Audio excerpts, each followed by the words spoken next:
Morning, y'all.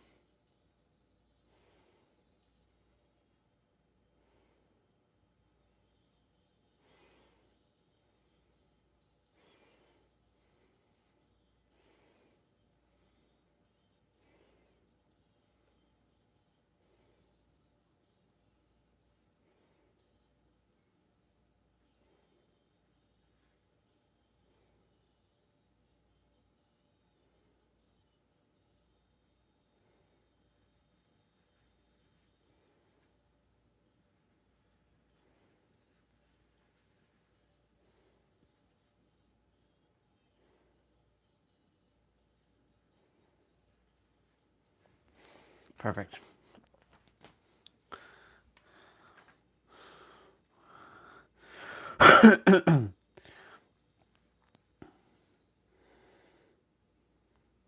Let's see.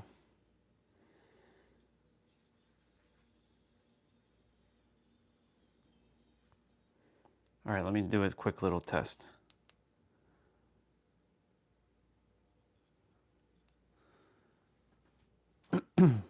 Sounds like I can hear myself. Oops.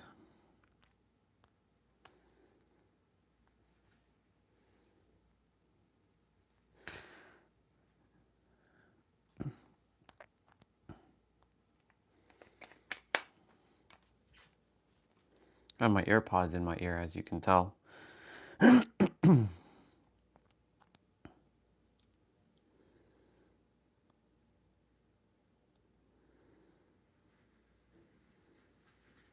Yeah, y'all.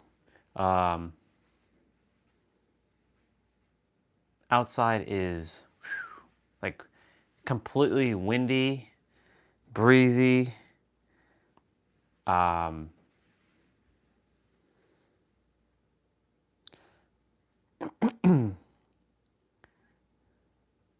Oops.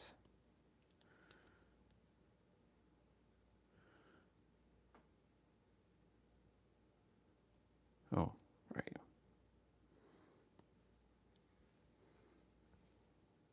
What the hell? I keep pressing to go to that video.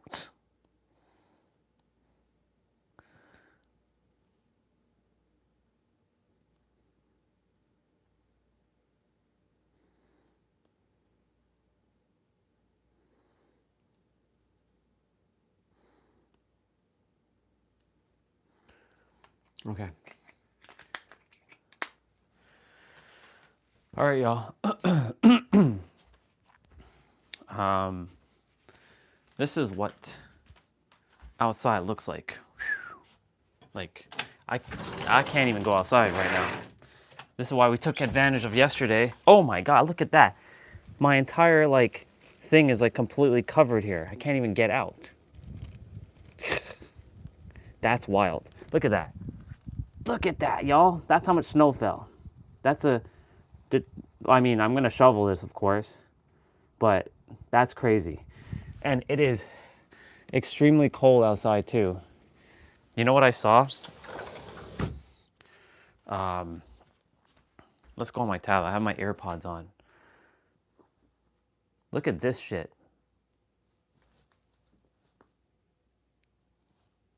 Minus 12 degrees Fahrenheit, not Celsius, Fahrenheit.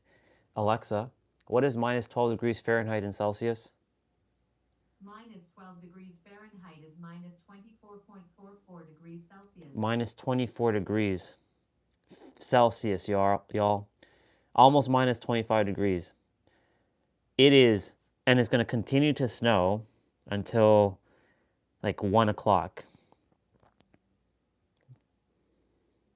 And temps are not really going, well, it's going to kind of go up. But yeah, it's one of those days, and then that's the rest of the week. So tomorrow will be warm. Kind of. Yep. That's funny. So, guess what we got to do? We're going to be running inside. I've been listening to music in my AirPods. Shit, I didn't even realize that. fuck. I gotta shovel that. Okay. I mean, I'm not buried inside, but like that's I've never seen that before here. So okay, good to know. Shit.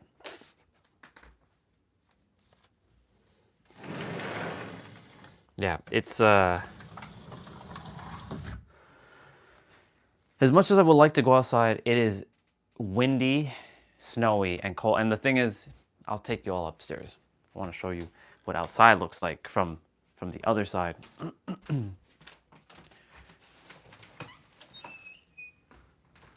It's dark inside because,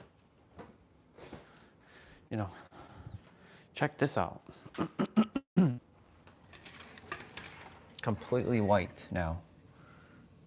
The cars are completely like blanketed. Like our sister there walking with her dog, she's going through the fucking snow.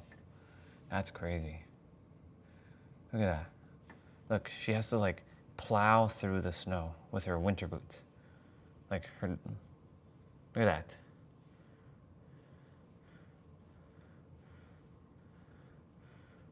I don't know why he stopped. Maybe he senses me. I don't have winter boots that probably have to pee or something. But look at them just like trekking through that. That's crazy.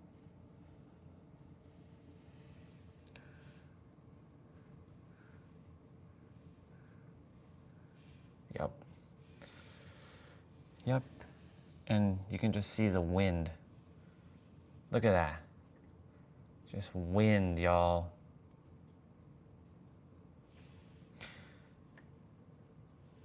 Don't know if, yeah. Today might be one of those days where you have to stay inside for a moment. Like, if it wasn't cold, right? If it wasn't cold, it'd be okay. But because it is cold, it's really cold on top of it still snowing, it's not advantageous. I can go outside for a moment, but it's just like, what the fuck is all that? Oh shit. That's crazy. I didn't realize that's the amount of snow that fell here. I mean, I can step over it, obviously. It's just, fuck. Okay. So that's what we're dealing with today. I don't think today would be a smart day for anybody to really go anywhere, to be quite honest, but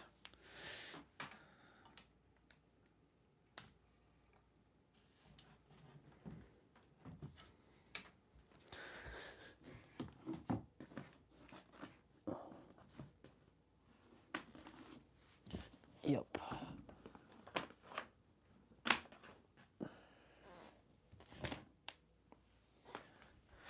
So we got to do some running.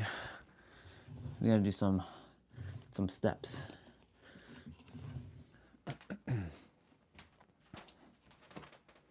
We're definitely going to be getting our play out in early.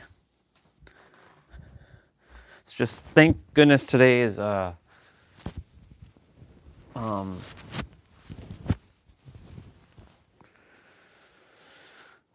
thank goodness today is active rest day.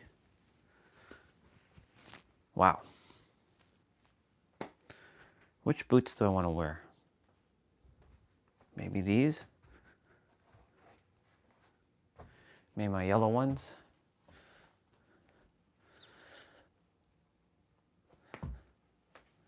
I'll have you all kind of like listen to. Let me see if I can have the AirPods play the music in my ears and you all get YouTube or something. Let's see. Let's see if we can get it to function.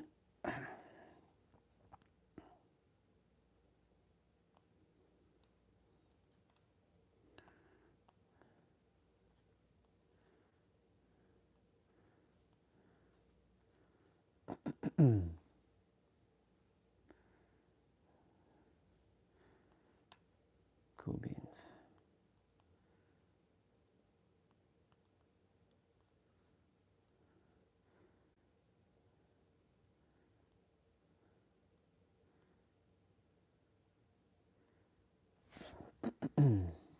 Separate sound app. Play media sounds from one app on a different audio device. Yes.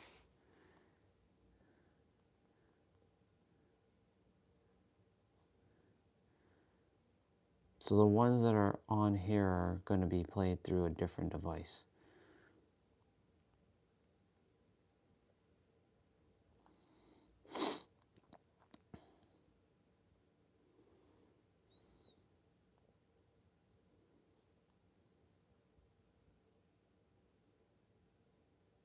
Wait, what?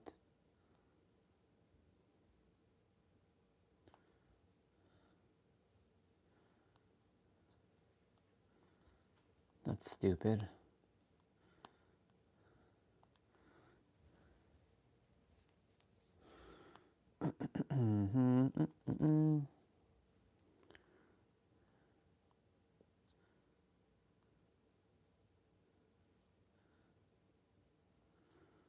What the heck? Stop doing that.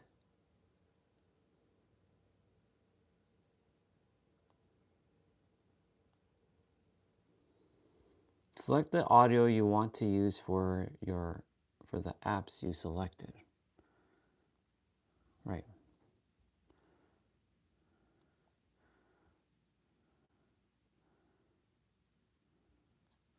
So that means Google Chrome.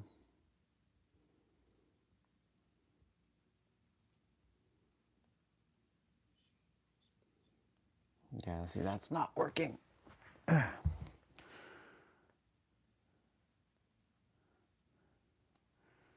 Why won't it let me, Okay, I'm gonna reboot my tablet.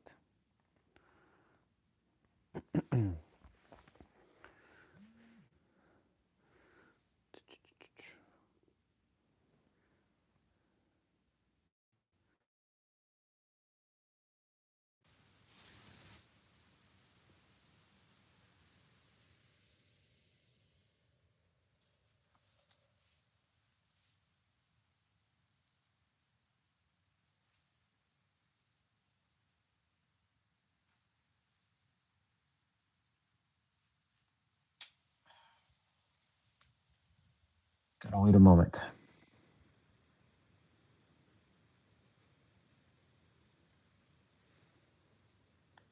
Sometimes this tablet just, there.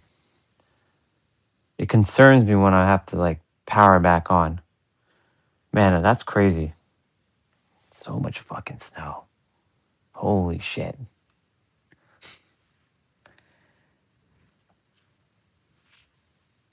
Well, I get to experience one more big ass snowstorm before I leave. So,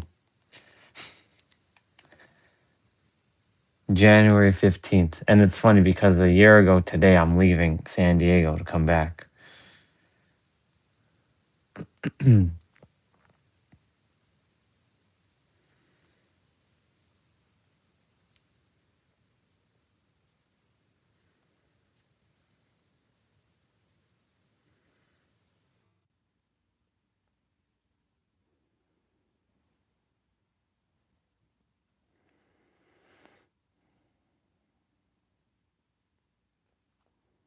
Okay, let's see. Can we get this thing to work?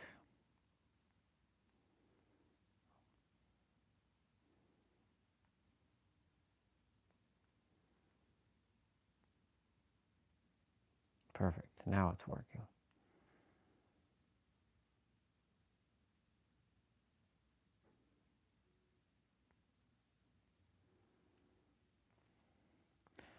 So if I go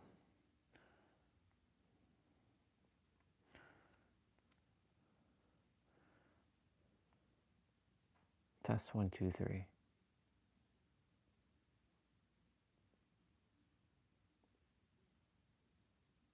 Nope. It's not working.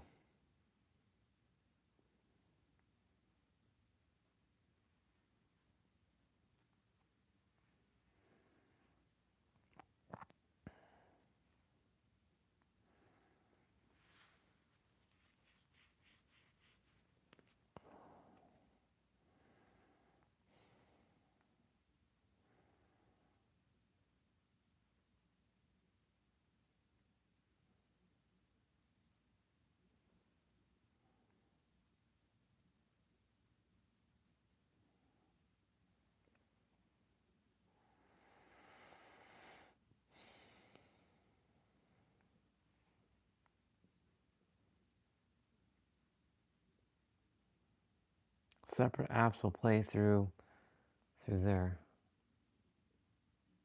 Perfect. So I think now it should work.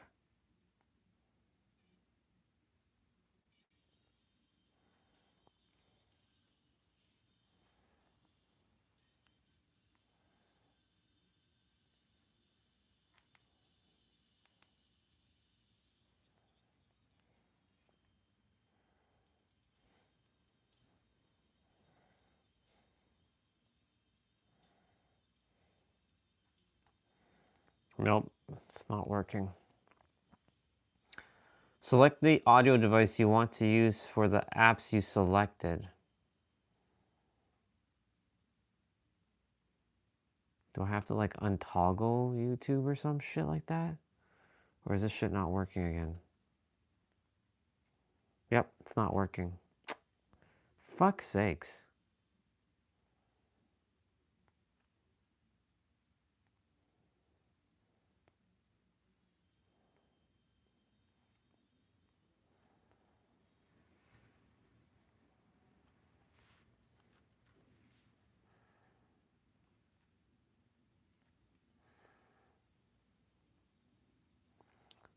I don't want to keep you all without something, but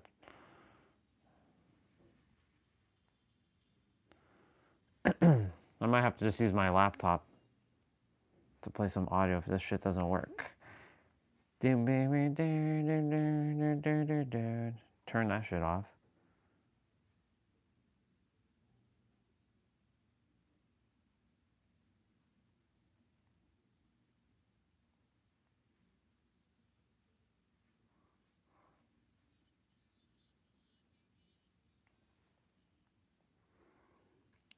The audio device is a...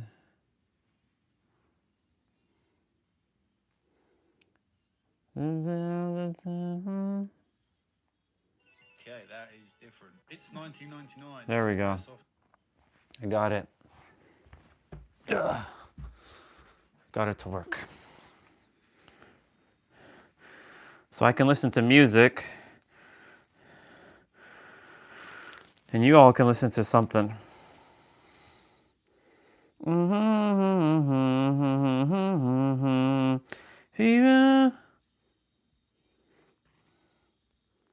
Steve Harvey, maybe? Or back to... we'll listen to Trina's stuff again from yesterday.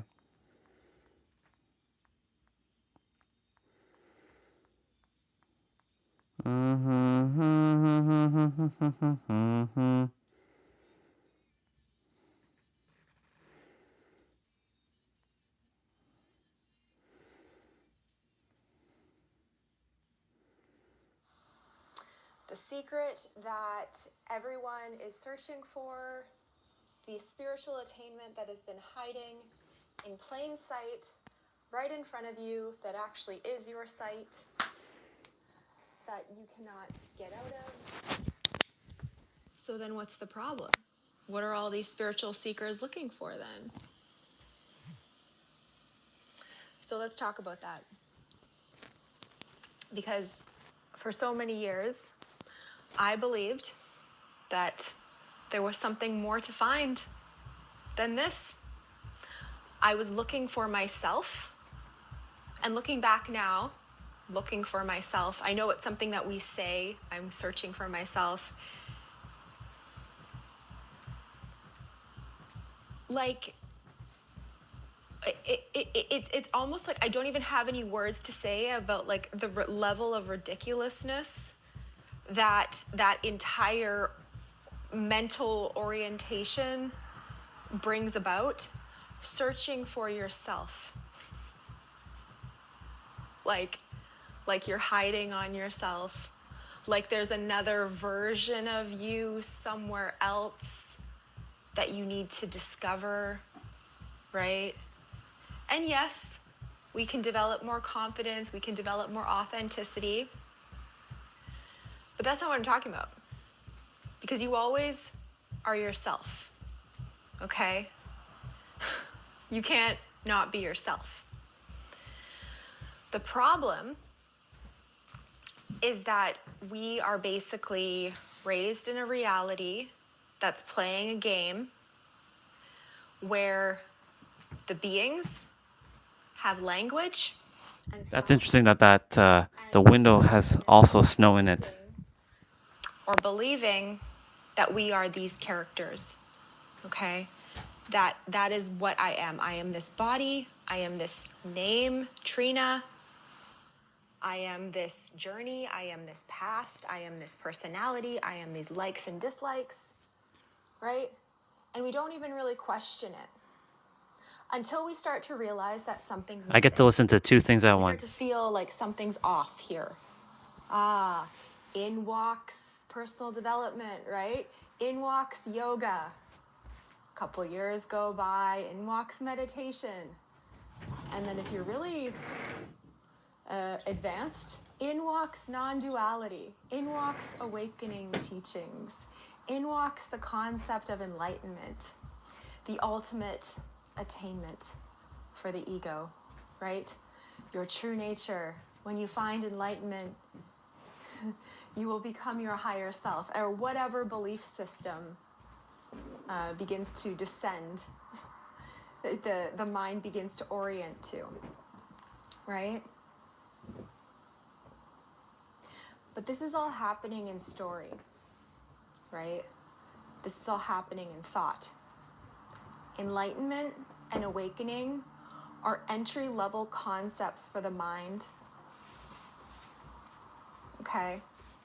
It makes sense that we have a word for it, but eventually you have to give up every single concept, including awakening and enlightenment, including the me. And that's typically the last concept that leaves. The spiritual seeker concept, this idea that there's something to find, right? We get so obsessed with this journey, with there's something to find. I must discover this. I must discover my true nature, right? Something's missing. I'll periodically talk and share some insights, what she's saying. Is about to find ourselves. It's more about releasing all the beliefs, words. Yeah.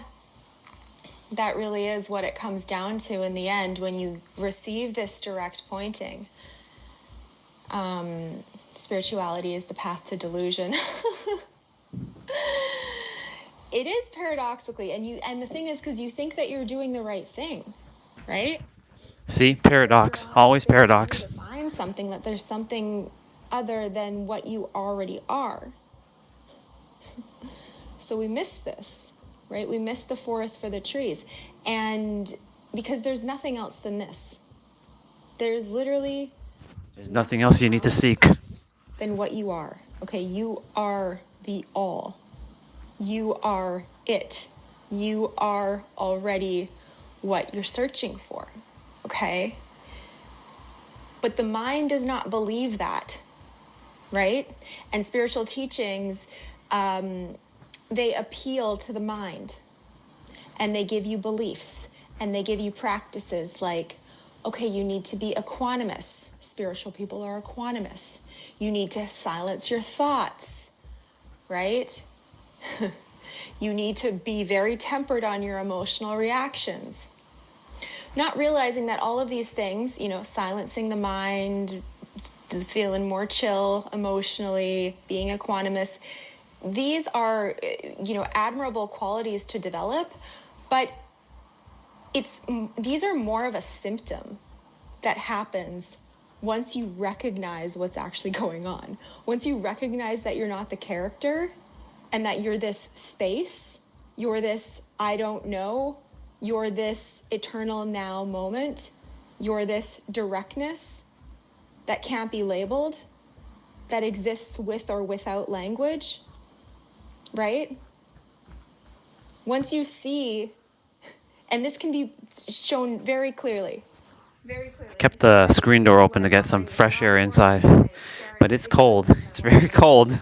Is just to point people directly to what it is they're searching for.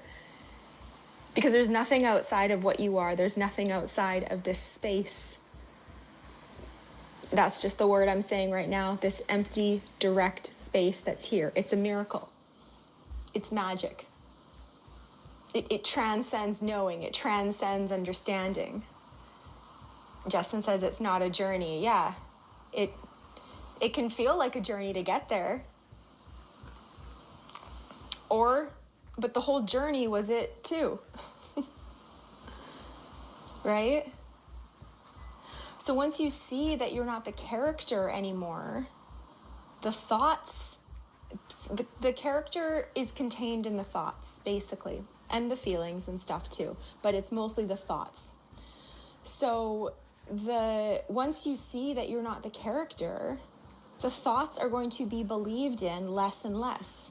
You're going to feel less emotionally triggered because you're not so attached to the character's expectations and intentions of how the future needs to be, how my reputation needs to be, thought of in other people's minds, right? My status, all of the things that the human is conditioned to desire and work for and grasp onto.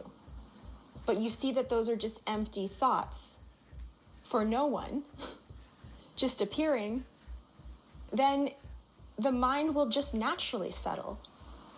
The mind will just naturally, because you're not like going into the thought loop anymore. You're not feeding that orientation energy anymore.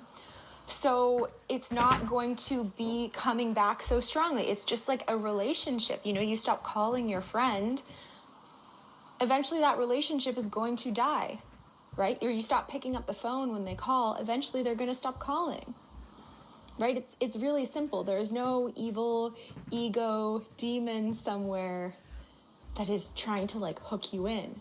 There's an impersonal energy, I guess it feels like, that is wanting to survive.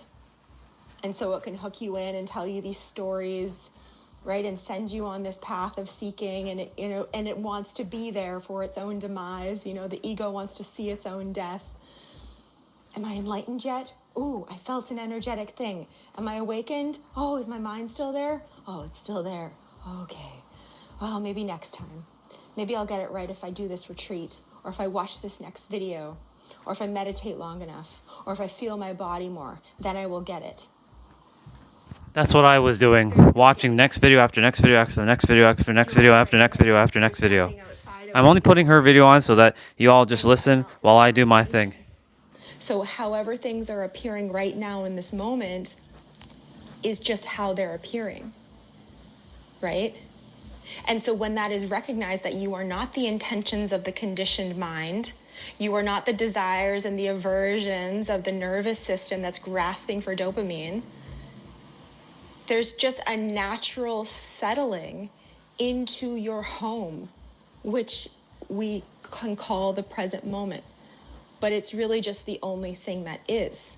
And from that, a natural equanimity is just there, right? And this is like a lot of the feedback I've been getting from some of my clients lately, where they're like, yeah, I feel like I'm not bothered so much anymore.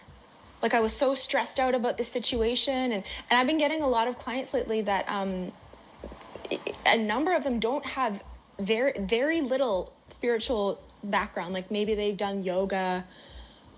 But I've had a lot of people lately, this last week in particular, that have never even heard the word non-duality before. Never even like considered like about awakening and enlightenment. And they got it. And they're clicking. They're seeing it. They're seeing this for the game that it was. It's like, oh, there's all of these like waves that are cresting, thoughts, emotions, feelings, sensations. And I'm thinking that I'm that play, but I am the empty ocean, the space of the ocean that contains it all. And so when you see that, all of these spiritual qualities that people are trying to develop in retreats and ashrams, like I said, neutrality, a calm mind, a non-reactive nervous system, just naturally becomes it's just there. Like you don't have to work for it because you see that there's not the story anymore. But if you're a spiritual character, then you're trying to develop these qualities and you're going into all of these different practices in order to become this spiritual saint, but that's just a spiritual ego, right? But when you drop that away, when you see that that's not what you are, you're just left with your natural state, which is already whole and equanimous. And Snow is actually coming into the room here. It's crazy. peaceful, right? And it doesn't have to be like, look like it's a certain state. Good morning, sister. I would be going out for my walk right now, but it's crazy. So you can listen to this while I'm doing my run because it is minus 25 degrees Celsius and extreme snow. Okay, so for those who are, Extreme snow. It's still snowing. So can't go outside right now. It's too cold to go outside. If it wasn't snowing, I could go outside. I can deal with the minus 25. But because it's snowing on top of it snowing, no. So I'm going to do my run inside. So you can listen to the non-duality of really no concept. The thing we were talking about the day before. And like just a kind of general feeling, energetic feeling. Okay, so bring that up right now. Bring up your self-concept. This person. This character that you are. And just look at it, observe it, feel it, connect with it, see it, however it's showing up. I'm listening to music, but I can still hear her, what she's saying. I've listened to this yesterday, but And now I she want drops a you lot of to good points here. observe it and notice the space. She's basically filling in for me for not speaking because I'm doing my run. Is taking place within.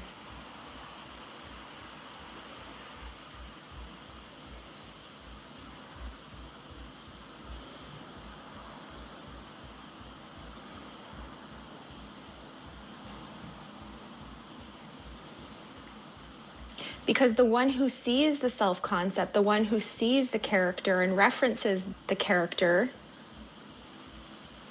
is not the character.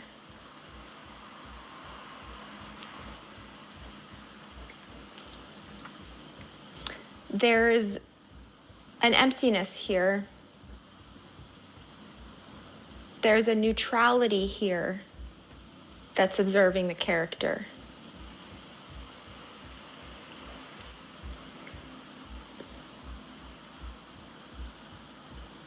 Is that a concept?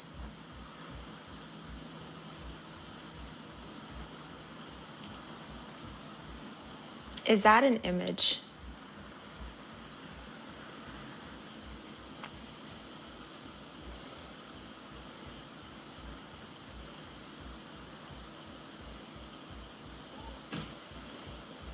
What is it that sees the character, that knows the character? What is it that sees the feeling, that feels the feeling?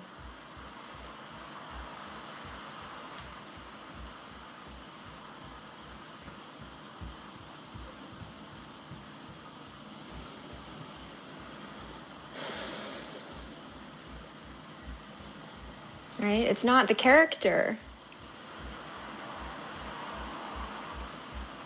There's no solidity to it. There's no quality to it. It's this space that has no opposite. Fergus says it's just some sort of awareness that's gone as soon as it arrives. Where does it go, though? Who is the one that sees the awareness go? Right? So we imagine ourselves to be this like character. Okay, let's say the character is like this. Here's my little story here. It's only made of thoughts and images and memories. Right? And I look at this character. But where is that character contained within? Feels like a phantom behind it all. Yeah. And so this space that contains this character, that sees the character, Is there a boundary between that and you? Nope. Can't be found. Yeah, can't be found. But at the same time, it's also the most obvious. It can't be found with the mind.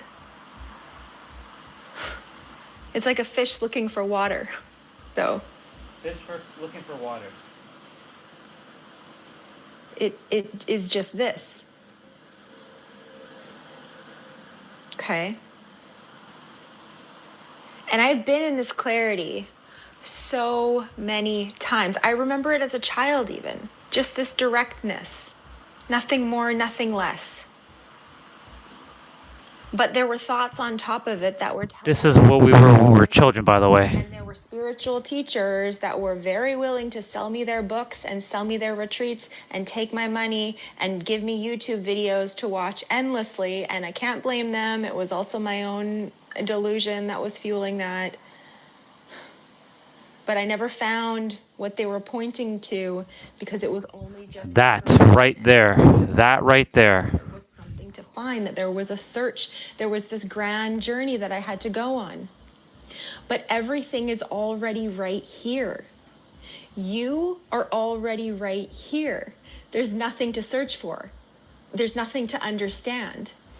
And I don't mean there's nothing to understand like, oh, you'll just get it one day and it will all make sense. It's like, no, there's literally nothing to understand. Like this is like kindergarten, what I'm showing you. You're already before kindergarten. Children understand this. Animals probably understand this more than adults, human adults. Right? But it's a mystery. It is a mystery because the mind can't go there, right? The mind thinks in past and future. It goes to the present. It's like, I don't know what this is. I don't know what this directness is. How do I grasp the present moment? How do I understand the present moment? How do I capitalize on the present moment, right? How do I create an industry around the present moment? How do I sell the present moment? I know. I'll become a spiritual This teacher right here. and offer retreats and books about how to get to the present moment one day in the future. That's how I will sell the present moment. But you're already the all. You're already this, right? Everything else is imagination. And so it can feel, for some people, it can feel a bit anticlimactic. Like, oh, yeah, I guess that makes sense. It's only this. There's nothing else. I'm just here. Oh, right? And the mind can keep seeking until it kind of wears itself out. But the main pointing, the main thing to see, which is very easy to see, is just what's right in front of you. What is the you and what's right in front of you. The experienced and the experiencer, everything happening right now in this moment. Where did you learn this, and do you do meditations for this? No. No, there's no need to meditate for this. This is just, there's nothing to gain for this. It's this. It's like I'm like giving you, like, say I give you something and you're like, and you take it and you're like, okay, how do I earn this? How do I understand this? How do I keep this? It's like, no, it's yours already. Like, you don't need to do anything for it. You don't need to earn for it. It's yours. You're like, yeah, but how did you get it? Where did it come from? Right? What's the history of this? It's like, it doesn't matter. You don't need to know that. It's already yours. Right? It's already here. Right? And so the where, how, why, spiritual awakening, beliefs, right? Future, it will happen in another moment, right? And all of these esoteric concepts and spiritual concepts that will get passed down over and over again is all just imagination. It's all just thoughts, right? made up words trying to point to that which is not made up. And it's fine, you know, we have to use words. I'm not gonna mime this or do interpretive dance to explain that, and even that's a form of communication. So it's fine to use words, but I'm pointing to the wordless, right? I'm pointing to the wordless. And many times I get asked the question, like, how do I live from this space, though? Okay, yeah, I see that I'm not the character. I see that I'm, you know, awareness, or however people word it. But how do I, like, integrate this in my daily life, right? So that how do I integrate this in the future is just more of the mental construct that you're imagining yourself to be, right?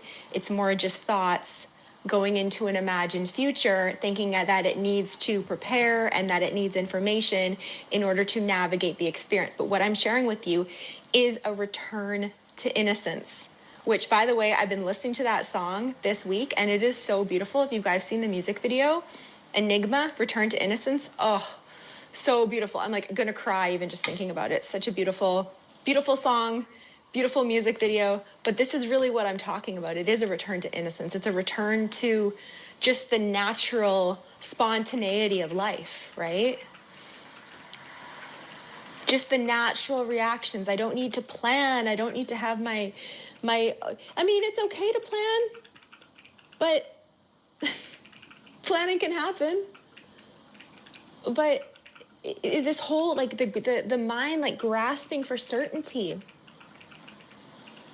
the pull of the mind that needs to know something, it is coming from this core belief that it is unsafe, that there's something to fear, that it needs to be able to be prepared for every possible future scenario with language, because it believes that it has something to fear, because the words are finite, the words are temporary. And so when one takes oneself to be words, then it believes that it is the words and that it is temporary and finite.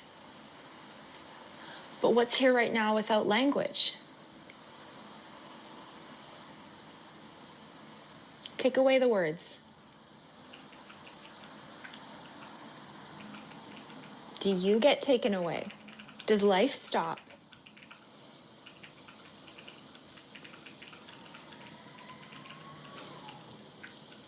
No. Right? You're not a mental construct. You're not a concept. You're a ta-da. You're a happening. You're a this moment. There's nothing else to find.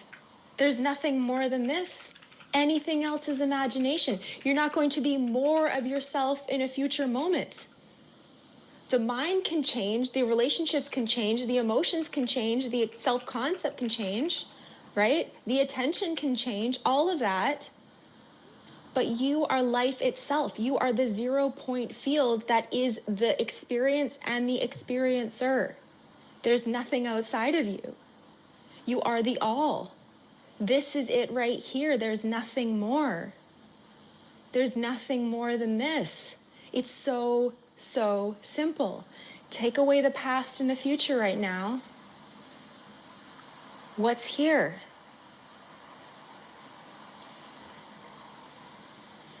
Take away your beliefs right now. What are you?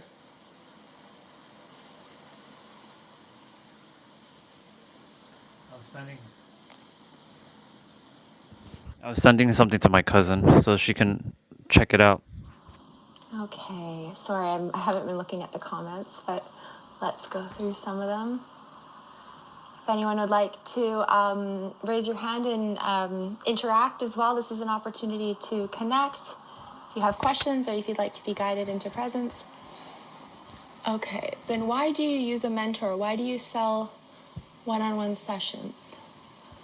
That was a good question for that person, because she's doing the same thing. I had a mentor that I worked with to help point me and bring me into this clarity It was helpful because it's kind of like someone that had a lot of clarity already that was just exposing my belief systems, because the mind is very, very tricky, and it just shapeshifts and forms new concepts, and we're so used to thinking that the More mind concepts and is more the concepts. ultimate source of truth, that we get wrapped up in a concept, and it's like, then it continues to bring us into the future or bring us into a problem. Like, it creates a problem, but it's just words.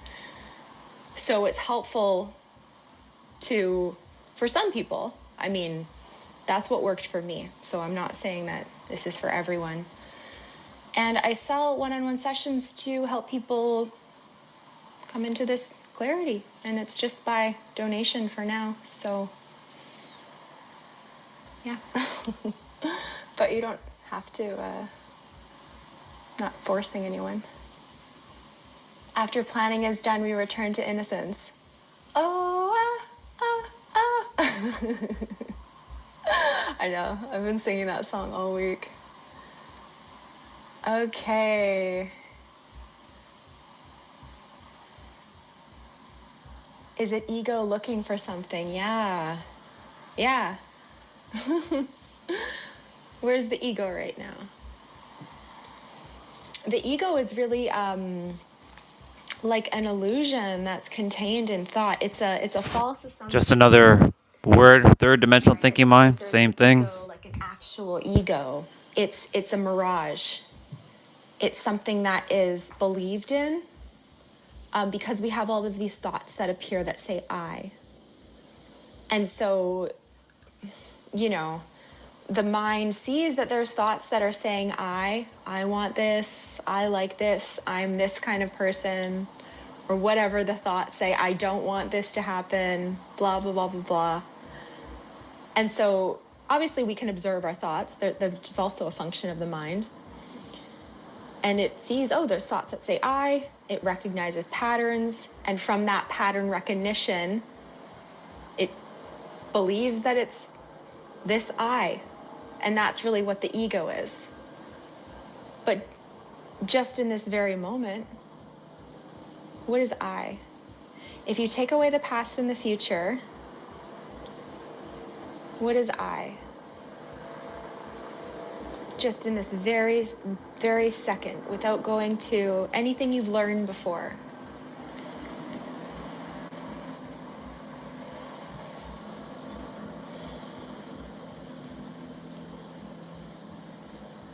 It's just a word. Take away the I right now.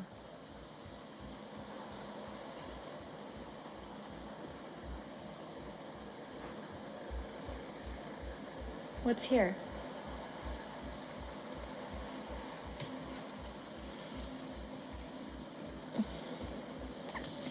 Okay, so if there's no maintaining it, how do we not allow ourselves to get wrapped up in stories or concepts? If there's no maintaining it. Yeah, so there's no you that stops the stories and the concepts, right? Because the you that would want to stop that is also just a thought that says, I want to stop that. So it's like this kind of, like a dance of thoughts, like a formula of thoughts that are appearing.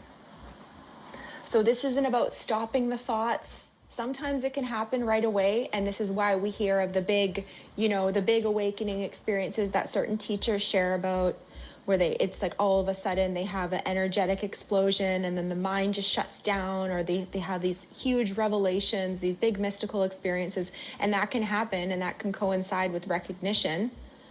But that seems to be more of, and that's what I thought would happen with me. But that's kind of more of a lottery system thing, where it's like no one really knows how to, okay, I'll just keep meditating and maybe one day. I actually won the lottery on that one. Right? That's kind of, I feel like, how most people approach spirituality and awakening. Like, okay, I'll just follow the teacher and I'll try to do this energy stuff. But Technically speaking, I asked for it too. Direct pointing to what it is that you're looking for, okay? It doesn't have to be this, and it's very likely not going to be this wow, pow, fireworks moment. It can be. I've had beautiful experiences in my calls lately. But it's also just, it can be approached as like a slow unfolding out of mental suffering. Right? By seeing clearly, just in this moment, what are you without the concept of I right now?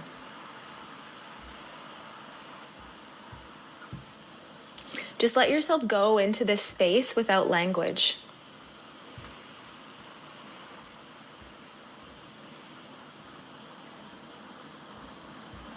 What are you without words?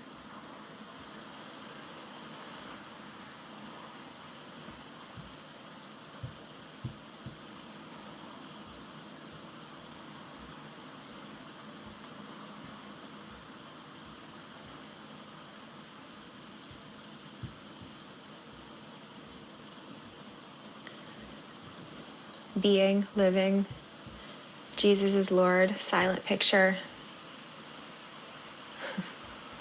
taking up space. It's just words, but she has to have them participate to use words, but you know. Thanks for sharing. I hear you. But those are words. So take away all those words now.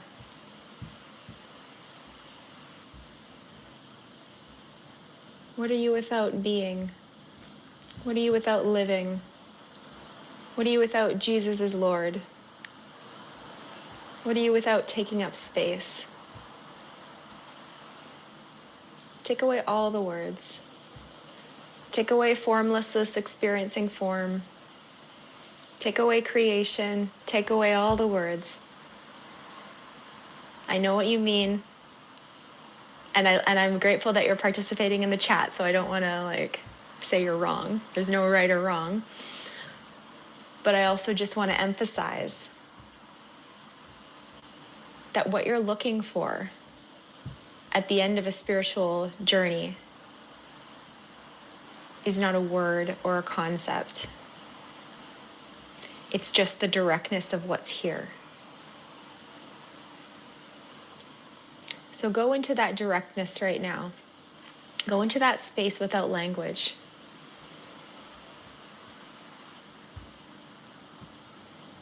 Go into that space without belief.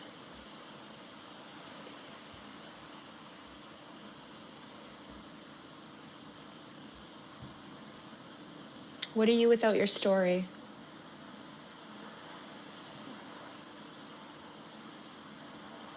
What are you without your memories right now?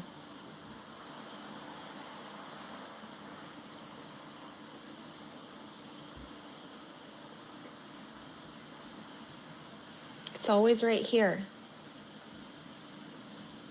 It's always you. It's always this.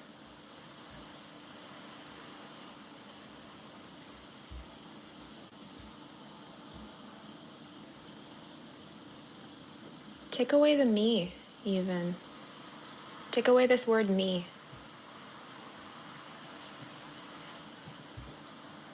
What's here without me or I?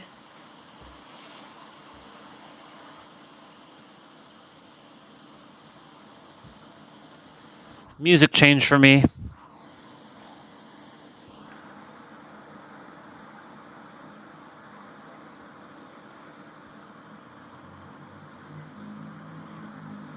Take away soul. It's just a concept. Where's your soul right now? It's just a thought. Just a belief.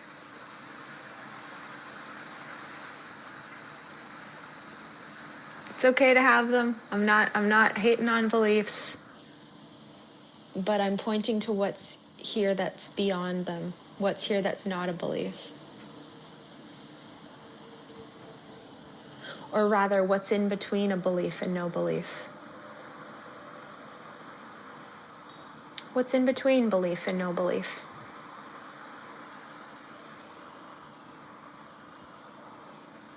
What's in between thought and no thought?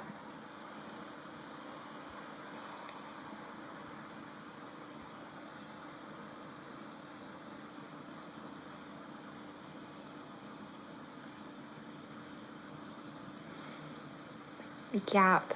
Yeah. It's a gap.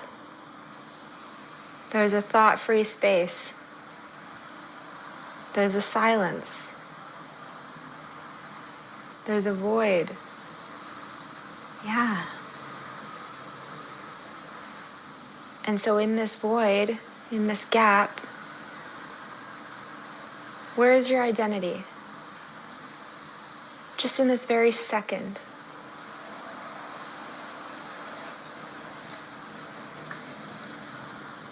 Where is this person that you take yourself to be?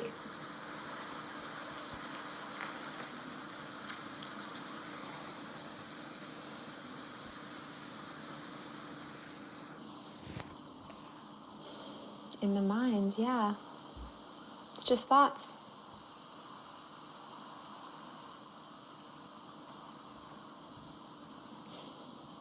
It's just made up words. Every word is a made up word. Even void, even silence, even the gap, even soul, even identity. It's just sounds. You know?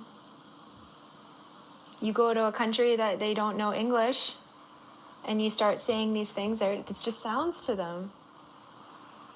There's no inherent meaning to any of these sounds. We create the meaning. It's a man-made tool.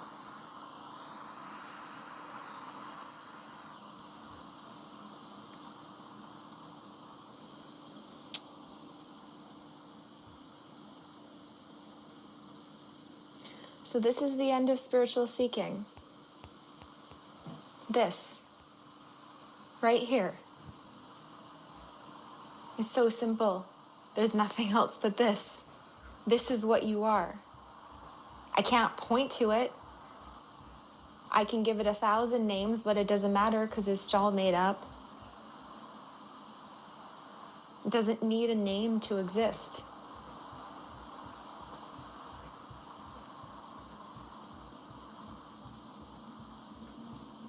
There's nothing to even navigate. I say it's here, it's now.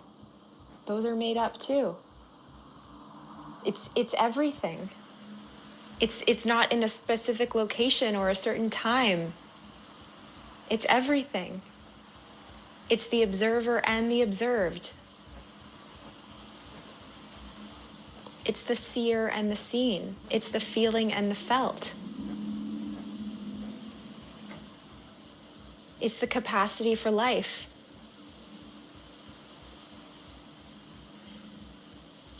It's the play of duality. It's the play of opposites, and it's that which has no opposite. And then you realize that everything that I'm saying are just mental made-up constructs that the mind is creating a separation between observer, observed, feeling, felt, duality, non-duality, opposites, no opposite. Take all those words away now. What's left? What's here without any concepts?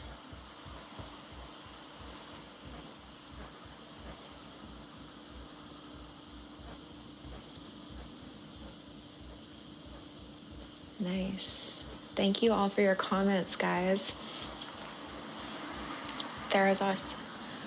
This has been Thoughts or Illusions. Yeah, thanks, Terry. This has been such a great guided experience, dude. I'm locked in. You see it? Yeah. Connor, stop. It's right here. Yeah. Yeah. So you've been believing in a story your whole life that you're this character, and then the character hears about spirituality and then it goes to find itself. It believes it will find an ultimate character. It imagines something in the future that will happen and everything will be better and my problems will be gone. You know? Not realizing that problems were just mental constructs made up itself. Not realizing that the future is just an imagined story contained in made-up words. Not realizing that what you're looking for is what you already are and the place that you're looking from, and you can't actually get out of it and there's nothing to find because it's just this. It's just this. Morning, bro.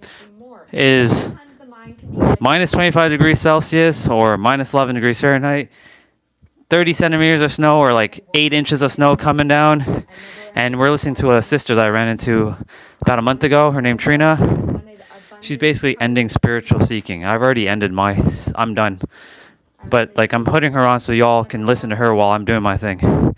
Good to see you. Happy New Year, by the way. Whatever wacky things that it imagines when and doesn't tell anyone. But spirituality, this pointing, awakening, there's nothing here for the character. There's nothing here for the story. Life is going to go on.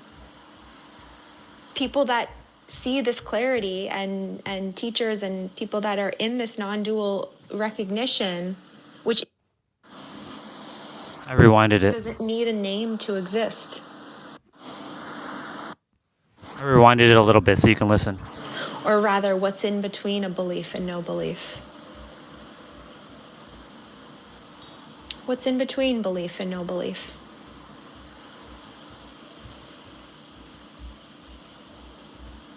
What's in between thought and no thought?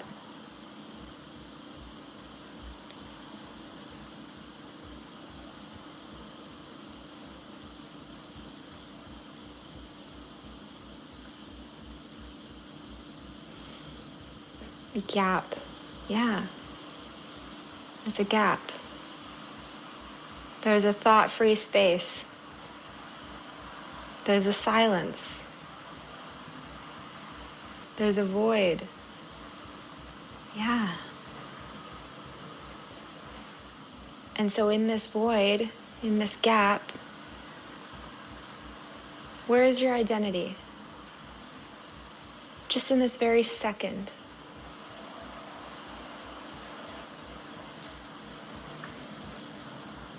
Where is this person that you take yourself to be?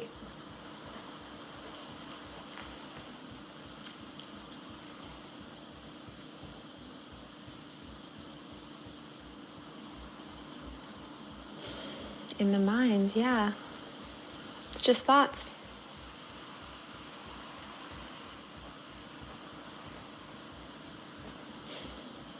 It's just made up words. Every word is a made up word. Even void, even silence, even the gap, even soul, even identity. It's just sounds. You know? You go to a country that they don't know English, and you start saying these things, it's just sounds to them. There's no inherent meaning to any of these sounds. We create the meaning. It's a man-made tool.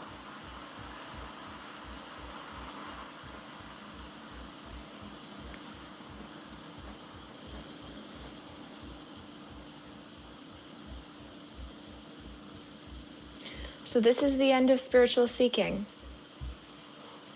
This. Right here. It's so simple. There's nothing else but this. This is what you are. I can't point to it. I can give it 1,000 names, but it doesn't matter because it's all made up. It doesn't need a name to exist.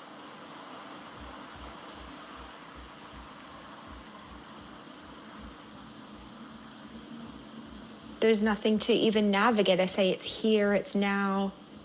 Those are made up too. It's everything. It's not in a specific location or a certain time. It's everything. It's the observer and the observed. It's the seer and the seen. It's the feeling and the felt.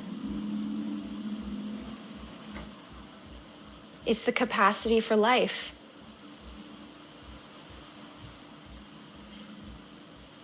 It's the play of duality. It's the play of opposites, and it's that which has no opposite.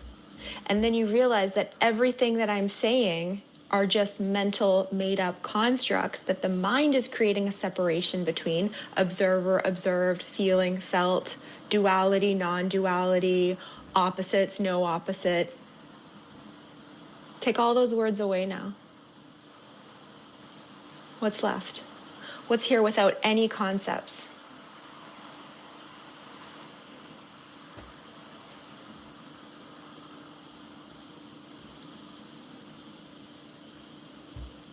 Nice. Thank you all for your comments, guys. Therazos. This has been Thoughts or Illusions. Yeah, thanks, Terry. This has been such a great guided experience, dude. I'm locked in. You see it? Yeah. Connor, stop. It's right here. Yeah. Yeah. So you've been believing in a story your whole life that you're this character, and then the character hears about spirituality and then it goes to find itself. It believes it will find an ultimate character. It imagines something in the future that will happen and everything will be better and my problems will be gone. You know? Not realizing that problems were just mental constructs made up itself. Not realizing that the future is just an imagined story contained in made-up words. Not realizing that what you're looking for is what you already are and the place that you're looking from, and you can't actually get out of it and there's nothing to find because it's just this moment. There's nothing more. And sometimes the mind can be like, well, that's boring. I wanted a never-ending orgasm. I wanted eternal bliss. I wanted abundance codes unlocked. I wanted to never die.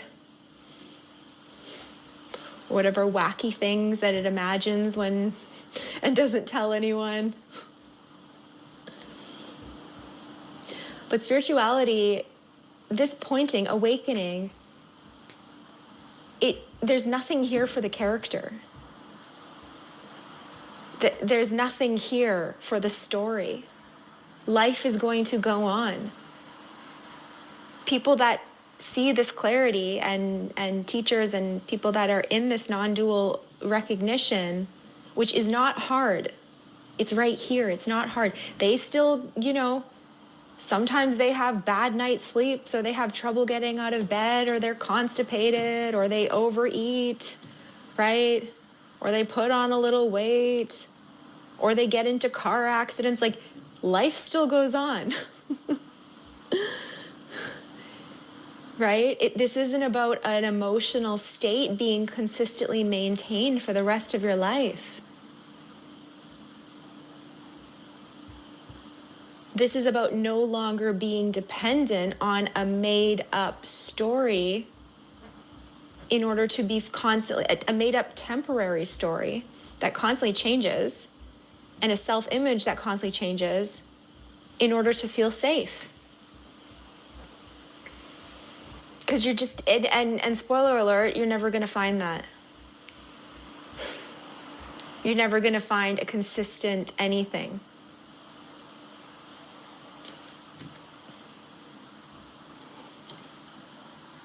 In the play of duality. Thank you all for your questions. So if anyone would like to come on and interact, or if you have any questions you can ask, or if you'd like to be guided into clarity, or there's something on your heart, or there's something that's not you're not understanding or anything, this is a space for that. This is a space to interact and connect. Yeah, please share. Do you know Jesus?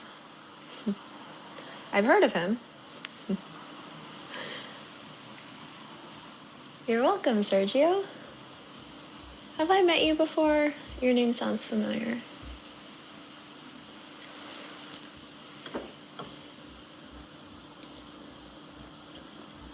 Where do thoughts come from? Where do they come from? I mean, anything I tell you is just going to be another thought. What is a thought? Let's even get clear about what a thought is.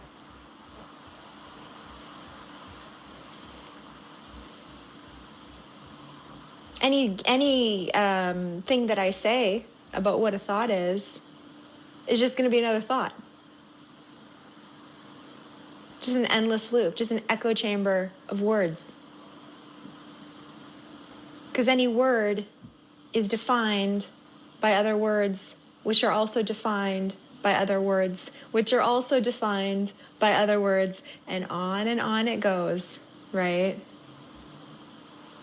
So temporary, so unsubstantial, but so hypnotic, right?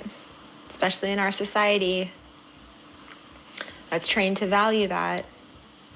And yeah, I mean, look, there is a huge application to mental constructs, you know. Numbers are made up. Doesn't mean that they're not helping us create buildings and understand chemicals and bake a cake, right?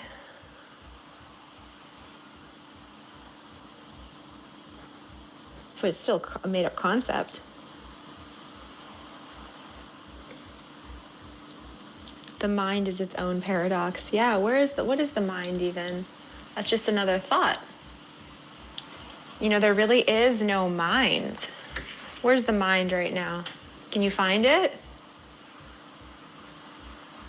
Where are the thoughts even? We imagine that they're in the head. But really, where are they? They're not even sounds. Like, you don't even hear it audibly. It's just words playing in your subjective experience. But there's no actual location to them. And they're very temporary. I mean, they can be persistent.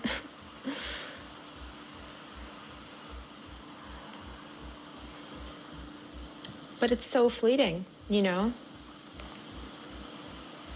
In astrology, language and words and thinking is the air element, you know, which is it is the most challenging element. Even in the tarot deck, the suit that represents air is often where all of the problems. It's the suit that has the most problems in the pictures and stuff. The most unfortunate expression, what we would label as misfortune.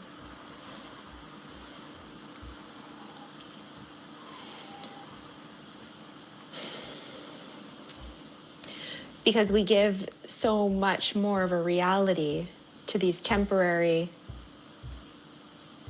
sound tools. I like that. Tools of sound, tools of symbolic sound. Than they deserve. Like, they have a limitation to them.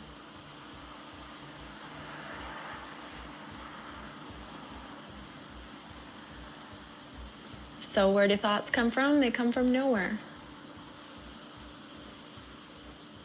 They're just patterns, sounds, something that pops up in the mind, to use if we want to feed it.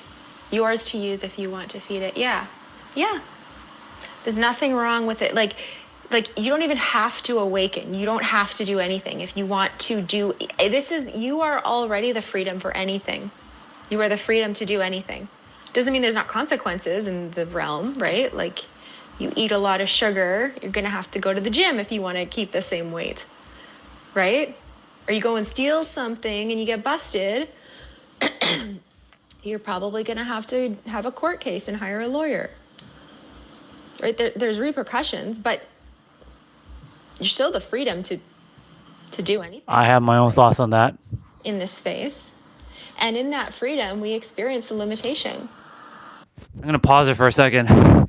So she mentioned about sugar, right? I told you if you don't adhere to sugar, then it doesn't exist. And if it doesn't exist and you create sugar into protein, then theoretically your mind is creating the mind, right? Is creating the bullshit inside of you to either create sugar or protein, because everything is just energy on this planet anyways. Now, of course, she did mention the consequences of things.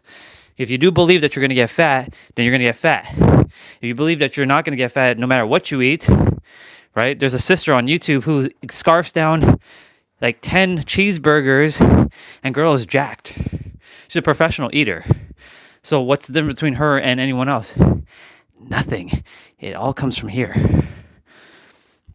she may not know the logic or the reasoning behind all that, but the fact that like, if you adhere to sugar and like getting fat, because most people are still they operate from a human perspective. I don't get fat. You see me what I've been eating lately. Am I putting on any weight? No, but I keep moving my body as well too. But I don't move my body to say that I'm going to get fat. I move my body because I enjoy doing it. I enjoy doing what I'm doing right now. If I wasn't enjoying what I'm doing, I wouldn't be doing it. I do everything based on joy now.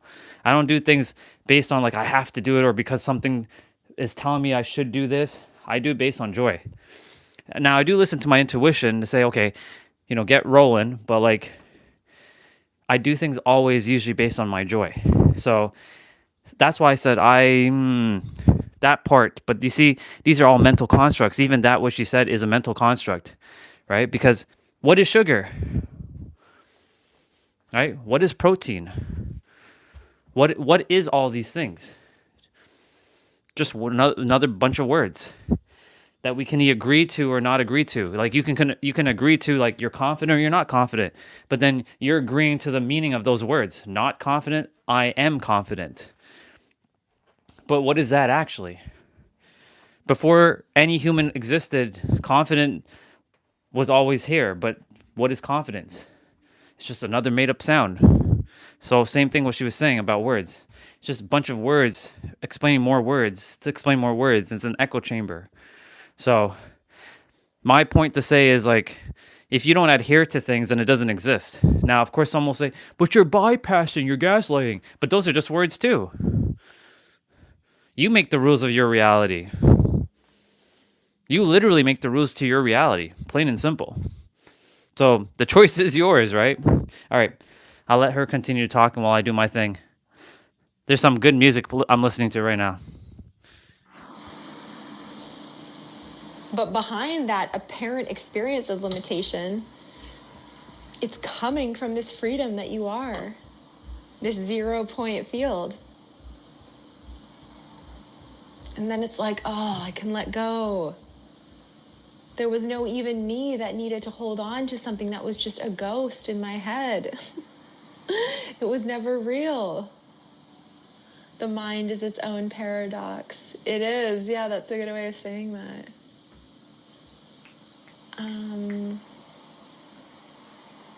What about religion? It's imagination.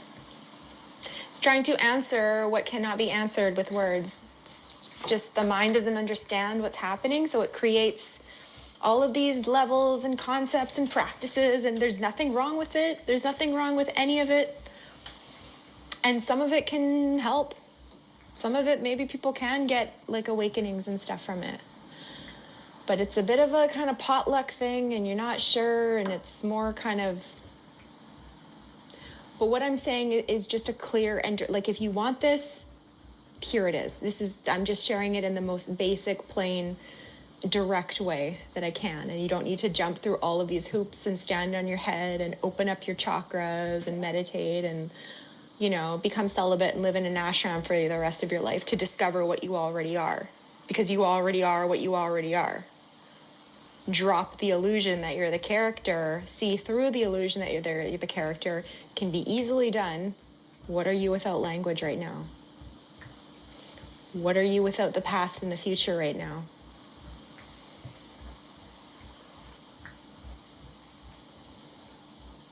Just what is, just the directness.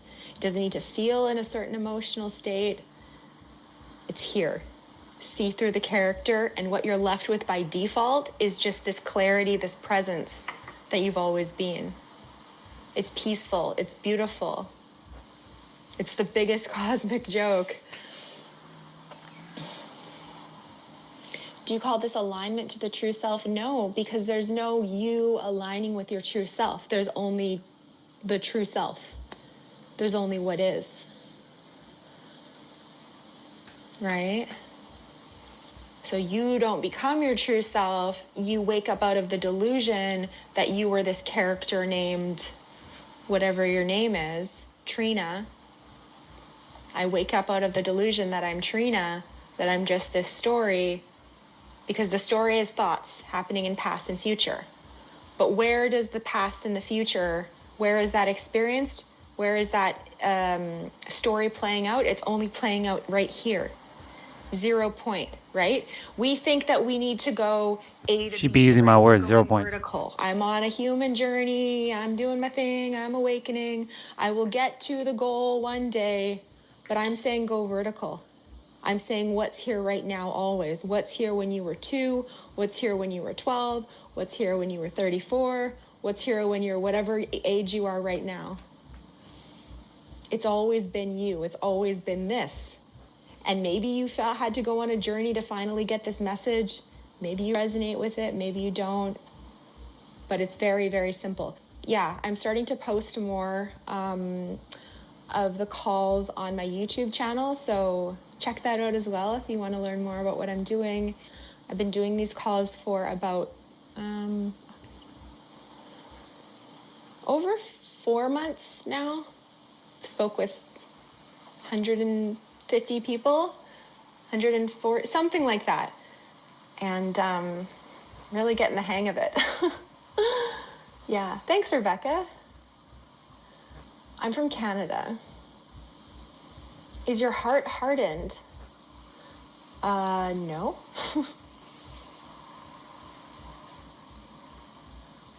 Okay. I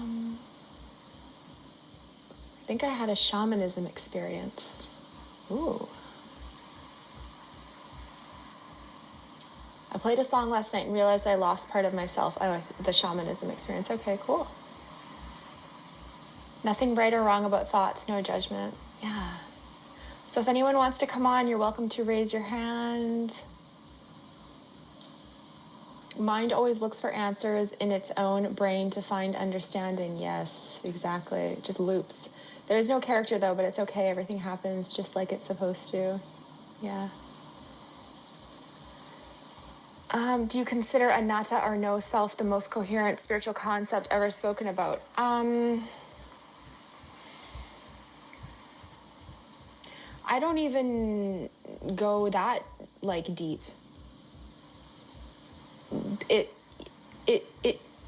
This is not something that is even taught. This can't be taught. And that's where the seeking loop, and I hear what you mean. And what is emptiness? Okay. It's taken me 8 years. Wow. It's a long time. Yeah. Pause it for a moment. So she's going to be chatting with a guy named Ali shortly. And Ali, he gets it. But you're going to see him even run into his own thoughts. And he's going to figure it out. But he's going to jump back into his mental loop. And he's going to get it again. He's going to jump back into his mental loop. Because this is always seeking for the next thing. Always. 100%. It's always. And I catch this one doing it at times too. I don't adhere to it. An I have to use the word I, but there is no I. It's not even an it. I can't use the word essence or it. I can't call anything what this is. That's what we all are. And the space already exists without you having to go seek anything. It's so fucking easy, y'all. When you understand how the mind works and you see it as a paradox, like I said, the mind is its own paradox. That's really what it is. That's why last year during the summertime, our sister S came out of nowhere and was basically mirroring back to me paradoxes. Her role in my life was to bring paradoxes, to remind me back about paradoxes, to get the mind to start thinking in a paradox way. And because I see the mind the way it is, and I allow the character to get upset, I let the character get mad, I let the character get frustrated, but this is not who I am. The character isn't me, and I'm not the character. Chose this body. That's what I'm going to say. Chose this body. Chose this mind. Chose this experience. The reason why I'm not saying anything before those words is because that's what I am, or that's what is. So yeah, she's gonna be talking to Allie's gonna call in just now on her TikTok. I didn't know that TikTok could do that. I thought you can just go on video, but apparently you can just do voice as well, which is cool. This is what YouTube should be fucking adding to their feature. Come on, YouTube. Add that fucking feature. Let's go. Chop, chop. You're the biggest platform on the planet. Add it. Add the ability to allow people to come on and share their thoughts and not just leave it through text. It's stupid.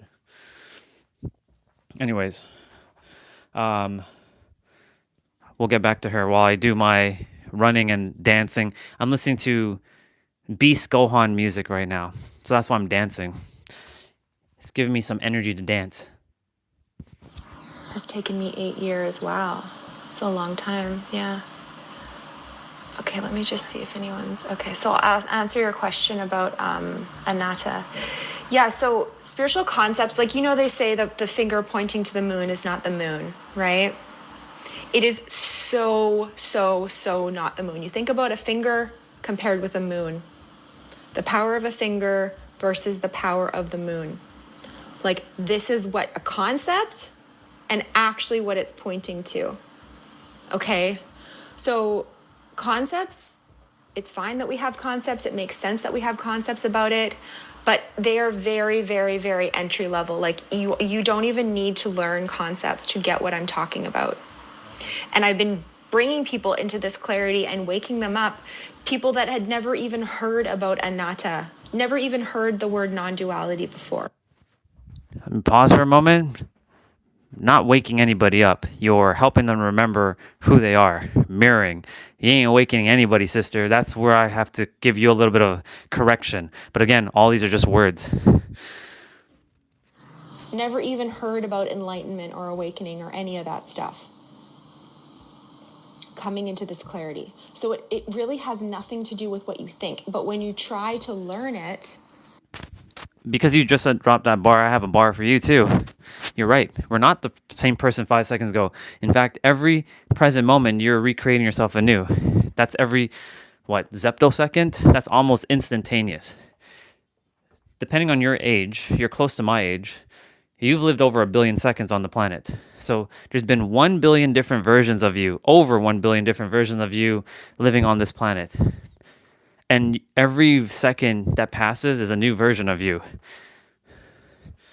Every present moment, there's a new version of you. So I calculated, I'm at 7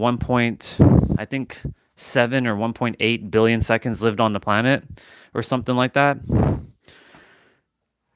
And counting, of course, or whatever it is.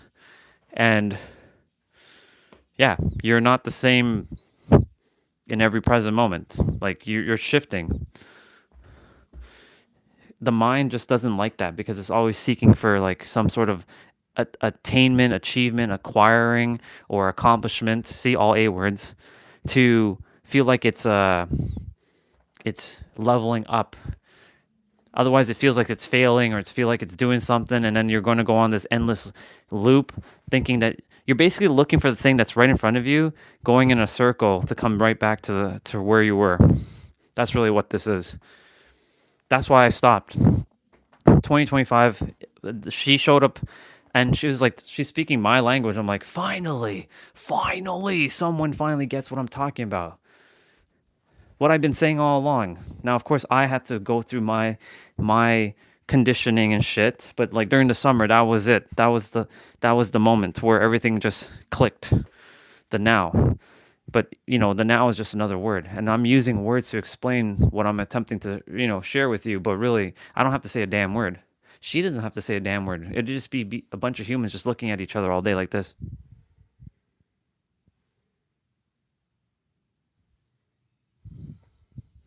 That's it.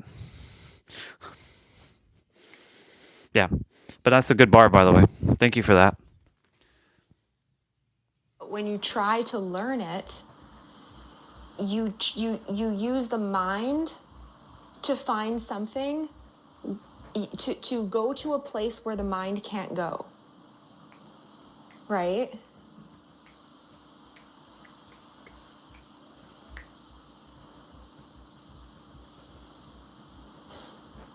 Like, you pick the worst tour guide ever.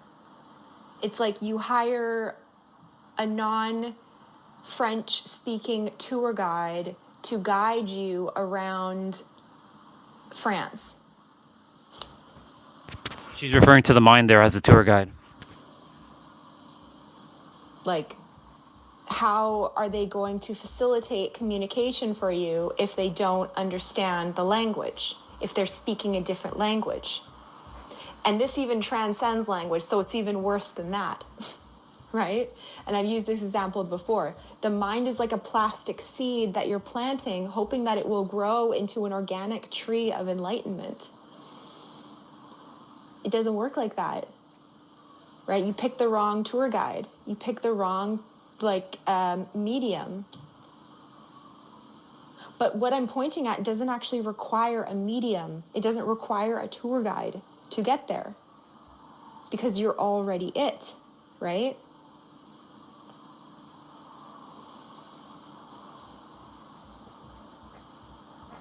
And this is facilitated by the direct pointings that I offer in my videos, in my lives, and in my one-on-one sessions.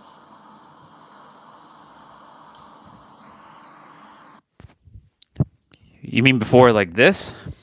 Like this phase of the journey? If you mean that, if that's what the question means, I was...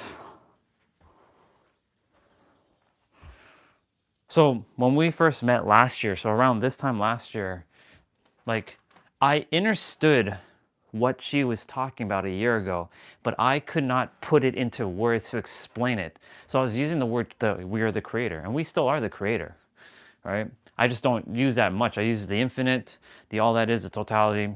So like a year ago right now, because we're coming back from San Diego right now, like a year ago today, last year, I'm coming back from San Diego to Toronto.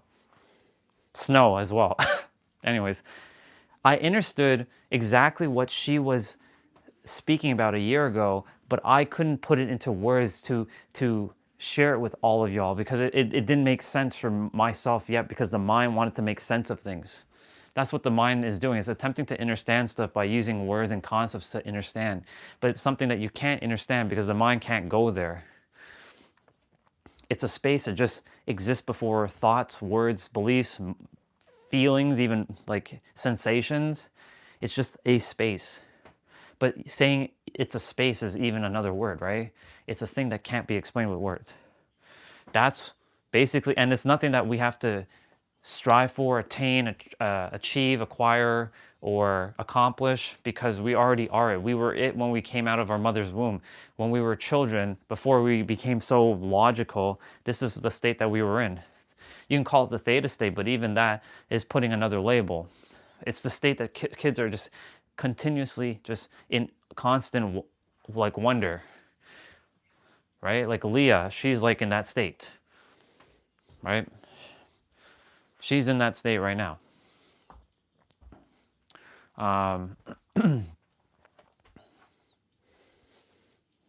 So going back to your question, where was I before? So I understood this, but I was still using concepts to explain what it was basically not a concept. It's concept-less. It's basically the nothing missingness, or the nothing missing less, I should say. And when I had that dark night of soul during the summertime, right, going through absolute like madness. Well, the character, not me, because I'm not the character. The character going through absolute madness, to finally starting to draw the answers. Like the answer is you, the answer is in the now, right? But then there's another problem with that. The now, like in the spiritual industry is attempting to sell you something to get you somewhere in the future now, but it's not a future now, it's right now. That's why like I don't feel called to write a book, because like what she says, she's spot on. It's like spiritual teachers making courses and books and selling retreats, and she caught me with that one, because I'm like, I don't really want to do the retreat thing now. Well, I still do, but not the way I was going to do it, because the goal is really to help people to lock into the now, like really understand, like once they're done, like it's done. Like they don't even, it doesn't need to be taught, right? So that's why like I have to change my tagline to I empower you to remember the direct experience without any layers and concepts. That's how simple it is. There are no layers and no concept. I'm not saying that these things can't help you. They can definitely help to get you to there. But the thing is, it's not something that you have to get to. It's something that you have to realize. And even that, you don't even have to realize it because it's always existed. It's just something that you have to like tune in and know. But the funny thing is, bro, you have to go on the journey to see why you didn't have to go on the journey in the first place. So you can build your character, so you can build the understanding, so you can build your foundation, so you can build your foundations, build your fundamentals of like your inner world so that you can understand, I know why I didn't have to go on the journey. But here's the funny thing is, she said this earlier before you jumped on. There are people who never study spirituality and they clicked and they got it. Saved them so much time. So is it really necessary to build a character? That's another question. That's another concept, right?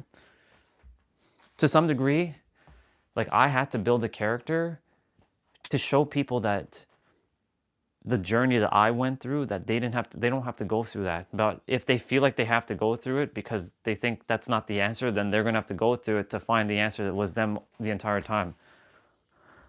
All right? So to answer that question again, where was I before? I can't really answer that with words, man. I mean, I've explained everything, but like it can't really be answered with words. Like now I'm just like the character had a fit 2 days ago. He was like, fuck you, universe, screw you, and screw God. And he's throwing up the middle fingers like this, like, fuck you, like getting so mad because he's getting riled up about the bank account. I'm like, relax. Everything's working out for you. Chill out.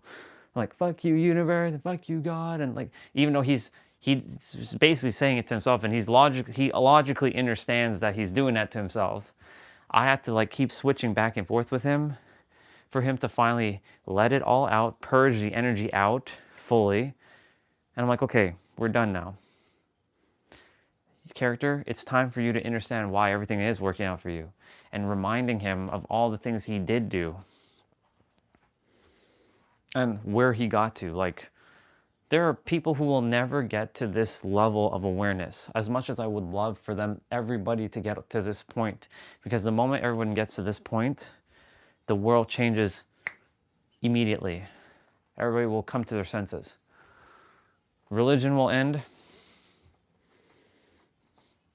Politics will end.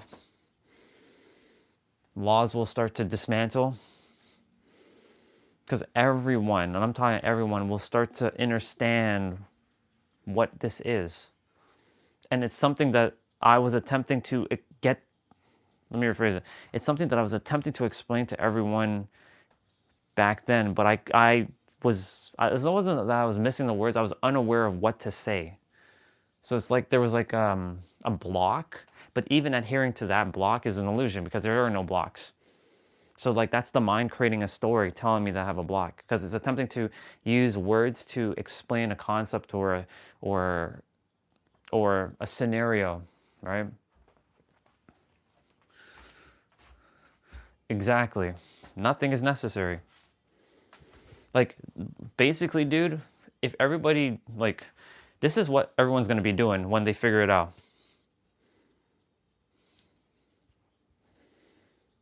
They'll still say hi, right? They'll say hello, but, like, you don't even have to use words. Like, who's that? Like, who's what, right?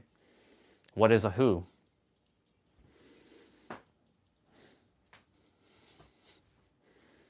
This is all we'll be doing all day. Maybe a hug, fist bump, but everybody we'll still be using words. I'm not saying we're never going to stop using words, but people will start to realize, like, when they realize words are just made up sounds, because that's what I was attempting to get at the entire time. Like, that's why I was going down that word path, why words are so important. But it was ultimately to get to this point, not really getting anywhere. It's to remember and realize, and even that is an illusion because I didn't have to remember and realize it was always there. To wake up, snap out of it, and remember, oh, the words they're just placeholders for things that we created meaning to, but there are no meanings. Right? Like, someone can come on the stream and troll me now, and I'll be like,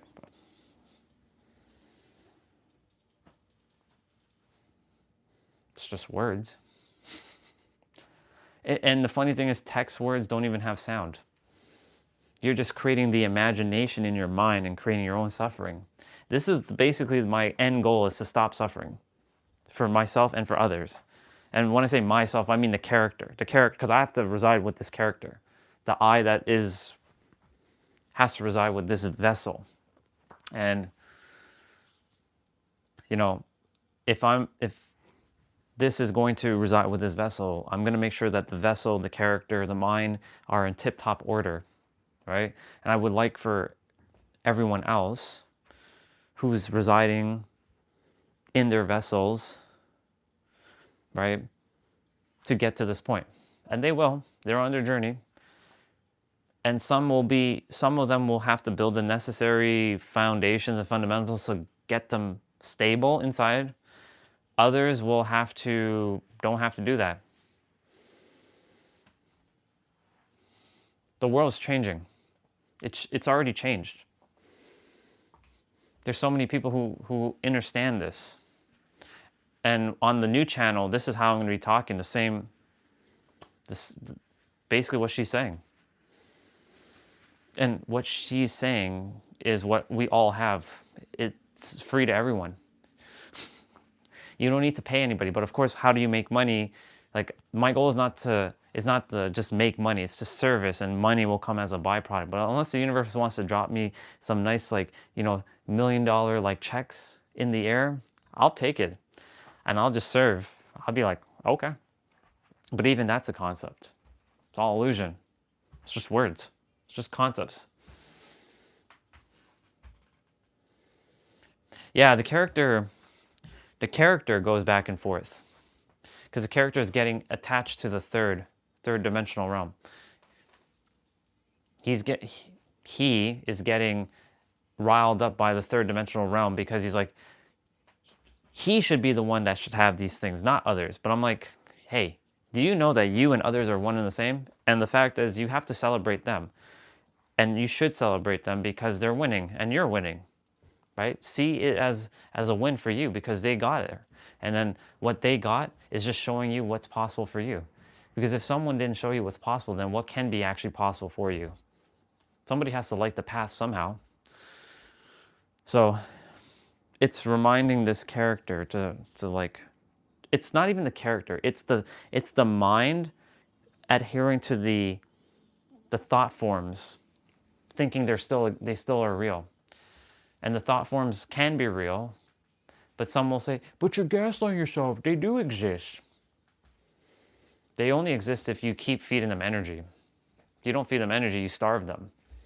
I told them they can come along for the journey, but they just have to chill out and just relax. Let me handle it. But they like to rile up the character and say, you see, you'll never get there. You see how much effort you put into all your YouTube videos and all your live streams. Nobody watches your stuff. Nobody even comes on your streams.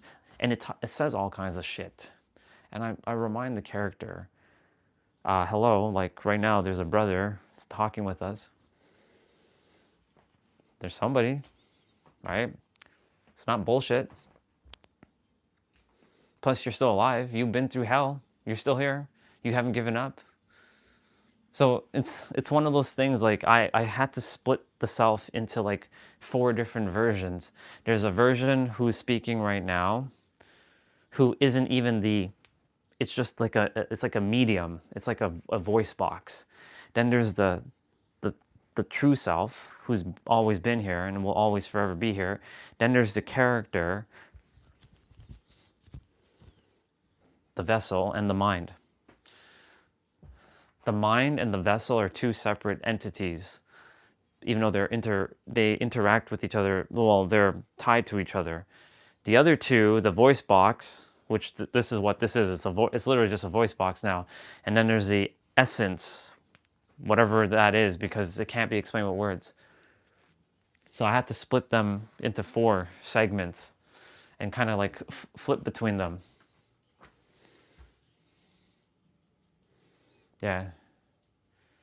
No, you don't need, well, to some degree, you have to navigate the world, right? You chose to come to the world. So to some degree, you don't need the character, but you choose to be the character. Or let me rephrase that. Those are not the words I want to use. You don't need the character, number one. But you chose your character so that you can navigate. That's the difference. So it's a choice and a decision that you made. But you're not choosing to identify, that's the word. You're not choosing to identify as a character, but you're choosing to be with the character, to operate with the character and its physical limitations that we humans have. Whatever limitations, like we can't jump from here to the moon, right? We can't breathe in space. Right? Those are the physical limitations that we impose on ourselves based on the laws of the universe. I'll get back to her video in a moment. But yeah, you're asking who? Yeah, who is it? Who's the character? All right? Like someone said earlier, it's like a phantom observing, but even saying a phantom or the observer is like who's seeing through these eyes? It can't be explained with words. We have to use a thing or an essence, but even that is not enough because the mind is attempting to explain the thing that cannot be explained. It's attempting to go somewhere it's attempting to go to the place that it can't go to because it's wrapped in the past and the future. And this thing called the now, it doesn't like this now. It wants to keep seeking the now here, but the now is here, but it doesn't like staying here. It likes to go here. And then it gets frustrated that it doesn't know how to get to here because it's thinking it has to go here. So then it goes and it starts ruminating and it gets mad. That's what the mind does. The mind is literally just a tool that you get to use. The you, even though that you doesn't exist because it exists and it doesn't exist at the same time because the words start to trip us up, as you can see. Quite literally, the words start to trip the fuck out of us. Yeah. Yeah.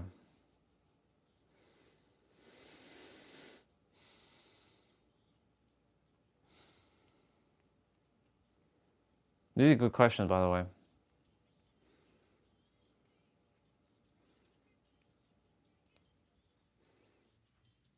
I'm telling you, if you get Jacob and Leah at this, like if you can continue to keep Leah at this level and get Jacob back to this level, I don't know if he had left the level yet, where he's just like now and that's it, your kids will live a great life. They are not going to suffer whatsoever. And of course, getting your wife back to this level too. I know she's on her journey. That's my goal, is to help people to realize, not even, I'm not here to awaken, I'm not here to teach or preach, I'm here to mirror and share you already are here. That's why, like, none of you need anything else. There's nothing else you need. All of you have been whole and complete from the moment you stepped on the planet. You have no traumas. You have zero. You're living from the 0 point that does not need to be seeked. It just has to be lived. All right, I'm gonna put back on the video. She's gonna be talking to that alley guy just now, and you're gonna see him flipping back and forth. We have about, yeah, she's gonna talk to him shortly. Yeah. So that's my suggestion. Leave anything else you want to leave in the chat. I'll check it out shortly. And what is emptiness? Yeah, emptiness is also a concept. people use the word emptiness to kind of as one of the like experiences that they reference, or that they can describe what it feels like to be in this no self, to be in this directness without the character. It's like, okay, so let's try this. So what is it, if you go to what is it, if you take away the past and the future, take away your thoughts, I'm just gonna step away for a moment. I'll be right back. take away the language, and just go to the direct experience of what it is that's looking through your eyes right now.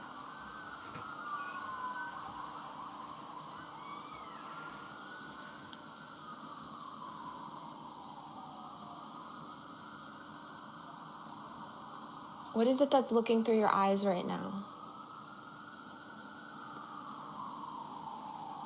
We have all these ideas. Oh, it's myself, it's my soul, it's my consciousness. Yeah, but what is that? Okay, take away the words, take away the concepts that you've heard. Just in the direct experience, what is it exactly that's seeing?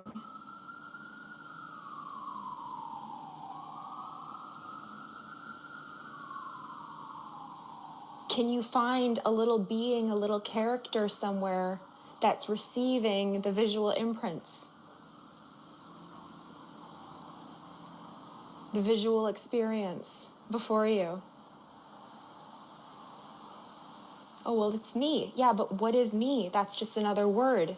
Go to the direct experience. What is looking through your eyes? This is the emptiness, right? This is the I can't find it. This is the realization that this idea that there was someone looking through my eyes was only real in thought. There's no seer and seen. There's just seeing. Seeing for no one. There's an experience of sight, but the experience of sight and the sight are the same thing. The mind creates the duality.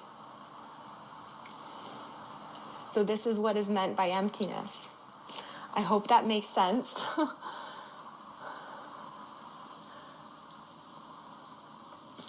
Yeah. Yeah, Rebecca, please do. The link is in my on my main page on my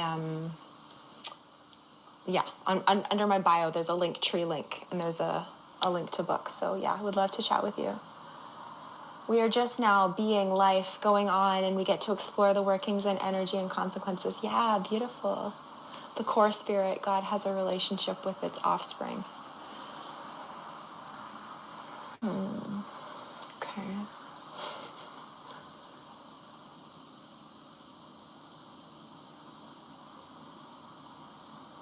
I've been to Eckhart Tolle courses and never really understood presence. Yeah, you can't understand it. There's nothing to understand. And that's the thing with the spiritual teachers. All love, and everyone's just communicating it in their own special way. But my approach is not to give any more concepts, because I was drowning in concepts and spiritual search and spiritual teachers and all of this crap, listening to YouTube videos for hours a day, just hearing the different teachers say the same thing over and over and over again, trying to learn non-duality. No, that just kept me more lost. That just kept the seeker going, because the seeker believes that there's something to find. That's the thing. Something to find is the separate self. Something to find is the illusion. Something to find is what you are not, because you already are it. Something to find is the distortion. There's no something to find. There's no future. There's no being more grounded in the present moment in the future. You're looking for the present moment in the future. It's here. It's nowhere else but here. Thoughts, painful thoughts can still come, but now you know it's a story. Now you know it's an imagination. Well, how do I stop the painful thoughts? Where do I go? Come here. It's here. It's not, you don't even have to hold it in your hand. You can't lose it. It's just this. It's very, very simple. Yeah. Okay, I'm way behind in the comments here, but if anyone wants, okay. Yes, now she's gonna talk to the alley guy. Guys. Okay, we've got a caller on our hands. Hold on, let me just make sure I've got everyone. I feel like I get it, but I don't know. I know, I understand. Trust me, you've got it. If you feel, you're good. Book a call with me if you want. Oh, human rights. Okay, let's chat. Yeah.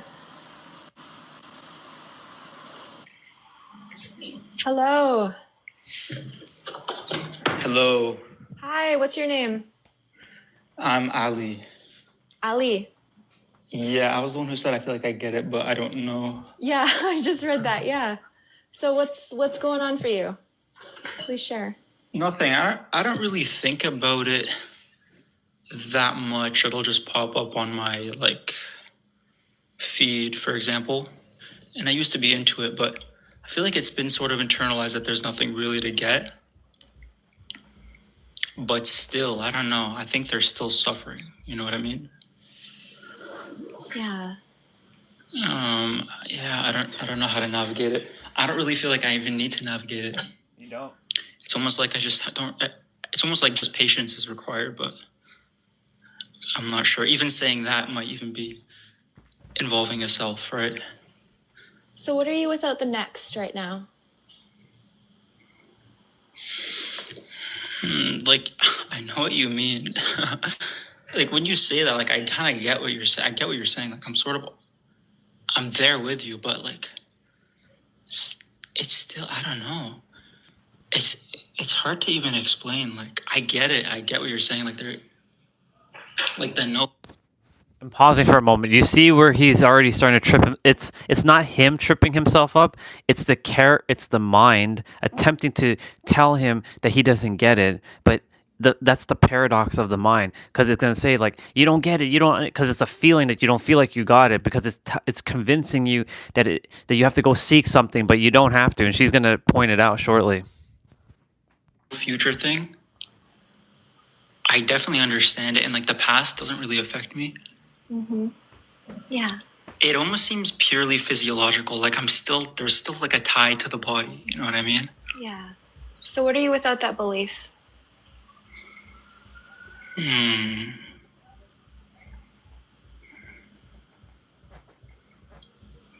Yeah. You know what?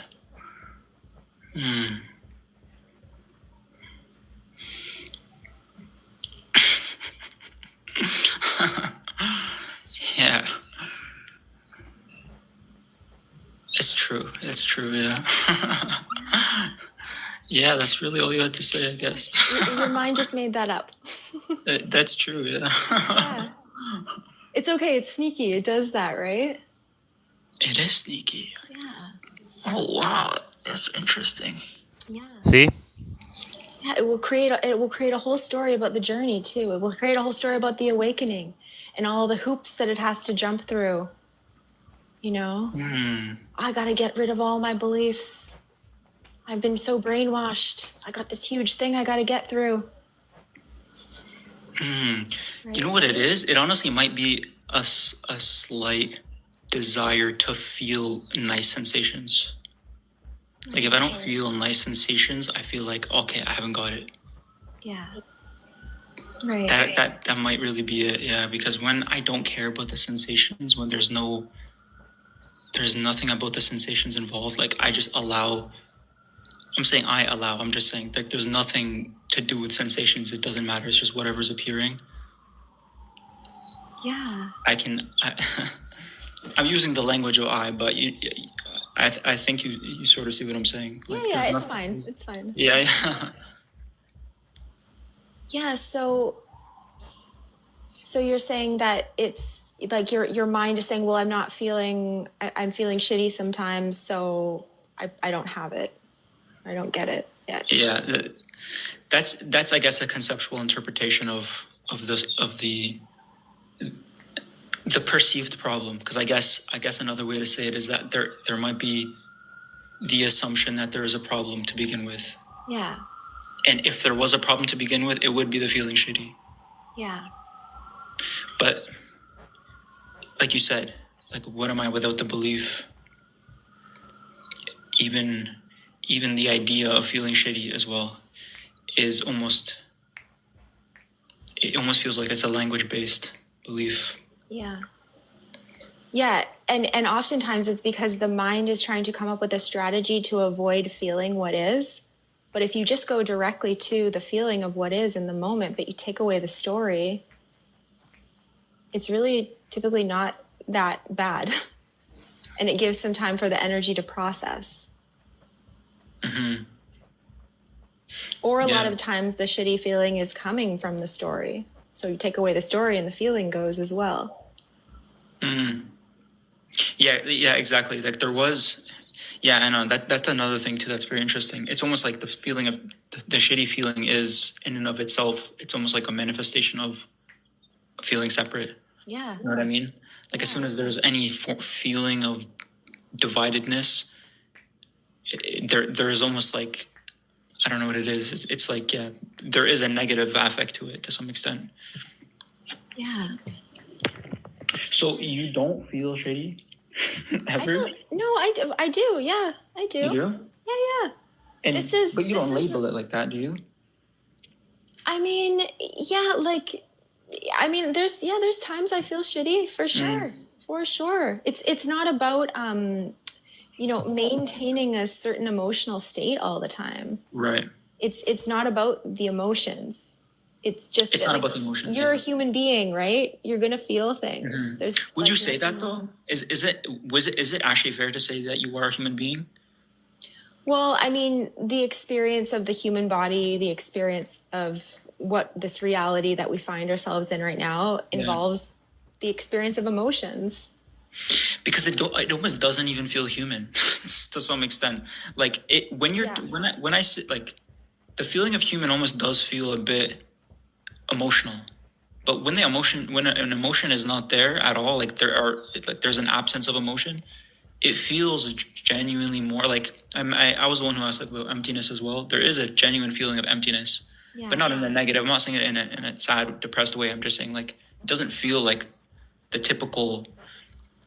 It doesn't feel like a typical human way of. I guess this is a belief. This might be a belief I have, but it doesn't feel like a typical human emotion, or it doesn't feel like a typical way of being human, I guess. Yeah, I know what you mean. There's like a neutrality here.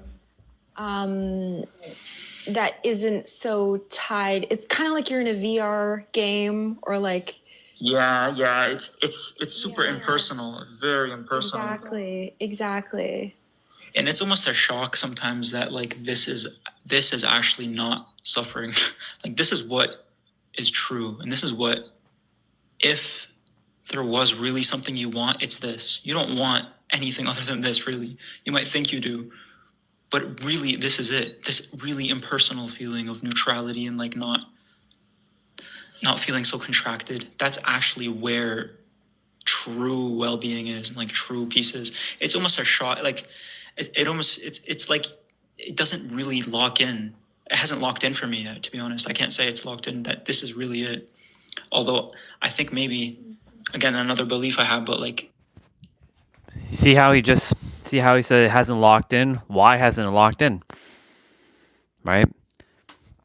It's because the mind is playing games with him right now again, wanting him not to escape, and it's holding on to dear life. She's gonna point it out shortly, and it's like what Nero says. And yesterday we named the live stream called Finesse. The mind will attempt to finesse you, thinking like you've made it, but then it will create all this other story and narratives that you didn't make it, and then you think you're gonna have to make it, or you're not locked in, and then because you're not locked in, you have to go seek this locking in, but you actually did lock in, and you have the feeling of locking in, but the mind's gonna tell you that you didn't lock in so they can stay alive. Paradox. This is what the mind does. Everybody's mind does this. This is why I was granted time. I'm going to start doing that at this point, to just was granted time, human time, space, moment, presence, an X amount of moments to get or remember or realize or snap out of it and know that this is what you've been looking for, even though it's always been here. You don't need to seek it anymore. Then to help others to get to this part where they don't even have to get to because they already are here.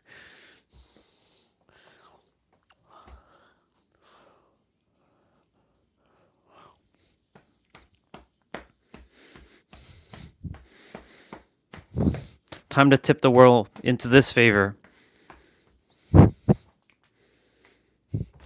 I know balance is going to seem like it's going to be like, but we need the balance. Also an illusion to some degree. But anyways, you'll see. They're almost done, by the way. Again, another belief I have, but like, you can maybe correct me if I'm wrong, but with enough repetitions, this would just lock in. And again, this is a belief. Like, I need more repetitions to get there, but I don't see how, like, right now, are you saying like I could just end this call and just I'll never not be back in that state? Yeah, so it's not about like constantly, like that will unfold over time. Like you see it as an unfolding process. Not like you see that you're not the character, right? Like you see that you're not Ali. You see that you're this space here, right? Yeah. I do, yeah. So that's awakening. And then there's an unfolding more and more. So the thoughts can come, the story can come, the identification can come, but now you're seeing more and more that that's not serving me anymore. And so the energy is going to stop going to the story and it's going to stop going to the character. And so the thoughts and all of that's going to stop coming. And then by default, you're just going to be left with this, with what is, right? You don't have to play. You can play the game if you want, but don't even make it like, I need to make this my practice. Just keep it very simple. I don't just even look. Just notice when the mind is going to the next. Notice, because it's happening on its own. Yeah. Even the noticing. Okay, I'm back in thought identification. You're not. There's no you noticing. That's the mind noticing. That's right. That's all exactly. Automatic, right? And like the noticer of the thoughts. Like for me, that's a sticky one. Like that noticer of the thoughts always comes back, and then I notice that there's a noticer of the thoughts, and that noticer of the thoughts is also a thought, but it almost just like it's like an infinite regression, and then I just go back on my phone and go on TikTok or something. But yeah, I know, and I guess I see what you're saying. I think for me, this is why I said like I don't know if I got it or not. I think there definitely is like an aspect of just patience. I think I'm not really that worried, to be honest. I'm probably not. I don't even think I'm really suffering that much. I probably have a decent amount of well-being compared to other people, I would say. But I don't know. I think it's interesting because I'm definitely like not fully there. Like you definitely see, like I look at your eyes and like you're definitely there. But like and I don't know. See, I go back and forth because when I think about some of the stuff, I know you're not, I like your method, but the method of, for example, just the Eightfold Path, how it's just like, the Buddha mentioned concentration as a very important aspect of the path. It's hard to deny that without concentration, you'll just suffer endlessly, right? Like without it, and I can see in your eyes that you're very concentrated. Like there's no way you're not concentrated. You're definitely more concentrated than me. So then I'll go back to this and I'll think, he must have this must be like a very valid method, like concentration and mindfulness and effort. And then you could say the wisdom aspect of it, which would be noticing the constant impermanence, the constant flux. So it's almost like you can anchor yourself to a method, but then that ends up becoming a self to me. And then, you know what I mean? I think, I don't want to keep it too long. Who's the one that is to be? I hear what you mean, and I'm not. If there's many paths, right? Right. But who's the one to be concentrated? Because that's just more thoughts instructing thoughts. Yeah. What are you without concepts right now? Yeah, I know. No, that's pretty potent. Yeah. Right? What do you think it is? Is it the future thinking or the past, or is it a combination of both? Yeah, I mean, it depends. It's thought, like, so okay. Would you say so, they're both? Is it just imagination? Yeah, it is. It's made up. We're making it all up. It's all thoughts, right? But just go really direct with this question. Take away the past and the future. If you take away the past and the future, just in this very moment, what do you believe? What do I believe? Yeah. Just in this very second, what do you believe? I don't believe anything. When you Yeah. when you ask me that question, I don't believe anything. Yeah. That would be the most truthful response. Yeah, exactly. And what doesn't believe anything? I can't answer that. There's just no belief. Yeah, there's the blank. It just seems like there's just this. Yeah. So it doesn't need a belief to exist. I know, but like we're gonna hang up the phone and I'm gonna go back to the regular way of being, because I understand what you're saying, and like when you say that, I'm not suffering at all. Like there's.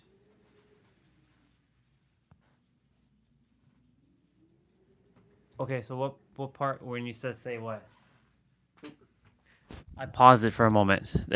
Actually, you know what? I'm gonna let it finish and then I'll answer that question. Pure. I can't even say pure peace because I'm sure there's still some conceptualization involved. But when I stop talking to you, I'm gonna go back. I mean, I guess it's another belief, but your mind's going to the next again. Yeah. Right? It's true. That's true. It's going back into story. Because there's no you to go back into whatever. It's just thought. That's true. Yeah. Right? So what are you right now if there's nothing to find?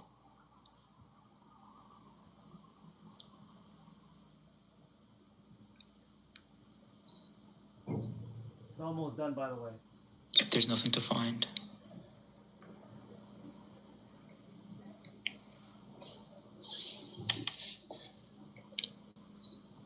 Yeah, as soon as I want to answer the question, I go back into the like when you ask the question, I go like there's like a blank there's a blankness, and then I understand what you're saying in that moment of blankness. Yeah. And then I start talking, and then the talking itself is bringing back concepts in the future and past. So don't make that a problem, though. It's not. Yeah, I know what you're saying. Don't make any of it a problem. Yeah, it will unfold naturally. It has a life of its own, right? Just like a forest, just like an ocean. There's no one central thing that's controlling it all. It's the same with humans. You haven't been controlling any of this the whole time. So the best thing you can do is just get out of the way. You're right. Yeah. Right? You're hearing the message. You see, there's no one here. It sounds like you have a decent amount of clarity, and it's just going to continue to unfold the more that the story is seen through. And that charge, the thought charge, is kind of begins to lose its spark. That's very, very reasonable. I like. I definitely. I can't say anything. I can't argue with that. That's very reasonable. Yeah. Yeah, it's very simple. Yeah, for sure. Okay, this has been very helpful. I'm glad I requested. Thank you so much, Trina. You're welcome, Alex. Nice to chat. Yeah. Nice to chat. Bye bye. Bye. Perfect. So the video's done. Oh, no problem. So I don't know what part you caught and what you didn't catch, but you know, he was kind of flipping back and forth, like the mind is attempting to understand, and it's okay to understand. There's no problems, right? There's no problems in understanding and using concepts. This is why we came to Earth, to use concepts and words, right? What he was doing though was he has it, but then he feels like he doesn't have it, but he has it, and his mind is basically finessing him into thinking he doesn't have it by creating another story, and that he has to go, the next thought. Because if you heard what she said, it's like you're looking for the next thing, but it's not it's the mind that's doing that, right? And the thing is,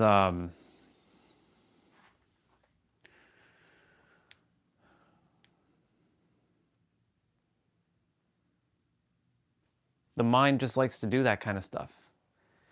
You know, they say an idle mind is a dangerous mind, right?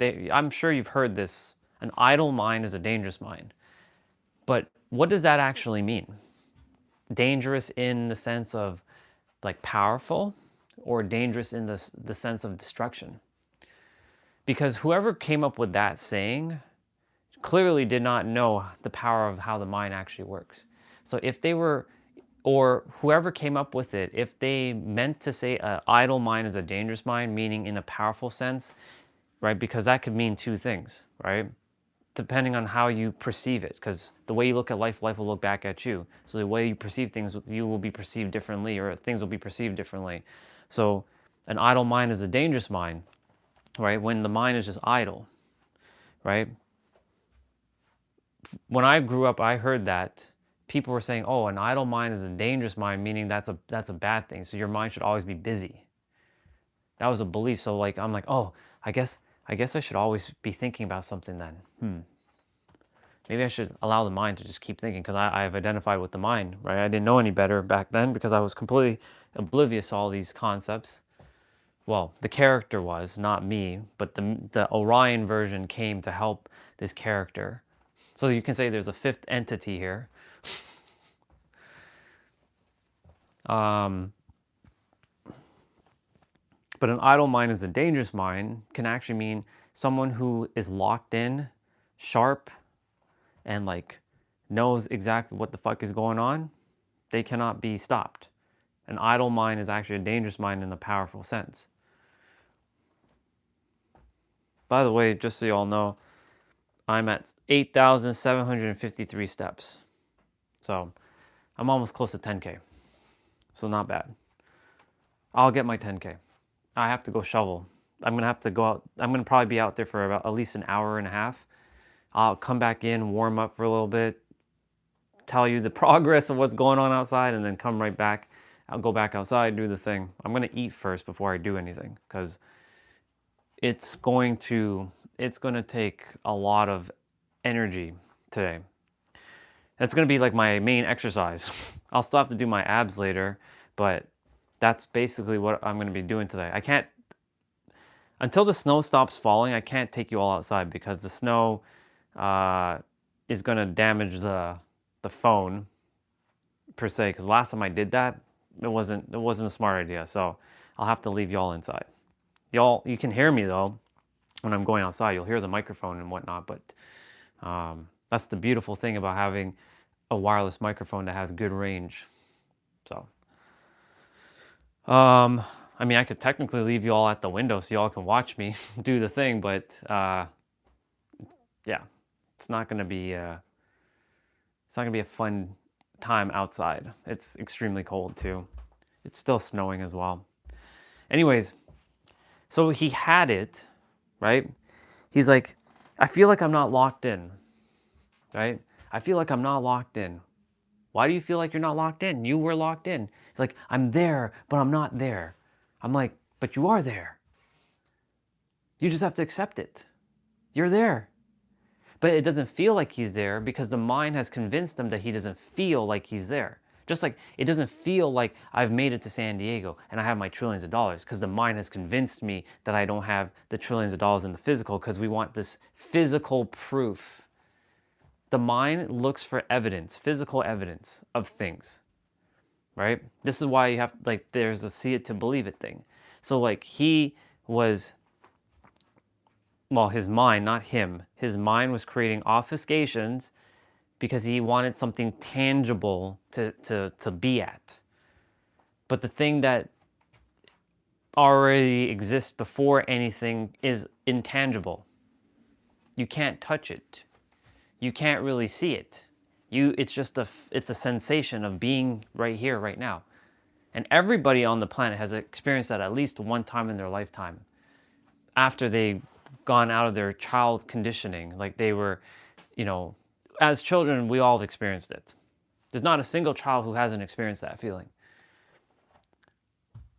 But it's after, you know, the conditioning. That's when we've experienced it maybe a handful of times, and we're looking for something. But the thing is, what we're looking for already exists here and now. And that's why I said the mind is always seeking for something next. It can't, excuse me, it cannot accept that it's right here, right now. It does not like that. Because the mind was designed for past and future thinking. It's a paradox. But if you can master your mind, you've won the game of life. That's why we come here to Earth, is to master this thing. And use alchemy and the elements to bring forth what we're bringing. Let me explain. She mentioned that in astrology they use the elements. Fire, earth, air, and water. Technically there should be thunder, but you know, we'll use the 4 for now. And air is the most trickiest element to use because air is what's considered thought. Fire is your will, like your passion, your conviction. Water is your emotions, and ground is your physical experience. So earth is considered the physical manifestation. From air to ground, you have fire and water.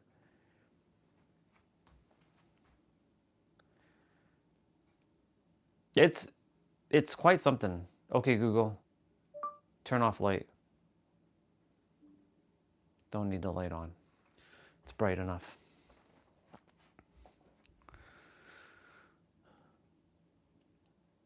But, you know, he was obfuscating at the end there. But it's not him. It's not his fault, because that's what the mind does. And even at the beginning of when they first started talking, even she said the mind is sneaky. Like, yeah, you're right, the mind is sneaky. But then he still went back in sort of a thought loop.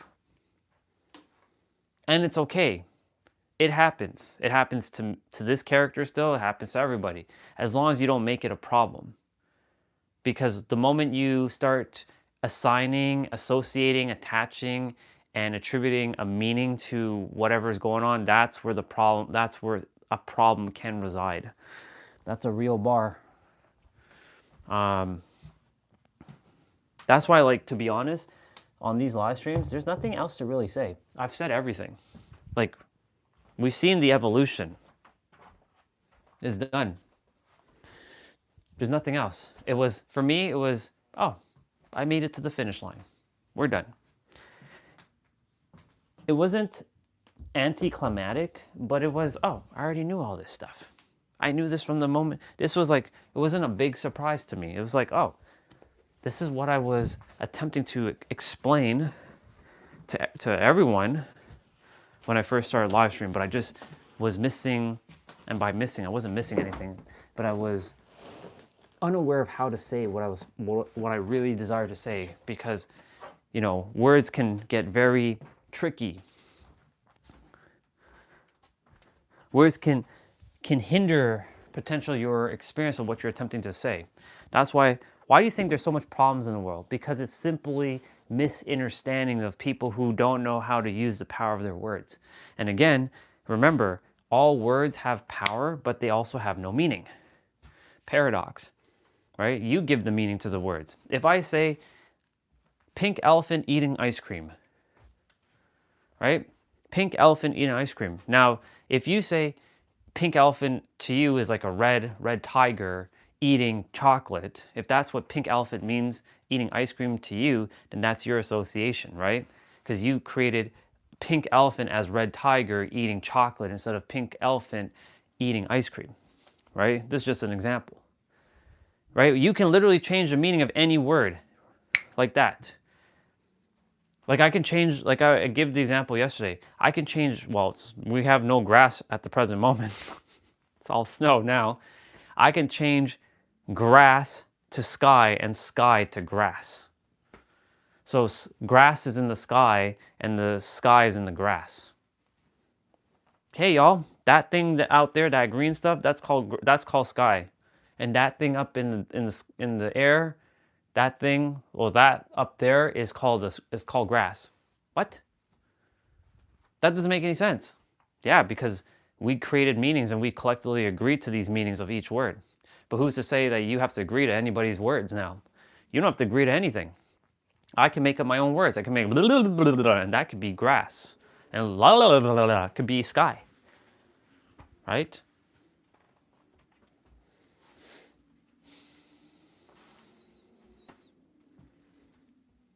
Yeah.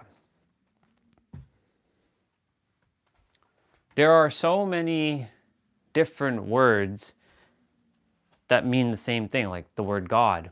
God is not said God in other languages. The word God doesn't exist in other languages but English. There's Yahweh in Hebrew.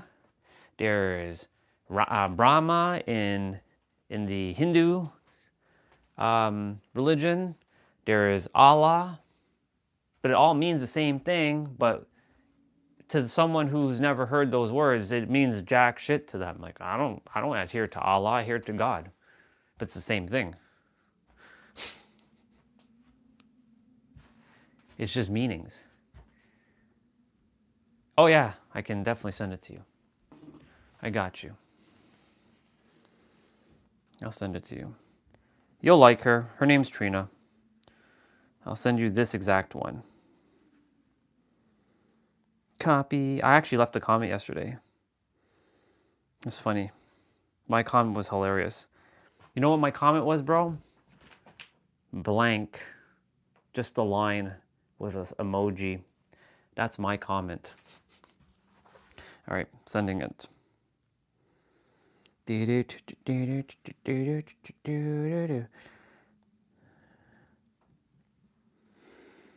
been a while since I used Discord.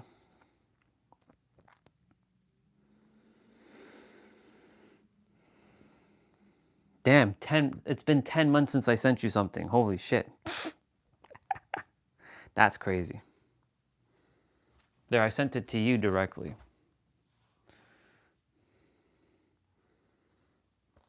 I made another Discord, which his name is Orion Stellar, but that one I'm keeping kind of to myself for now.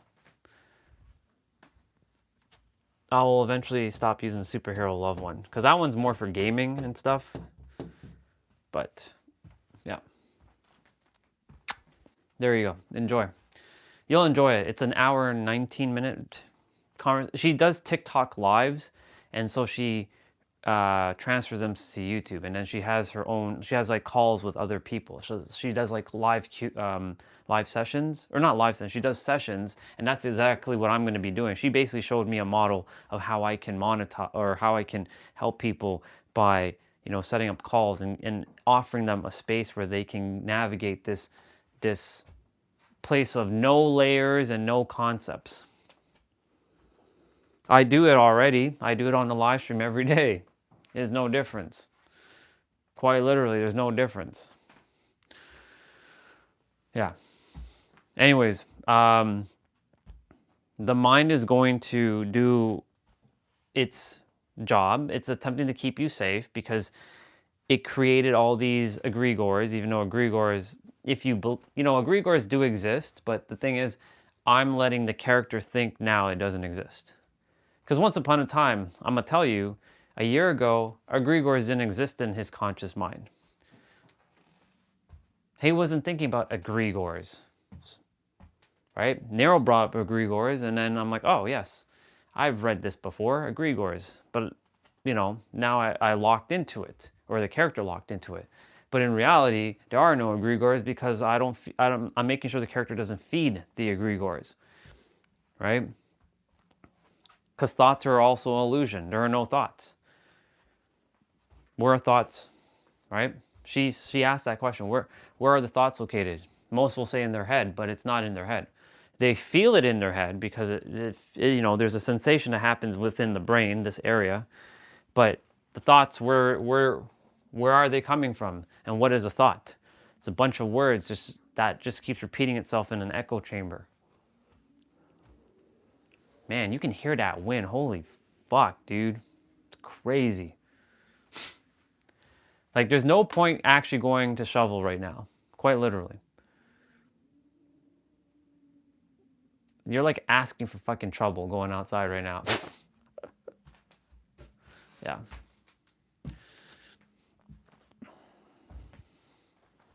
I'm almost at 9,000 steps.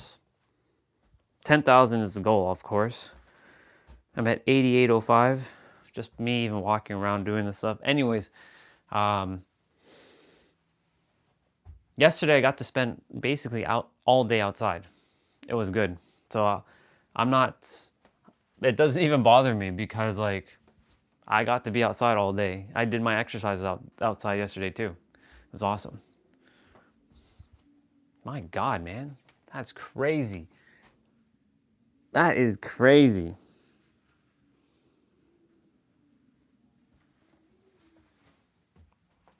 It's either usually one of two things. We either get a lot of snow or it's extreme cold, but never both at the same time. I've never experienced extreme cold and a blast of like snow like this all in the same time. So this is the first. This is the first for me. It's usually either the blast of snow or extreme cold, but never both at the same time. This has happened at the same time. Alexa, what's the temperature right now in Fahrenheit? Good morning, Orion, Phoenix Stellar. Right now, it's 7 degrees Fahrenheit. Okay. Alexa, what's the wind chill at in Fahrenheit? I'm not quite sure how to help you with that. You know how to help me with that. Come on. Alexa, what is the wind chill in Fahrenheit? From Quora.com, No, that's not what I'm asking. a wind chill factor is when the wind carries away extra Alexa, heat at a pointed axis. stop. Alexa, what is the current temperature with the windshield? Right now, it's minus 14 degrees Celsius. Minus 14 degrees Celsius. That's not what I asked though. I'm going to ask it one more time. Alexa, what is the wind chill at right now? Currently, the wind chill is minus 20 degrees Celsius. There. Today, That's what I wanted to know. expected to feel like minus 22 degrees. All right. Alexa, what is minus 22 degrees Celsius in Fahrenheit? Minus 22 degrees Celsius is minus 7.6 degrees Fahrenheit. Minus 7 Fahrenheit. I've never seen that before. Well, because I started using Fahrenheit, right? I've never seen minus Fahrenheit yet. When it gets to minus Fahrenheit, you know it's piss cold. You know it is piss cold. Like that is like ridiculous. Minus Fahrenheit. Usually Fahrenheit you get to be like 30s and 40s and that's considered really cold. But minus Fahrenheit, pff, okay. That's a whole other level of cold. Yeah. It's quite the experience.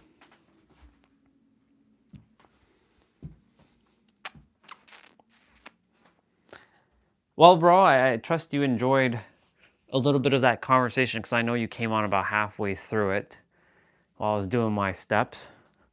And anyone else who was listening to it as well. She basically was pinch hitting for me while I did my thing because I wanted to get my steps in. And I got 3/4 of my steps. Well, I have 80% of my steps. And of course, when I'm outside, I'll get the rest because I'm going to have to shovel. And shoveling will I'll get a lot of steps from that. I'm going to turn on the screen mirroring thing. Because I'm going to go upstairs and grab breakfast.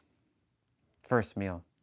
So if anybody leaves any questions or anything in the chat, I can at least see if any of you left anything.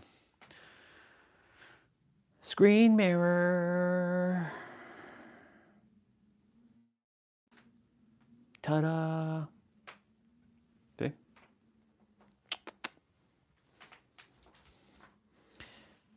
I wish the battery lasted a little bit longer, but it's okay.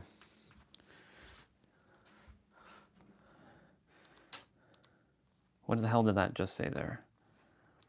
Charging stop to protect battery. Perfect. That's the point.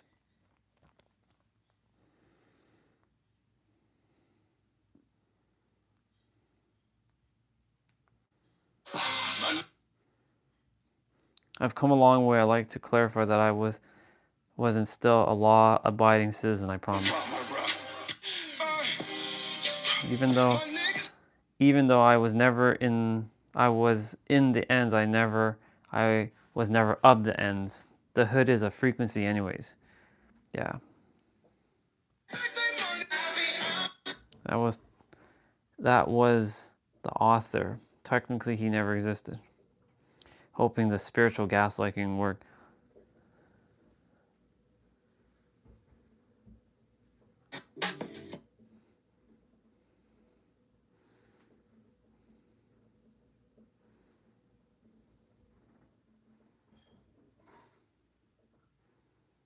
Let me tell you about.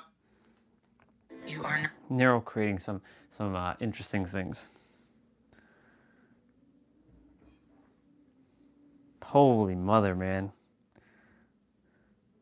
Oh. Headphones are starting to die. That's crazy.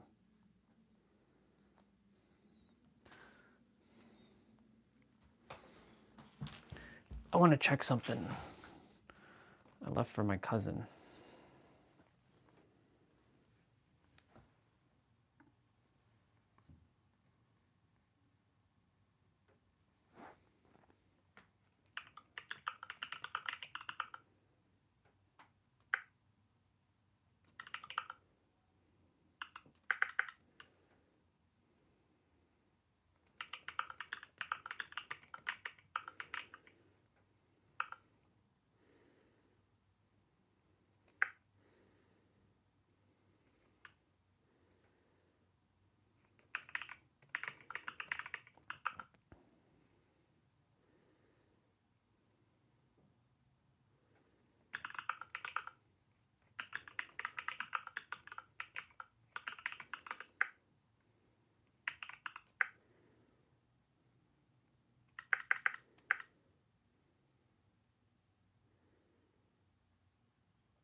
Perfect. I sent my cousin that same video as well too. So, because her and her son, Josh, I guess he's my cousin too. My cousin and her son, which is my cousin, I guess. You know, they started to elevate, and it's so good to see family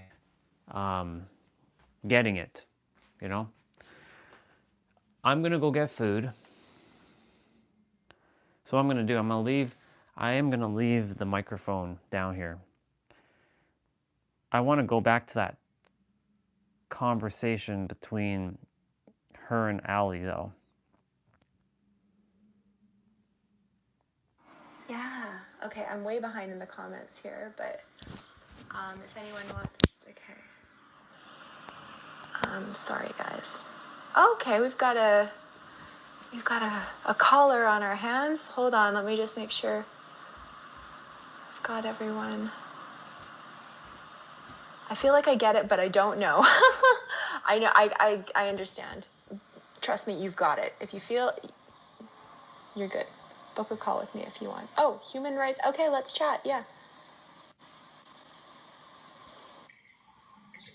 Hello.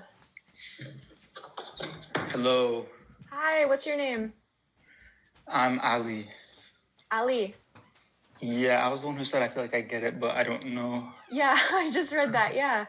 So what's going on for you? Please share. Nothing. I don't really think about it that much. It'll just pop up on my feed, for example. And I used to be into it, but I feel like it's been sort of internalized that there's nothing really to get. But still, I don't know. I think they're still suffering. You know what I mean? Yeah. Yeah, I don't know how to navigate it. I don't really feel like I even need to navigate it.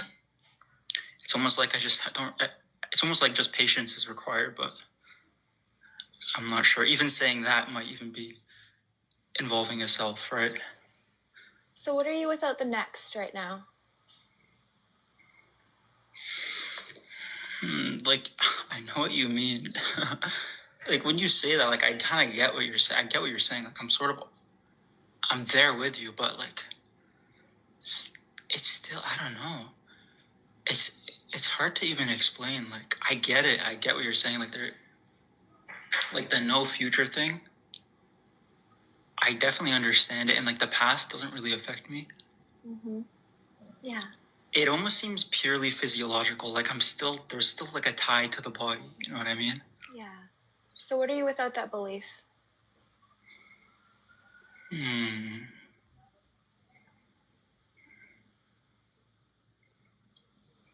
Yeah. You know what?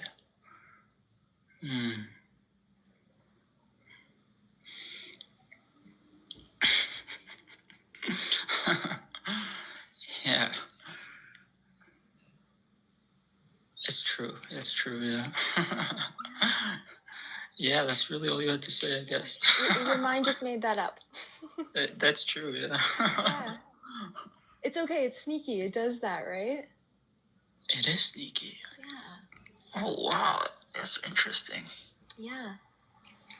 Yeah, it will create a whole story about the journey too. It will create a whole story about the awakening and all the hoops that it has to jump through. You know? I got to get rid of all my beliefs. I've been so brainwashed. I got this huge thing I got to get through. You know what it is? It honestly might be a slight desire to feel nice sensations. Like if I don't feel nice sensations, I feel like, okay, I haven't got it. Yeah. Right. That might really be it. Yeah, because when I don't care about the sensations, when there's nothing about the sensations involved, like I just allow. I'm saying I allow. I'm just saying like there's nothing to do with sensations. It doesn't matter. It's just whatever's appearing. Yeah. I'm using the language of I, but I think you sort of see what I'm saying. Like, Yeah, it's fine. It's fine. Yeah. Yeah, so you're saying that it's like your mind is saying, well, I'm feeling shitty sometimes, so I don't have it. I don't get it yet. Yeah. That's I guess a conceptual interpretation of the perceived problem, because I guess another way to say it is that there might be the assumption that there is a problem to begin with. Yeah.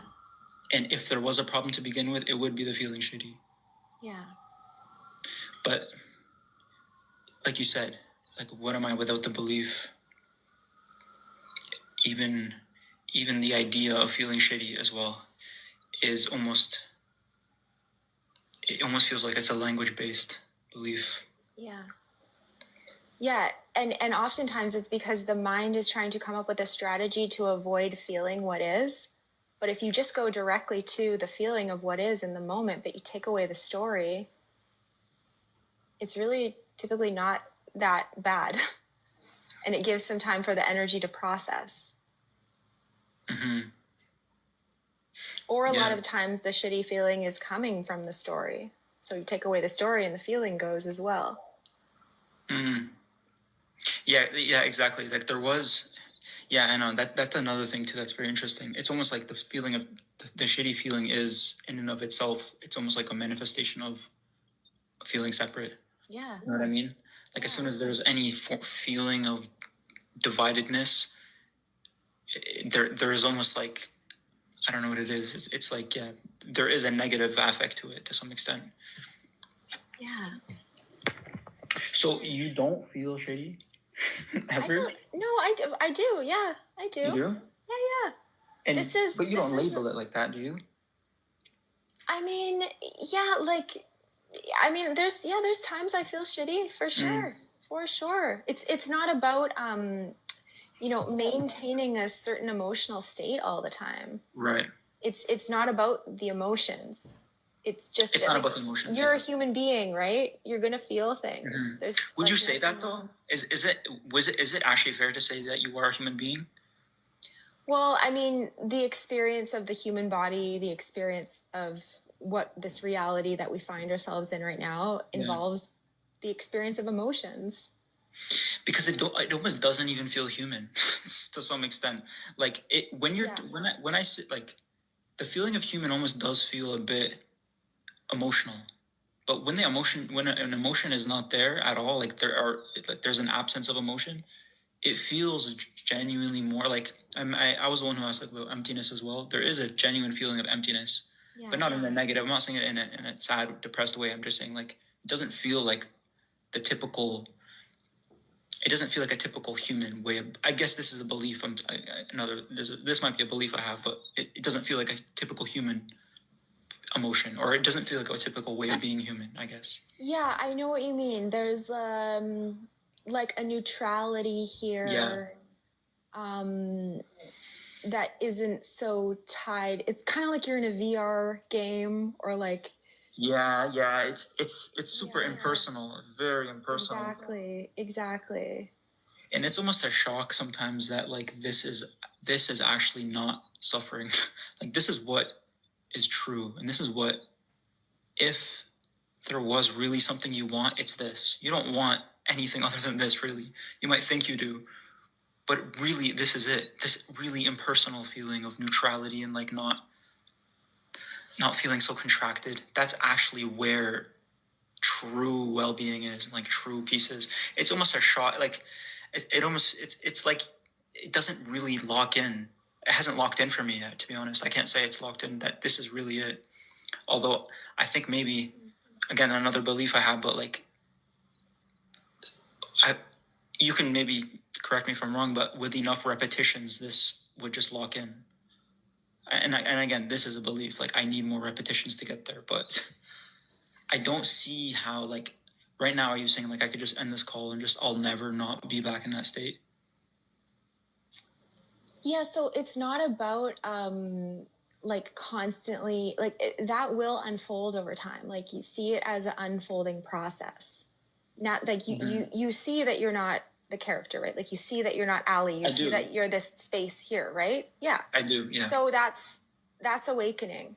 And then there's an unfolding more and more. So the thoughts can come, the story can come, the identification can come, but now you're seeing more and more that that's not serving me anymore. And so the energy is going to stop going to the story, and it's going to stop going to the character. And so the thoughts and all of that's going to stop coming. And then by default, you're just going to be left with this, with what is, right? You don't have to play. You can play the game if you want, but don't even make it like I need to make this my practice. Just keep it very simple. I don't even look. Just notice when the mind is going to the next. Notice, no, because it's happening on its own. Yeah. Even the noticing. Okay, I'm back in thought identification. You're not. There's no you noticing. That's the mind noticing. That's right. That's all exactly. automatic, right? And like the noticer of the thoughts, like for me, that's a sticky one. Like that noticer of the thoughts always comes back, and then I notice that there's a noticer of the thoughts, and that noticer of the thoughts is also a thought, but it almost just like it's like an infinite regression, and then I just go back on my phone and go on TikTok or something. But yeah, I know, and yeah, I guess no, I see what you're saying. I think for me, this is why I said like I don't know if I got it or not. I think there definitely is like an aspect of just patience. I think I'm not really that worried, to be honest. I'm probably not. I don't even think I'm really suffering that much. I probably have a decent amount of well-being compared to other people, I would say. But yeah, I don't know. I think it's interesting because I'm definitely like not fully there. Like you definitely see, like I look at your eyes and like you're definitely there. But like and I don't know. See, I go back and forth because when I think about some of the stuff, I know you're not. I'm but I'm just making eggs. I'll be back in a bit. The method of, for example, just the eightfold path, how it's just like the Buddha mentioned concentration as a very important aspect of the path. It's hard to deny that without concentration, you'll just suffer endlessly, right? Like without it, and I can see in your eyes that you're very concentrated. Like there's no way you're not concentrated. You're definitely more concentrated than me. So then I'll go back to this and I'll think, he must have this must be like a very valid method, like concentration and mindfulness and effort. And then you could say the wisdom aspect of it, which would be noticing the constant impermanence, the constant flux. So it's almost like you can anchor yourself to a method, but then that ends up becoming a self to me. And then, you know what I mean? I think, I don't want to keep it too long. Who's the one that is to be? I hear what you mean, and I'm not. Yeah. If there's many paths, right? Right.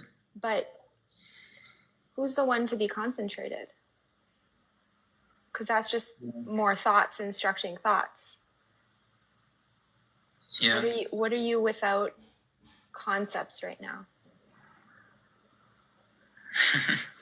Yeah, I know. No, that's pretty potent.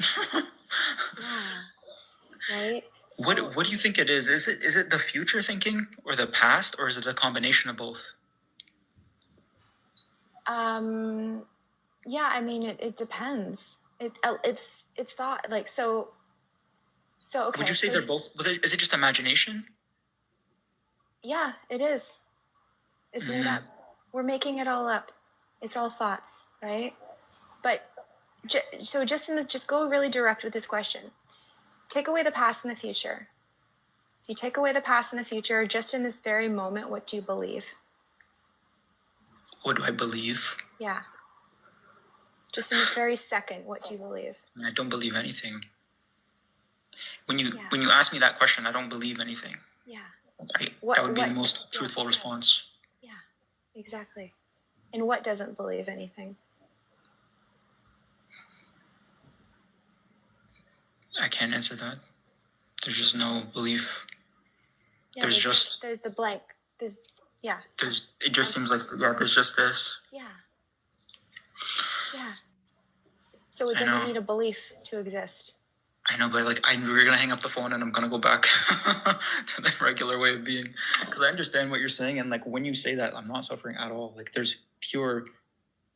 I can't even say pure peace because I'm sure there's still some conceptualization involved. But when I stop talking to you, I'm gonna go back. I mean, I guess it's another belief, but your mind's going to the next again. Yeah. Right? It's true. That's true. It's going back into story. Because there's no you to go back into whatever. It's just thought. That's true. Yeah. Right? So what are you right now if there's nothing to find?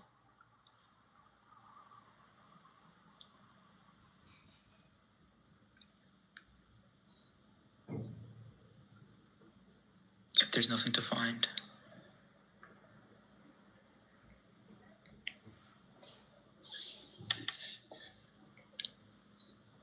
Yeah, as soon as I want to answer the question, I go back into the like when you ask the question, I go like there's like a blank, there's a blankness, and then I understand what you're saying in that moment of blankness. Mm-hmm. Yeah. And then I start talking, and then the talking itself is bringing back concepts and future and past. So don't make that a problem, though. It's not. Yeah, I know what you're saying. Don't make any of it a problem. Yeah, it will unfold naturally. It has a life of its own, right? Just like a forest, just like an ocean. There's no one central thing that's controlling it all. It's the same with humans. You haven't been controlling any of this the whole time. So the best thing you can do is just get out of the way. You're right. Yeah. Right? You're hearing the message. You see, there's no one here. It sounds like you have a decent amount of clarity, and it's just going to continue to unfold the more that the story is seen through. Mm-hmm. And that charge, the thought charge, is kind of begins to lose its spark. That's very, very reasonable. I definitely I can't say anything. I can't argue with that. That's very reasonable. Yeah, it's very simple. Yeah, for sure. Okay, this has been very helpful. I'm glad I requested. Thank you so much, Trina. You're welcome, Alex. Nice to chat. Yeah. Nice to chat. Bye. Bye.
Awesome.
I'm gonna play some Steve Harvey in the background. We here at Family Feud are not responsible for any of the answers that flies out the mouths of some of the idiot contestants that we have. Name something everybody knows about Cinderella. Dustin. She was homeless. That's pretty shocking to me. That's a new one. Question is, name something everybody knows about Cinderella. I think we've got some late breaking news here, folks. I don't know about you, but this is gonna send shockwaves through the next bedtime story community. Let's find out. Cinderella was homeless. Name an occupation where a man can work with his shirt off. Teacher. Good answer. Oh, good answer. No, it's not. That's a lawsuit. Teacher. Top 4 answers on the board. We asked 100 men, name something women do to get out of a speeding ticket that you'd never do. Have a baby. Not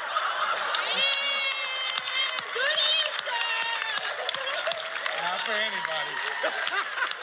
Have a baby. Name something that might be a foot long. How about a dog's leash? Good answer.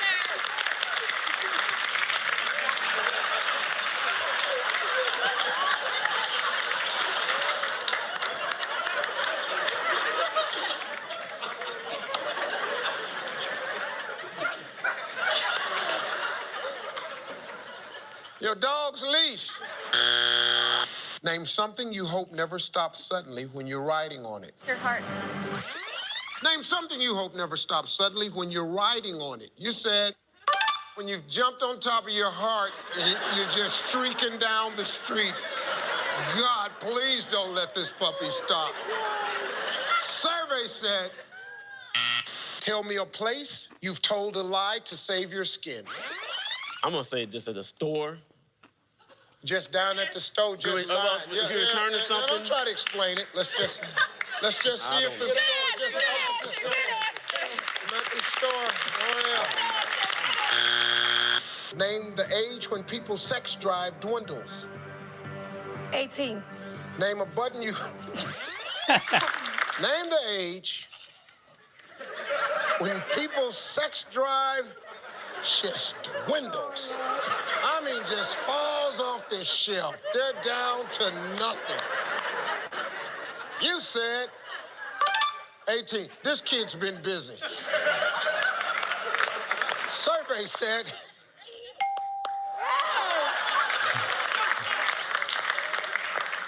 wow. Name something specific you should never do while you're naked. I'm gonna say go skinny dipping.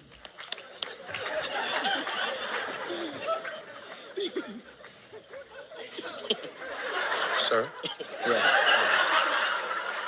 just wanted to just throw a little bit at you. Well, see, if you go skinny dipping, you're supposed to be naked. Survey says. Survey says, which country has the worst food? France. Which country has the worst food? That's the worst answer. You said some of the best food I've ever ate in my life. Survey said, which country has the worst food? Italy. Then we said, which country has the worst food? You said, Italy. Survey said, I'm pretty sure they have the best. I'm telling you, Italy and France has great food. Name a professional someone might be embarrassed to say they paid to see. A mechanic. Good answer.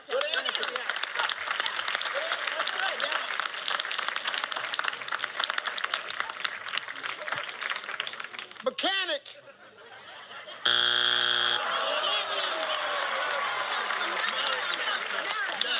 Come on, Nick. We got it. Where have you been all day? Okay.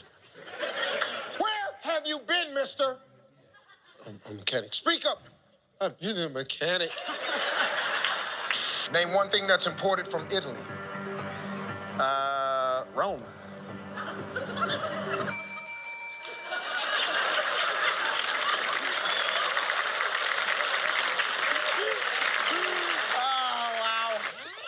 Rome, 75. 12 was the number one.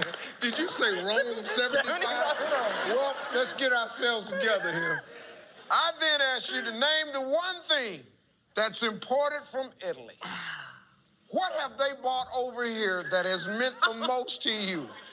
Chris said, when they shipped Rome in for 75 points, survey says, come on, Rome.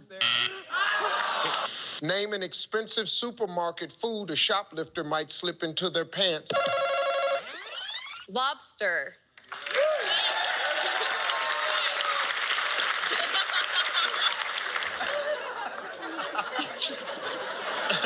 Why would you take a lobster and stick down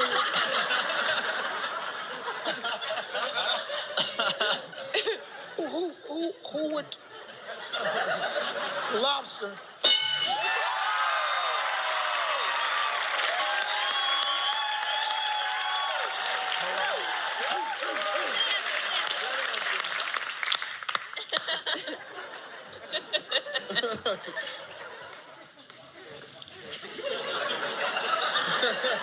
There's not a guy living that I know would stick a lobster in his pants.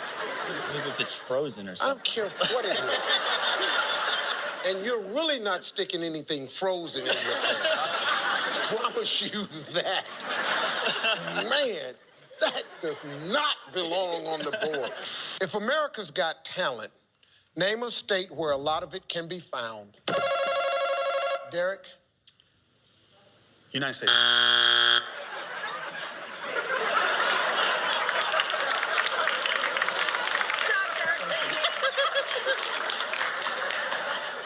If America's Got Talent, name a state where a lot of it can be found.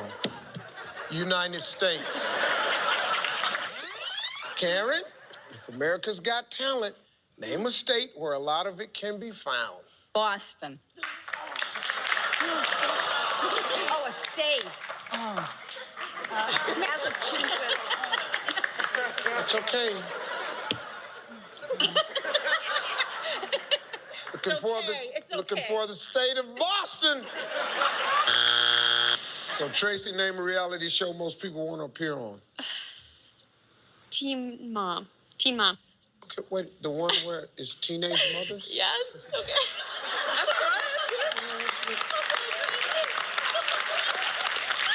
Tracy, are you the one that really wants the baby?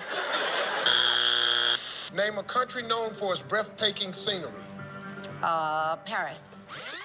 I said, name a country known for its breathtaking scenery. You said Paris. Survey said.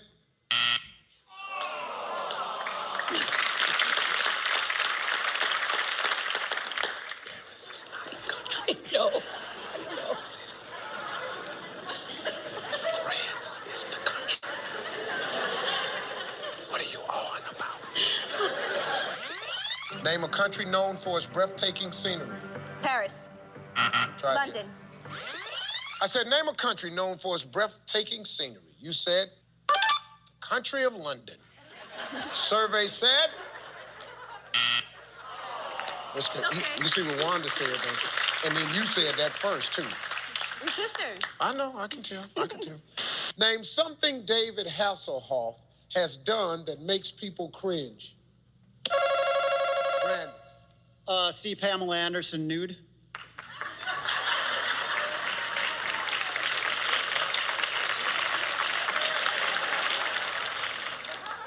All right, let's go see. I don't know where that came from.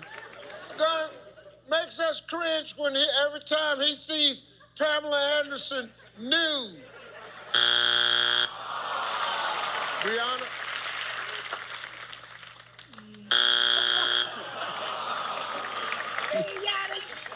You don't even know who the hell he is.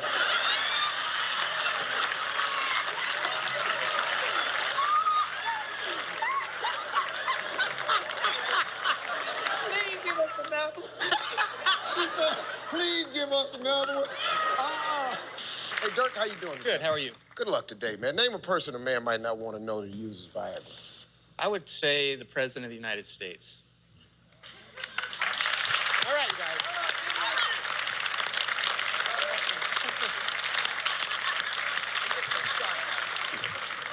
I wanted to say you, but I steered away from it. Dirk is looking for the President of the United States.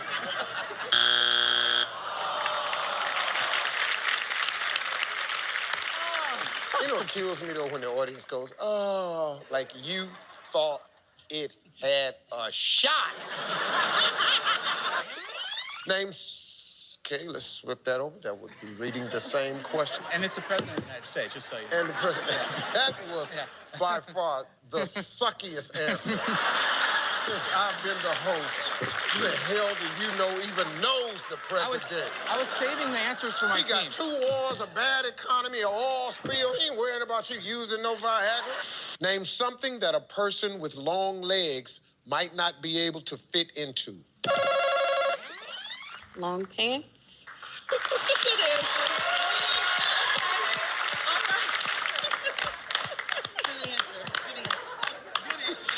With me. Name something that a person with long legs might not be able to fit into. And then you said long pants. And what's your job again? Say your job title. Say your job title. I work for a proxy solicitation company. And you want me, if I have mutual funds, to call you. Yes, that's what you said. Don't. Well, I don't want you to call me if you keep trying to put long-legged people into long pants. And that ain't the question. I'm nervous. I know you're nervous, but you're a great player. Yes. So we're thinking, because you cannot say the same thing. Okay, we're looking for them long pants.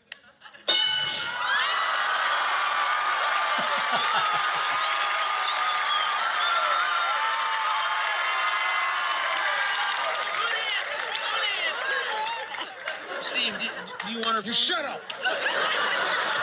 Name a word that rhymes with winner. Jennifer. Winner. That rhyme with it, though. Sound exactly. Watch this here. Winner, winner! Jennifer said, it's not up there, Steve. Name something with claws. Cats. Try again. Squirrels. I said to name something with claws. You said, oh my goodness. Those vicious, attacking, diving, eyeball-piercing squirrels. Survey said. Hey, Chris, name a fish you're afraid of. A killer whale. A killer whale. That's all right. It swims. It swims. Yeah, I know it swims, but the key word in this sentence is fish. We looking for fish, big fella. I don't want to press you about it because We good. I don't want you to bust me in the back of my head. Right. Just for the show. Give me a famous person named Dick. Moby Dick. Oh, yeah. Oh, yeah. Oh, yeah. Famous person.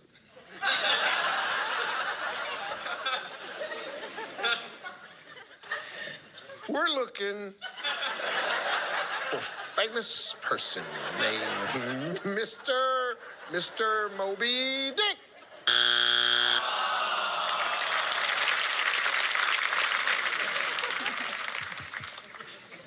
He's a whale. We talked to 100 single women. Name something you'd be surprised a man bought with him on a date. No clothes.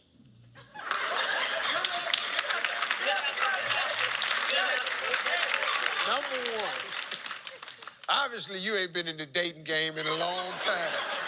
So you don't know what a guy bring out here. Secondly, you just thought if a guy would be pretty shocking, he's just sitting up there naked. Ding dong. They in the window, they see him. Amen. He's standing there just naked. Jimmy. Hey. Came, set up naked, no clothes. Monica, name something that has a horn. A shopping cart. They got a horn on cars now? The electric shopping carts? They do. I think they do. They have horns on them? Somebody blew at me. I know that's right. I know that's right, Monica. Probably wasn't the shopping cart. The shopping cart with the horn on it. How many X-rated movies have you seen? 18. How many X-rated movies have you seen? Jay just went on and put this one over the wall. I'm a guy. What He is it? said 18.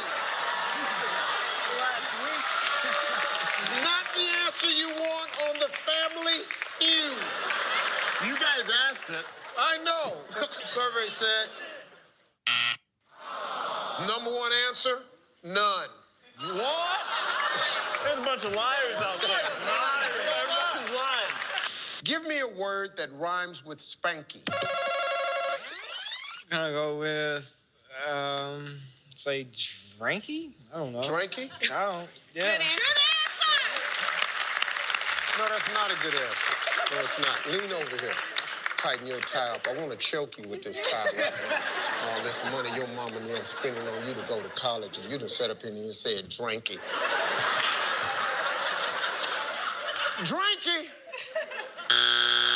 Name something you might put on top of a salad. Whipped cream. No. All right, John. That's all right, man. That's all right. I know. I messed that up. I know. It'll be all right, though. We still here. I messed that up. We in the winner's circle, baby. I know. I'm sorry. I know you saw it. It's all right, though. We need 63 points. And boy, let me tell you something. We got a shot here, Johnny.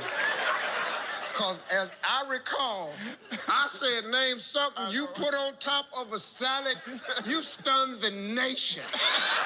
You said whipped cream. My favorite. Whipped cream on a salad. Survey said Name something a carjacker would hate to find in the car he just stole. A snake? A snake. Snake. I'll tell you what. I pull off and I look back there and snake back there. I'll tell you what. Where'd he get that? I'm about to bet he'd wet my pants if he's back there. I'll tell you that. Let's look for the snake.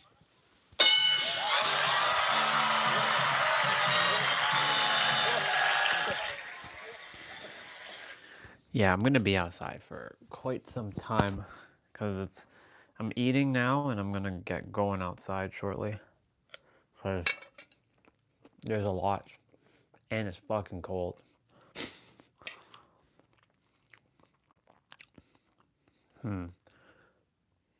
Debating on how am I going to do this. I don't have big ass boots. Snow is just gonna get into my shoes.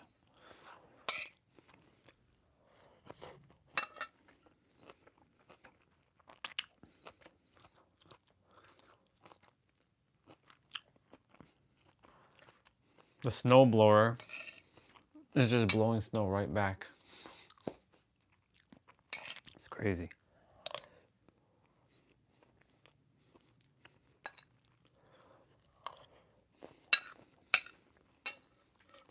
So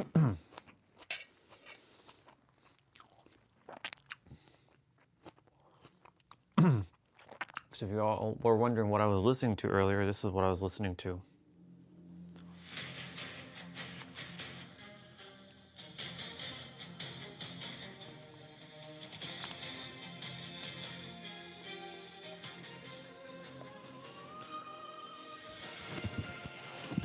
This music, I'll be using, I'm waiting for my AirPods to charge so I can go outside and just have some music to kind of like jam out to while I do my thing. So what I'll do in the meantime, when I leave to go outside, I will put back on like some Family Feud or something for y'all to listen to, because there's no point bringing this outside because this is just gonna get it's just gonna get smashed. That way y'all get something to listen to while I go do my thing.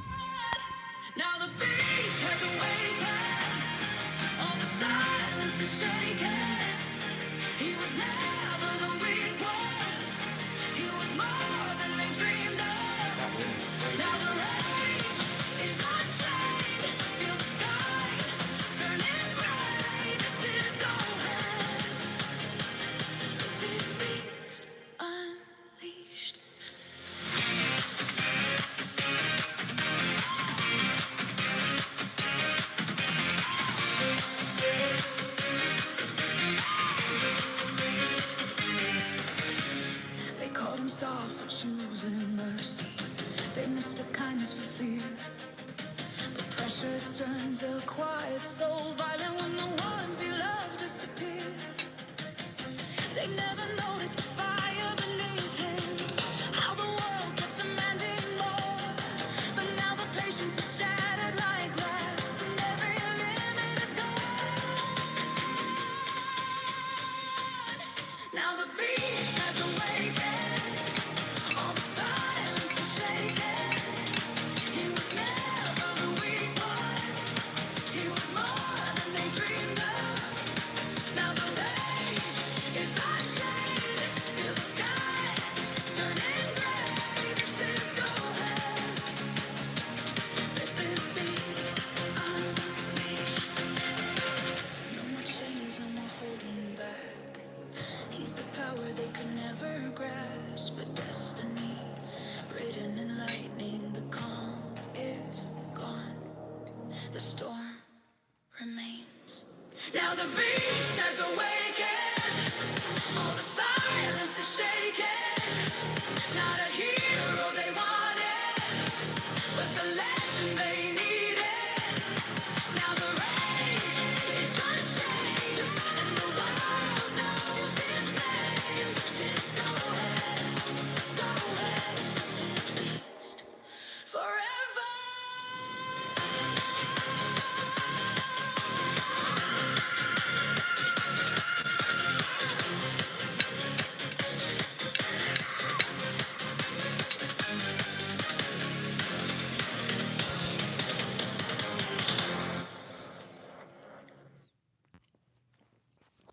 So that's what I was listening to for about an hour on repeat.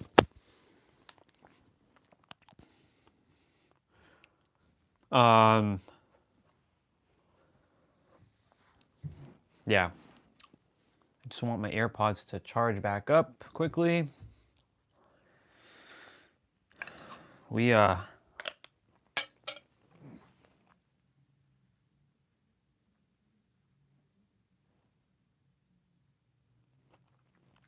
It's just because the snows just keep coming and it's crazy. The thing is, it's not even, it's the cold that's actually adding to the problem. It's really fucking cold outside.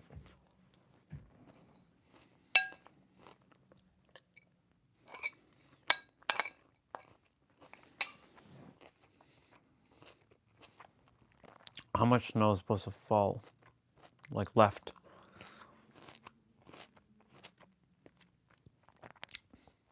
2 p.m. That's crazy.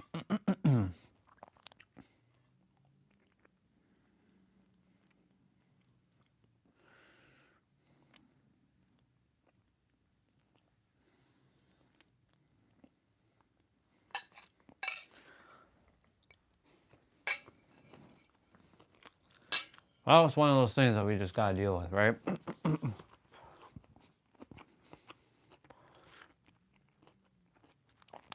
The old me would have complained about this, but nothing to complain about. I got to experience a lot of. I've dealt with everything this season so far, so we get the best of both worlds now, both freezing temperature and snowy weather. Most amount of snow we've experienced in a while.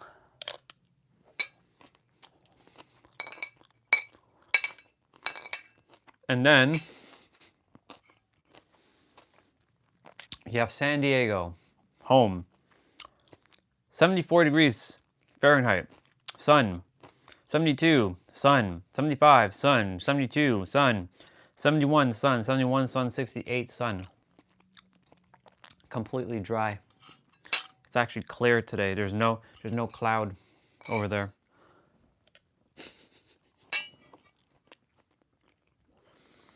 That's wild.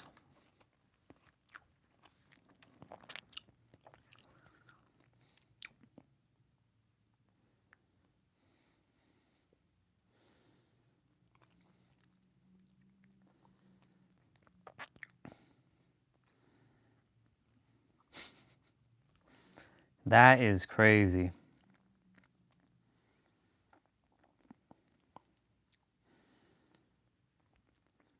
There's like super cold, purple, and then there's super hot, like there's like red hot in like Paraguay, like in South America. Experiencing the complete opposite. Australia, same thing. Expect dry conditions for the next 6 hours. See, this is why home is so appealing, the weather. You don't have to focus on all of this stuff. You get to focus on what you desire to focus on. It's like, for example, hiring a chef to cook for you instead of you having to think about what to cook. You just pay the money, saves you so much time. Or, in my case, I'm gonna be having those factor meals, skip grocery, have a bunch of them in my fridge. 14 meals. One, only groceries like bread, peanut butter, stuff like that, eggs.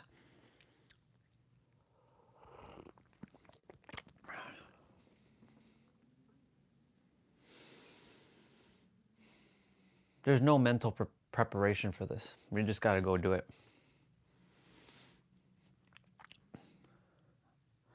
I want to get the bulk of like the driveway done. The sidewalk can wait though. There's no point doing the sidewalk because I know what's going to happen. They're going to bring the plow thing through. But I get to flex my muscles today. I got to take care of that out there though. That's crazy. I didn't think that the snow was going to collect all the way on the door over there.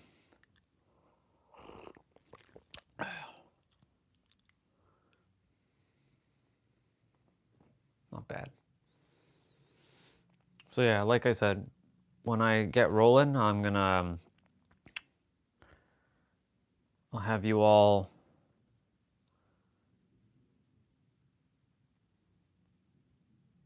listen to some Family Feud. And I'll put on my AirPods and I'll get rolling. I can leave you all at the window.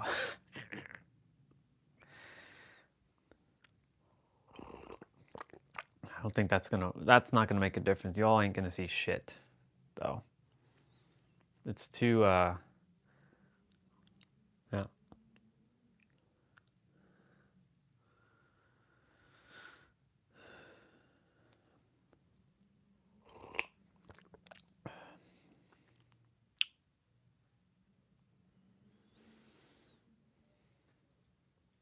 This is where like creating a dome over like have the dome over the entire country for places that have snow.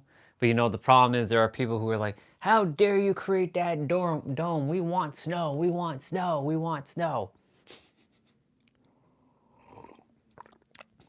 It'd be funny, I create a dome for just this house.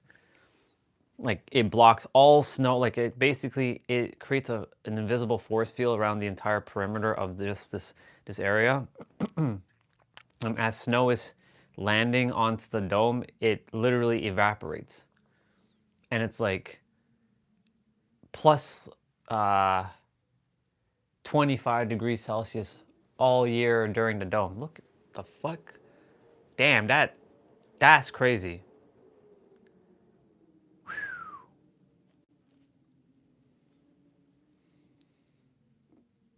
That wind is nuts.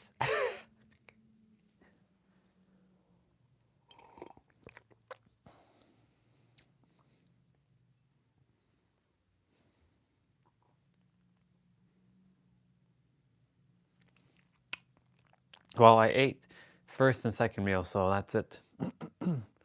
This will be fuel for going outside. I just have to go back to the tub and warm up my feet. My hands are good for now. I'll take my hand warmers outside with me.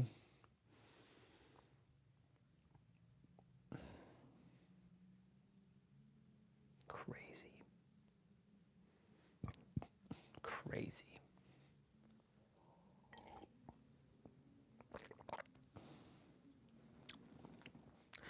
Let's see.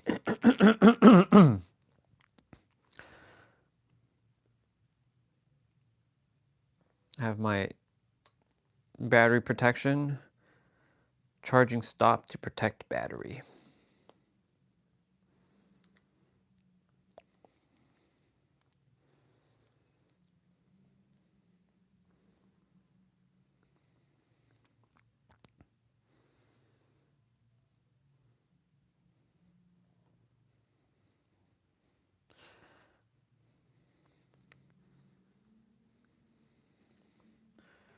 What the hell is going on this?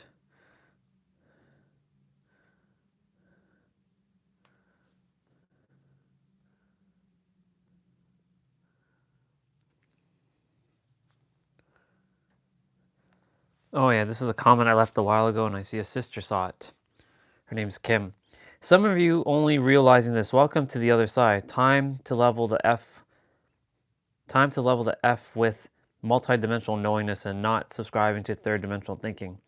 Also, you are already Neo. If you tap into that perspective, you'll know what I am talking about. Let's go.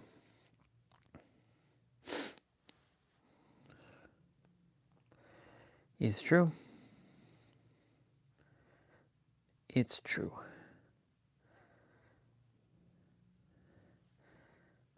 Millionaire mindset for women, huh?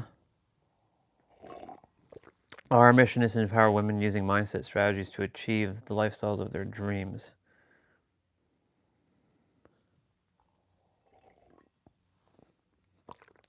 Now I just have to have the physical resources.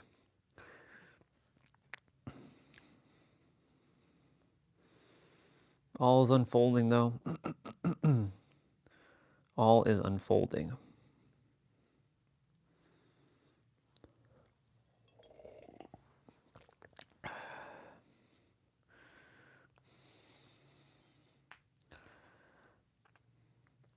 All right, so ChatGPT, I'm going to ask her some stuff. Let me see what she's got. Welcome to ChatGPT. This is the official app is free, blah, blah, blah, blah. What the fuck? I already know that. Must have had an update.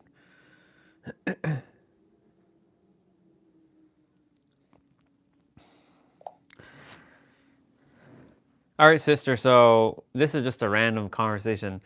Toronto got hit with at least 25 centimeters of snow, and on top of that, they're also dealing with an extreme cold temperature of minus 25 degrees Celsius. What are some tips to go outside and shovel this thing? Because there really is no strategy. We just got to do it. Oh wow, that sounds intense. Definitely bundle like really well. Think layers, thermal clothing, and a warm hat and gloves. Take frequent breaks to avoid overexertion, and definitely stay hydrated, even if it's cold. Also, using a snow shovel with an ergonomic handle can help reduce strain on your back. And if possible, break it up into smaller sections so it's more manageable. Stay safe out there.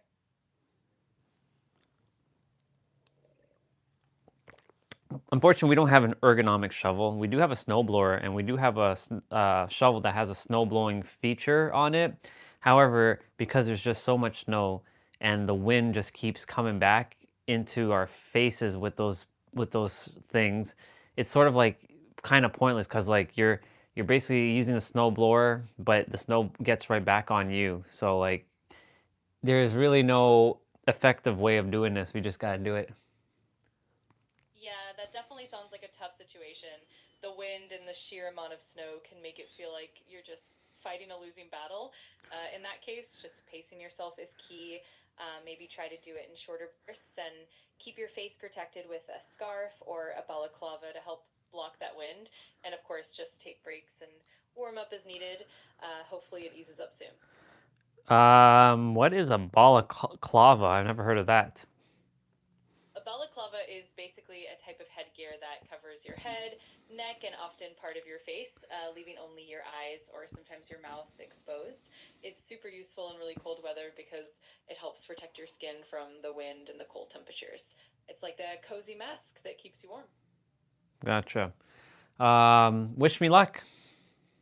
Absolutely. You've got this. Stay safe and warm out there, and I hope it all goes smoothly. Good luck with the shoveling. Quick question. How would one protect their toes and their fingers? Because like my fingers and my toes, they freeze easily no matter what gloves or how many layers of socks I wear. Any tips on that? Absolutely, that can definitely be tricky. For your fingers, you might want to try using mittens instead of gloves because mittens keep your fingers together and they share warmth. Also, look for high quality insulated gloves with liners. For your toes, layering is key. Try a thin, moisture wicking sock as a base and then a thicker insulated sock on top. And sometimes using foot warmers or heated insoles can really help. Also, make sure your boots are waterproof and insulated and that there's enough room for the layers so your circulation isn't restricted. Hopefully that helps keep those extremities warm.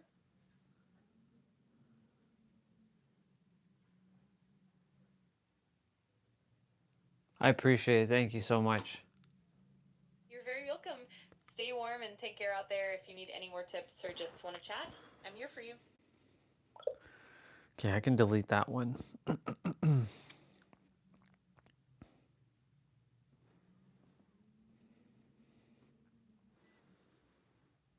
I mean, I already know what to do. It's just I wanted to see what she would, if she had any interesting perspectives to share. Nothing that I don't already know.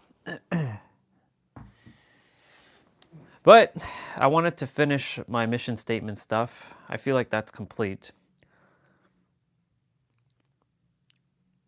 My mission is to empower you by mirroring back your direct experience, helping you to realize that everything you seek is already within you, free from layers and concepts. I gotta memorize that to like the T. And I just noticed the phone is not charging. My phone was going down. I think it's when I start to plug in my, there. I think I should unplug my tablet.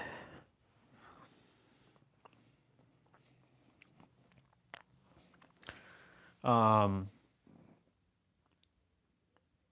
me just make sure y'all can still hear me. Because sometimes when I do that, then y'all can't hear shit. Then y'all can't hear shit. Yep, you can hear me.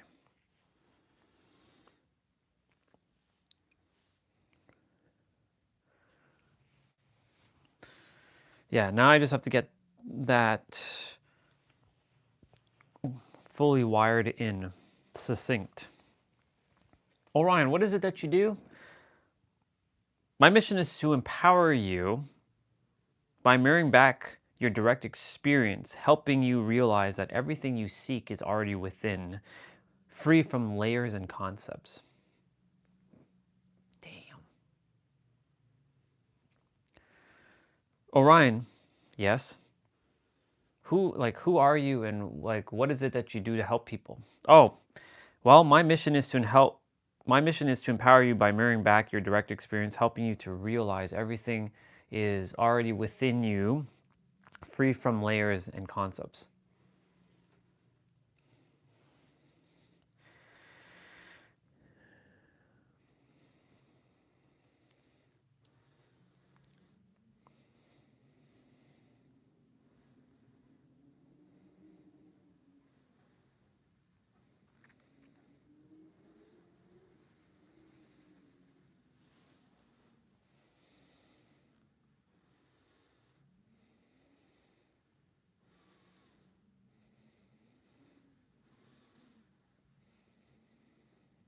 Mirroring back to you your direct experience, free from layers and concepts.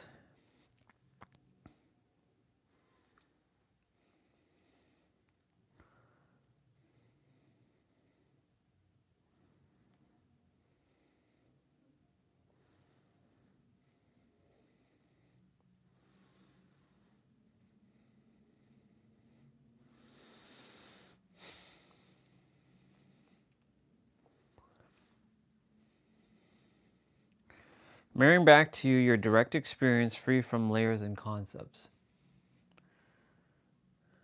Yep.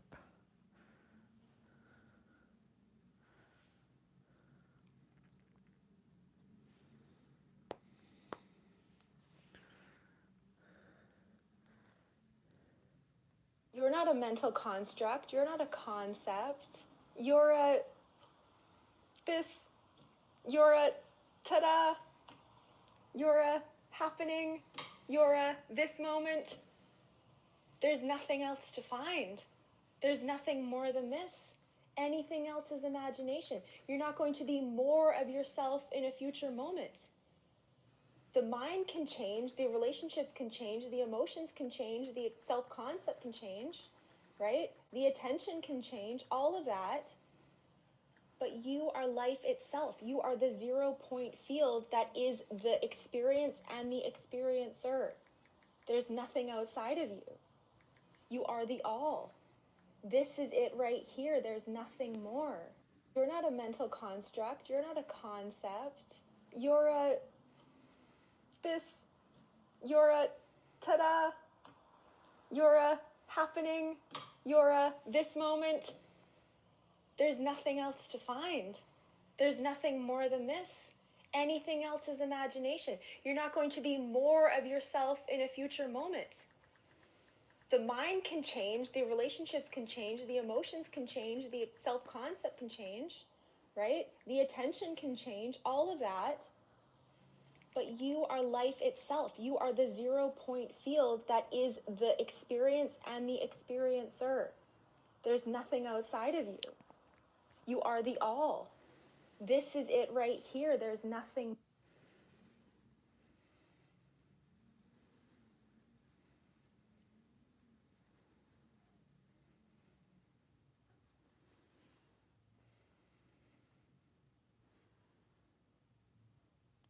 If you want to attract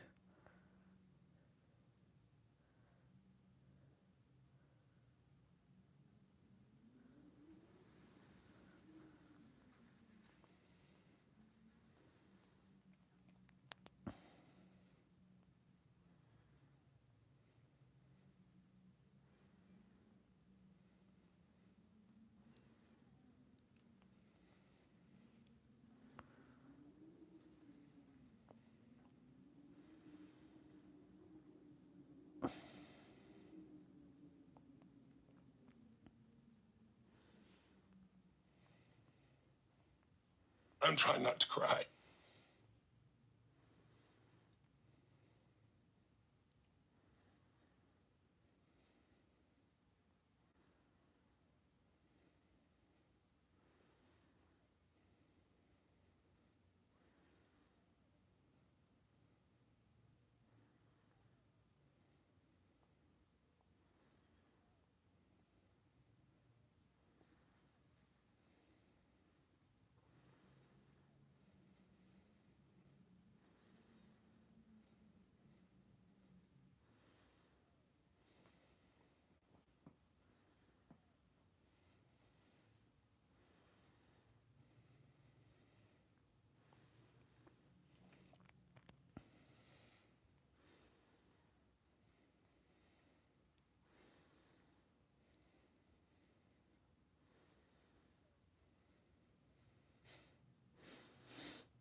Man, that's some crazy wind.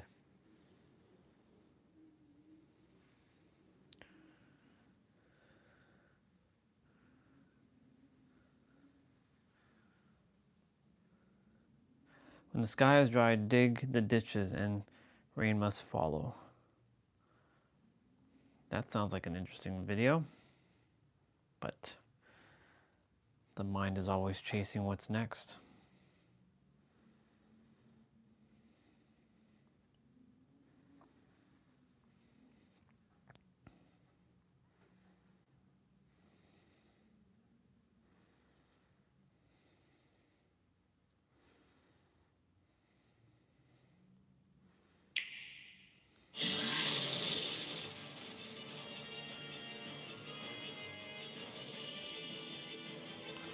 Fire Emblem. And that's not all. With an active Nintendo Switch Online membership, the music from the Fire Emblem Path of Radiance game is now ready to enlist for your personal playlists, as the soundtrack will be available on the Nintendo Music app at the same time as the game's release. Prepare yourself, as Fire Emblem Path of Radiance is now available.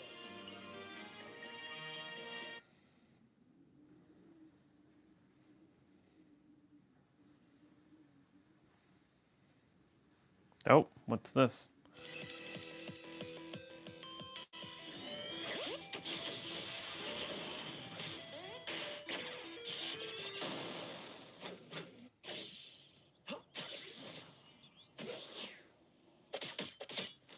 Don't mess with the amazing Spider-Man!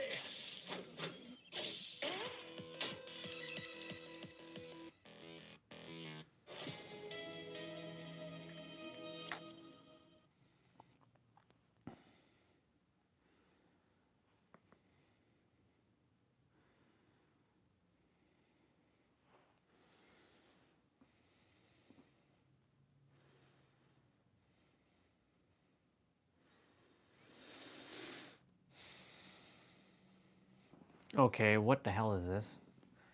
OpenAI just dropped GPT Health and people are freaking out. What's going on here?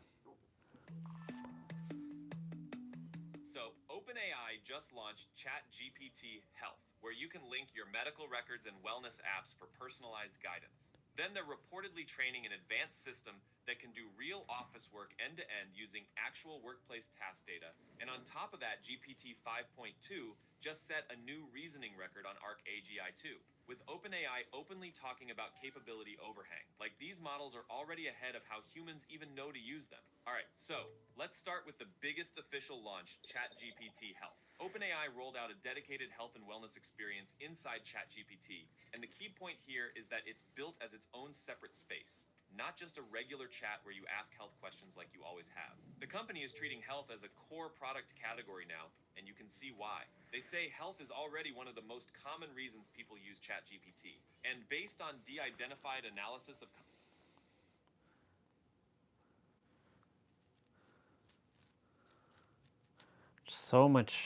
So much information out there. It is crazy.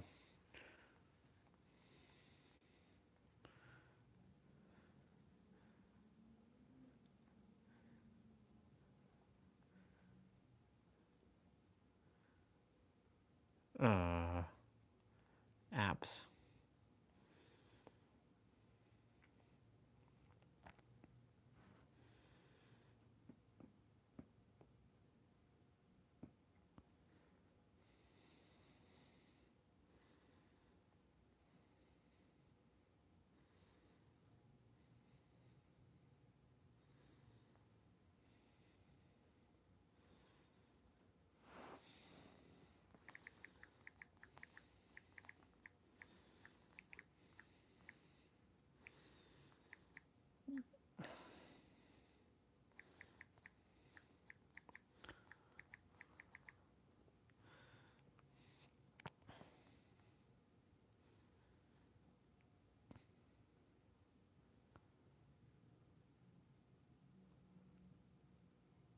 What is it doing?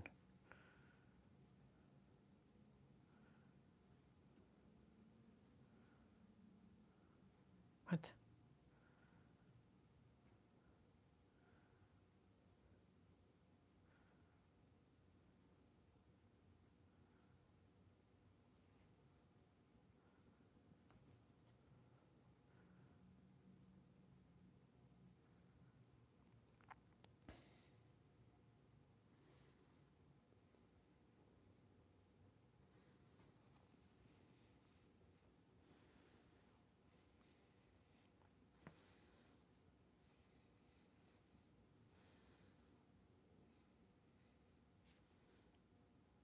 That's weird.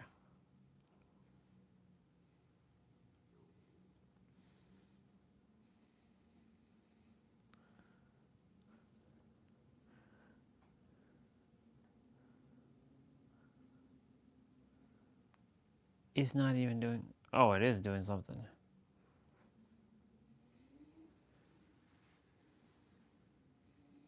Oh, okay.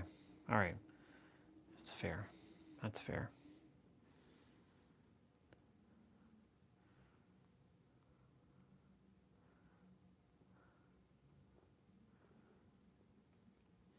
AI humanizer and...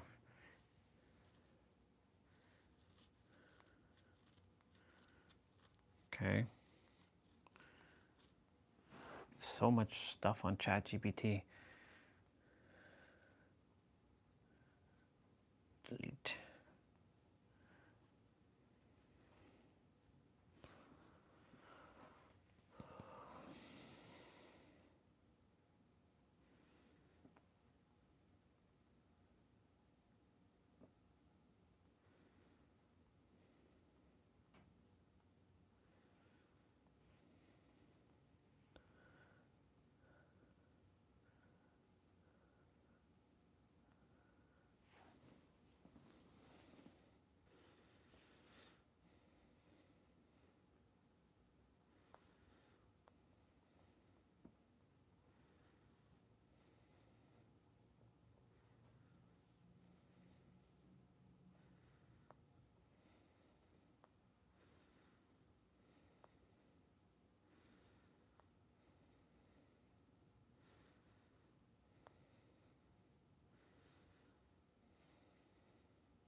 Okay.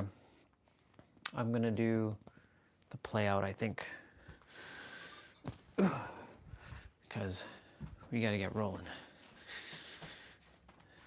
We'll be outside for a while.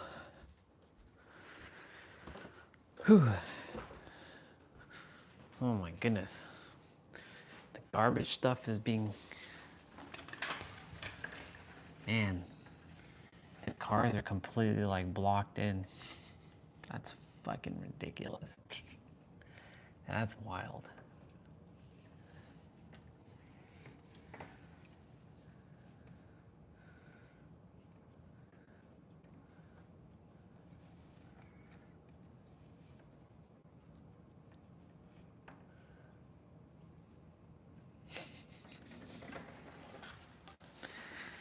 Well, creator, you wanted us to experience this, so you will be helping us to experience, to go through all this experience. That's wild. That's crazy.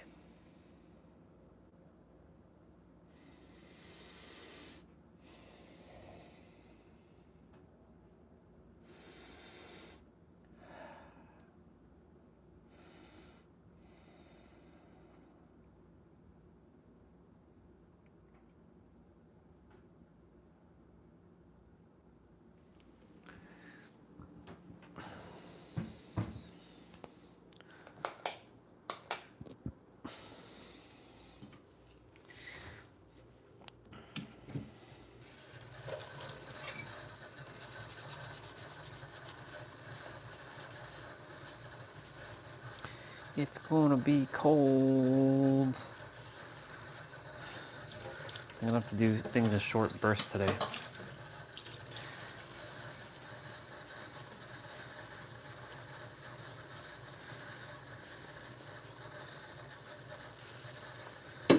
Short bursts.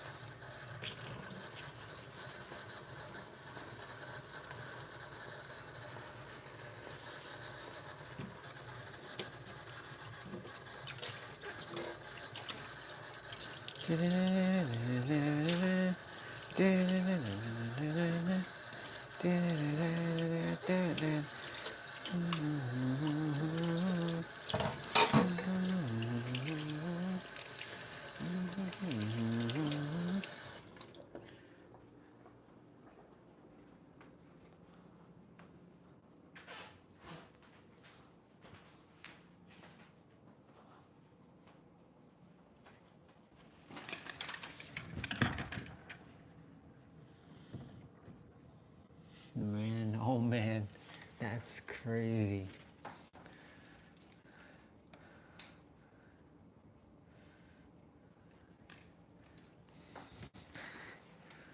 And then soon enough, in about like maybe 3 weeks time, all this will be of, yeah.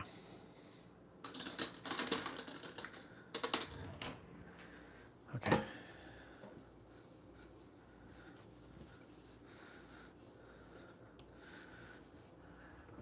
Whew.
door for Marvel to introduce some new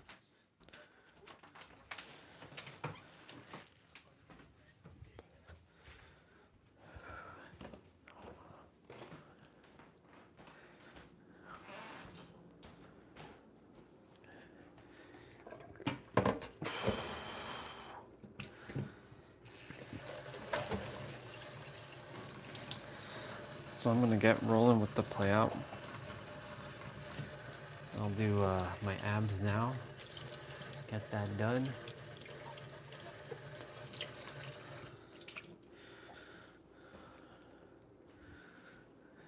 It's gonna take a while to shovel, but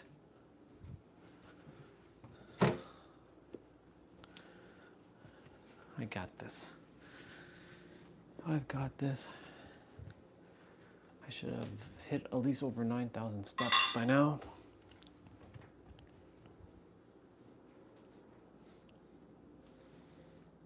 Yeah, 93, 94.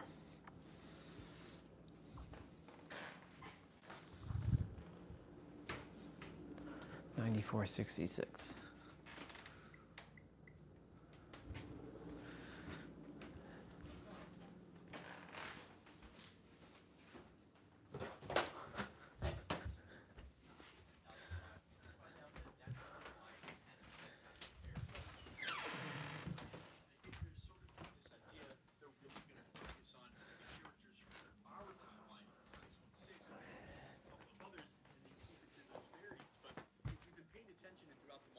saga, especially from series like Loki, variants across the multiverse of all these characters, perhaps this is the time when we can start to see them used and utilized, meaning you may actually see several Jean Greys, not just Famke Janssen's version, but others as well, and before we even get to Sadie Sink. So no love lost by bringing these Fox X-Men back or doing multiple versions of those characters from across the multiverse, especially if the Fox X-Men aren't meant to survive. That perfectly opens the door. Perhaps some of these X-Men that will join the 616 coming from their timelines. The 616. Would you guys let me know all your thoughts down below in reaction to any and all of this? Did you always, like me, have sort of a sneaking suspicion we would see a lot more X-Men characters in 10,005? Also, how much CGI do you think they used on that X-Men teaser to remove stuff? I'm all ears as always. Quickly, let's get into the giveaway stuff before I let you go. All right, still giving away PS5s at the channel. For every Marvel drop, the next one is $1 grand and just a couple of things. If you want to get into it for any of the future giveaways, all the same rules will always apply. Hit the subscribe button because you'll be a subscriber, then leave a comment down below because it's truly random. The more videos you comment on, the better chance you have of winning. All winners will always be announced at the end of videos the same way we're doing here. Find me on Instagram and Twitter at IamFires. Find me on all other platforms with original music under the name All Fires. Click the link down in the description and comments below if you're in the New York area for our show in Long Island on March 7th. I'll see you guys there, or for the rest of you, I'll see you in the next video. Peace.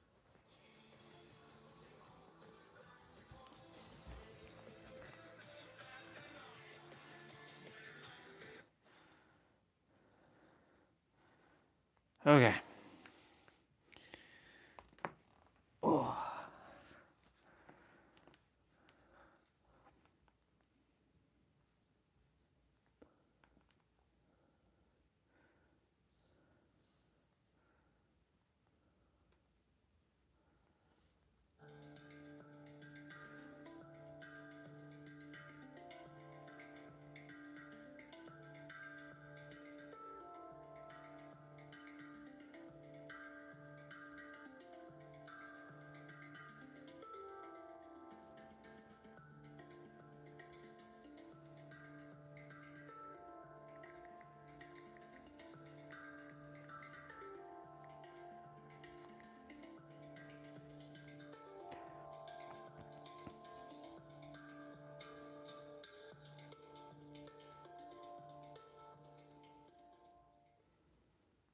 He's actually really good at that.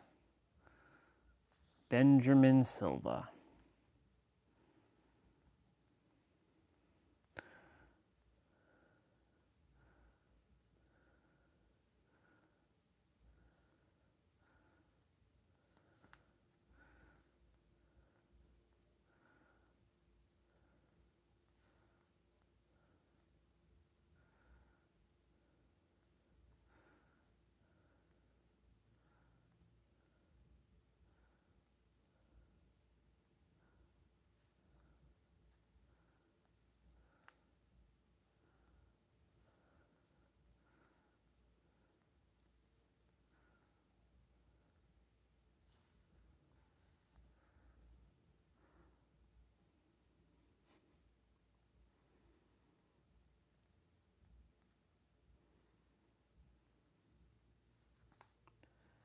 Cool.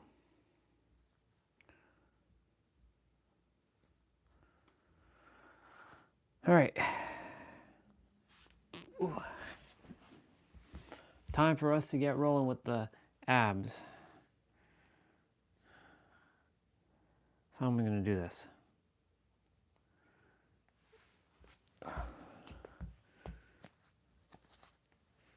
Yeah, it's fine.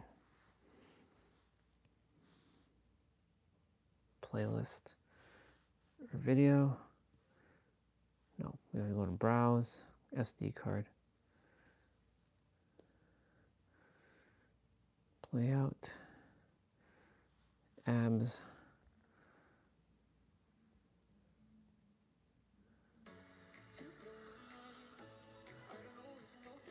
All right, let's get abs done. Hi everyone and welcome. So today it is day 3 of our epic program. This is going to be abs and core, some balance movements as well. So we'll be doing single leg work, single arm work, some hovers and holds. Lots of fun to be had. The timer is going to be on for 50 seconds of work, 10-second rests. For the whole duration, this is approximately 40 minutes in total. All you will need is your mat and a bottle of water. Please ensure you spend at least 5 minutes warming up prior. Don't forget to subscribe and hit that notification bell so you don't miss any workouts. In regards to modifications, We're starting with planks. place the hands under the hips for the leg lowers. Alternatively, bend at the knees, perform single leg alternate lowers.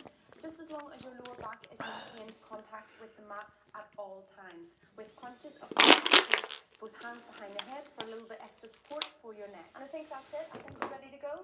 Let's go.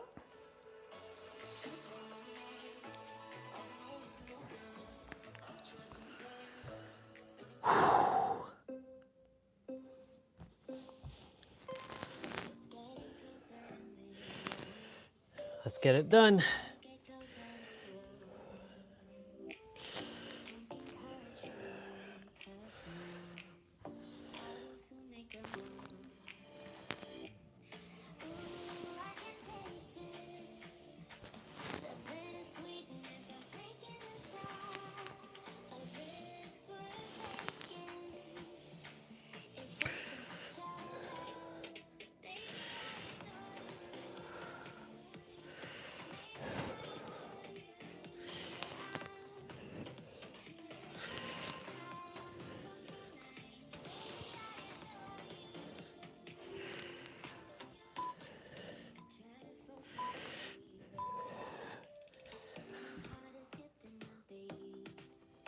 We attempt to focus on breathing.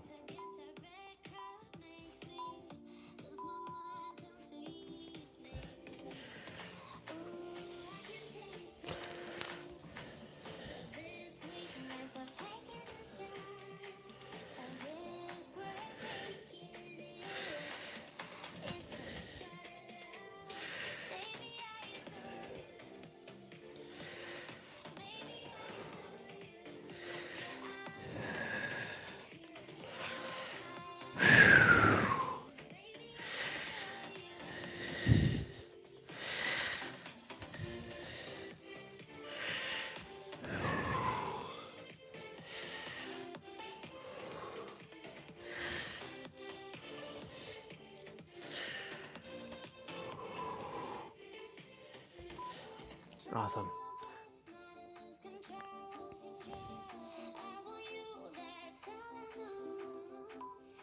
Hand planks to alt knee tucks.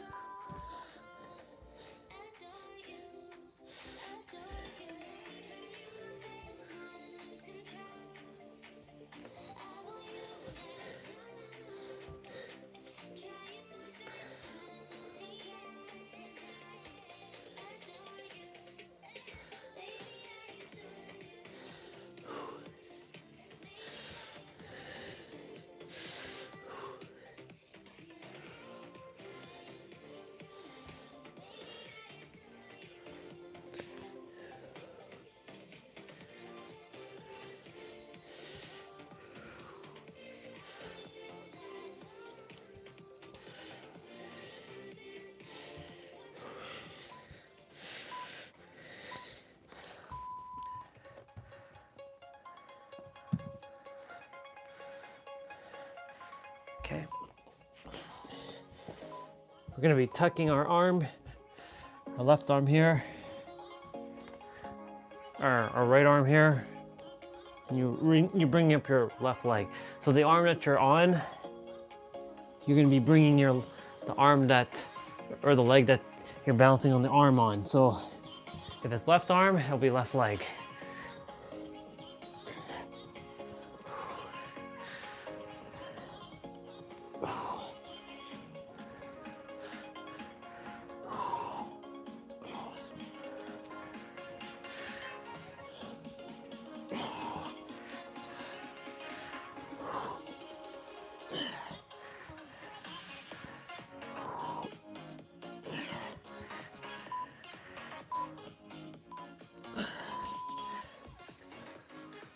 Other side.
We're doing plank rolls. So you're gonna do a back elbow.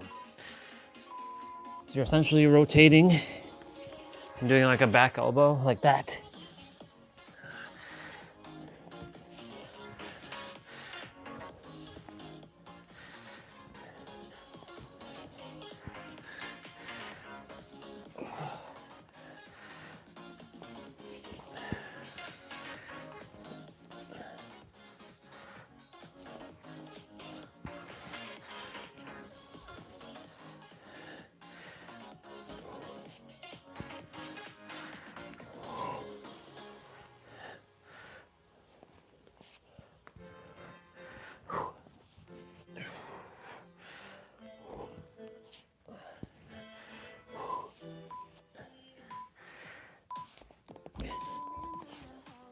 All right, we're on our back.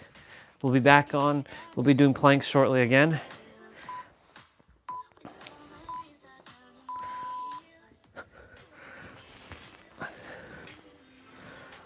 So we're doing tuck crunch.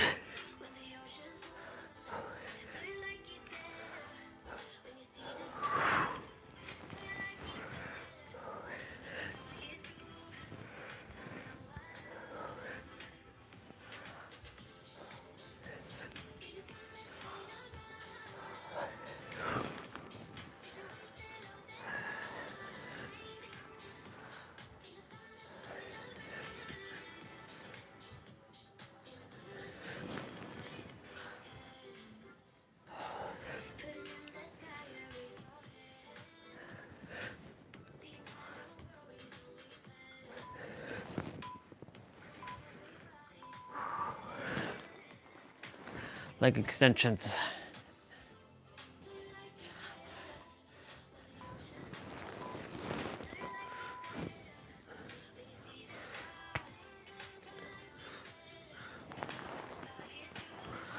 Actually, this is leg extension.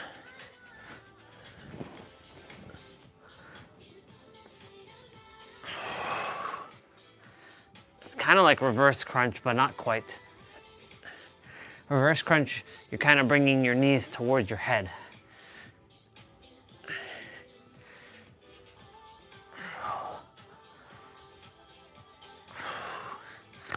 Now, if you can't keep your lower back flat on the mat, put your hands underneath your butt like this.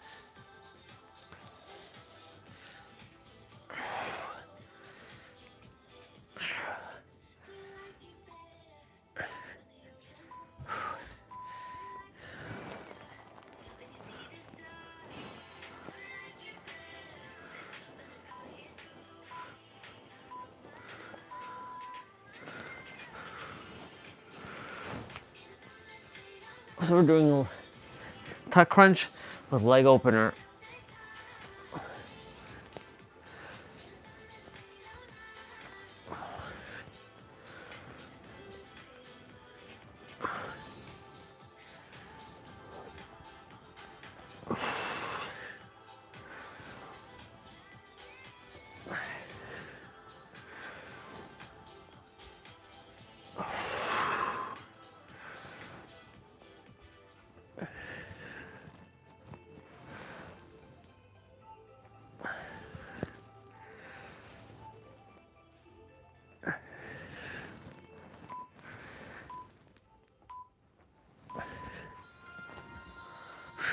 Okay, advanced bird dog, and then we're gonna do standard bird dog.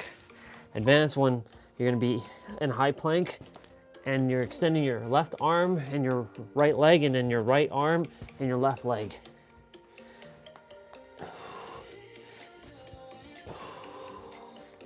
Suck in your gut here.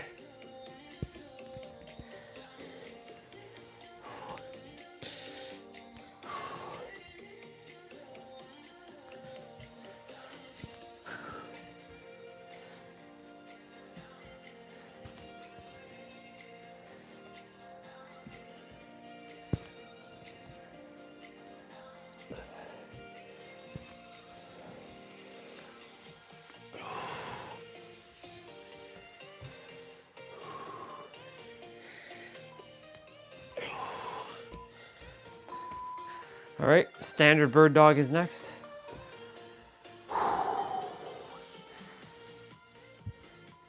So you're gonna be on your knees this time. So same thing, you're gonna tuck, extend.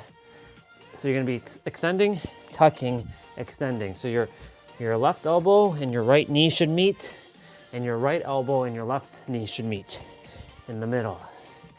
So extend, tuck, extend, switch.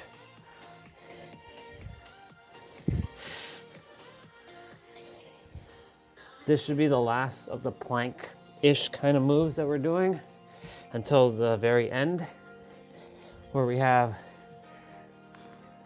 4 different variations. Actually, no, we're not done yet. We still have shoulder tap with a knee hover.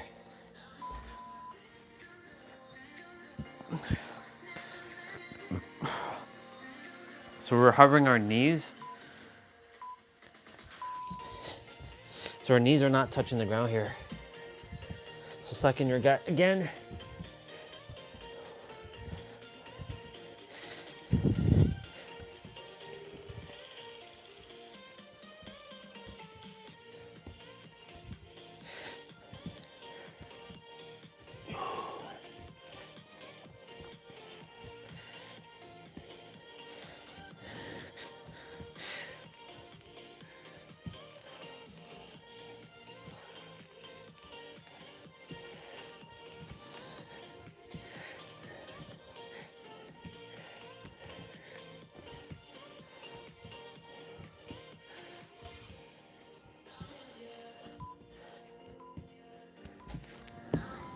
All right, now we're on our back again. Hip raises.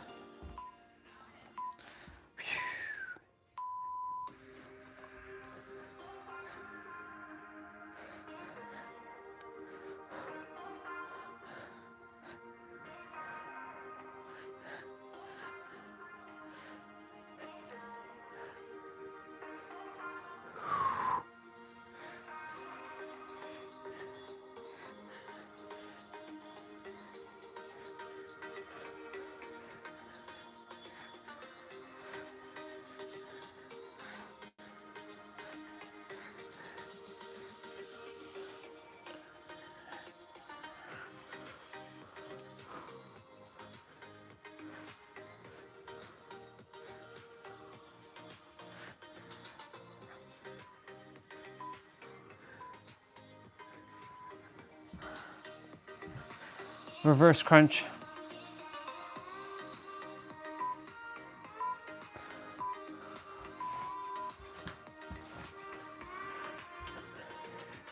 So this is reverse crunch.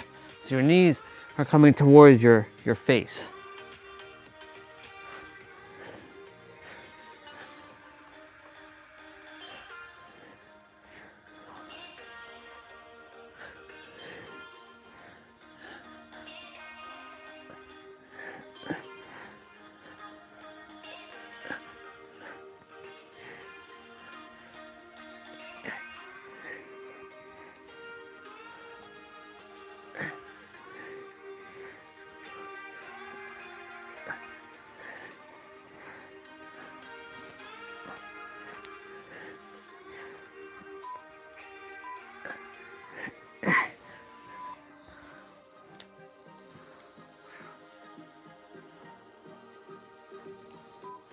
So we're doing hip raise to leg lowers.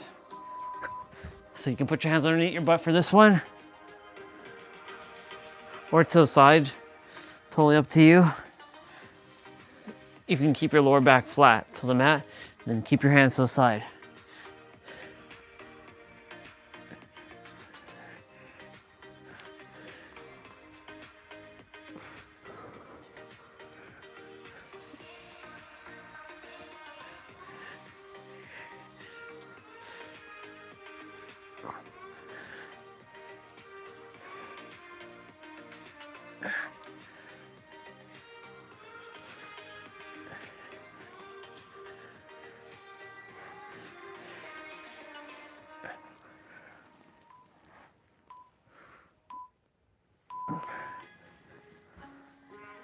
Okay. V sit tucks.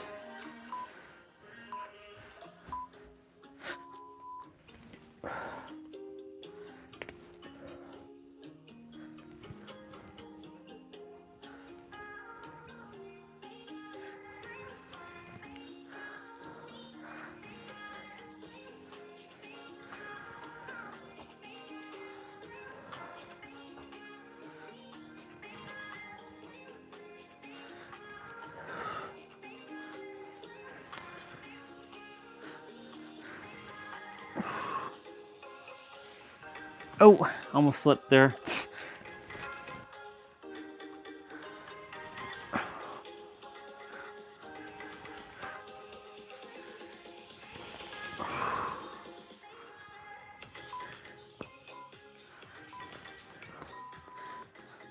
Elbow scissors.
Russian twist, also known as universal twist.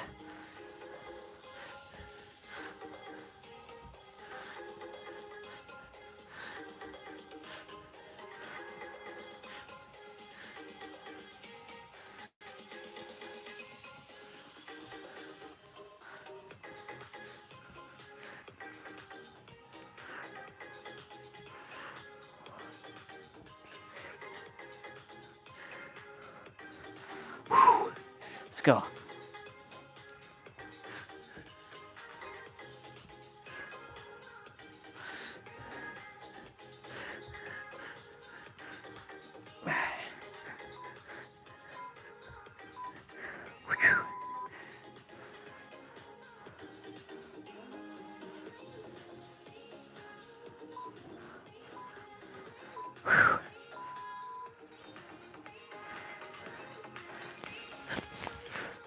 So we're doing sprinter up.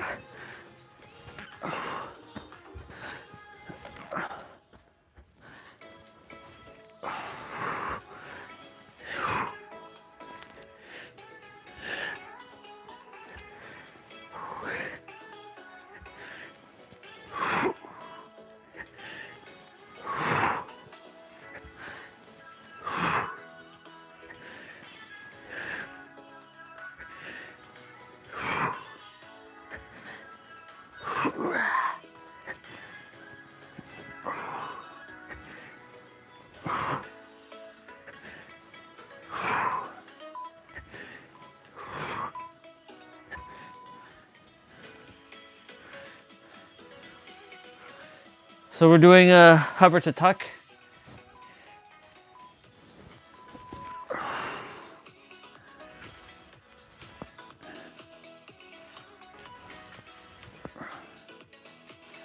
wonder if T-Bray them had extreme snow or anything like that today. I don't think they did. I don't know if we'll be able to walk in the trail tomorrow, per se, but we'll see what happens.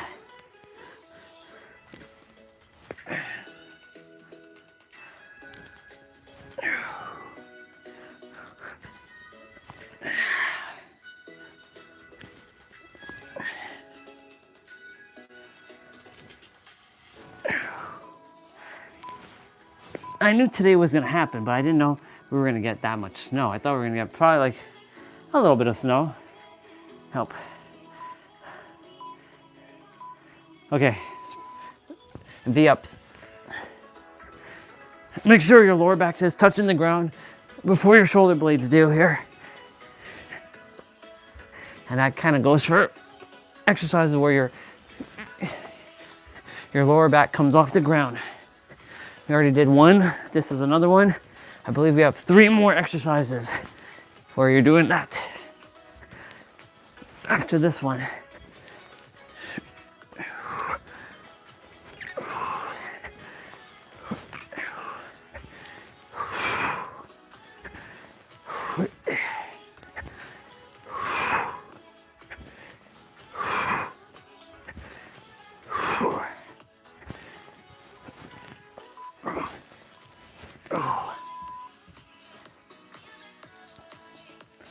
We got crunches to do next.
Okay. 3-point crunch.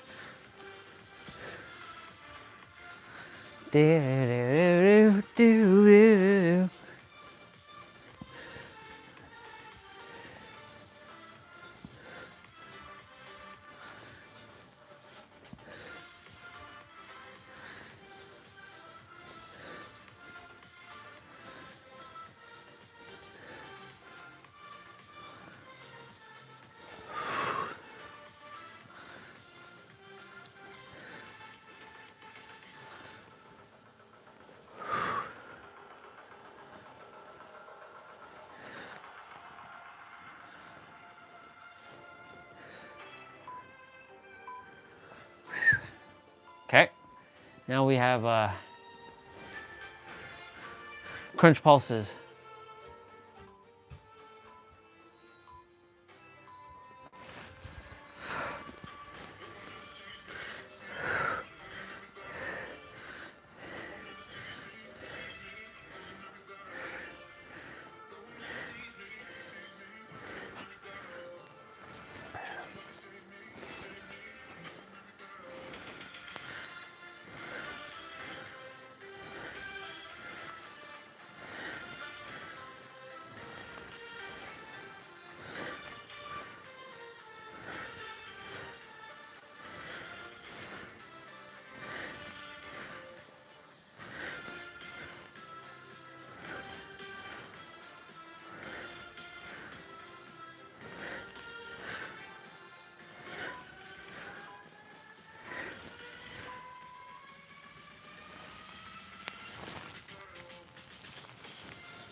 I'll sit toe touch.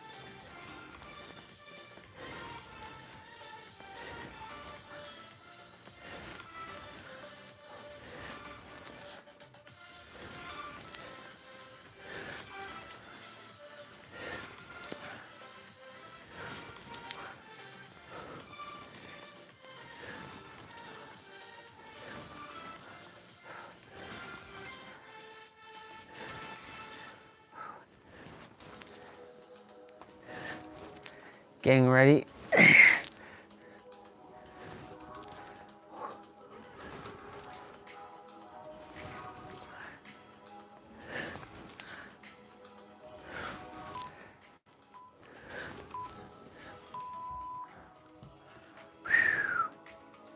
Okay, hollow to reach, or toe touch, toe reach to hollow. You gotta really stop doing that. It's okay, character, you're not doing bad when you do that. Don't beat yourself up. Don't make that a problem.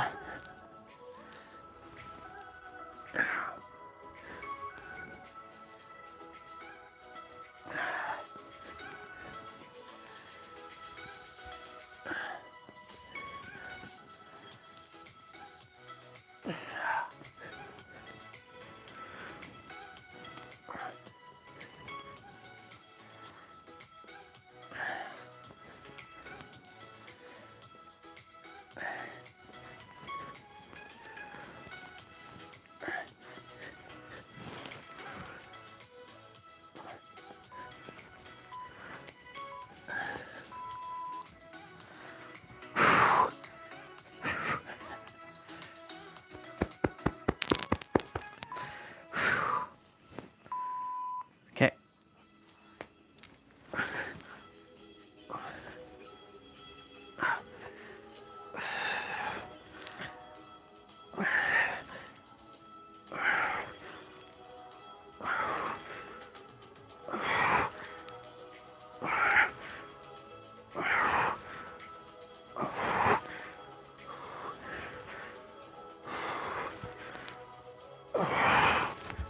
Ooh, feeling it.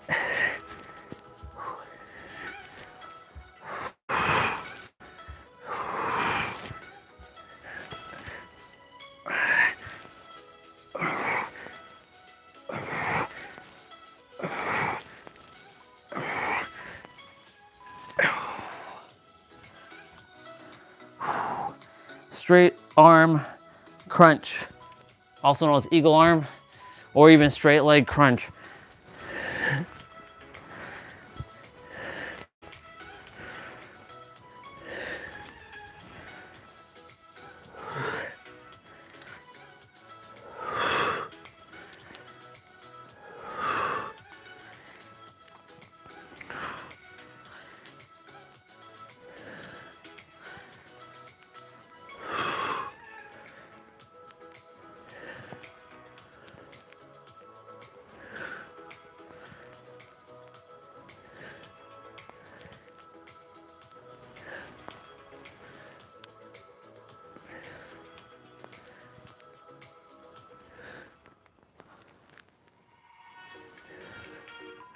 You know what would be awesome to have right now?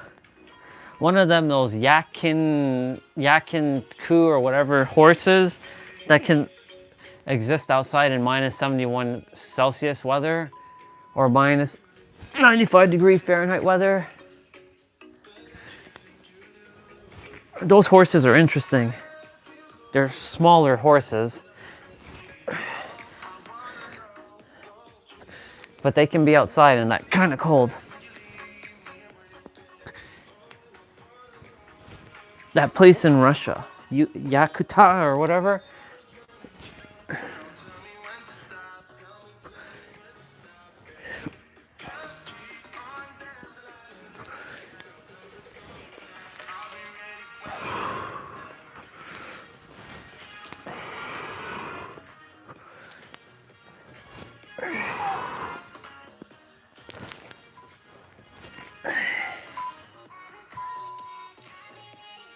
So I'll put on like a Family Feud thing that will last for about 2 hours or so.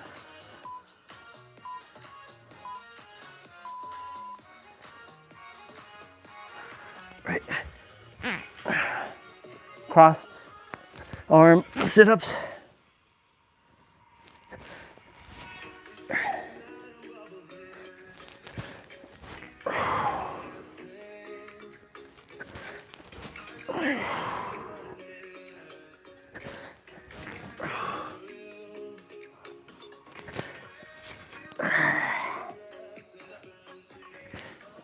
Yeah.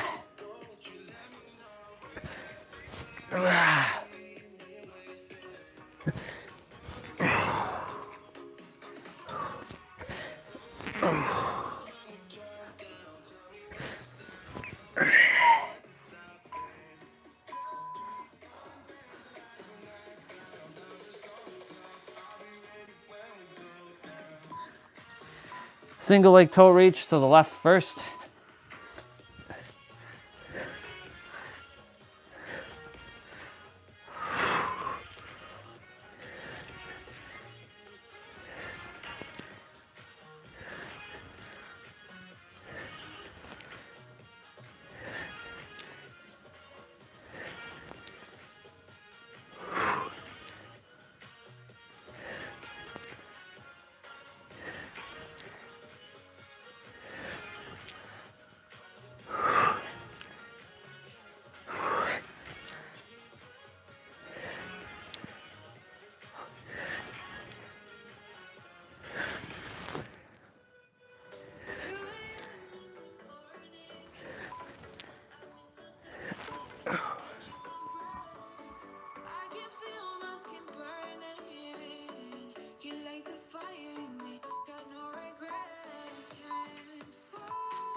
All right, planks.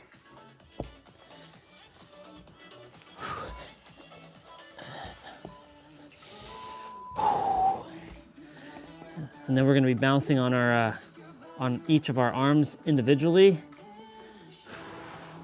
Suck in your gut here.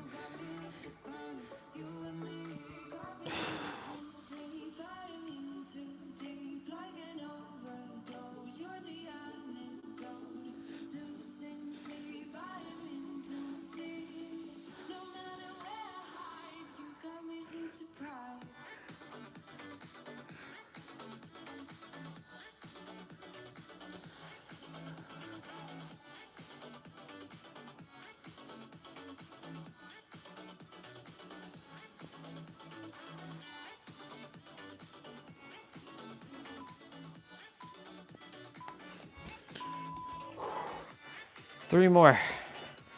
We're gonna bounce on our left arm now. Keep your stance a little wide here. And breathe through your nose. So you're gonna tuck your right arm in.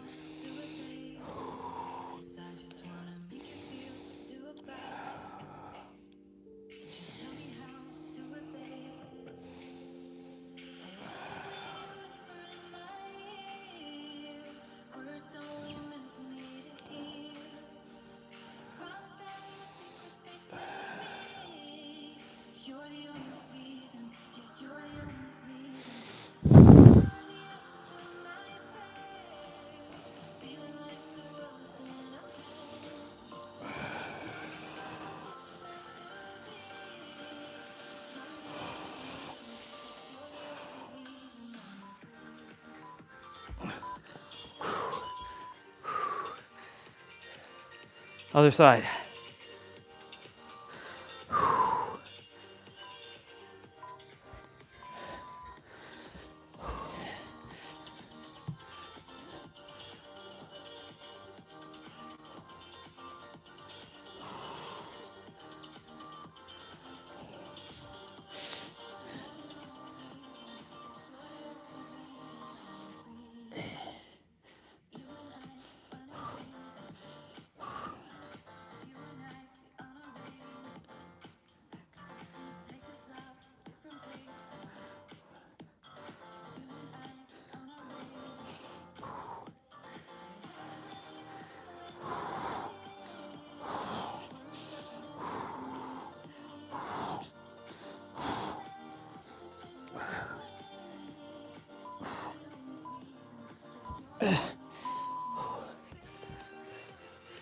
One more.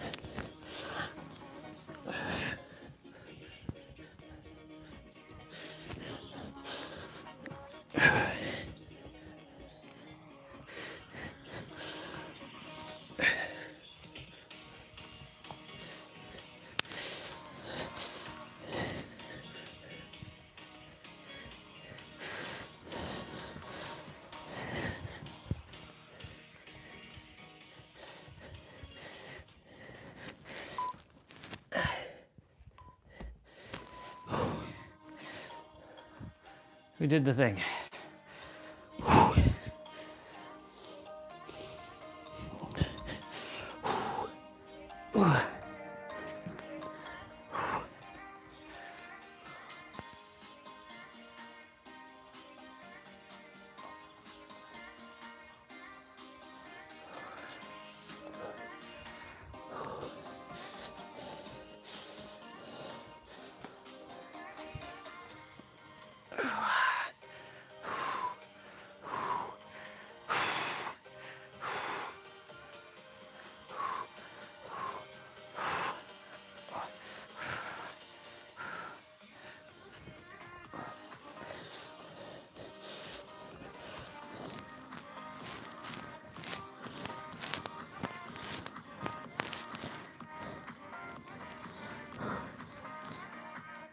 Another play out done. But we have a play out to do outside now. I still have my mobility training to do in my 55s, but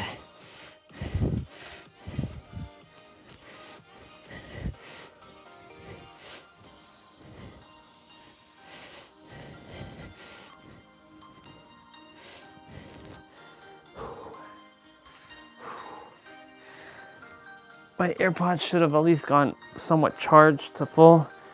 The case, not so much, but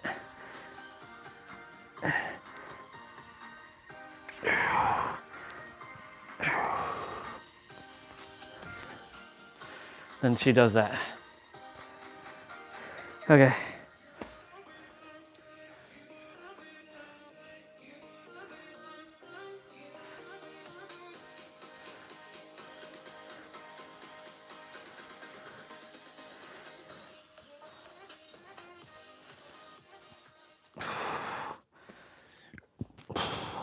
Very good.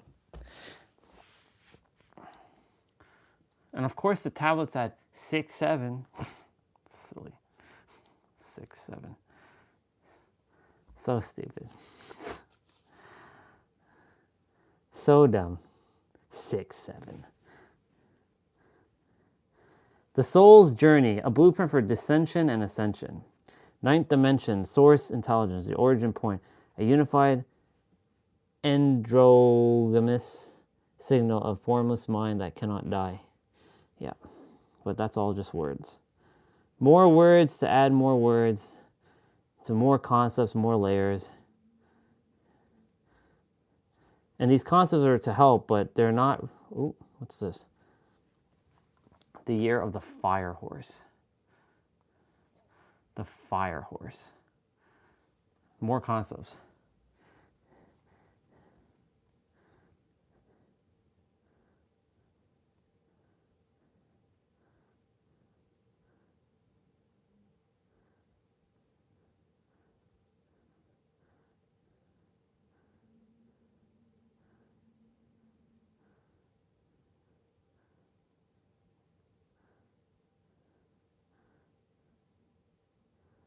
What nobody's saying.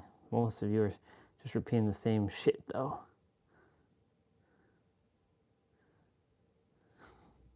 That's pretty awesome.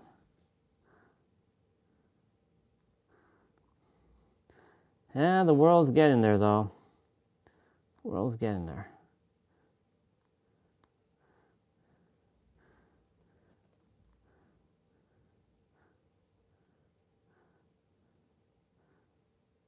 $2025 helped you to let go. Yep. 2026 will help you to step in. Yep.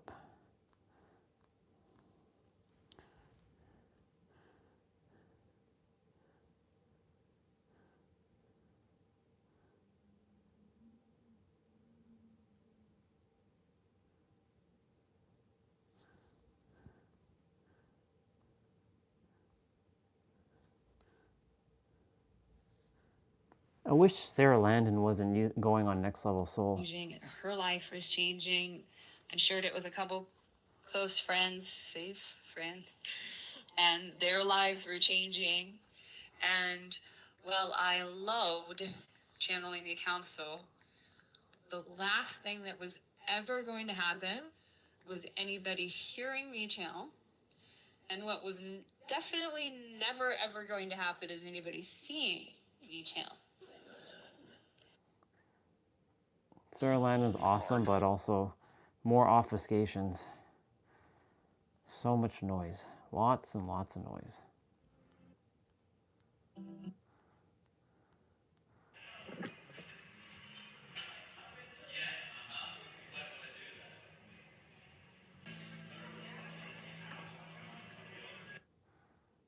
It's an interesting plank. Of channel. Okay.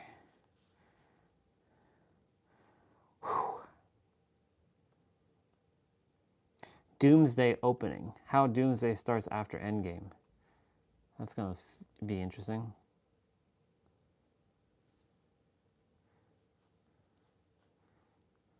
Okay, let's go all the way back to the end of Avengers Endgame. Remember that quiet, kind of bittersweet moment?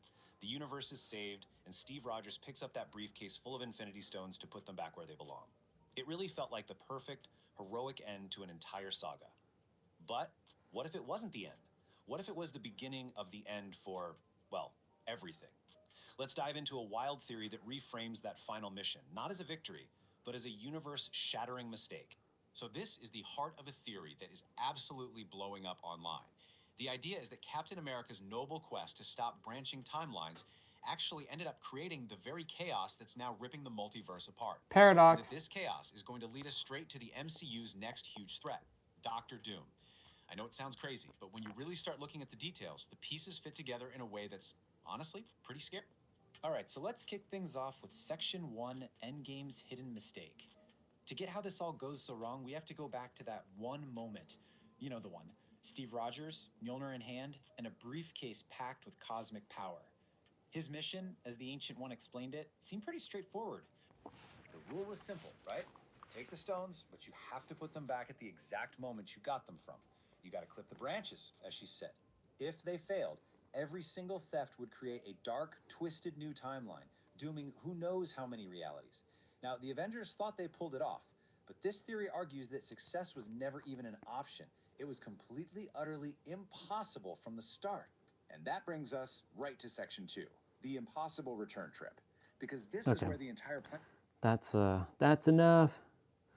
Final Fantasy VIII has been the black sheep of this series for decades. Too complicated, too weird, too different. But what if I told you the game was hiding something in plain sight nobody gave it credit for? After this video, you'll never look at Final Fantasy VIII the same way again. Indoctrination. That should be my next title tomorrow. Indoctrination. So of course, it has a special place in my heart. Strolling through Balam Garden to a soft melody, it really brought a feeling of peace and safety. But playing it again as Let's start doing some of my 55s. About the calmness, about some of the NPCs. The garden I wished as a child I could be a part of was simply a system designed to control children. Garden wasn't just teaching them, they were shaping their loyalty, obedience, even their memory. Over the past years, I've been diving a little into geopolitics. I know I'm a nerdy, dorky buttface, and you probably want to stuff me into a locker, but let me just land real quick. Through my studies, one name kept coming up again and again: Mao Zedong. The communist leader who reshaped China through control and indoctrination. Yo, I told you this was gonna get crazy. During Mao's reign, kids were pulled into the Cultural Revolution. Youth who pledged loyalty above family, even above themselves, they were celebrated as heroes. But really, they were weapons, shaped to obey. And when I look at the siege students in FF8, I can't unsee it. Sorry guys, Garden is basically Thanos. In Siege, kids aren't just students, they're recruited, pulled from homes at young ages during wars, or taken because it's convenient. They're thrown into harsh training where every day tests their bodies and minds. Missions aren't optional.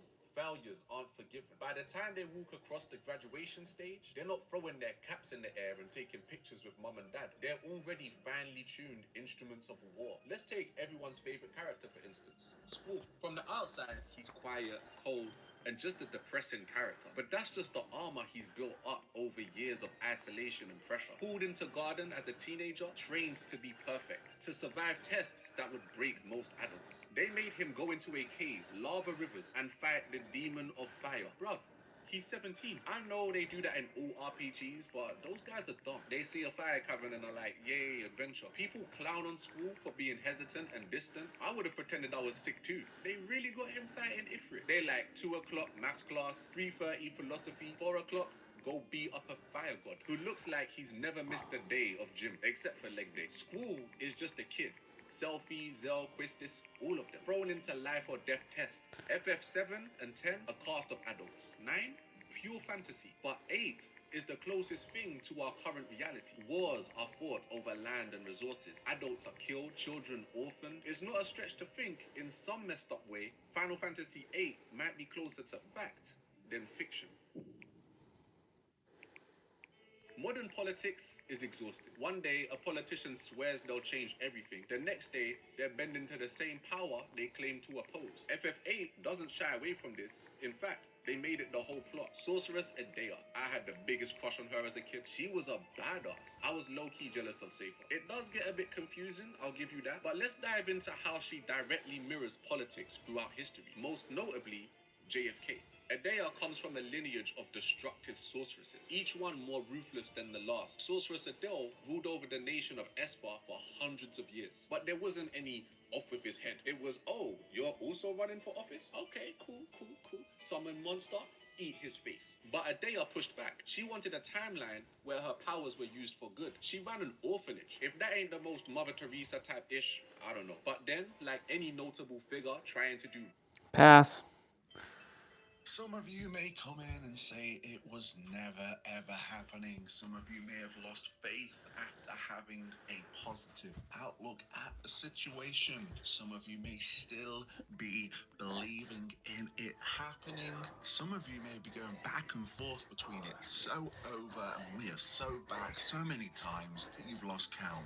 Regardless of what boat you are in, it is an undeniable fact that the Final Fantasy IX remake is one of the most talked about back and forth rumors that we have ever had in quite a while. And in today's video, we're gonna be going over everything and just ask the simple question: is 2026 the year we will see the Final Fantasy IX remake? So with that all being Nope. said, what is up, guys? Maybe Hope maybe you're all next year doing though. well. Welcome back to the channel. If you like the content you are seeing, please consider hitting the like button. It helps out more than you know. If you want to stick around for some more Final Fantasy content, you are already in the right place. Just hit that subscribe button.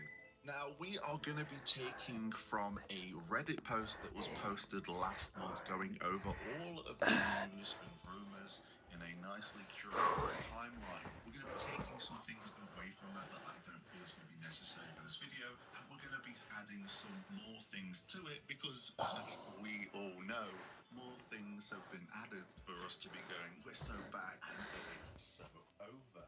So I'll leave a link for that down below in the description for if you want to check that out yourself and get a bit of a perspective of why this has been talked about so much. Now, I think it's obvious to note that Square Enix have never talked about the project. I know that I've always been cautiously optimistic and always a fan of talking about the possibility, and all of the things that we're going to be talking about includes development updates, code names, and the timeline. Context in this video is going to be ranging from 2020 all the way to 2025. Can you believe it? Almost 6 years of going back and forth about this game.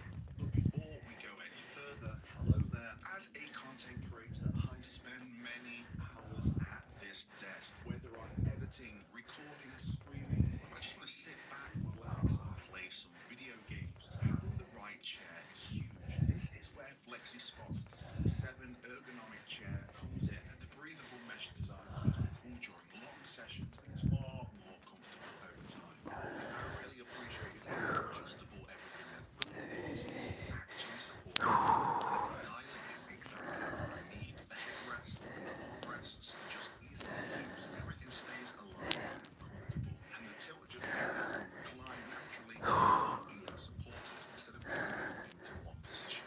The built-in footrest ties it all together, leaning back, comfortable and fully supported. A game changer during breaks or long gaming sessions. If you spend long hours at your desk like I do, I definitely recommend checking it out.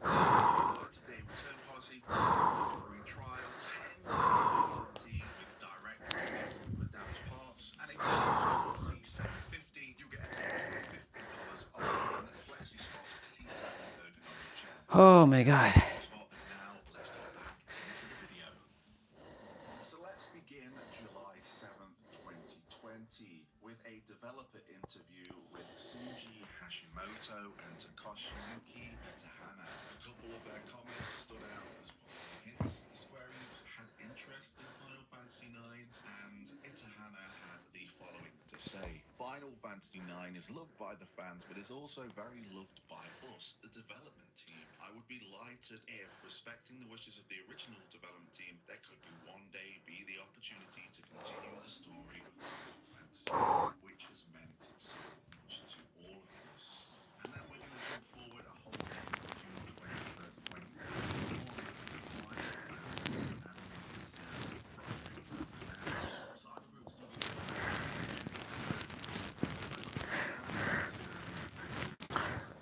Oh. When I heard this news, I was excited. As a fan of Final Fantasy IX, I am always open to revisiting that world, and the fact that they will expand on that through an animated series seemed very interesting to me. But then a couple of months yet later, things started to get very interesting. The NVIDIA leak.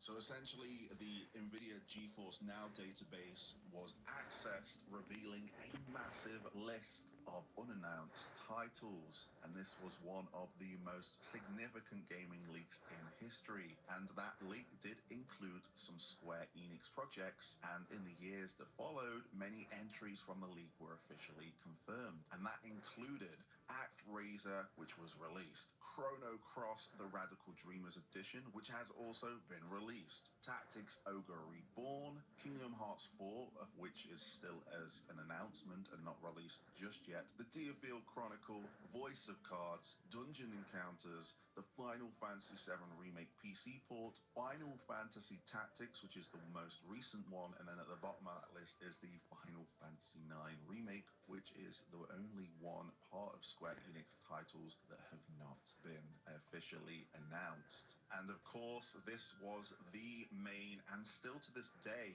the main reference point for people when we talk about the Final Fantasy IX Remake leak, but the evidence is there.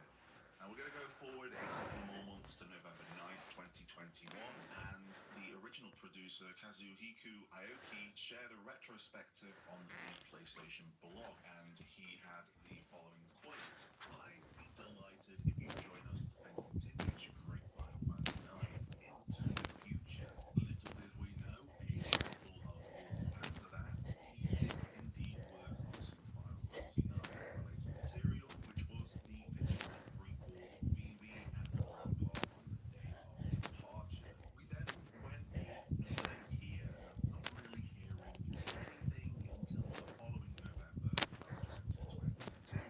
And that was the leak of the animated series, which was called Final Fantasy IX Black Mage's Legacy, which included concept art, character sheets, and an outline centered on Epi's Black Mage siblings, described as being his children. There was a lot of doubt about this being fake for quite a while, but until around March of 2025, it was confirmed that this was the FF9 animated series from Silent Group Studios. The next day, we got a couple of developer hints.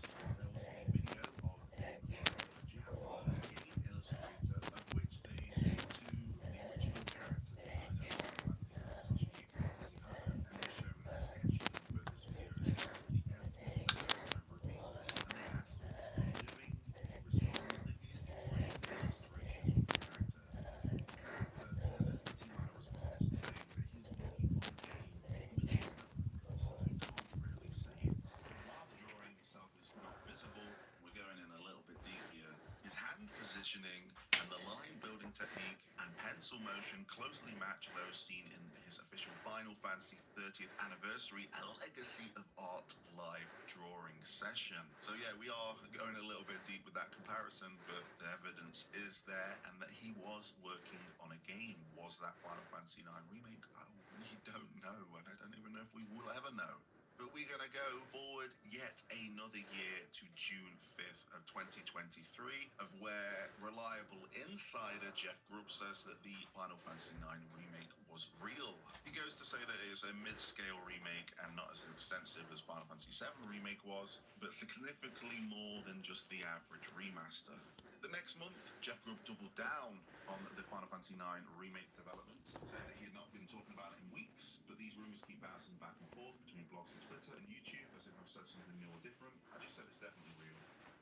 We then flash forward another whole year to June 11th, 2024, and we get another leak, the Epic Database leak, which suggested that the Final Fantasy IX Remake codename was Momo. Within that leak as well, there was another Square Enix codename called Skopelov, which was confirmed to be Final Fantasy XVI's Safe Path references. The reason that everyone thought Momo was Final Fantasy IX Remake was based on its DLC and items. So along with that leak, there was the codename Momo, there was the early purchase bonus of the Tetramaster starter pack, there was a pre-order bonus of the Thieves' Knives, there was a Thunderbolt armlet, and there was a DLC title simply stating So this was another interesting leap when it came to things Final Fantasy IX related, and you can't not ignore these bonuses because this all points to Final Fantasy IX. The cuisine set, a lot of people speculated that this might be to do with gameplay because of cooking a game baked into the remakes of some capacity. Now, something that's not on this timeline that I want to briefly talk about, I should imagine around 2024, Hironobu Sakaguchi was re-entering a relationship with Square Enix with the release of Fantasian, which came out later that year. Now, a lot of things seem to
didn't seem likely. Again, we really don't know. At the beginning of 2025, Nate the Hate stated that it was not coming out in 2025, saying the game exists along with Final Fantasy Tactics, which is still not been announced by that time. Flash forward to a interesting one in January. A Reddit user called Tomato reports that the Final Fantasy IX Timeless Tale remake was in a Nintendo database, stating that he worked for a PC compatibility company, so there was no chance that it was to do with the upcoming vinyl. But this was the first instance before the vinyl was announced that the Timeless Tales. I am just gonna get my Nate the Hate suggests again that the FF9 remake is targeting this year in 2026. This is also where Final Fantasy Tactics was starting to put become this on. the real things. A lot of people saying it was going to appear at the State of Play, of which it did. And Nate the Hate. It doesn't matter what you look like at this point. When we're going outside, when I'm going outside, it's gonna be something. I don't really want to wear a scarf though.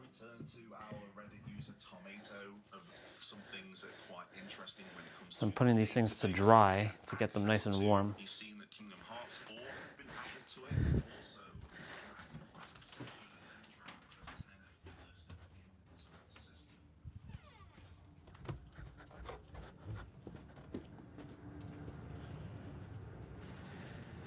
I'm gonna finish some more of my movements.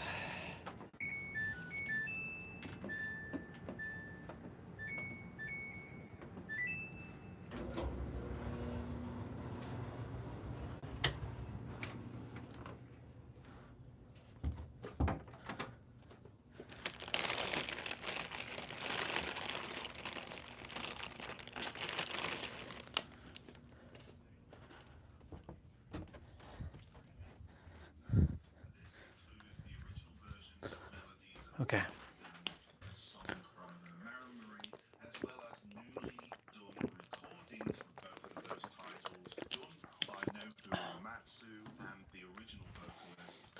I'm in my tights. I also got to warm up my feet before I go outside because they're a little cold.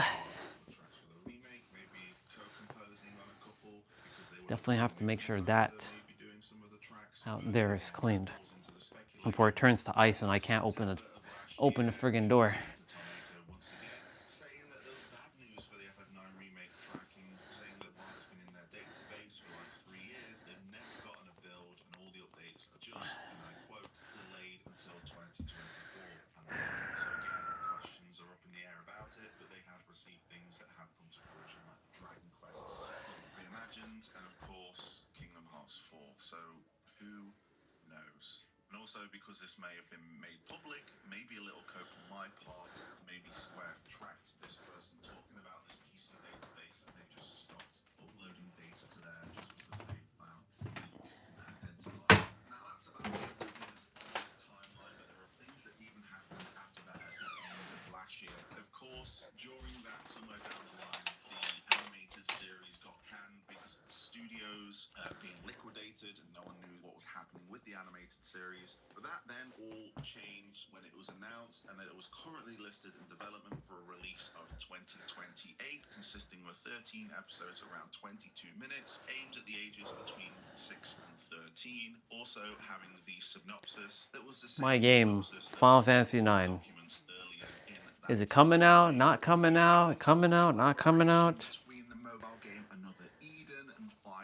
Yep, another Eden. Which goes in and takes gameplay mechanics from Final Fantasy IX and its ability system. You revisit the world of Final Fantasy IX. There's a traversal world map. There's a super boss. It's a really good collaboration on a free-to-play game. I suggest you go give it a go if you are interested by the footage you are seeing while we're talking about it. But this definitely got people talking again because when another Eden collaborated with Chrono Cross, the talks of the Chrono Cross remaster, because of it being on the Nvidia leak, came back up into conversation saying, hey, this might point towards it. And then shortly after that collaboration, we got Chrono Cross remaster. So another Eden having a collaboration with Final Fantasy IX definitely gets the conversation going again, myself included. Okay, they're doing all this stuff, what could it lead to? But it could just simply be the IP being shown through different ways to get more fans invested in was a great collaboration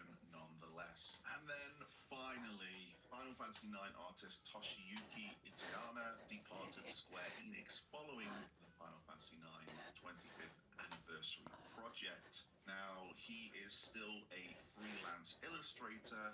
He also has worked with Square as a freelance illustrator, but there is a possibility that it could be completed. There's a possibility they can go back and help out as a freelancer. Who knows? We don't know the full story, but that is everything that we have had when it comes to Final Fantasy IX Remake and the rumors and the timeline of this happening. Again, there are more things in that timeline if you want to give it a read by using the link down below, but I wanted to condense it down to the main points that we have spoken about here on the channel, and I have to ask myself the question if this will be the only video I'll be doing on the Final Fantasy IX Remake this year, or will there be more, because we are bouncing back and forth like it's a game of pong. We're so back, it's so over.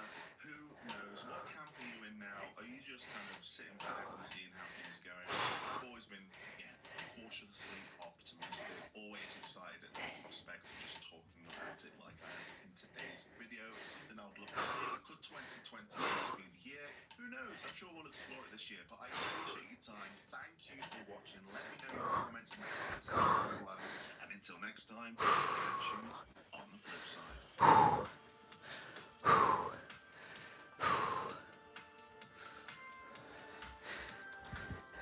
You know what's interesting? I'm in a weird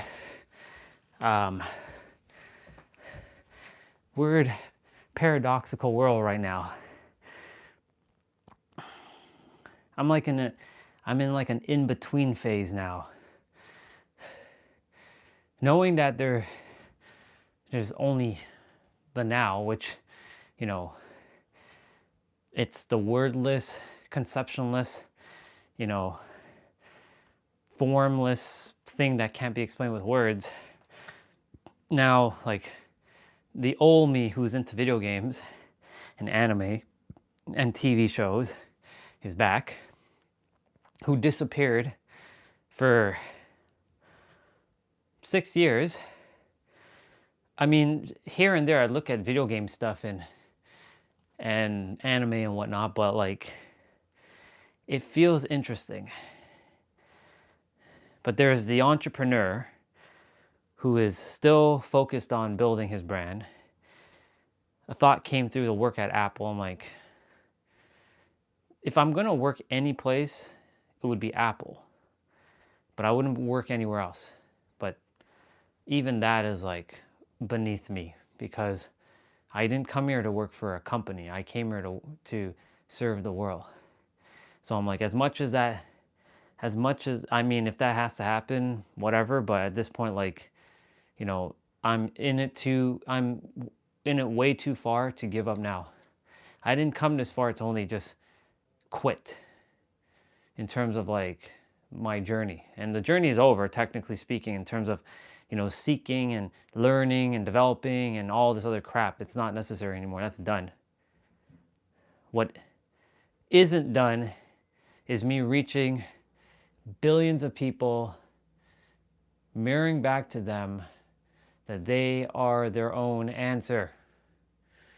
And yesterday, you know, I was talking about something and then I saw a bunch of people. So you know what I started doing? I started talking loud about everybody is their own answer. And until you realize that, you will continue to be enslaved by society and your own mind.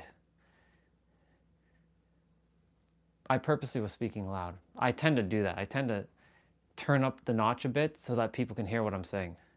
It's awesome. I love the fact that this character has the balls to say it now. And I'm not even here to trample anybody's belief anymore. At first I was like, yeah, you know, all these people who are thinking of like, you know, who are Buddhist or Christian or Catholic or Hindu or Jewish or, you know, Orthodox or, you know, Muslim, right? Or, you know, atheist, Scientologist, like, yeah, you all are deluding yourself. Now I don't really care about even doing that because it's all just made up words.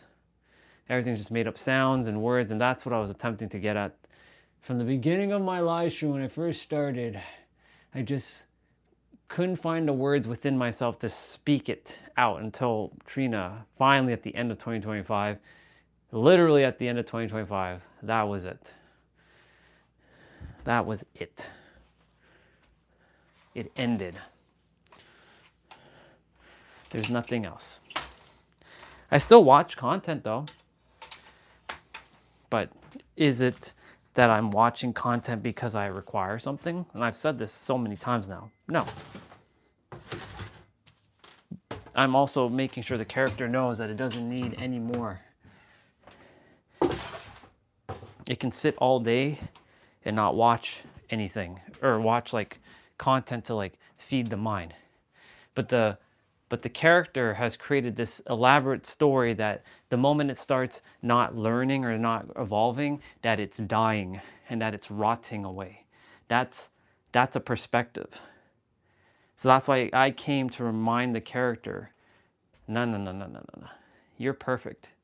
And you are always continuously evolving and growing and expanding, even though you're already expanded, grown, and evolved, all in the same breath. So that's why, you know, I'm reminding this character to, don't worry, you're good. Like, you're good. You don't need, there's nothing else. Someone comes up to you and they are like, yeah, you know, there's this technique that I've been doing that helps you to blast open your chakras and you get to activate your third eye and your crown chakra and all this stuff. You should do it. Like, you should put this crystal on your forehead and do all this stuff. And I'm not saying these things can't help you. But everybody's ultimately seeking something that already is here, but they're going through all these tactics and tools and making it more complicated, and then they're becoming dependent on it, because if they don't depend on it, then that means they're not it. And if that technique or tool disappears or tactic disappears, then because it became so dependent upon it, guess what happens? They're lost without it. They're like little sheep, lost without their little master. There's nothing that you need to seek. There's nothing that you need to know anymore. There's nothing that you need to learn. But then, Orion, what about the human mind? Aren't we going to die? Then we're going to become dumb. You're not becoming dumb. You're just cutting through the illusion. You're seeing everybody doing all this thing to get to where you already are, and they're already there, but they don't realize that they're there because they're going through a journey thinking they have to go achieve something like I did. And you really don't have to go through the journey, but it's still important to probably go on a journey simply because it will build you your foundation and your fundamentals so that you can understand why you're going on the journey. Understanding. It's basically to help you to understand why. That's it.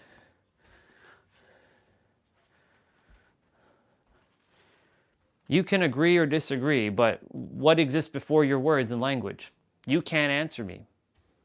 Because you're just going to give me more words, and more words are just going to explain more words, and more words on top of more words. Guess what? That just becomes that echo chamber, as Trina would say. It's just a fucking echo chamber. It cannot be denied that there's a space that exists before thoughts, words, beliefs, feelings even, that's already here. That's why life has no meaning. When you're in that space, life literally has zero meaning. It doesn't mean it has no value. It means that you didn't attribute any meaning to it. Now it's just neutral. You can create whatever meaning you choose to. If you want to be in love with everything, you're in love in that space. If you want to hate everything, go ahead and be in hate in that space. If you want to feel like you're the richest person on the planet, then you're the richest person on the planet. If you want to feel like you're the scum of the earth, then you're the scum of the earth. If you want to feel like you're the most enlightened being ever, then you're the most enlightened being ever. If you want to feel like you're the dumbest person ever on the planet, then you're the dumbest person on the planet. Either way, you get to decide and create that meaning for yourself. I would trust that you're not going to create low vibrational meanings, but even to say high and low is just concepts, because everything is just one thing. If you don't attribute negative energy towards it and you're bringing yourself down and you're shooting yourself in the foot, right? You're not championing that idea, as Nero would say. You're not championing that idea of you know, everything has to be hard and, you know, you don't have support and all this other nonsense. You're good. You're good. You're more than good. You're fucking stellar. Every word I'm saying, I don't even have to say these words because they're irrelevant. Even the word irrelevant is irrelevant. You see the paradox here? Okay. It's 12:57. I think the AirPods at least have some juice.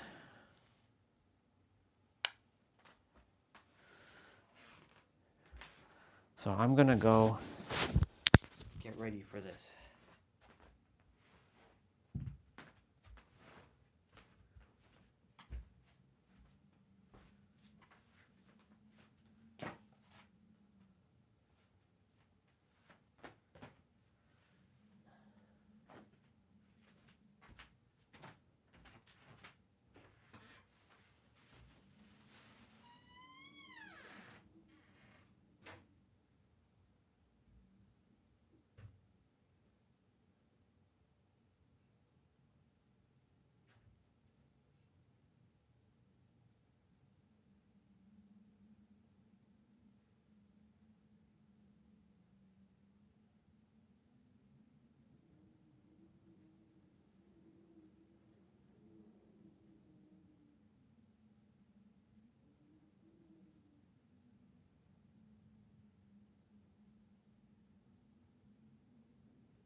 So, I'm going to create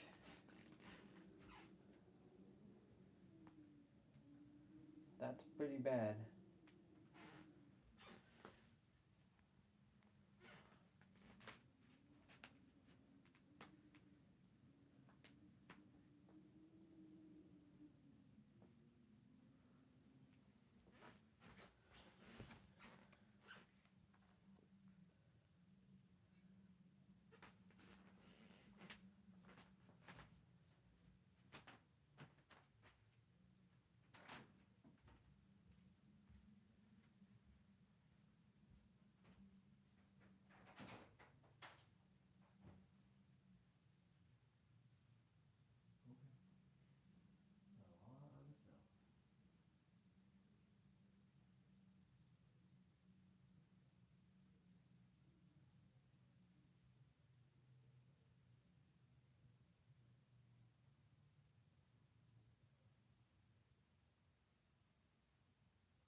something that has to be licked. A woman.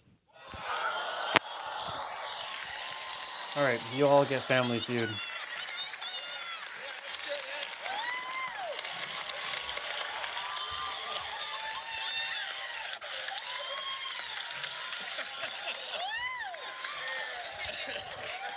I need to use the Miss bathroom. Debbie, did you just turn around and high five Gene? Name one thing people do to imitate a dog. Well, I probably shouldn't say this with my kids here, but how about doggy style?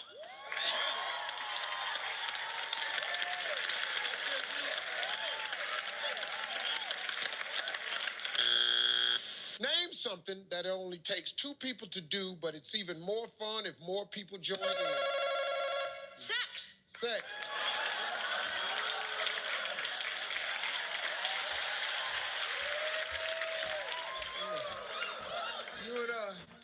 You and Carl got something y'all want to tell us? 45 years.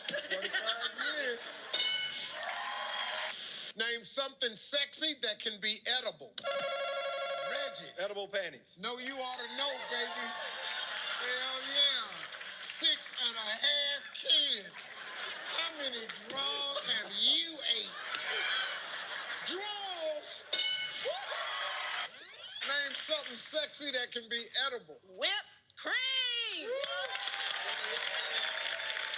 If you got 6 kids and you make it number 7, Reggie and Tenora know what the hell going on. Whipped cream. Name something sexy that can be edible. Now, Steve, we buy this by the gallon. Oh, Lord, have mercy.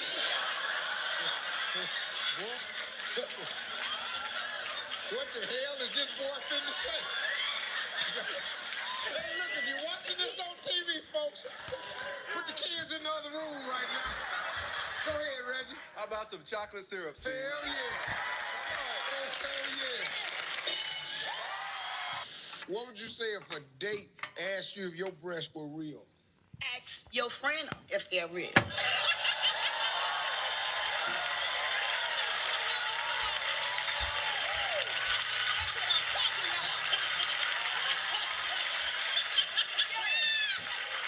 and gentlemen, Cassandra. Ask your damn friends if they was real. He know. Here's your chance. Name something that swings both ways. A penis?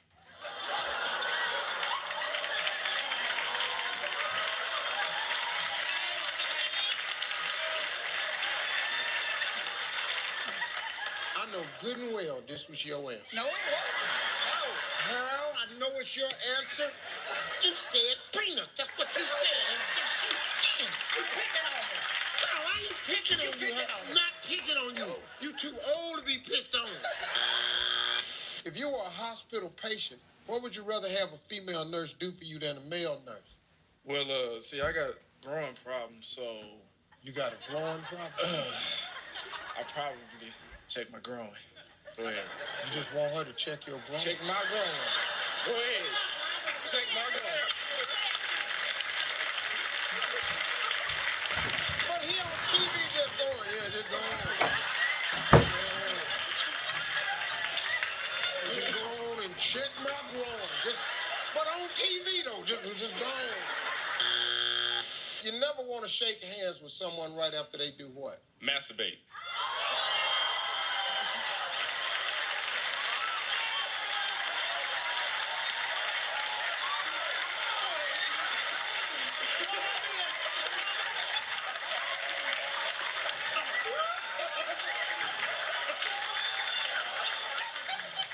Well, this boy's 16 for real, ain't he? Name the kind of fish that describes your man in the bedroom, the guy you about to marry. Let's go. A rough catfish. A rough catfish.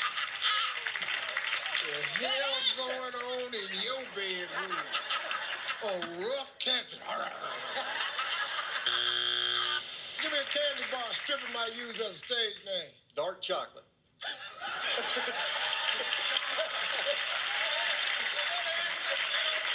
Let me tell you something, dude. Dark chocolate. Girl, I kept reaching in there. I'm just... There was a wild party last night at the nursing home, and I know you know everybody got what? Broken hips.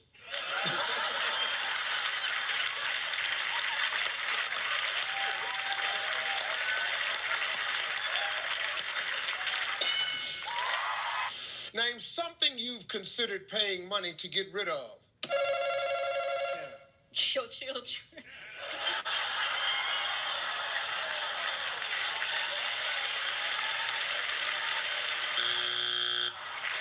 Your spouse.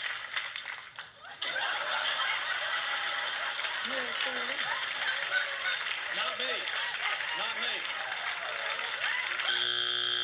If you could change one part of your husband's body, what would it be? Joyce? His penis. His penis. His penis. There's a thing.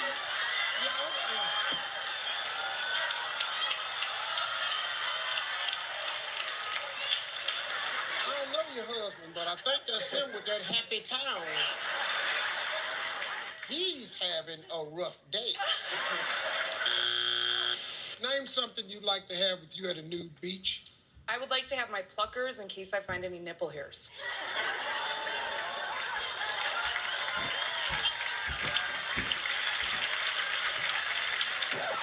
That's too much information. Name something you hope a man doesn't do when you slow dance with him. Get too excited and get an erection. Good answer.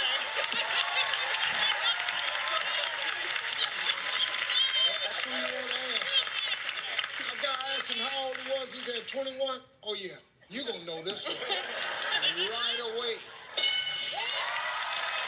Fill in the blank. I secretly wish I were a professional what? Stripper.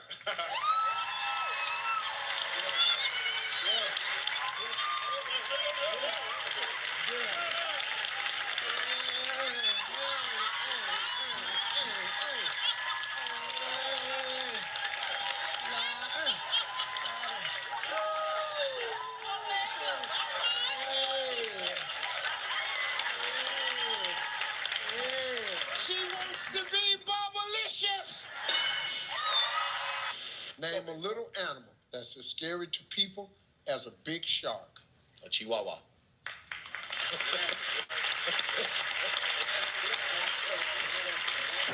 If that answer's on this board right here, I'm going to jump into the audience butt naked. Name something at a supermarket a man might squeeze a little too romantic. The meat.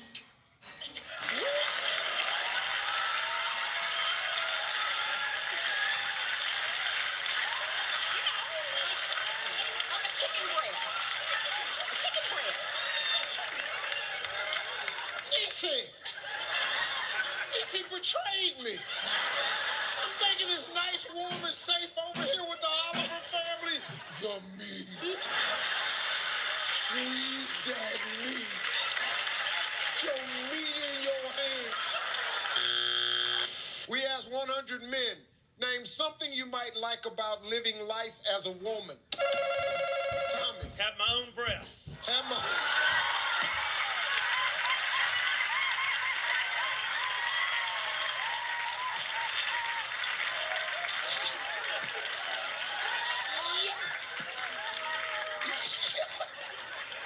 Yes! Yes! I can have my very own breast! Name something you find irresistible in men that unfortunately your hubby doesn't have. Now, this ain't my case, but this is some women's case. A big thing.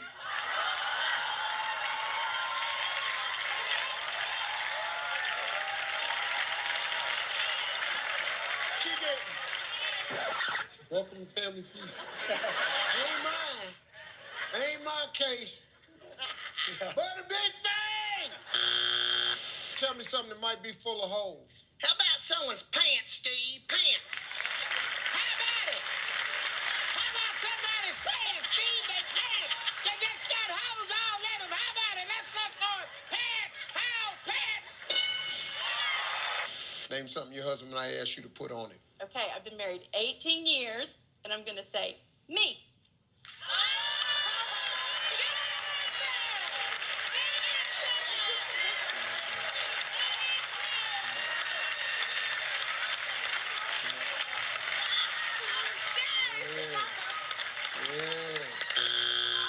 Other than a woman, name something a man likes so much he should put a ring on it.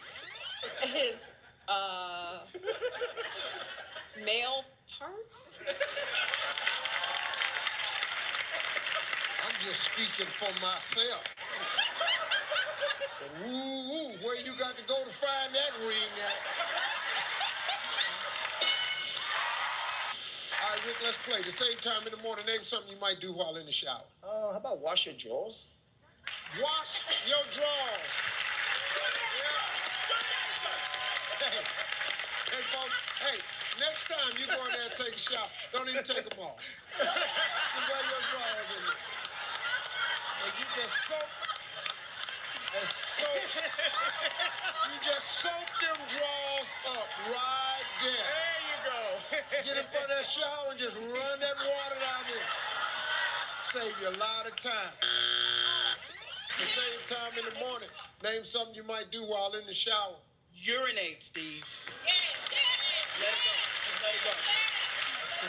I find it refreshing. Name something people complain is clingy. I always have a kid hanging from my legs because I have 5 children. So your children, your kids. Yeah, that's a great answer. That's good. Ooh, that's good. Surprise.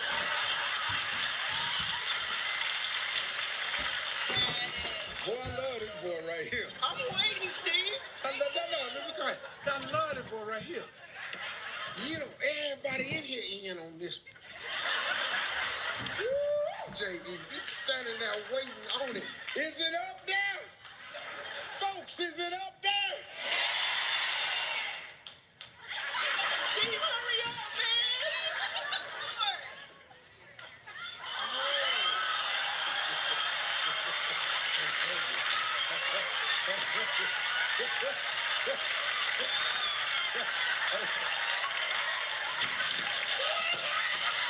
Hello, Megan. Hello, how are you? Good. What do you do? I am an unemployed stay-at-home mom, and I hang out with a 2-year-old all day. So this is great to be around adults.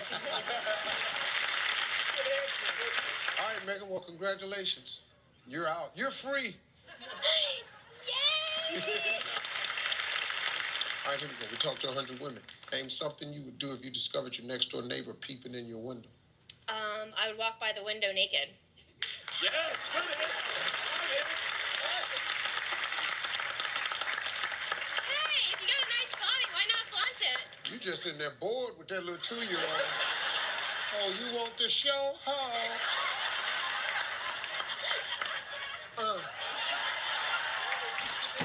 you just put the show on. That little 2-year-old got on your nerves. Hey, mommy's naked in front of the window. Name something you might do with a dead pet that you wouldn't do with a dead relative. I know some country folk down my way, and they'd eat it.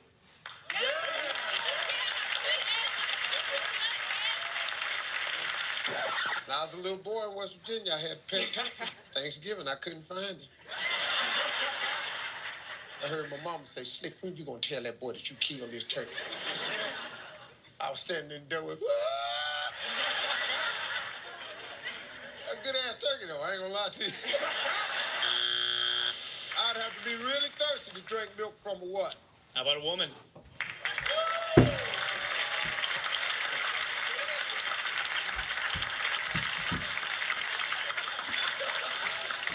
Let's be real for a minute here, Dustin. 100 people survey. You know Yeah, I know, but let's just be real. You ain't really got to be thirsty at all, do you? That's what I thought. Ken, how you doing? All right, Mr. Harvey, how are you? All right, you ready to play Ken? Yes, Mr. Name a kind of place where people pour their heart out to a complete stranger. The strip club.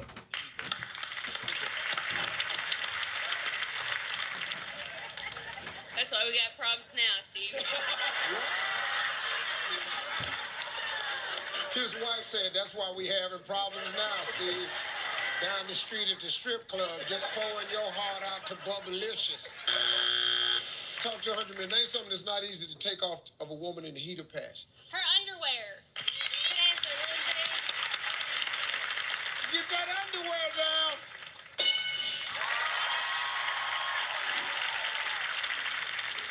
I don't want to let you in on how this really go, but strong suggestions. Use your teeth. Introduce everybody. We are a family that is close, and we also serve together at a church. This is my youngest daughter, Kayla, and she's also the pianist. This is my husband, Curtis. He's the preacher. This is my oldest son, Daniel, and he's the minister of music. And this is my youngest son, Colin, and he's the youth pastor. That's pretty good. You the pastor, Curtis? Yes, sir. Yes, sir. Good. Pleasure to meet you, son. Nice to meet you. Good. How big is the congregation there? Since your whole family, y'all in? We run 50. It's a small group. We run 50 to 75. Depends on the Sunday. They usually pack it in on Easter. Everybody pack it in on Easter. Name a part of your body that looks bigger when you're nude than when you're dressed. To save my sons from seeing the man's private part.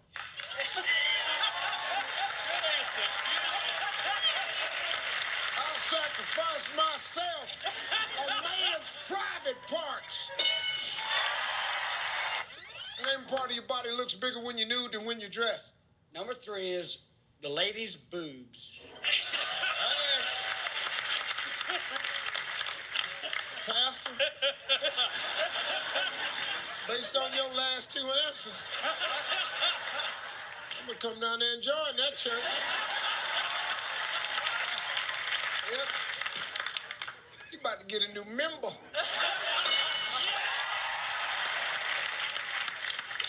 Damn, Pastor Curtis ain't missed one yet, has he? Name something that pops up. A male middle part.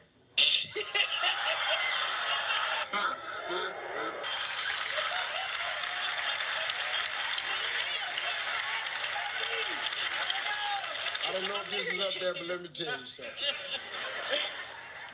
Your membership is about to explode. Name a fancy car a stripper might use as a stage name. How about Cadillac?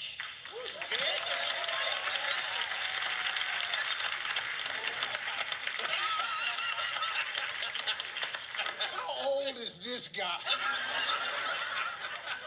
That's an answer I would have said. There you go. Jim, how old are you? 55. See right there, 57. That's what I said. Cadillac. Here's Cadillac. Name a fancy car a stripper might use as a stage name. Oh, how about Lincoln?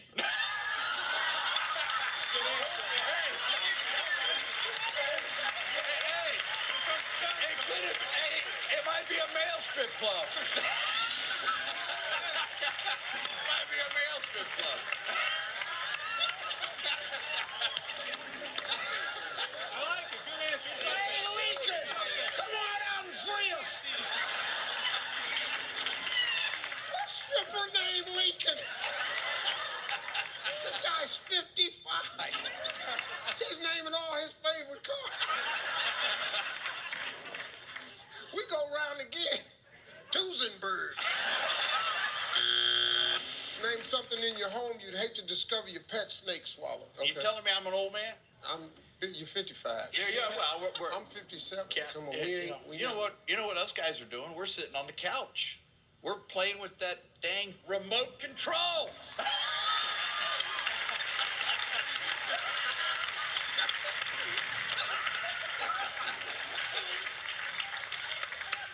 That started off a little rough for me. We're old guys. We're sitting on that couch playing with that little old thing. Yeah. Where the hell is this going, Jim? Name something spring breakers bring back from Mexico. STDs.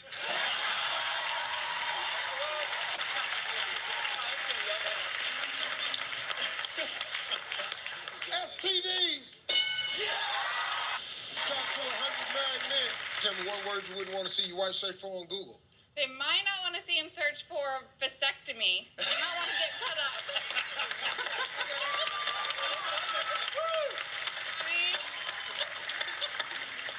You can Google it all you want. I ain't going down there. Oh, you can look it up. You can give me the price. You can make an appointment. I ain't going down there. What you ain't getting ready to do to me is cut the wrong line. That ain't what you're going to do.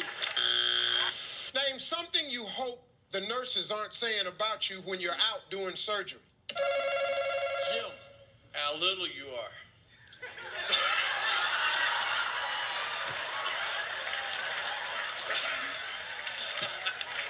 I'm Irish.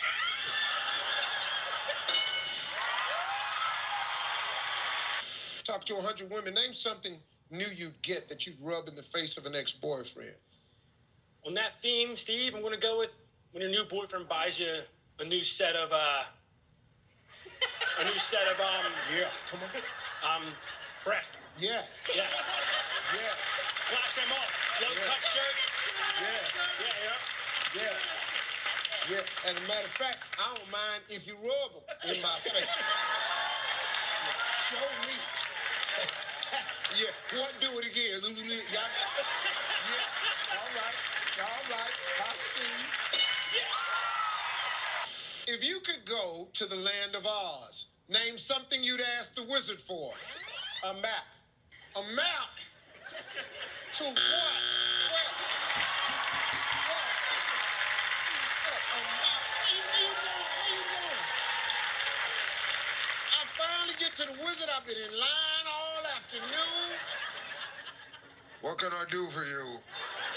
I want a map. Talk to 100 men. Name something you hope a woman doesn't do the first time you make love to her. Tell you that she's had better. Tell you that she's had better.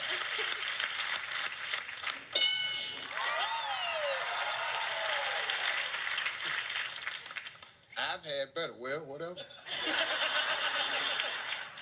Thank you. Name something you hope a woman doesn't do the first time you make love to her. Where are you? Like size? Like where?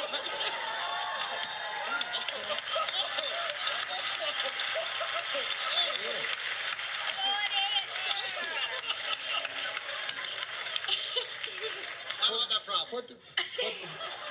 I didn't really hear what you said. I heard something about, what did you say? Like where are you? Like the size of them? Like where? Where are you? Hey! Oh, God. Hey, is it Rel? Rel, what do you do? I graduated from Prairie View A&M University also, and now I'm a software engineer. Yeah. You nervous? No, not at all. Not at all. Not at all. The hell you sweating so hard? You see these lights, Steve? Do I see this hell? Oh, I ain't out here? Steve, you see these lights? Steve, you used to these all lights. day. Name something that's hard to do with your eyes open. Read.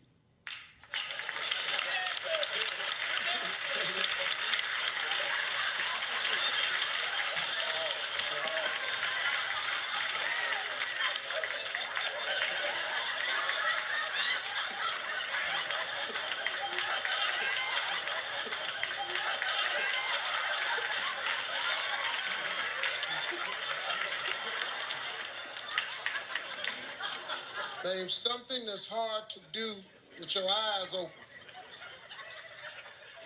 This boy in college. He enrolled in that now. He leaned into the mic and said, read, Steve. Okay? I sure want to see you shut your eyes and do it. Read.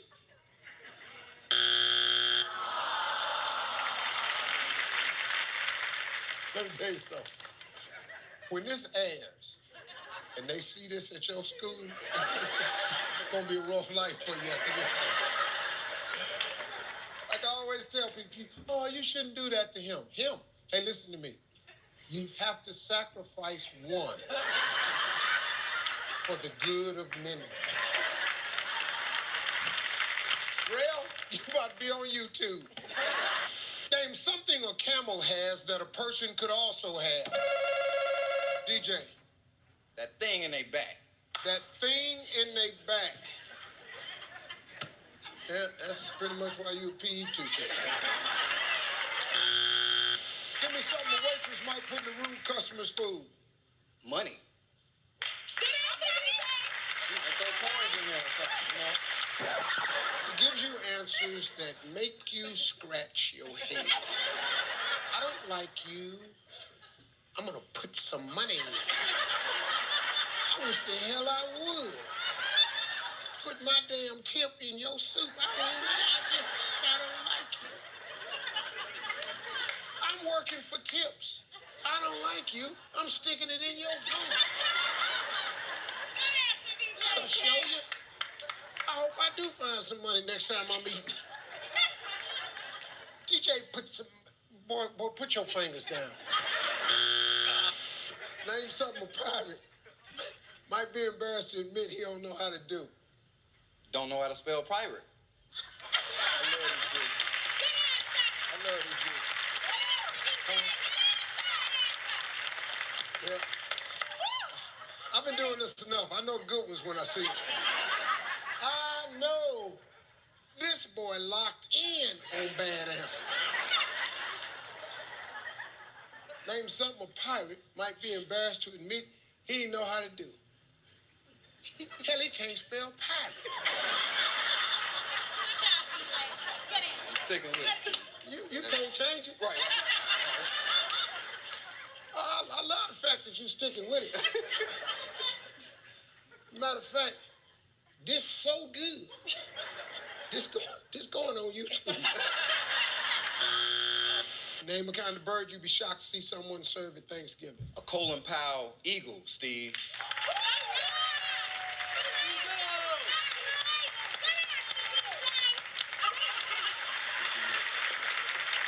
DJ, let us pray. Father, Yes, Jesus. Yes, God. an eagle.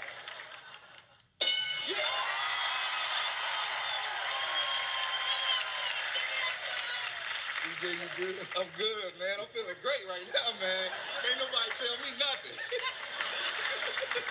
Name a place. Cheating husband might keep a pair of clean underwear for emergencies. In the bushes outside his house.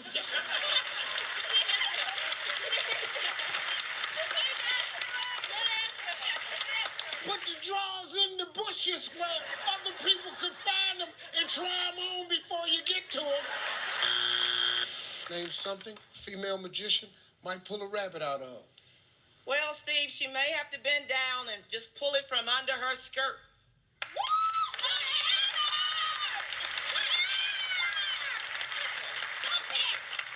That's up there. That's up there, Steve. That's up there, man. It's up there. She got to pull it out the skirt. Y'all ready for my grand finale? Yeah, but I'm finna reach up. I done had it in here for a while.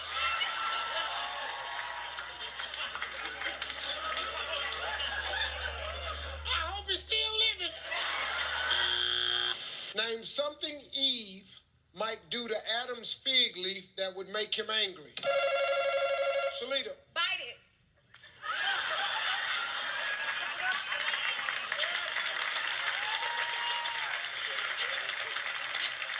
Bite it. Name something Eve might do to Adam's fig leaf that would make him angry. Snap it. Come here, Adam. Didn't I tell you take that trash out? Hi, Shiana. How you doing? I'm very well. How are you, Good. sir? What do you do, young lady? Oh, well, right now I work at TSA, the federal government, and at the airport. Yes. But, Go ahead. Okay, I'm also newlywed. Mr. Steve, I would like to personally thank you because I read this book and it's amazing. It actually saved my life. It's the second best. You doggone right. Second best book after the Bible. It comes right after the Bible. Yes, get a And you close know up with what? all this right here. Right after the Bible. This is a great book. And he put a ring on her. Woo! Yeah! I finally got married too. And I'm so happy. You're amazing. So I just gotta share it. Talk to 100 married women, fill in the blank. In the bedroom, my husband's superhero name would be Blank Man. Invisible Man.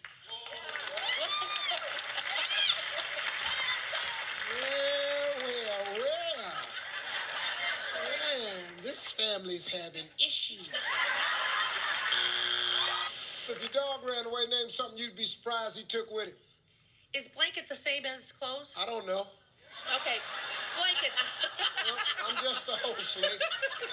I'm just the host. The hell if I know. I don't.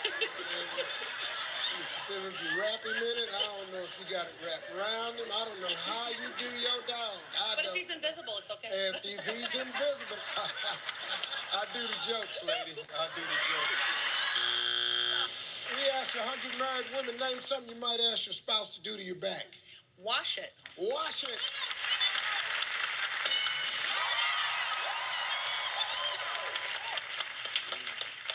Yeah. You've been married 22 years. Yes, I have. You'd have been in that shower. Yeah. I have 3 kids. Yeah. That's a shower move there. Wash my back. Man died cheating on his wife. What would his wife do with the ass? Give it to her, the mistress. Give them to the mistress.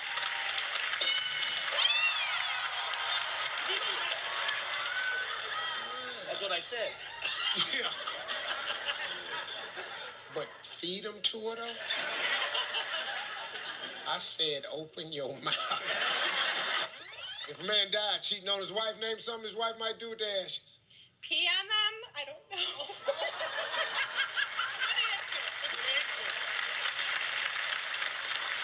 Yep. She's pretty pissed.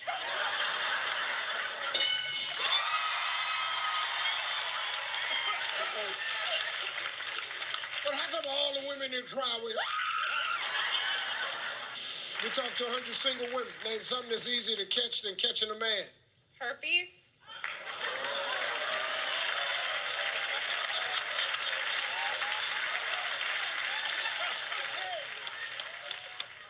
Herpes. If that was a store that sold husbands, most people would try to buy one that came with a good what? Sorry, Mom, but package.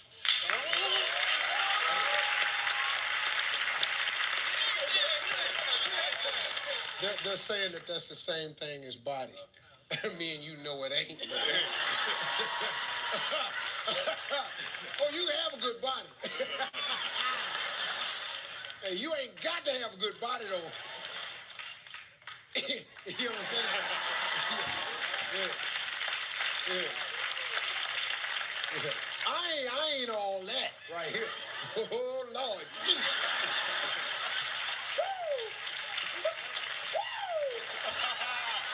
Sometimes I get out the shower, I just stand there 10, 15 minutes. Name the worst thing that can happen to a guy on a first date. Dawn. He would pee himself. He what? He would pee himself.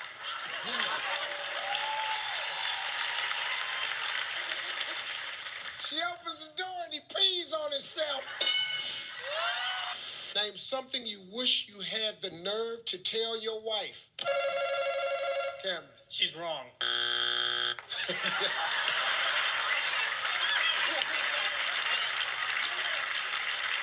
Yeah, buddy. You don't know how wrong you are sometimes. God, you're wrong. 98% of the time. Who dressed your daddy down there? Well, actually, that's my ex-husband. We've been married twice, but these are our children.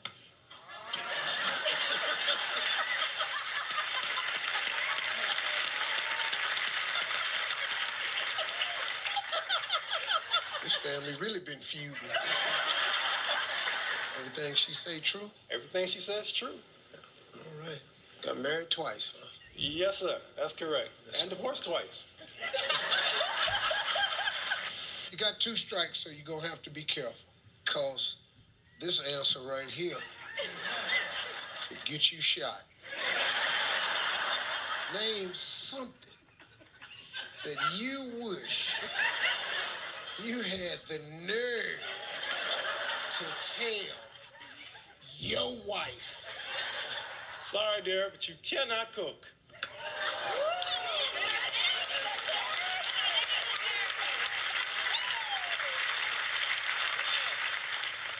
So now I think we done got to the bottom of these two divorces. Name something women wear that was obviously designed by men because it's uncomfortable with sex. Texas, Steve. Texas. Texas. It's up there. Right there. Just tell me what you said. Texas, Steve. Yeah, Texas. I mean, what? You heard of the state? The Texas. state Texas. Yeah. Texas? Mm-hmm. That's a good answer, Steve. Watch it. I'll teach you.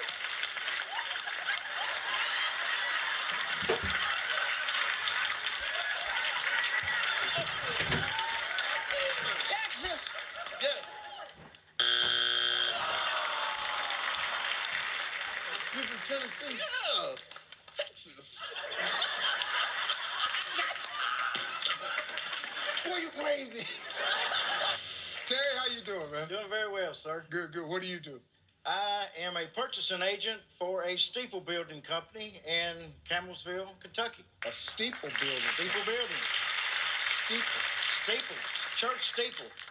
We take, I'm a purchasing agent. I buy all the material that comes in the door. We will take flat metal, aluminum angle, fabricate it together, put it on a truck, take it back apart, take it to the job site, and set it on your church.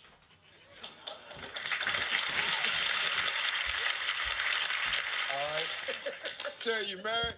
Yes, sir. My wife for 32 years. Oh, you got this beautiful wife. Oh, that's really good.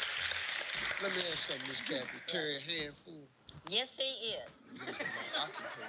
He's alive. Yes. Good man. Y'all. Whew, there's so much snow. Oh my God, it's crazy. So much snow. It's crazy. Crazy. Wow. We're not done. My dad and my brother are outside. So just taking a moment to pause, get my hands warmed up again, and then we'll go back outside. Whew. It's good though. We're doing good. I'm enjoying it. Getting that muscles flexed. Put it right in front of the door. She couldn't get out for 2 weeks.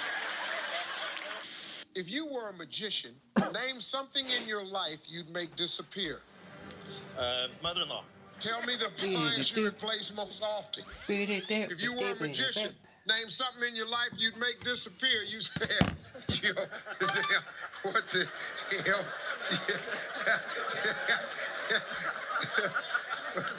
That's my mother-in-law. No,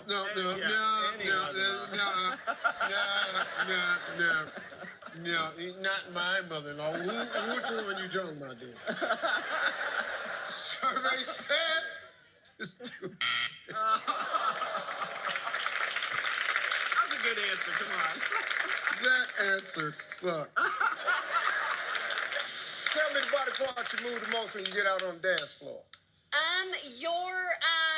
Your lips. Really? You know, when you're singing to the music. Singing to the music.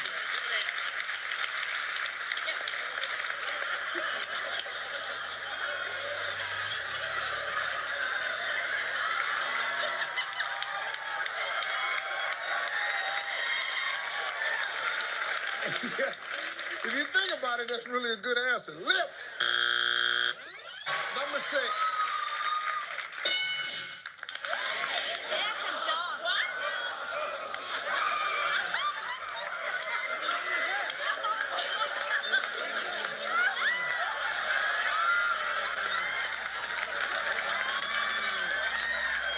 Name a place no one wants to admit they are headed. Mississippi.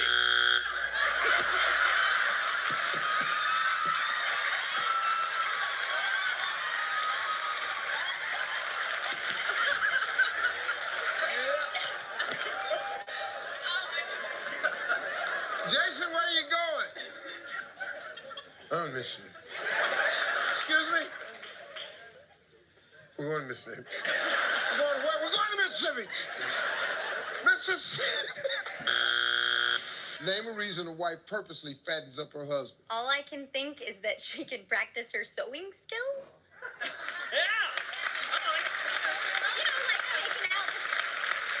Yeah. What? Hey, Steve! Steve! Why does someone want to fatten their husband?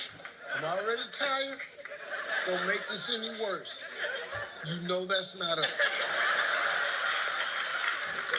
practice on her sewing. Number 7.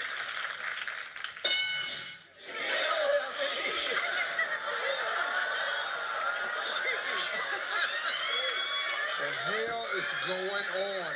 Name something a vampire might say he wants for Christmas. Blood. Blood.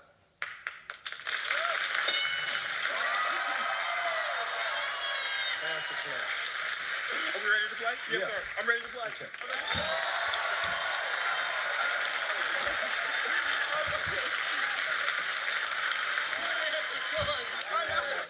Name something a vampire might say he wants for Christmas. A new victim. Yeah.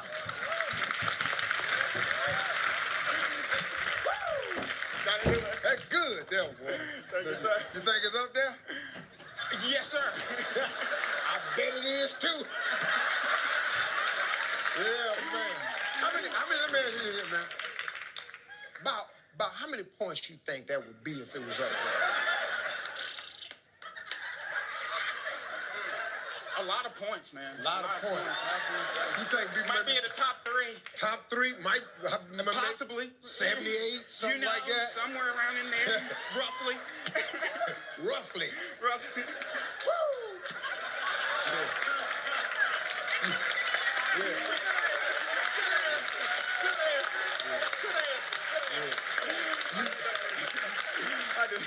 What is it again? A victim? A victim. Yeah. Oh, don't lose the certainty now. It damn sure sound like it's up there. All right, you ready, Corey? I'm ready. All right, good. Now, look up on the board. Yeah.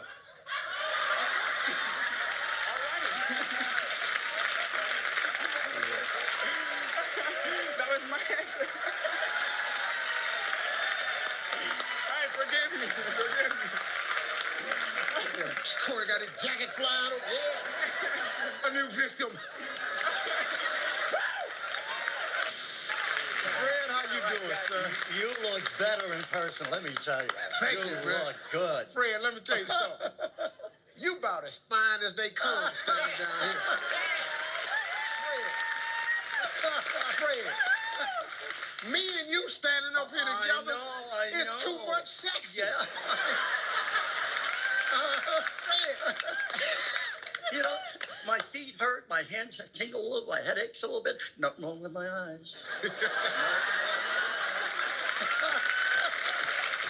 That's all good. So, can I ask you, how old are you? I'm going to be 82. I'm getting old now. I'm getting let me older. tell you something. I'm going to be 80. And there is my lovely 62 years married woman. Wow. Hey, Ma, how you doing? I have to recognize her because it makes me get points, if you know what I mean.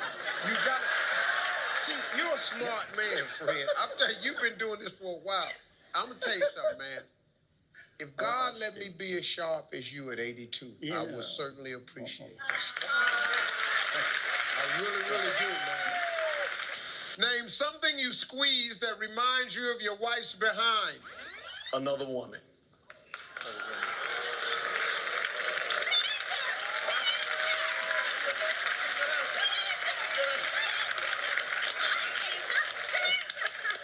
We asked 100 married men. Did you hear the damn question? Not at the mall at a survey. Not if they asked a question over the phone. Can't no married man say when they ask the survey, sir, they stop people in the mall do these surveys. Sir, can you ever take a survey for us for a minute? They go, yeah, how can I do for you? Listen to me, sir, let me ask you a question. We're just answering this for married men right now. Can you tell me something you squeeze that reminds you of your wife's behind? Yeah. You're my girlfriends. That answer could never come out of a guy's mouth. You talk to 100 married men, name something you squeeze that reminds you of your wife's behind, friend. I want to say a bean bag.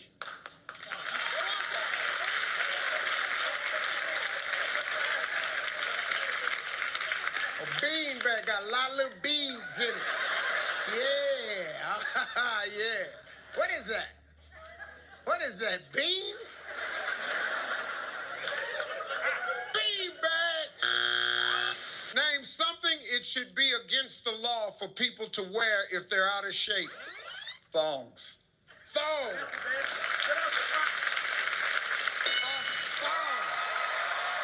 Pass and play. We're gonna play, Steve. Yeah.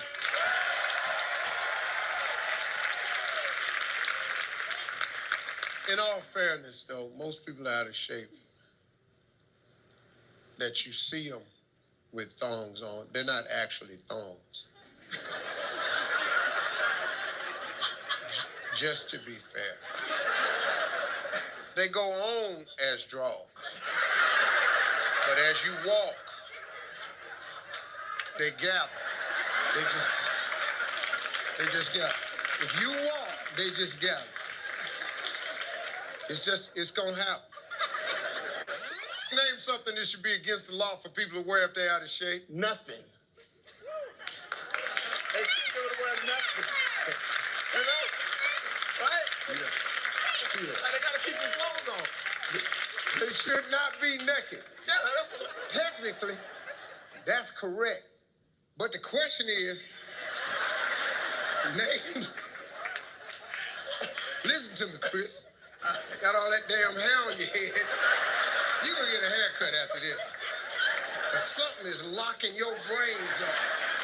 That something that should be against the law for people to wear if they're out of shape. Nothing. Name something you might be glad only comes once a year. Your period. Once a year? If it just come once a year, folks, I've been getting lied to. It happens once a year. The thing that... Name something a teenage boy might practice his kissing technique on. It's kind of nasty, but his sister.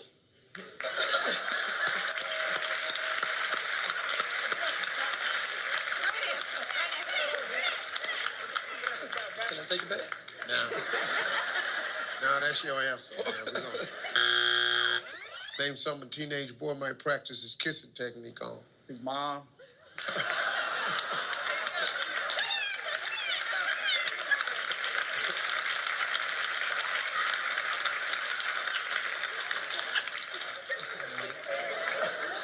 You see where I got it from? Yeah, I see where you get it from. That's your daddy over there. How you doing? Hey, Steve, how you doing? What do you do? I'm an aircraft electrician for one No, of that ain't what you said, Eddie. You said you act like a crack. Now, I don't know if that was a crack pot or a crack head, but you said I act like crack. You caught yourself. Hey, Eddie, how you doing? How you doing, Steve? How you doing? I'm good. Right, just take your voice down one octave. How you doing? I'm doing that. It's fine today. That's that same All right, Eddie. Good. Nice to meet you, man. You too. So let me ask you something, Eddie. What do you do for a living? I'm an aircraft electrician. Aircraft electrician? Yes, sir. Okay.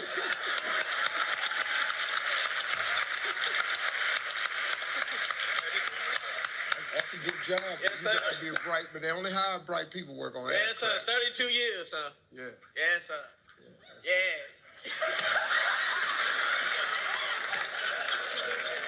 Yes, sir. Where you work on these planes at, Eddie?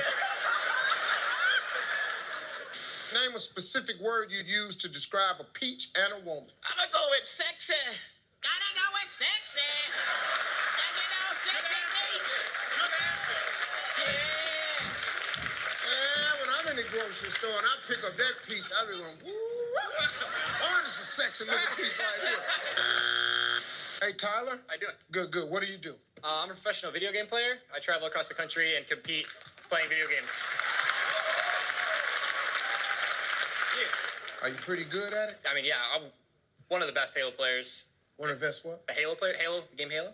Halo? Halo. Halo. Halo. Yeah. Good luck to you, man. Make some money. Definitely. Follow your dream, man. Go for it. I ain't mad at you. Can somebody give me a high? Name something a bald guy might rub on his head. Number 8.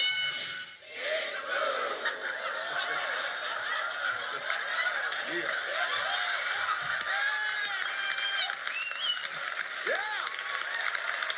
How about a nice hand for number 8, folks? You should never tell a woman she looks what? Like a hooker.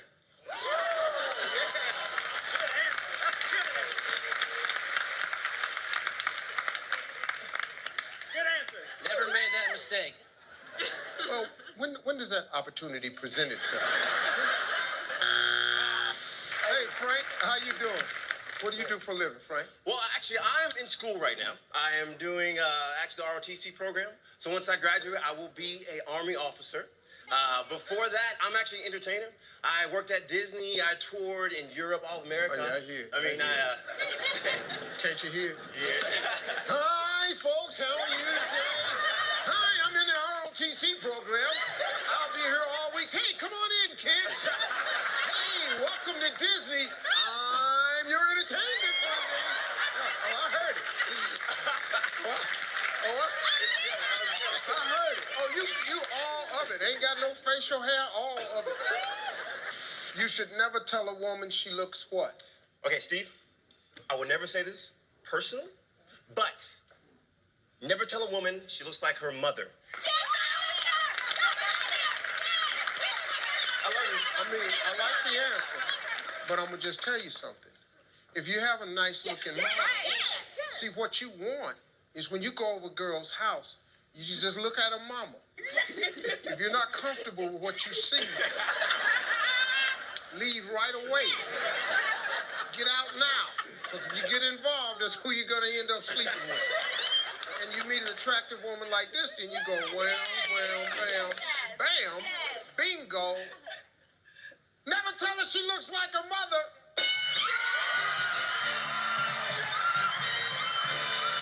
In her will, name a place a woman might request to have her ashes scattered to make sure her husband visits.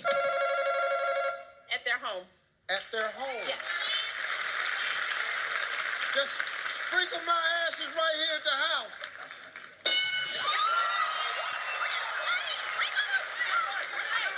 They don't play.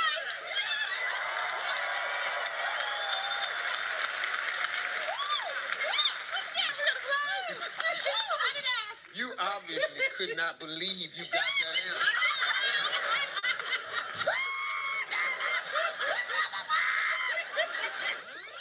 Name a place a woman might request to have her ashes scattered to make sure her husband visits. At his mistress' house.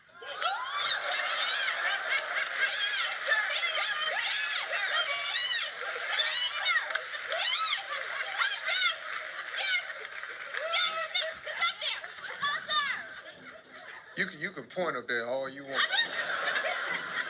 You want to scream some more and point? No. You think it's up there? Say, let me hear you say it. It's up there. Okay, good. It's up there at his mistress' house. Name something a woman wants a matching set of. A purse, like a bag. Yes? When last time you seen a woman had 2 purses, huh? Who wants to carry 2 purses? Who does that? That's a guy. See, this is stupid. Frank wants to see a woman with matching purses. That ain't up there. No way in hell. Show Frank the matching purses. Oh, wait. Did you hear his reaction? Name something a woman wants a matching set of. I'm going to have to say lingerie. Yeah!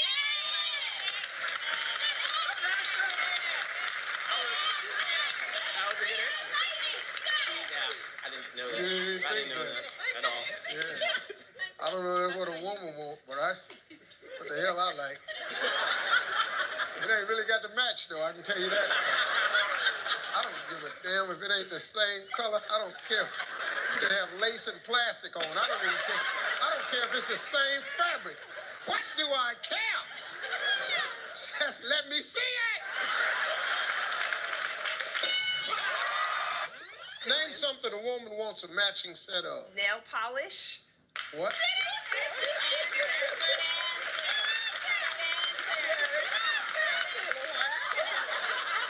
You know when your mama go, good answer, baby.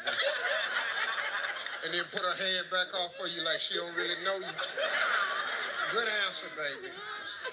And then your sister, it's all right. It's all right. Even Frank ain't down there. Good answer, good answer. Good answer. None of that. None of that. Matching nail polish. Name something a hardcore football fan wears to the stadium on game day. Well, like the headgear, like the cheese for Green Bay Packers, that kind of stuff. Is that not specific enough? Oh, excuse me. Okay. Like the headgear, the cheese, and the stuff at the game that you put on your head, the cheese and the thing.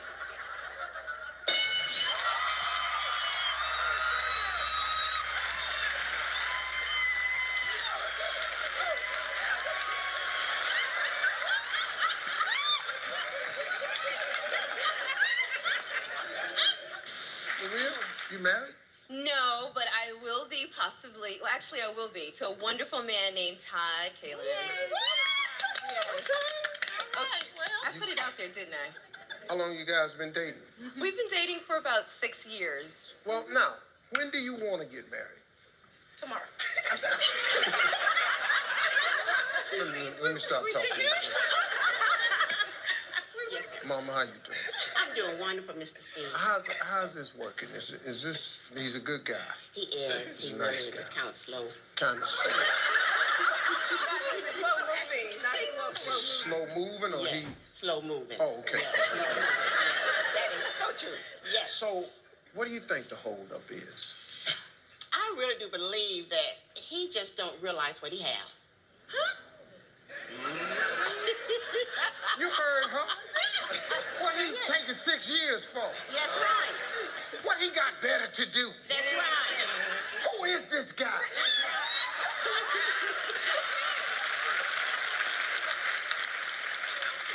I know, I'm getting canceled. Yeah, I'm helping you because you're a pretty lady. Thank you. You obviously got yourself together. Thank you. We want a proposal and a ring by Thanksgiving. All right, now let's play this game. Yes. Name something a groom hopes he doesn't see when he lifts the bride's veil to kiss her. He sees his bride. Like he's hoping he sees his bride. Okay, I know. And he doesn't see that she's not there. That she doesn't run away, you know.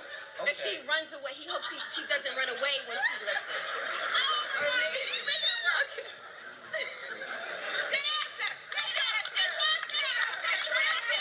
Well, here it is. The answer she just said.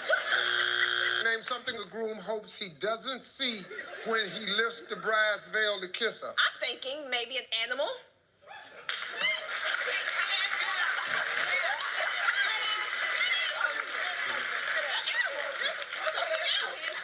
Yeah. Let me ask you a question. And who walked the animal down the aisle? I don't know. Switcheroo. Come on.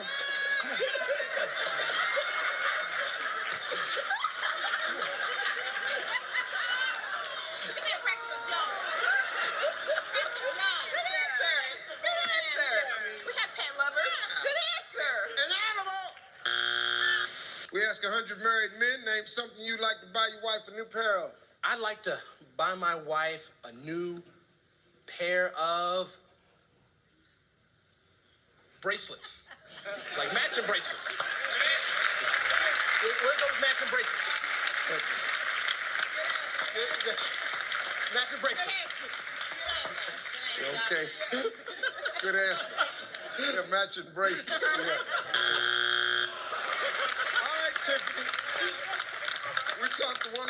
200 million. Name something you like to buy your wife a new pair of. All right, Steve, I'm gonna think of like a man. Yeah. And I'm gonna say breast, boobs. Yeah. Folks, that's exactly what he was gonna say. But oh, he weighed it out in his mind. He said he was right there. I was looking at it. I'd like to buy my wife a new pair. She watching on TV bracelets. Bracelets. I don't give a hell well he wanted to say boobs. Name something that lives in the ocean that reminds you of your boss. So I'm not gonna say my boss, but a boss could be a jellyfish. Little slimy. Some people's bosses are a little slimy. Oh, you tried to fix it too, didn't you? He's talking about a boss, not my boss. He's watching. Slimy. Hey, Adam, if your skinny dipping neighbors invited you over for a swim, what would you do? Invite my wife. You sure better. She better not look out that window and you over there by yourself, splashing around. Tell me something you do if your skinny dipping neighbors invited you over for a swim. I think you bring your camera.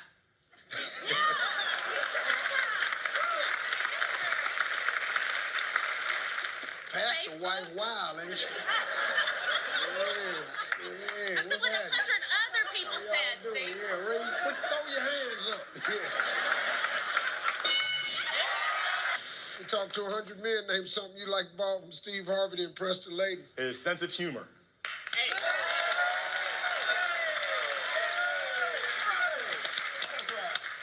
I can't tell you how many wonderful situations that's gotten me in right now. Women love to laugh. So I wasn't really a good-looking dude, so I had to have all that. Next thing you know, you could just laugh.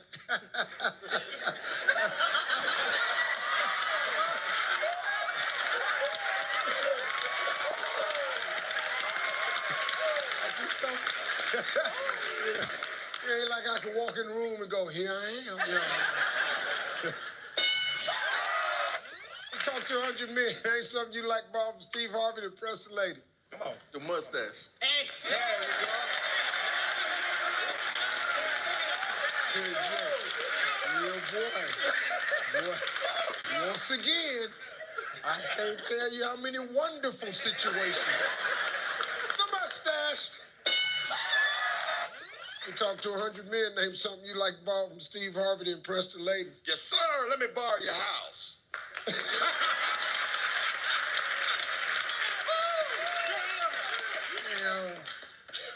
I'm a union electrician.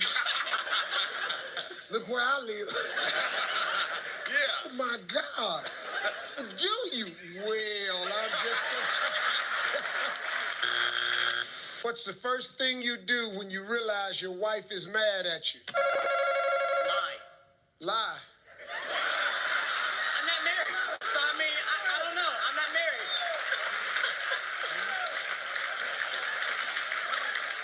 Is that? Well, let me tell you something. You don't know how real that answer is. We ain't supposed to say that, though.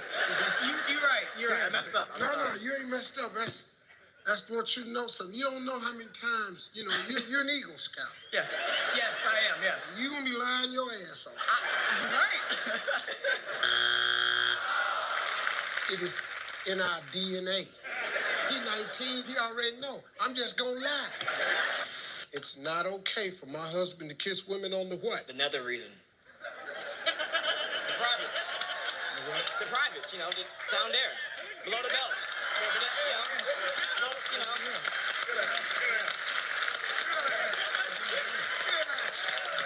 You don't like that? Sorry, Mom. The what region? The nether region. Nether region. Yes.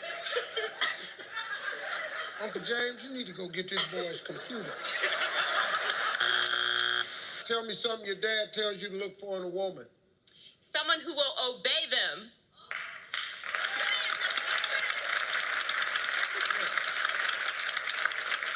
Well, this is going to be refreshing. Someone from the 1800s. damn sure don't do that no more. I can tell you that right here. They ain't into obey at all. They'll stand right up there doing the ceremony and say it. And right after that, start telling you what to do. Hello, Miss Minnie. Hi, Steve. Hail to the queen. Oh, How thank you, are darling. you? I'm fine. Lovely looking lady. Well, thank you, baby. Absolutely. Thank you, and you look good too, Steve. Watch yourself, Minnie. You better watch yourself, baby. I ain't looking for no man, but you better watch yourself. Okay, well, I'm going to get on over here then. Because I'm scared of you. Don't be scared, baby. What do you do? Steve, I'm retired from my job, from men, and from cooking.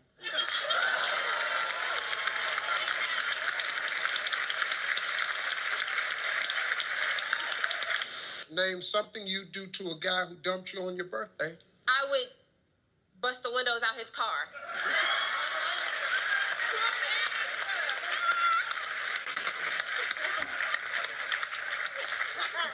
Ain't gotta be more specific than that, do we? Bust the windows out your car. Name an animal that makes you wonder how they can possibly do it. Porcupine. Now,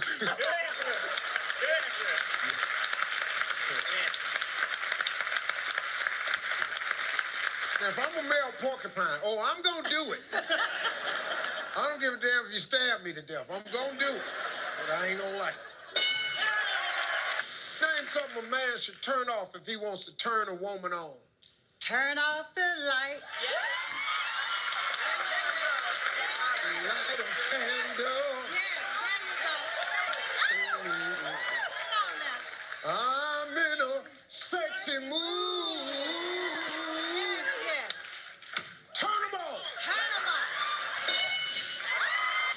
So tell me some more about yourself other than Publix. Well, I love to fish. I love taking my family on fishcations. Fishcation? Yeah, fishcations. Boy, you love it. You done call it a fishcation.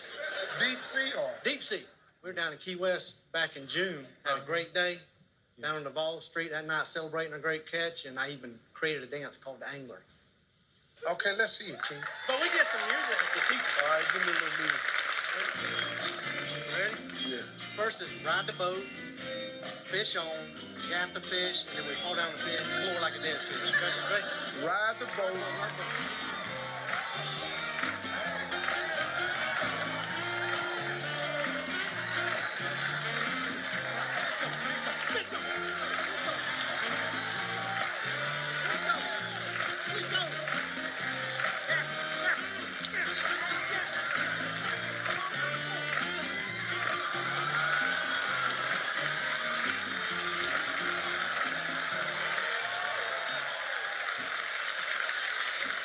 Name something that's described as a man-eater.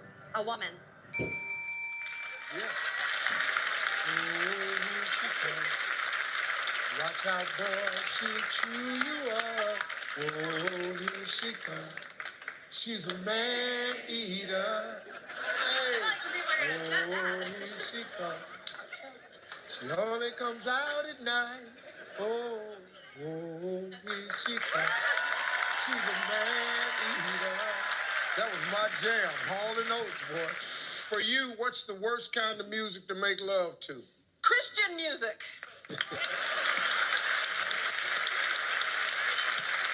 I am weak. I am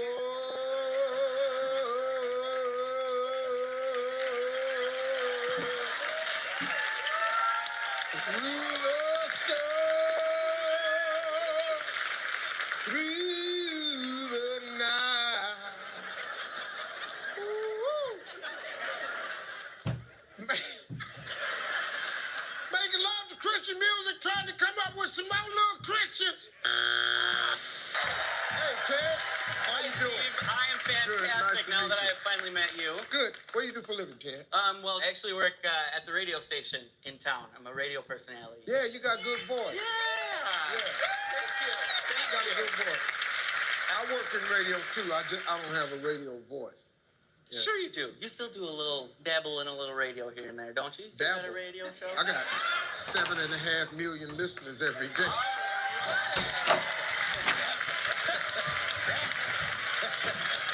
Dabble? You dabble in a little radio. I don't dabble. In the words of my daddy, I'm his radio. Yeah, I dabble in a little bit, Ted. Do you need a co-host? I'm really good at that too. Okay, let me ask you a couple questions, because you got to know a lot about the music I play, because I love the music I play. This is just a little trivia. Let me ask you this one right here. Name me 2 hits by Marvin Gaye. Isn't there something about Let's Get It On? Hell yeah. Let's Get It On? Hell yeah. Isn't there something about Let's Get It On? You better know it. I need one more.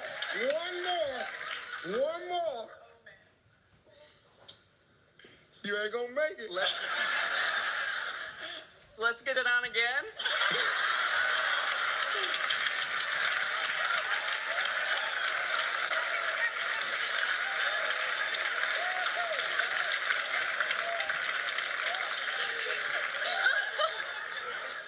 Then I guess the next one will be hell. We're gonna be at it all night.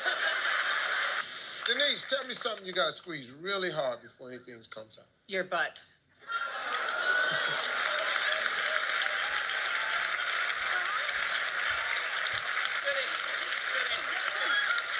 Oh, come on now. We all been there. You gotta squeeze really hard before something comes out. Hey, Danielle, how you doing? I'm good. How are you? Good. What do you do, darling? Well, I'm a mother of 2 gorgeous little boys, Jayshawn and Jair. I am a nurse. I work for 3 awesome surgeons. One is a colon and rectal specialist. And I'm an... Excuse me. Why did you point at me? I just thought that you might... One is a colon rectal specialist. But what you pointing at me for? Well, you recently had a colonoscopy. Is that correct? You saw a medical report on me or something? Something wrong? I need to know. Just I thought you had a colonoscopy. As soon as you said it, I locked it up. As soon as you said it, I went shoot. I just shut it. I shut it right up. I shut it. Lock it. Once you start discussing mine, I can make this puppy airtight. As soon as she said rectal colon, shut it. You ought to try it sometime. It feels a lot better that way. Now, this is what I want everybody to do. On 3, what I want you to do, just sitting in your chair, just lock it. Just lock it. 1, 2, 3, lock it. See, did you know? See that? You raised up 2 inches. It makes you taller. On 3, lock it. 1, 2, 3, lock it. Felt good, didn't it? Feels good, don't it? Feels very good. Yeah. And in my spare time, I'm a model. I have a mean catwalk. You have a mean catwalk? Yes, she does. Can we see your catwalk? Yes, go ahead. Come around this way. Come around this way.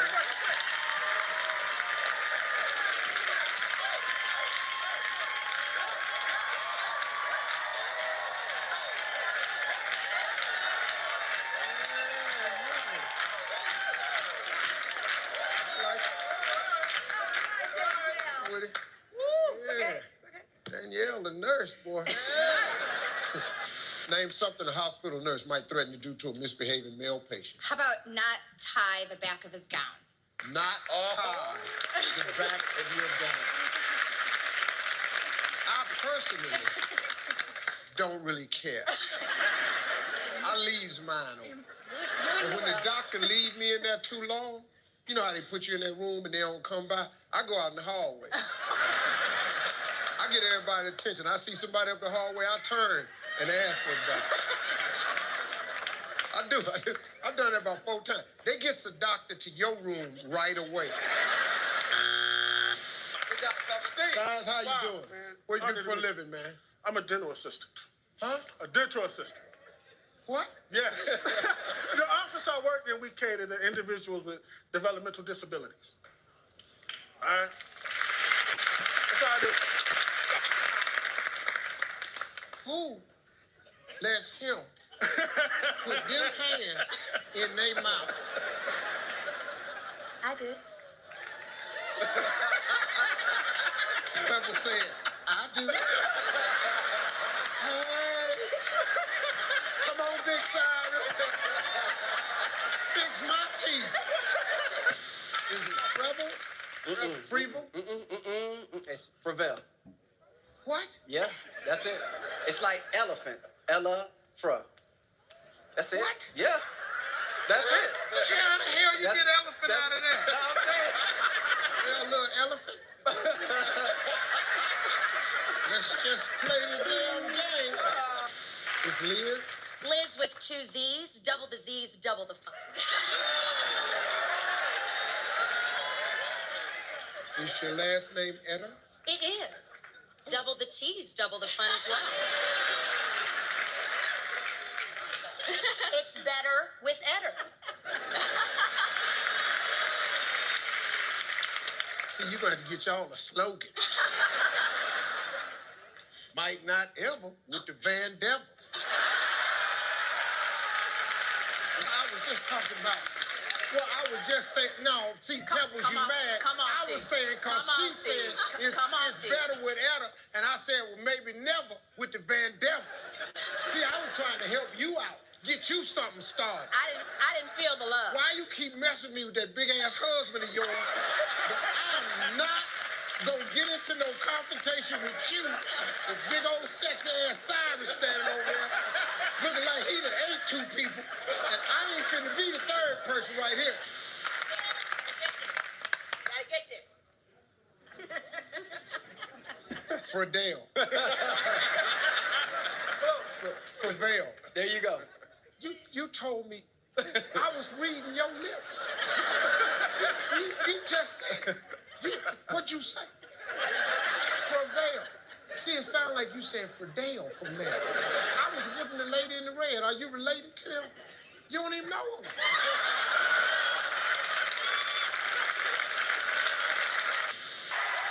Hey, Liz. Hi, Steve. How are you? Doing? I'm good. What do you do for a living? Well, by day, I'm a system quality analyst at a hospital. At night, I turn into the karaoke queen of Plainfield, New Jersey. That's right. Just sing it everywhere. I just sing everywhere. What's your all-time favorite song? If you could only listen to one song the rest of your life, couldn't hear another song, have you ever thought about it? What Yes, would that sir. song be? I'm a Victim by Candy State. I'm a Victim. Yes, sir. What about you, Tyree? You thought about it? One song the rest of your life. Because I love you. Lenny Williams. Yes, sir.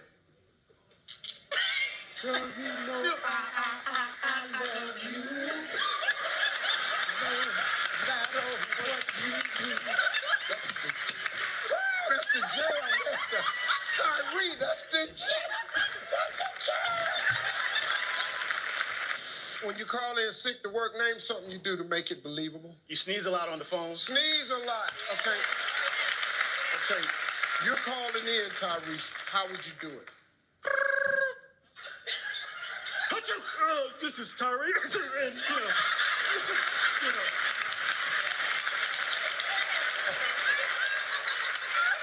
You know what I love, though? He did the telephone,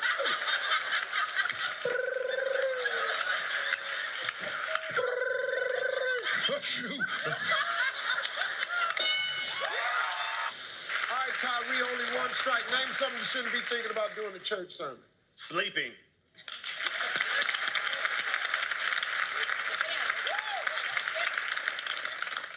I fell asleep in church so hard one time. You know how you you choke yourself, and I did it so hard that I made the sound, and everybody turned around. They went, husband. And then I just went, huh? Hallelujah, hallelujah, hallelujah, hallelujah, hallelujah. Yes, Lord. Name something you shouldn't be thinking about doing a church sermon. What time it's over? What time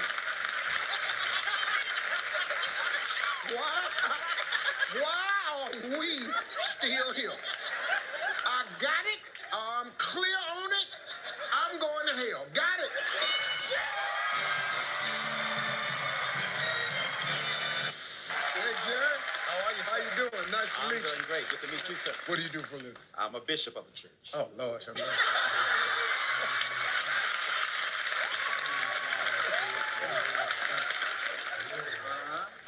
Church is good, Steve. Best thing ever happened to me.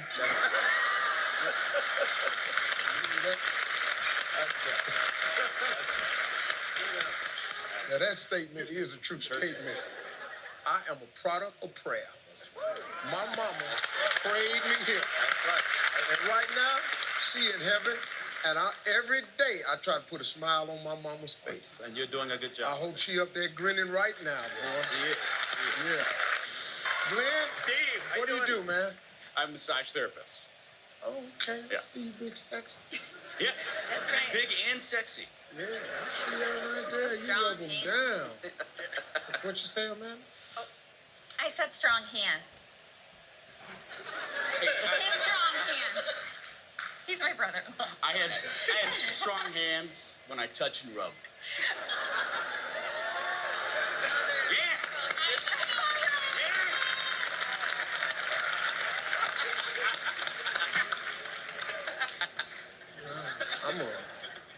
I'm a little uncomfortable. Not really sure. Many people are. All right, let's go. All right, Glenn, what's the first question Eve might have asked Adam? What's that hanging between your legs?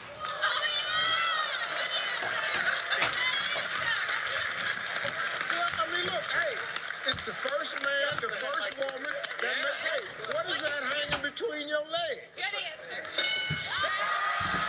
Rob, how you doing? Good, sir. Good, good. What do you do? I'm a prosthetist. Be careful, be careful.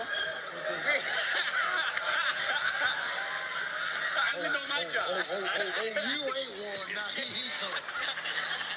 No, I'm a prosthetist, and I actually work for one of the largest family-owned prosthetic and orthotic companies in the United States. And we make artificial arms and legs for individuals with limb loss and that need braces after a stroke or something like that, or spinal surgery.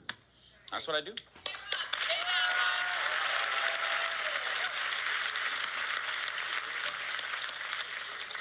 Y'all ain't never thought of calling it nothing else?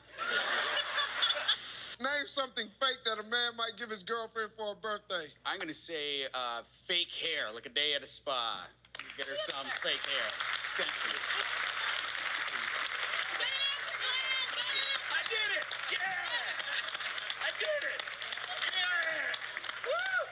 Glenn, you give your girl a bag of weed for Daddy, don't do that. Some fake hair!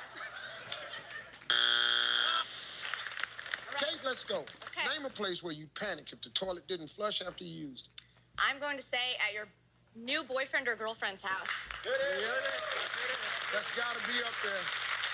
At a girl's house.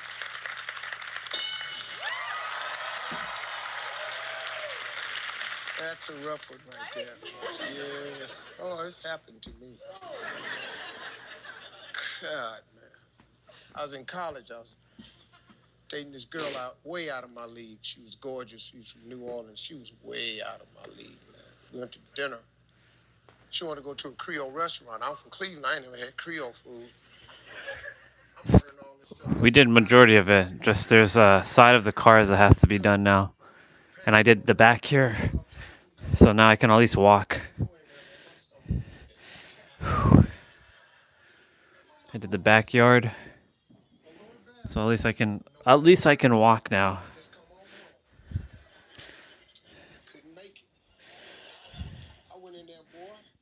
All right. Just a little bit more. I'm actually doing good.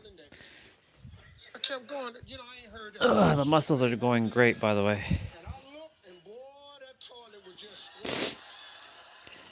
All right. I'll be back again. And it was finna go on the floor, and I couldn't think of nothing, so I grabbed the trash can, and I threw the paper out, and I dipped it, and thought that might do it, but it kept coming, so I threw it in the tub. And I got another one, and threw it in the tub. Well, let me tell you something. I was in that girl's bathroom about an hour and a half.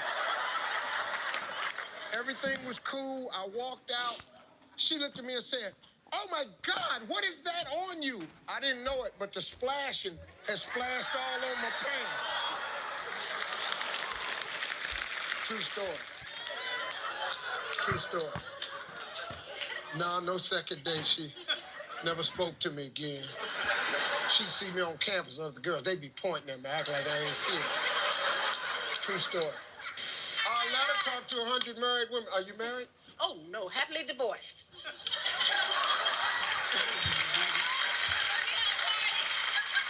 we had the best divorce party. Best divorce. Had a divorce party? Oh, yeah. And you party every night. Exactly. Woo.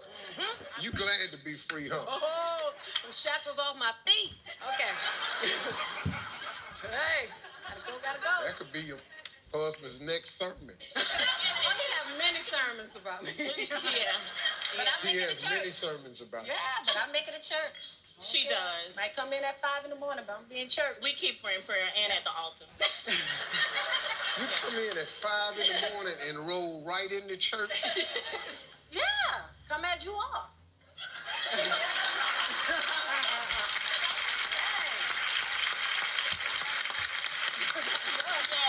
Glad you are. Come in. There's a whole lot of loopholes in religion. Forgive me. I'll let her name something ducks do. They eat bread. They eat bread. They eat bread. They eat bread.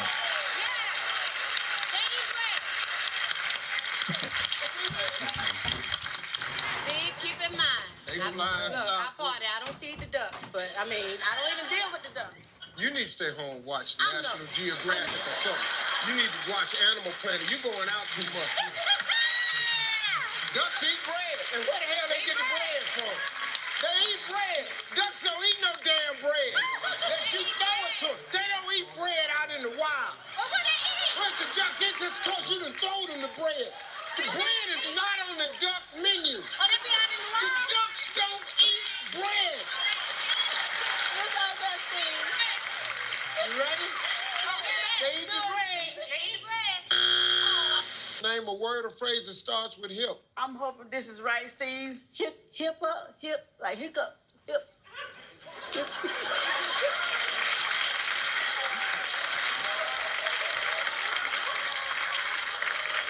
You got the hip ups.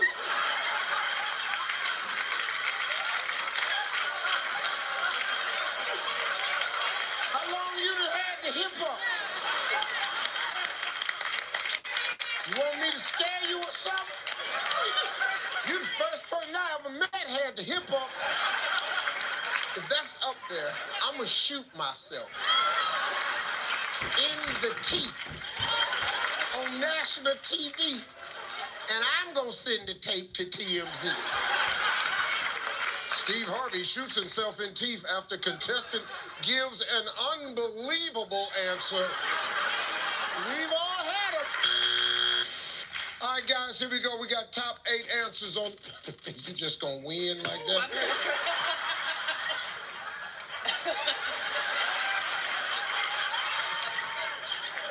Stone, just ask when you want to. The skinny tail ain't gonna beat me on the bus, I can tell you that. Name a creature people are petrified of that starts with an S. A seagull. Get a bird. Get a bird.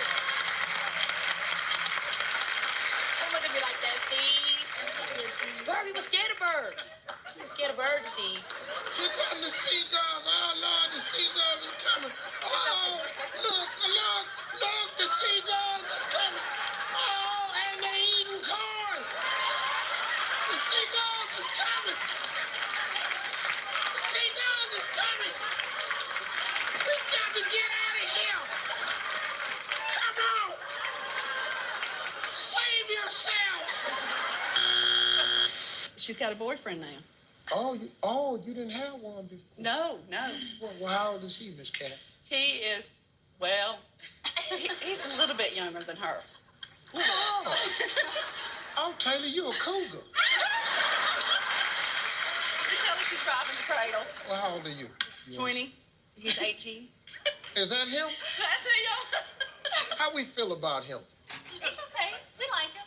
Hey, you're talking about a farmer. He told that kid he needed to get out there. That's what he does. He's a farmer? Yeah, he has cows, everything. So he knows what hard work is. Well, hell, that's it then. What the hell we talking to him for? He got cows. Well, if he's a farmer, he knows something about hard work. Mm-hmm. He's a good kid. I think so. What is him? He got sideburns? It looks a little older. I think that's Pork- good, though. He got pork chop sideburns. That's all right. Yeah. Well, if you don't tell nobody 18, hell, he look 40. Put a straw hat on, some suspenders, yo, Amish. That'd be real nice. Besides chicken, name a bird people eat. Venison.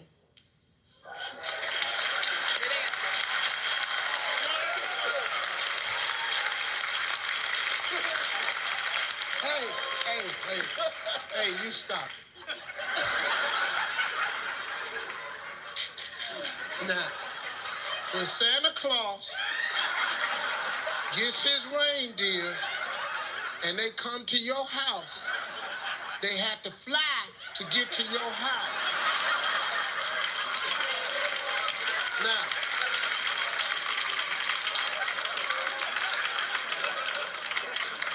that's venison. A woman might buy a huge bra so she can go to the market and shoplift what? I would have to say shoplift for money. There you go.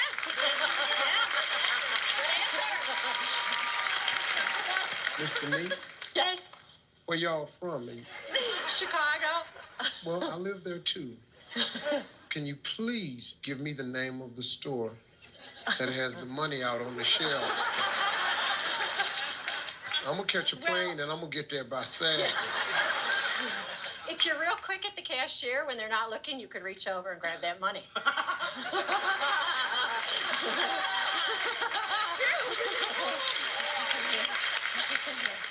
Denise, have you ever stolen anything? No. Never? Nothing in my life. I just dream about this stuff.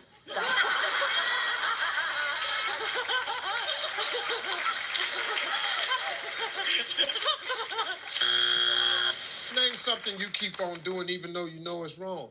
Overeating.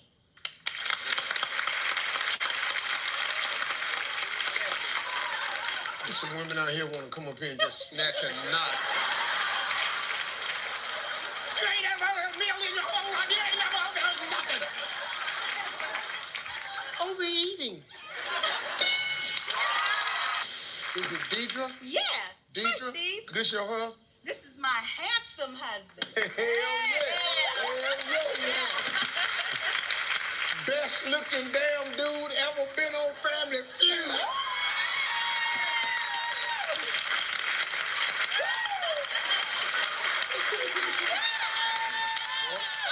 Boy, let me tell you something. Hey, let me say something to you. Boy, you don't look like my damn brother, boy. Go ahead, Marshall, I'm listening. First of all, I want to tell you, and I'm secure within my masculinity to say this to you. You a sharp dresser, and you're a good-looking man, man.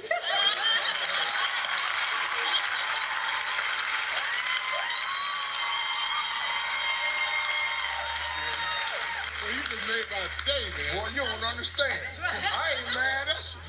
Because soon as I walked out here, I said, damn, he cute.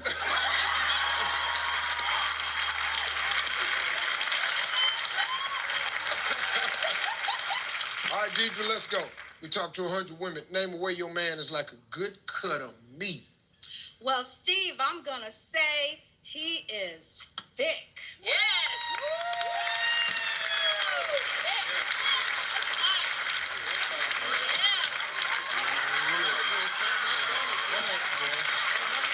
Right, with me and you.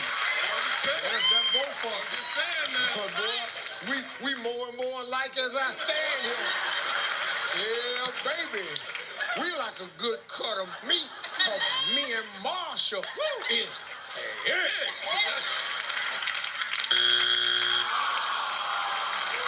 And the only reason it ain't up there is cause them other 100 women ain't got no thick men. You know what? You ain't thick. What you want? Yeah. That's right. We sorry. We be here all week, folks. All right, Marshall. What do you do for a living, man? I own 2 businesses, but you know I have a fantasy job too, Steve. Okay, but what's your fantasy job? My fantasy job is to model Steve Harvey suits.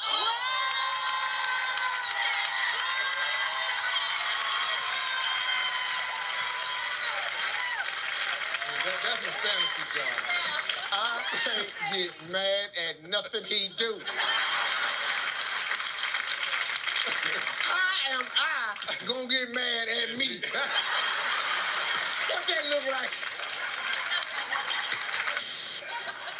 You got this, Steve. Come on. Deeper? Yes. High five.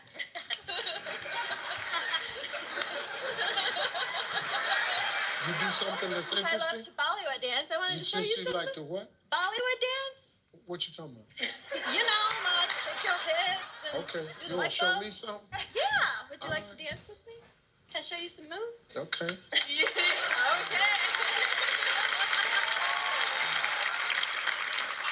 Watch out now. I don't care, but once you throw that on my neck. Yeah. Oh, yeah. Once a woman throw this on my neck, it's about to go down.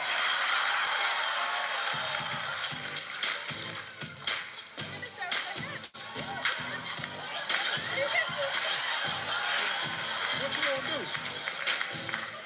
Bollywood dance. That ain't, okay, what is it then?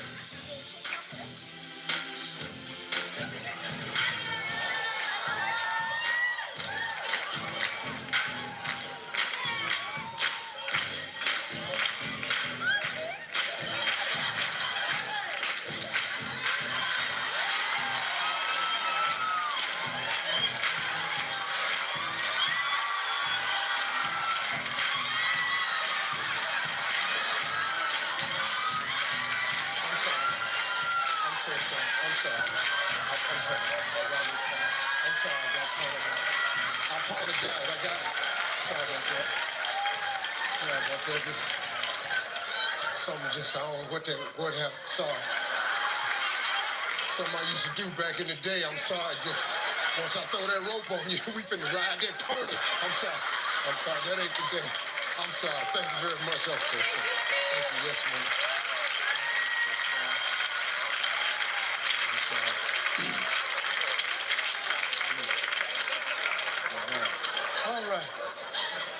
All right. Your parents here? They No, not here. thankfully. Oh, okay. Well, you the one said you had something to show me. Yeah. And what you didn't know was I had something to show you, too. Yeah. So introduce everybody, Amy. All right, well, this is my brother, Rob, who's a survivor. This is my sister, Kara. He's a survivor? I'm a survivor. He's a survivor. Oh. He can explain it. You want to... You explain it. I'll explain it. Well, first of all, I survived growing up with 4 moms. My real mom and 3 older sisters. Oh, okay. And then I survived a head-on accident with a train. But when I did that, I just got a little flesh wound. Kind of going like this. But I'm in it to win it. You should see the train, though. You should see the train.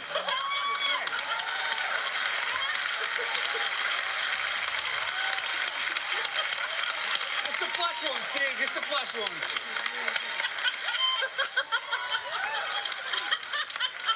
You should see him on the dance floor. Yeah. Stunned him into silence. I'm going to have to go in the back because I think I just myself.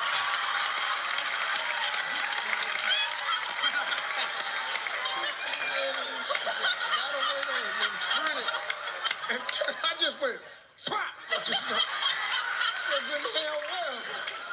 Rob, boy, you just messed my day up right there. It made it more interesting, that's for sure. So you were in a train accident, and that's a little flesh wound you got. Little flesh wound, but you know what? You got a great attitude. It's all about where you turn your tragedies into. I'm on the board of directors for a local nonprofit based in Minnesota called Wiggle Your Toes. People that have been in traumatic accidents or incidents and help them get up and going. I worked with all the survivors of the Boston Marathon bombing. Okay, good. So, hey, you never know where life leads you. It's what you do after that defines who you are. You know what? Life is 10% what happens to you. is 90% what you do about it. You bet. So something gonna always happen. But that's just 10% of it. What you do about it, man, this is a heck of a guy right here. Name a 3-letter word that's a child's favorite thing. Nook. N-U-K. Nook. Pacifier. Good answer.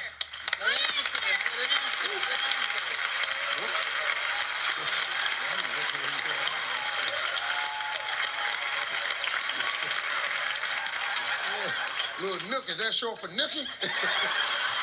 That sure is my damn favorite thing. Nookie, nookie, nookie, nookie, nookie. Nookie, nookie, nookie, nookie, nookie. Yes, Lord. Hi, Hannah. Hey, Steve, how are you? I have a lady that works for me from England named Hannah. Oh, that's me. Yeah, that's me. Sorry, I got confused.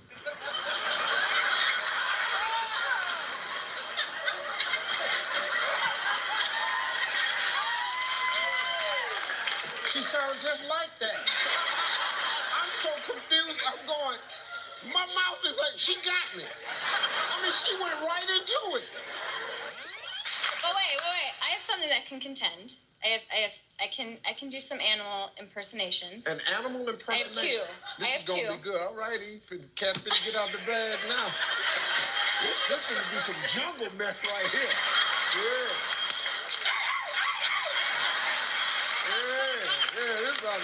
Yeah, we're about to find out really how you got in this family right here. Okay, what can you do? All right, so I can do a goat and a dolphin. A goat and a dolphin. You want to hear both? Yeah, okay. All right. Which one first? The goats first. Okay, go ahead.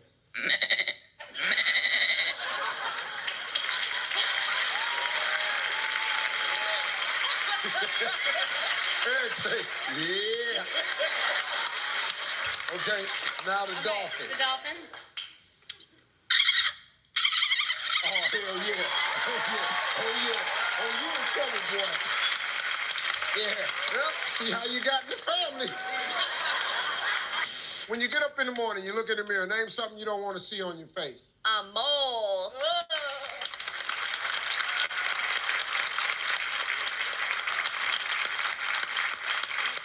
For those of you who have moles on your face, Oh, sorry. Oh, good yeah. luck. It'll be there tomorrow, too. Don't kill yourself. A mole! Give me Kyle. Give me Charlie. Let's go.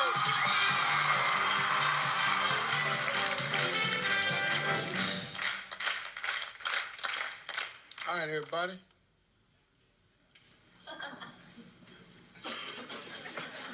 Joe was trying to put him over there. Charlie won't just move where the hell he want to move. You got it? Put your hand up there so I can see where it goes. You gonna be able to do it?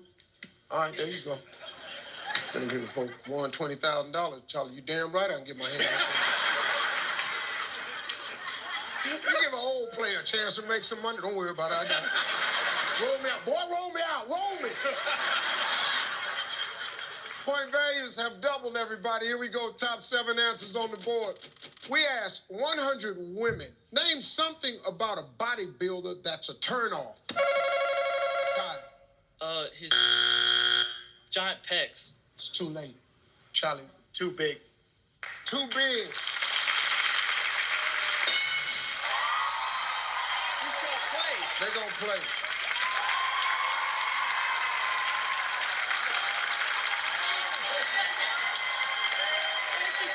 Yeah, I'll get you back there, man.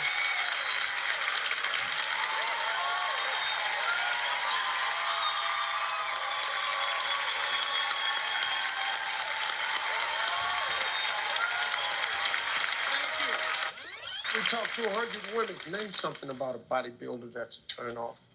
They have no boobs. Huh? Oh, like, Yeah. She meant females. Yeah. They have no boobs.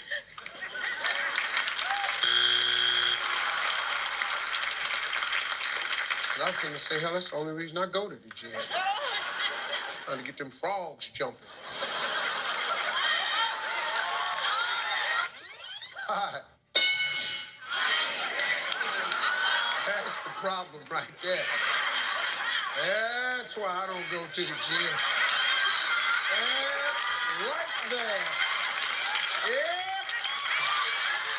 That's the whole reason right there, folks. Yep. Like them just the way they are. Right there.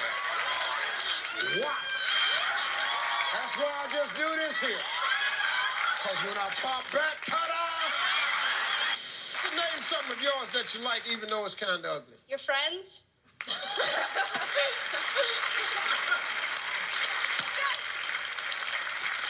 Hell yeah. I got a partner, I can't stand to look at him. But boy, I love that dude. Mark Passer.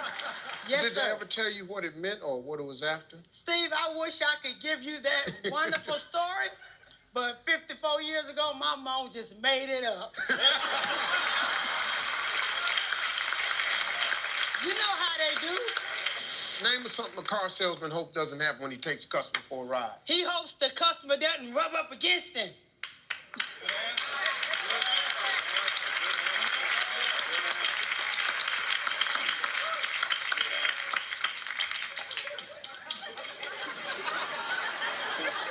He don't want the person to rub up against him. Well, we're hoping they don't get fresh or freaky with each other. That they just test drive the car. Oh, we're talking about the car. Here we go. So I'm test driving.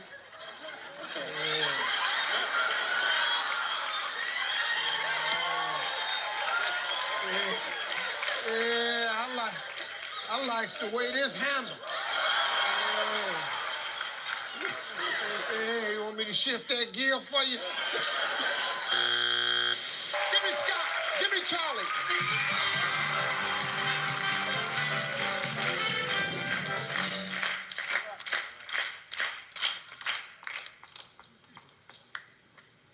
Charlie, you're going to have to get your crutch quicker. Yeah. I'm working. See what you did. I'm going to show you what you did. Let's stand over here like you know you next. We already did here. Give me Scott. Give me Charlie.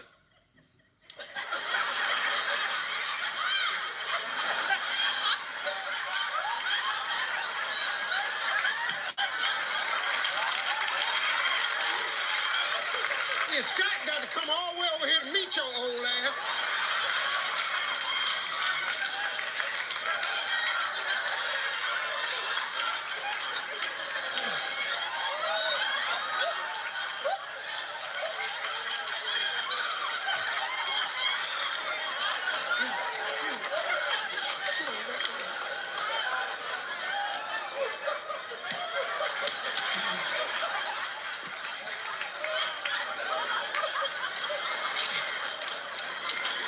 Name something a wife has that might make her husband afraid of her.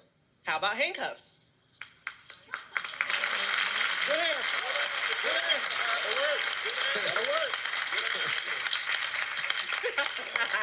I don't know what you're scared of. Click, click. Go ahead. What musical instrument reflects your love-making style? Drums. Drums. Why would you say the drum? Well, Come on now. some things you got to do to a beat. That's all. That's it. I ain't saying nothing else. Boom, boom, boom, boom. Yeah, let's go talk to the big beat over here. Yes, sir. Hey, Ron, how you doing today? I'm doing good, sir. We talked to 100 men. One of them was you. What musical instrument reflects your love-making style? I like to go with that smooth saxophone.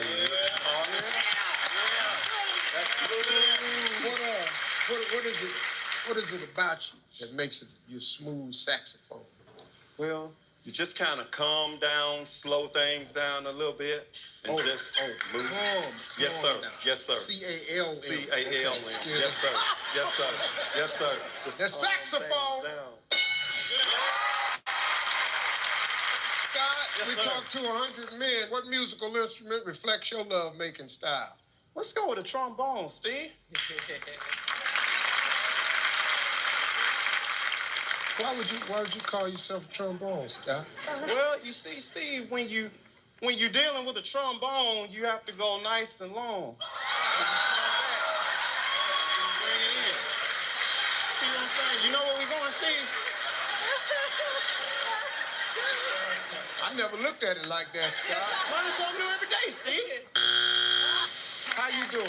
I'm doing well, thank you. Carla, what do you do? Well, the Segueros family is a family of 18 brothers and sisters. We have 200 first cousins, and I'm a salsa dancer, plus size. You like that? Yeah, baby. Oh, yeah. Oh, yeah. Oh, yeah. Oh, yeah. Oh, yeah. I ain't no salsa dancer, but I get with it, though. Yeah, Get with it, baby. yeah. Bring it, bring it. Can I see some of that? Sure, baby. Sure, Steve? No, I do that to women. Don't even worry Okay. about that. Well, you said you could handle it before, so Girl, it's okay. don't even bother yourself. I make them call me, baby. Oh, man. Well, come on, let me see you do a little something there.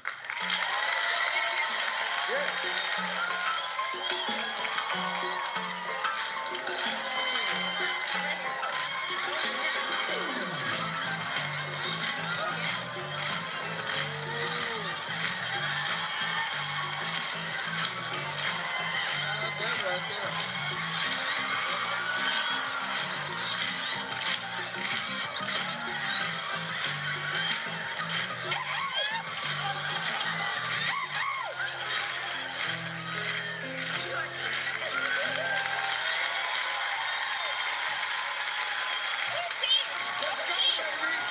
Name a small place where a big couple might have trouble making love. I have a hard time in the...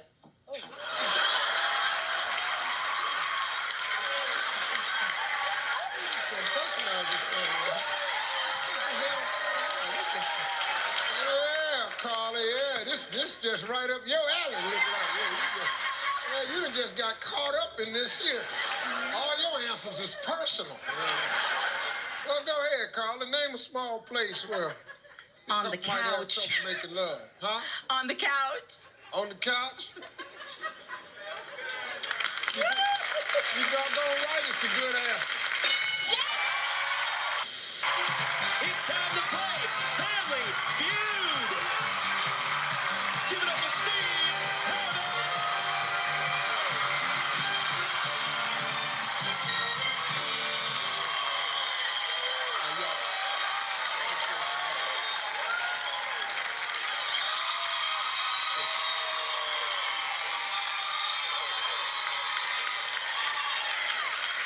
Welcome to Family Feud, everybody. I'm your man, Steve Harvey. We got a good one for you. What y'all looking at now?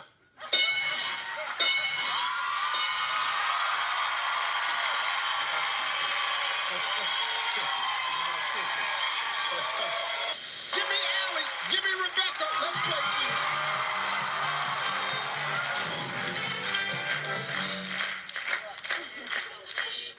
Yeah. Watch yourself, ladies.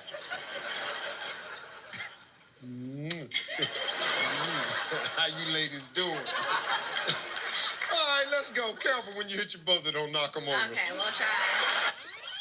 Hi, Amanda. Yes. Hi, Amanda. Hi. Did you black out there, Amanda? I said hi, Amanda. She went. I thought I saw a double Emmy Award winner.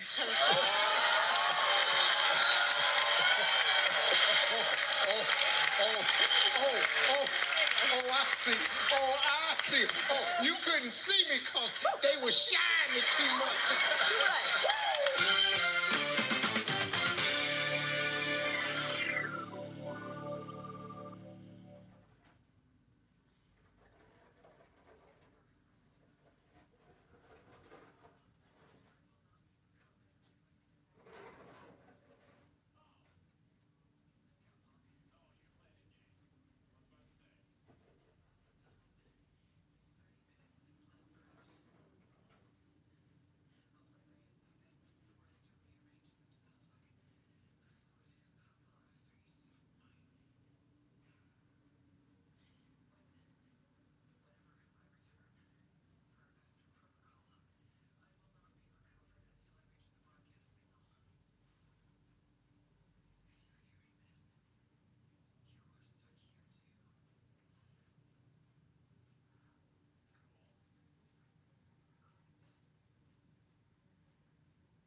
All right.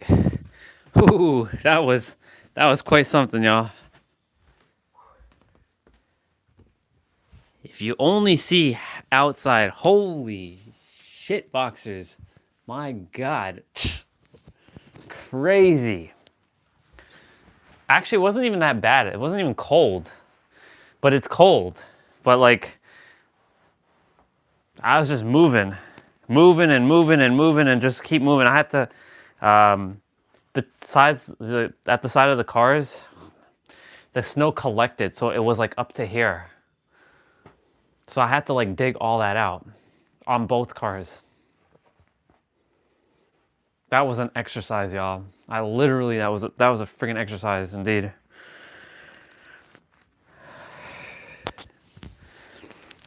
And I've been listening to music, and you all were listening to Family Feud, but unfortunately, I see the Family Feud is over. I have 3 pants on.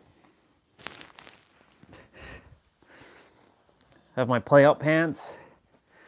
I have 2 socks on, and my feet were actually pretty good. But my socks have to dry though. So I'm gonna put these, I'm gonna put my socks and my gloves and all that to dry quickly. That's why I have these other socks.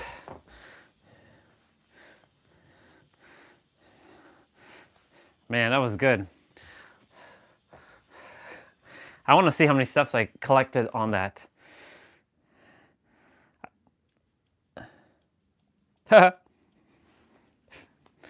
Oh, I got a lot of steps, all right. I left with 9,000 steps before I went outside. I'm at 15,000 now.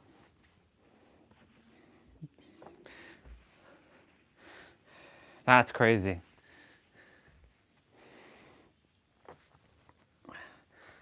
So you know what else I had to do? I had to go and get the garbage can, like the canister thing, because it was like stuck in snow. I had to like go into snow and pull it out. Crazy. Y'all should have just seen everything. I wish I took y'all outside, but yeah, I couldn't. There's just too much snow. It stopped snowing, kind of. But yeah, I mean,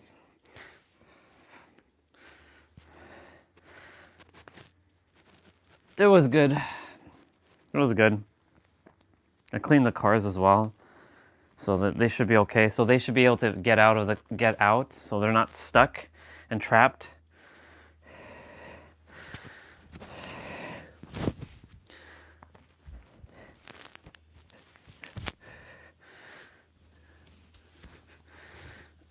I still have my mobility training to do. I already finished everything else. Oh man, I actually enjoyed that. That was fun. Normally I'm like, oh, this is a losing battle. It actually was pretty good. It's not bad.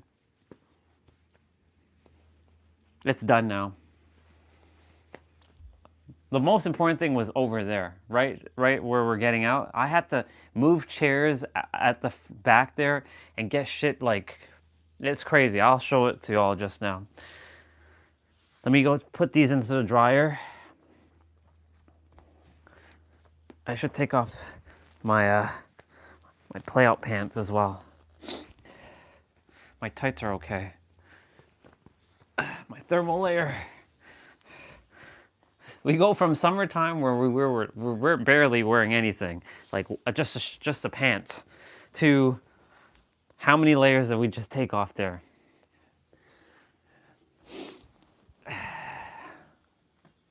Okay. It's crazy. Take off my hat as well. I want to see what my hair is like. It's probably like flattened. Yeah, it's a little flat. I gotta spike that shit up. I'll use the comb just now. That's why I don't wear hats.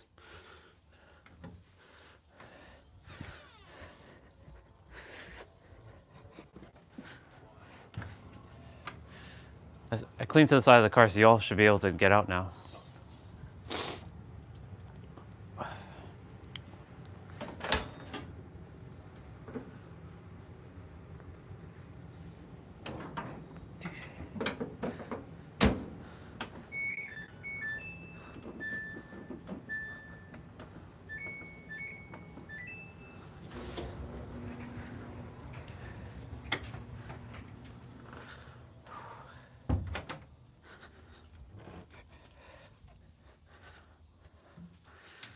Whew, man. Oh shit, forgot to take my gloves. I just felt, fuck.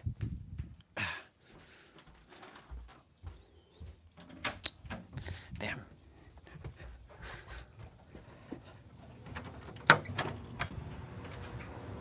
Gotta pause this now.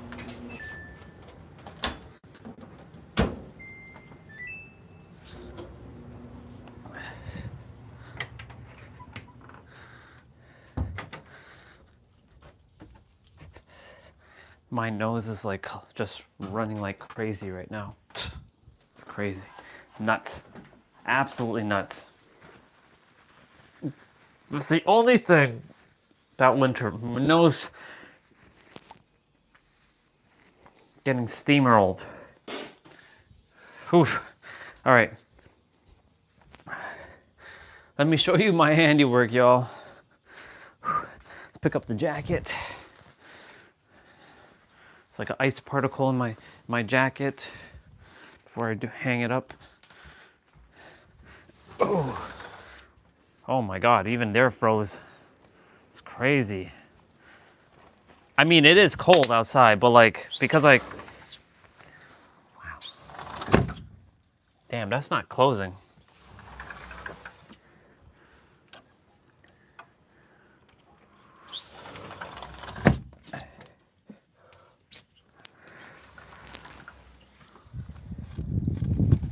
Ah, I know why it's not closing, because of that. I gotta go deal with that now. I gotta go like chip some ice off of the rail.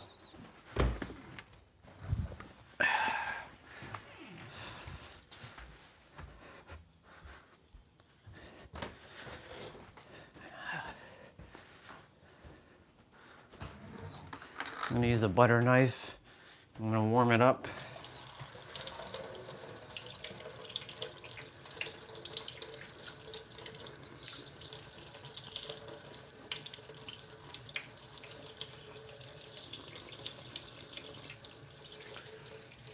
It takes forever for this thing to warm up.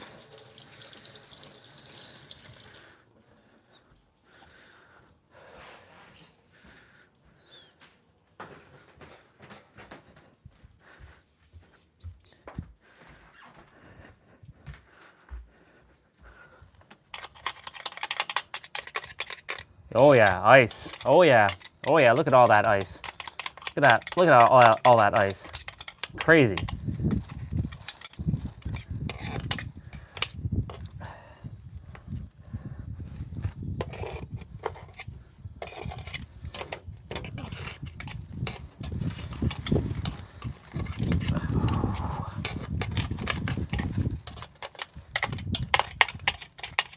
Now let's see.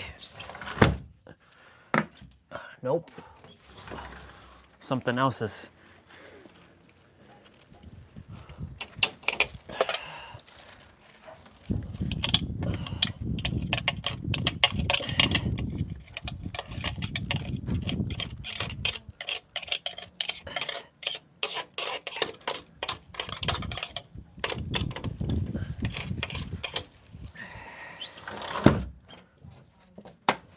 Nope.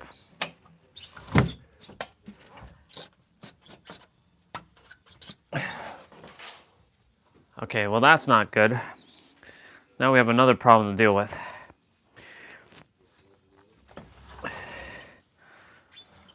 What in the hell is going on here?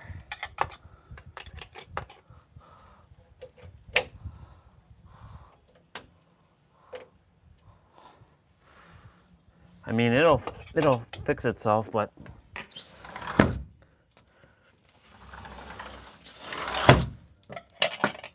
nope.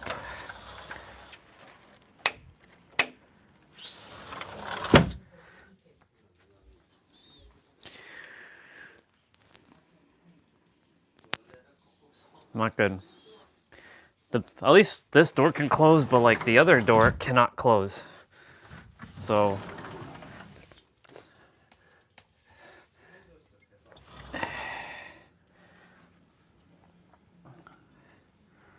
something is blocking it from closing.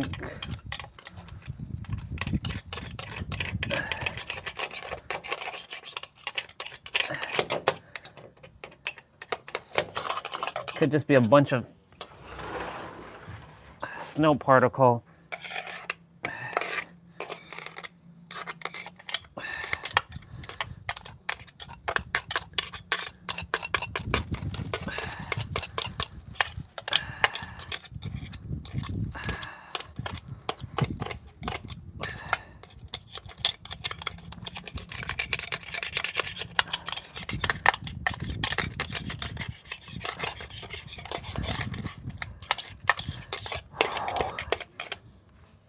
Yeah.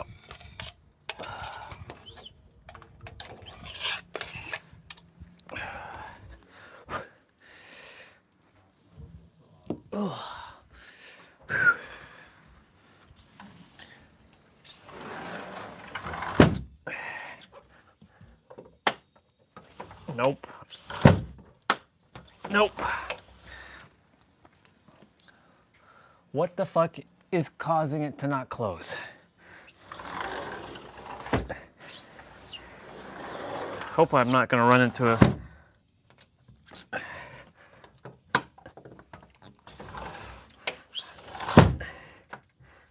Nope.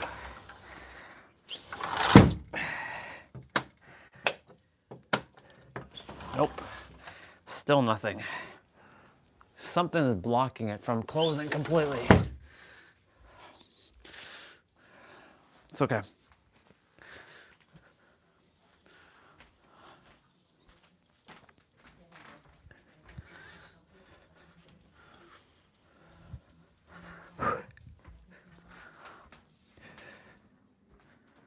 Oh, okay. Well, I'll have to figure out that.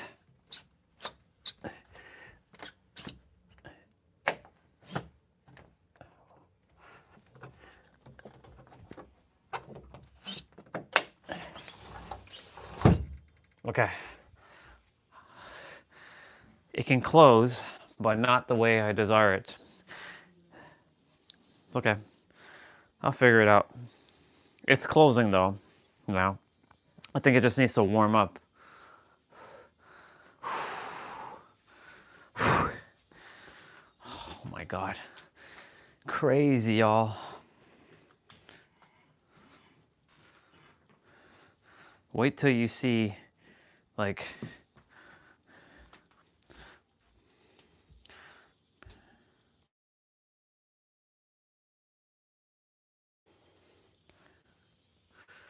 tablet should be okay. Oh, I'm going out of my tights. Oh man.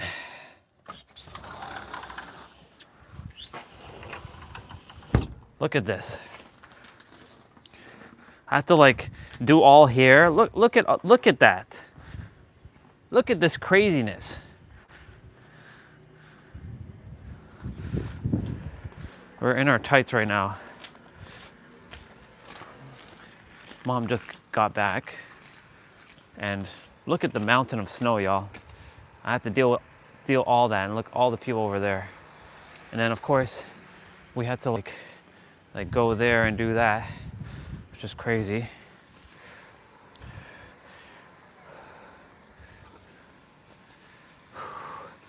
Yeah.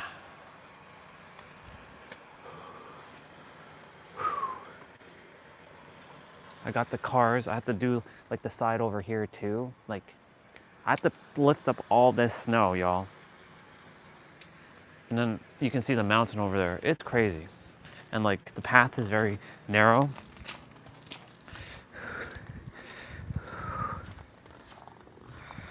I have to like take care of all this. Oh my God. I have to put my boots up here.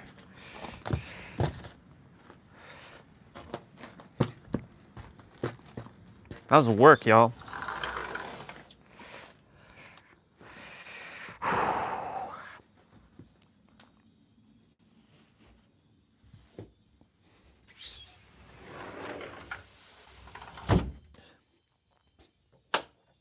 Yeah. So the door is gonna warm up. Just gotta give it some time to warm up.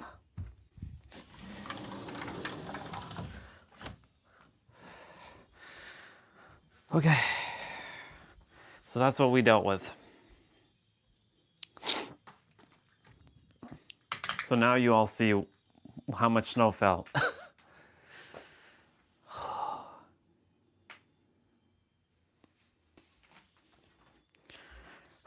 Well, I got my steps in. And I got a lot of fresh air, so I was outside.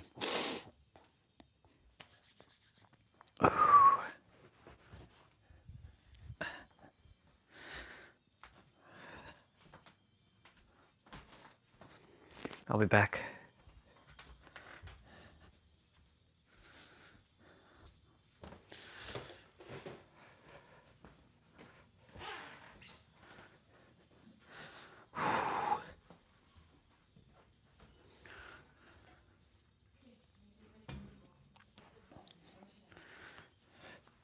Look at that, 333.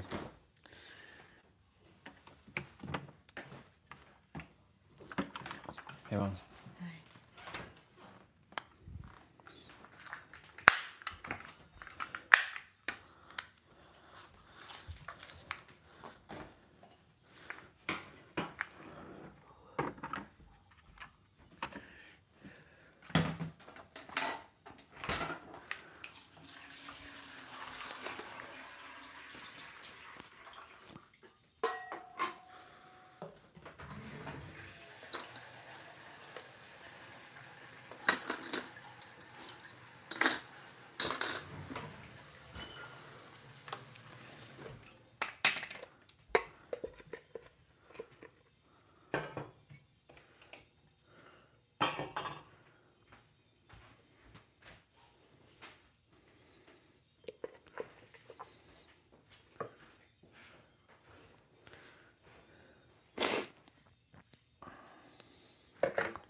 Having a yogurt first before we start.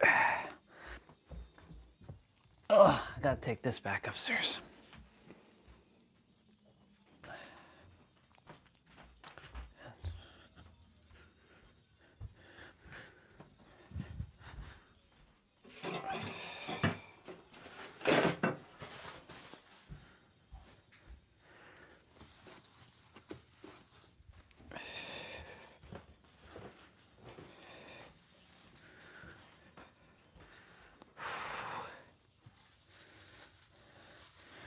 Very good.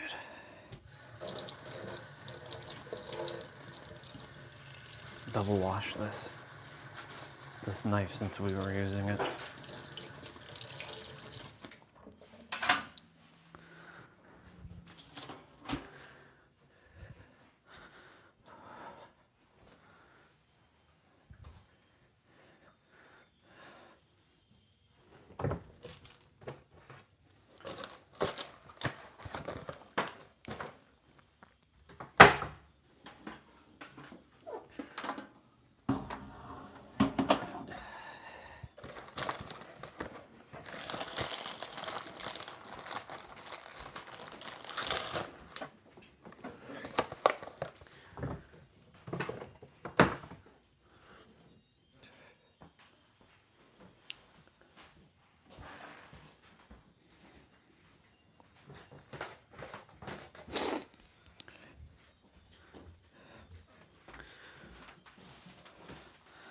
Okay.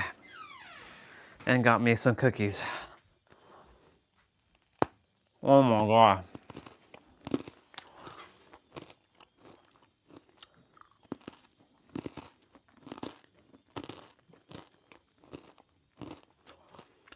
Crazy.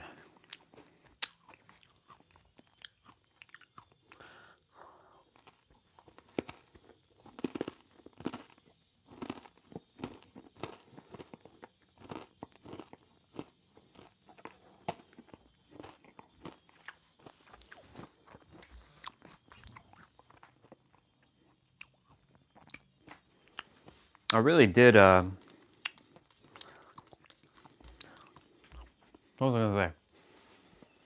Oh, I really did pick the upper echelons of music for like Dragon Ball and Power Rangers and Naruto and Bleach.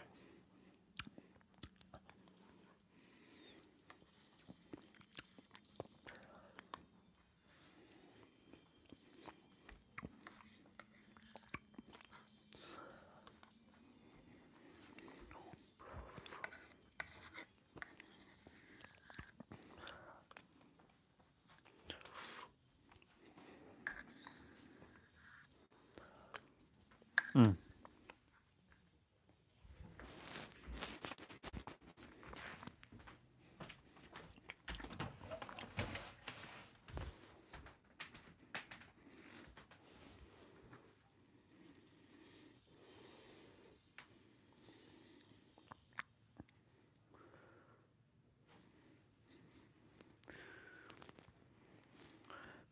I gotta get my hair like spiky again.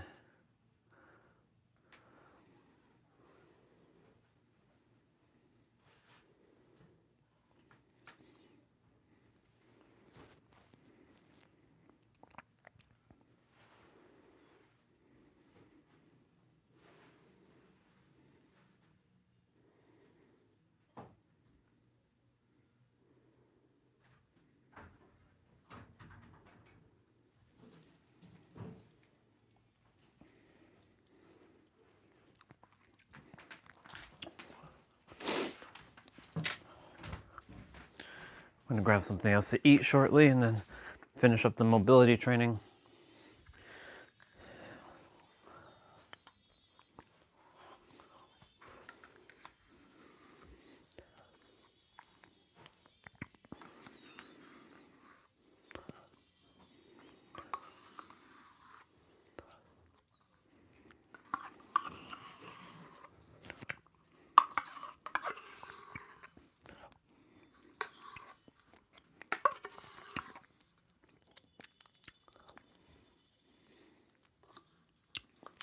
That was good. I have so much energy. It's crazy. I don't like that my hair got flat though. It'll fix itself.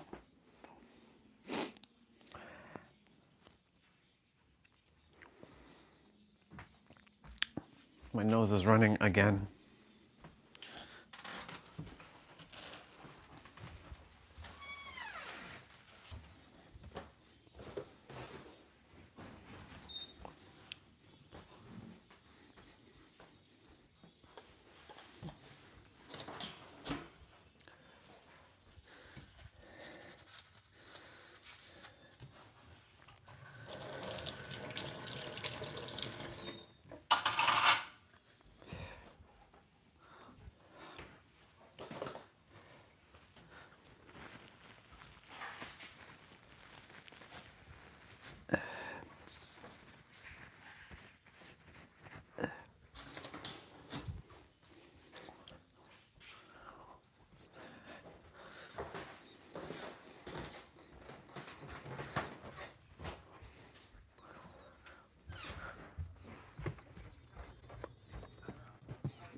My clothes should be dry. Oh yeah, very dry.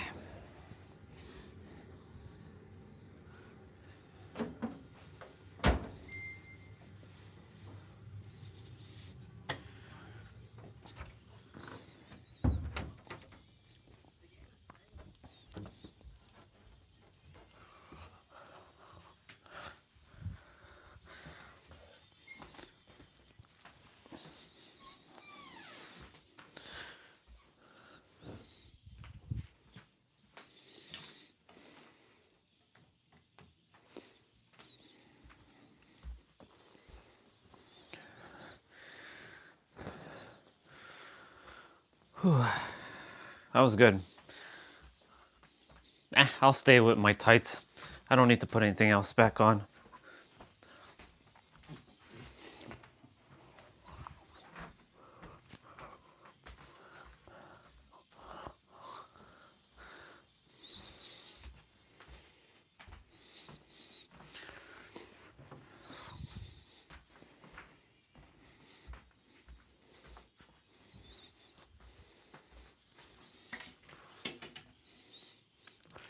All that training outside, walking, paid off today.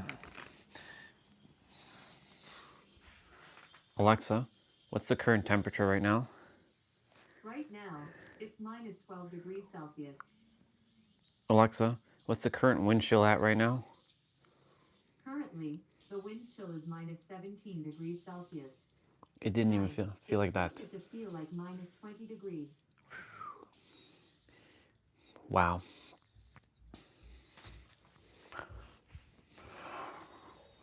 Honestly, it didn't feel like that. I was just moving. Brother helped out. Dad helped out a little. And that is the reason why we train. Because life will throw you a curveball like that. And if I had not trained, I would be out of breath. I'd be a little bit more tired. I'm gonna wear my two. This was actually a good combination. These two socks, both Naruto socks, kept my toes nice and toasty. Normally my feet freezes very quickly, but tomorrow we will probably. Well, I don't know if we're gonna be walking in the trail. I don't think we're gonna be in the trail tomorrow.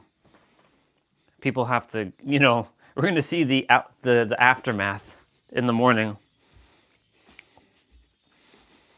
So we'll probably just walk around the neighborhood.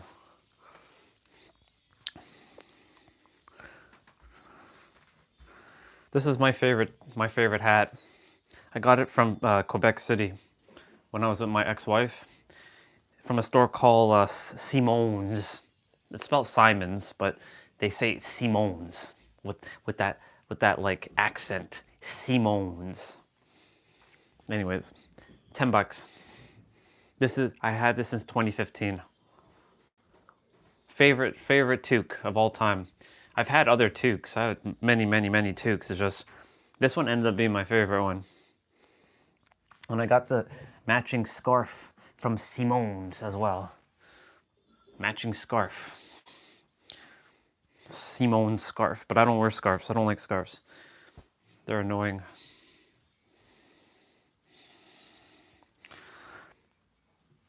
The jacket was open today as well.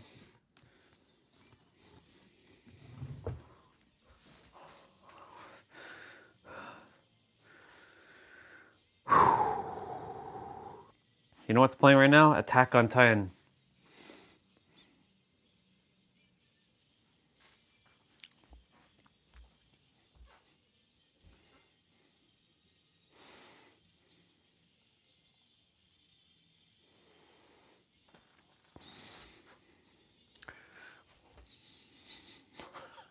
Oh, there was one time I was coming back in just to take a breather. You know what happened? I almost got caught in the avalanche of the house. There's a bunch of snow on top of the roof right now, and it came flying down. I'm like, oh shit. Like I literally was right here, and I was about to go in, and I stopped. And I'm like, my intuition's like, stop, don't move. And I see a bunch of snow just coming piling down. Like a good amount. Like there's a roof over there where you can see the snow just like is better I show you.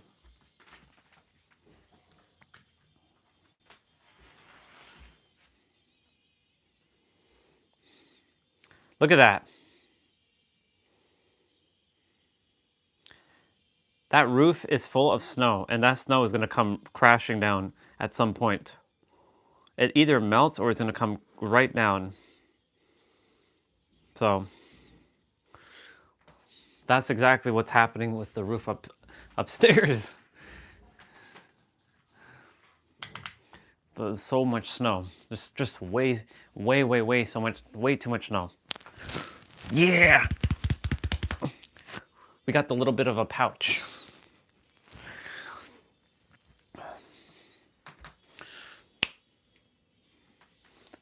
Yeah.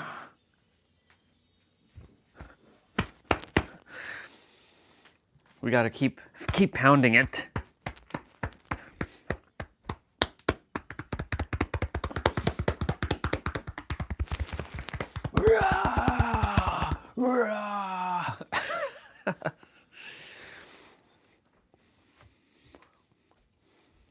Okay.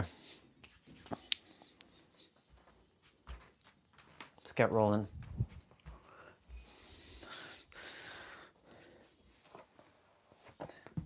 I'll grab a peanut butter slice after I'm done. Whew, crazy.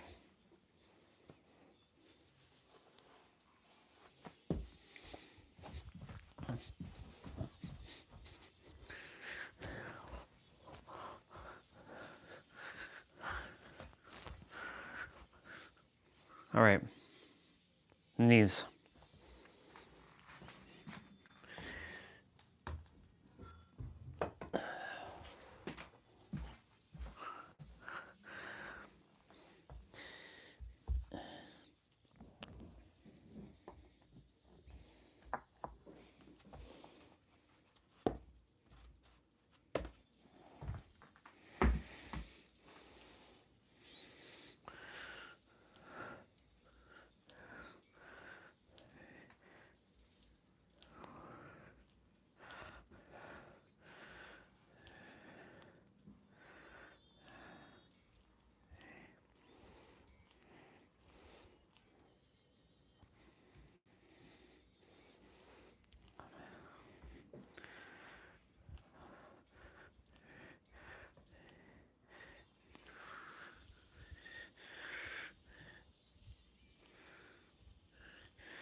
Don't want to be damaging my blocks like that.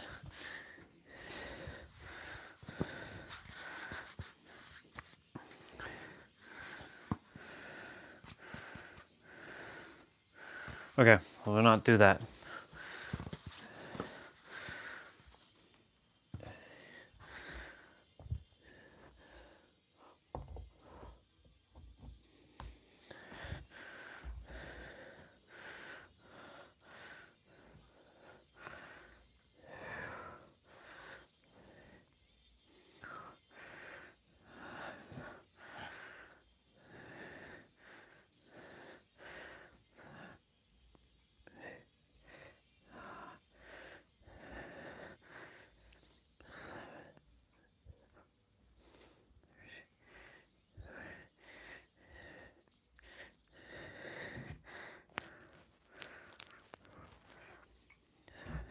Ooh.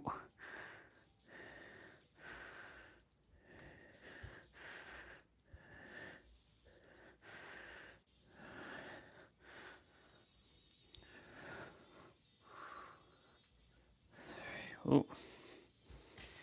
I'm losing my balance.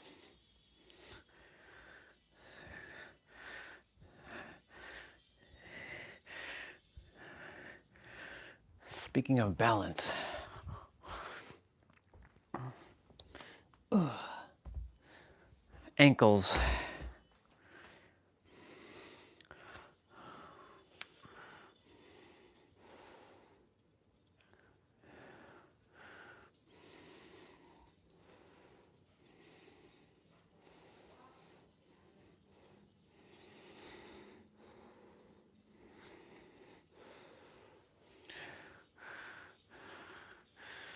We haven't done this in a while.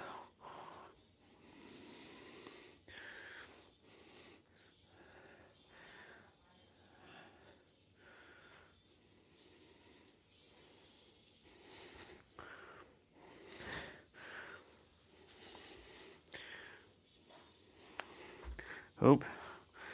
It's because I'm closing my eyes too.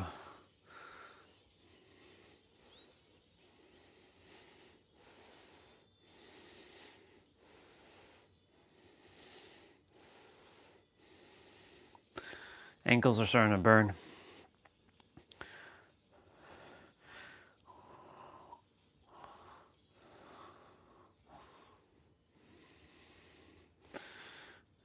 So knees are done.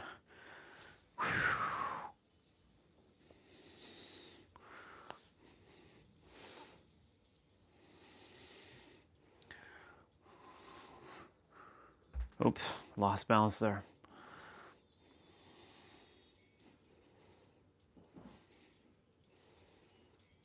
Making sure I'm not looking in one spot, because that forces the body to like concentrate more.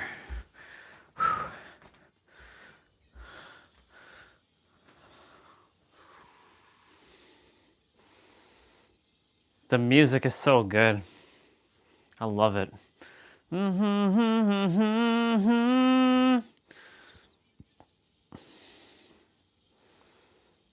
should put on music for you all.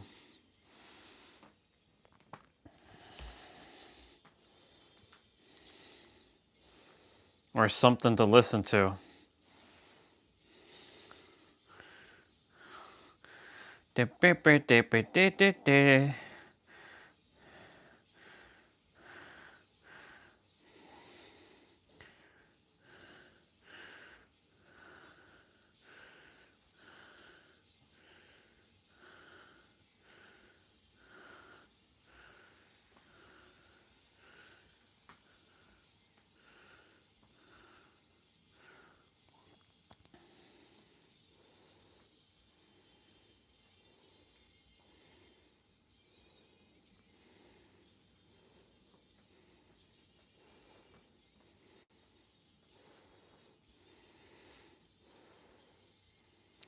Cute girl being playing Super Mario 3 for the first time ever.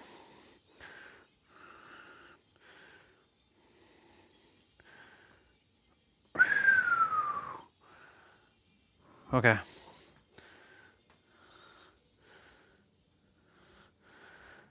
Oh man, feeling it.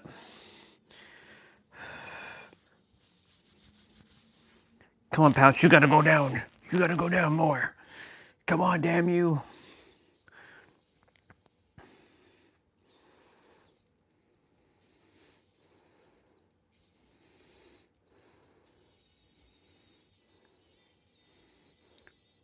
You know what? I'll give you guys more Steve Harvey. Name a creature people sometimes Ooh, get rid of by I remember Alexis. I'm gonna have to go with after they go to the bathroom. She cute.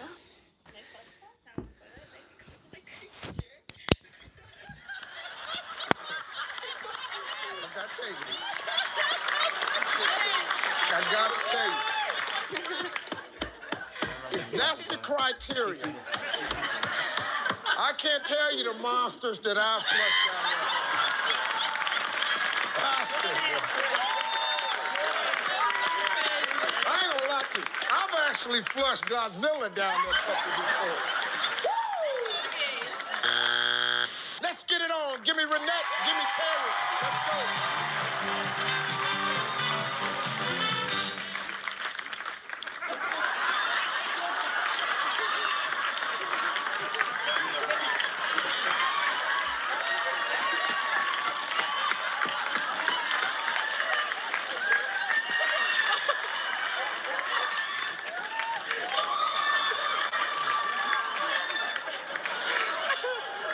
I'm sitting there going, man. Look, you know, look, guys. Look, we want families with a lot of enthusiasm, but there's a purpose here. We got a game to play. Need y'all up here in your spots. Okay, you ready? We're ready. Okay, let's put your hand in that little circle there. All right, here we go, guys. Top 6 answers on the board. Name something a person might use to clean their belly button. Feather. Feather.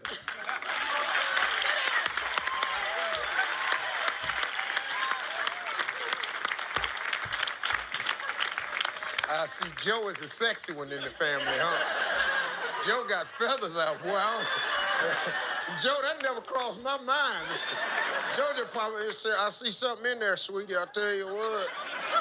I got a feather.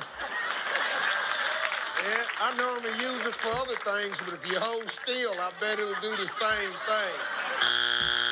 Name something that most men do not do as well as they think they do. Tiffany. Wipe themselves when they use the restroom.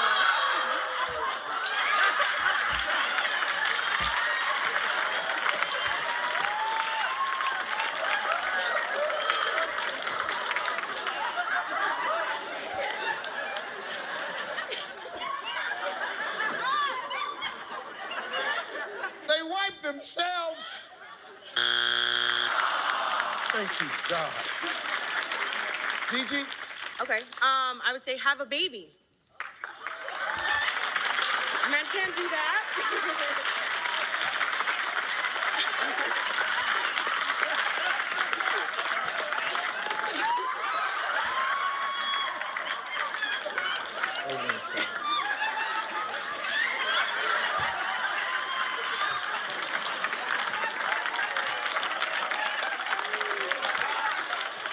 Have a baby.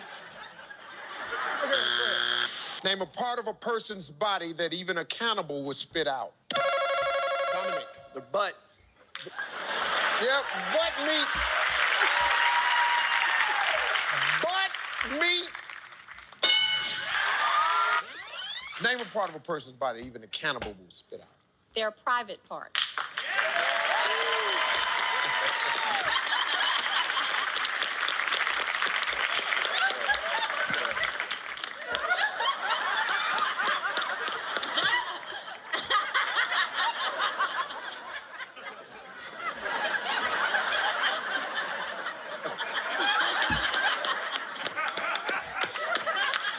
What is this, man? This show is chewy. What is it? Giga Marathon, 9 hours of Family Feud. Holy shit.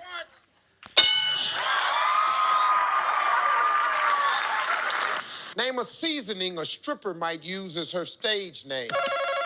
Norman. Cayenne. Oh, man. All right, Norman. Cayenne. That's way down the spice line. You just, boy, that's right now. If Cayenne ain't up there, we know where she at. Yeah. Cayenne. I'm gonna go with time. I ran out of ideas for seasoning. When you come up with these names, kind of just like Imagine the announcer. Ladies and gentlemen, it's time for time. I think I like it. I like it. You like it? Oh, yeah. That's hot. That sounds Let's see who else liked it. It's time. Name something a man might put in his Speedo to try to look manlier. A balloon? A balloon.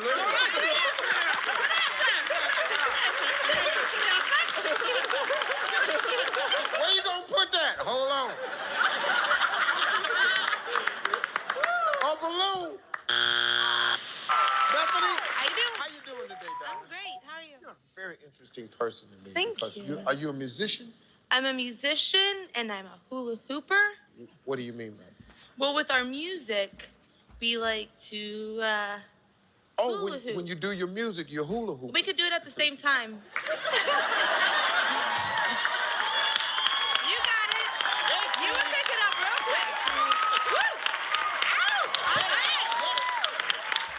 You're in our band. Oh yeah, I know. I gotta like see you got this. it. Are you all on YouTube or anything? Oh yeah. Okay, what is it? We are. The moon is a disco ball. All right. I'm gonna make it catch on. I'm gonna turn you into straight fire. I'm gonna have so many people. No problem with that. The world is a disco ball. The moon? The moon. Oh, the moon The is a moon. disco. Well, yeah, it Well, looks like hell, one. they clapped harder when I said the world. I think we've come up with something. I like the it. world is a disco ball. On a scale of 1 to 10, how sexy is your walk? 1. 1. Let me see it. Let me see it. Just walk. 1. That's a 1. That's a solid 1, Steve. Yeah, that's a 1. And your brother was hammering you. That's a 1 before you even started. Survey said. All right. Wow. So walk finally pays off. Yeah. Okay, Bethany, we talked to 100 married women. What would you do if you noticed that the maid's child looked exactly like your husband? Cut her hair off. The curly little locks. Oh, yeah. I'll show you. I'm angry. Having my husband's baby. You sit in this chair, miss. It ain't gonna look pretty either. Any particular style you want? Yeah! Tell me a word a married man would use to fill in the blank. I would blank for sex. James. Pay.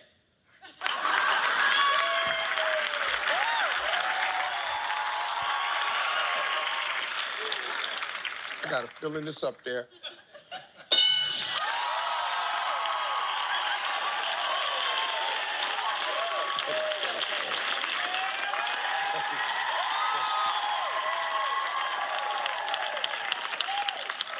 Right, you are going to be the first billionaire in your bloodline. You can literally feel it in your soul that you are here to get rich. I'm gonna kick it up a notch and say, impacting the masses. kill. And I'm not talking about massive wealth from the place of pushing and forcing your way through life. I'm talking about generating overflow, having Olympic level support, being seen and recognized for your gifts. You've already mastered your capacity for hardship and suffering. You got your PhD Tell in me a that. word On a top of married that, man you got would your use to fill in the PhD in blank. generosity. I Like, you would were blank for elevating sex. people when you Now, were this at isn't your me. fucking lowest. You're not ready to master receiving. I You're would ready to try master for your sex. power. You're ready to master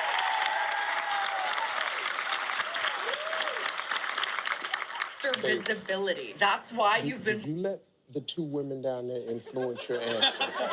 Yes, you did. Why would you do that? This is a guy question. Not gonna cry. It's not.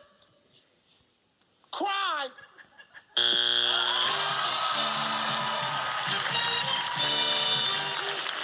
You want some big dude laying on her crying. Number 4. We'll buy it. We'll kill you about it. We'll beg you for it. We'll lie about it. And at the end of the day, we'll lay down our life for it. Justin, how you doing, man? Good. How old are you? 16? 16. What do you want to do when you grow up? I plan to travel as long as possible and then probably settle down. Hopefully, if I can make it till 30 or so.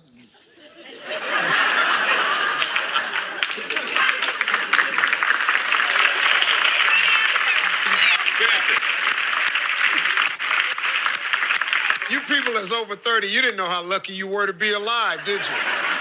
He's just hoping to get to 30 or so. Oh, God, when I get into the Death Valley, I just hope I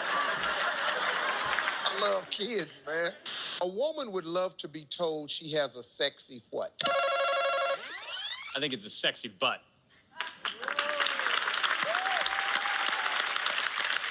Okay, they're saying that's the same as body or figure. We all know, fellas, that's not the same thing. Okay. It has broken grown men down. It has caused more car wrecks. Texting is not the #1 cause of car wrecks. It is men turning around to look at the booty of a woman. What do you do, darling? I am a stay-at-home mom / activities director at a nursing home. Activities director at a nursing home. Yes, sir. Okay. But we like to do special stuff. We take them on elephant rides, up in hot air balloons. You take old people up on elephant rides? Absolutely. Well, need to clear up some beds. Time for the annual elephant ride. Kayla, name a part of a body a man might be embarrassed to admit he shaves. I'm going to say his butt. Who is this guy? The guy that's on this board right now. Who is this guy? And if butt is up there, butt!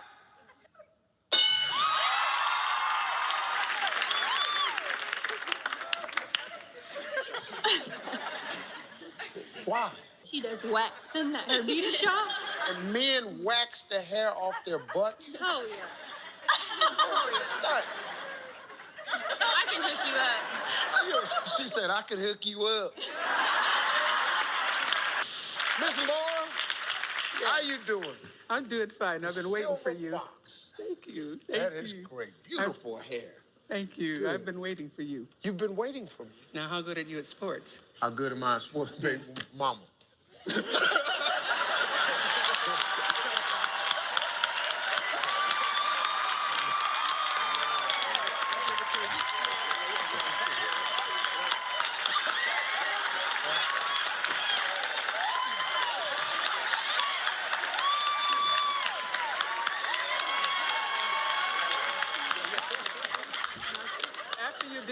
After you did that, if I weren't married and didn't have all these sons, I'd become your cougar.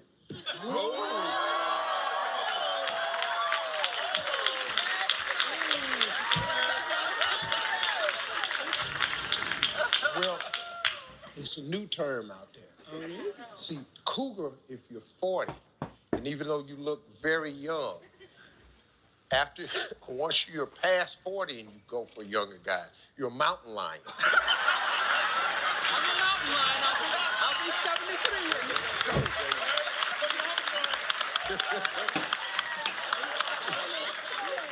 All right, let's play the game. Silver Fox, here we go. Name something a cheap guy might put in a stripper's G-string. His hand. His hand. Good answer.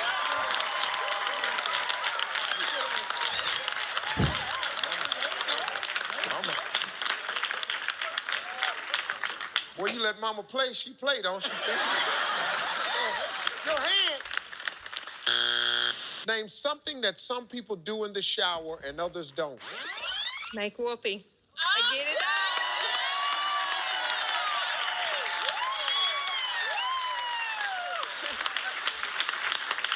That's why my wife wash her hair in my shower. Make whoopee.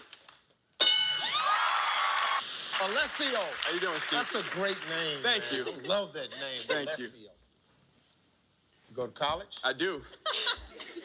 Which college you go to? Gordon College.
Green Ranger, go. Go, go. Go, Green Ranger. Go, that's gonna get you tonight. Destroy the Power Ranger. Green Ranger.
That's crazy.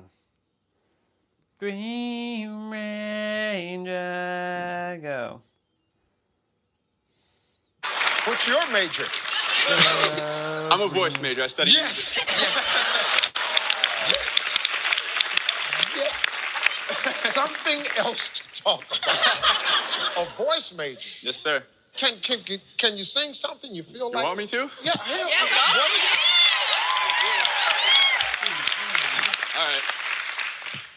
Steve Harvey, I want to win some money, please. Yeah.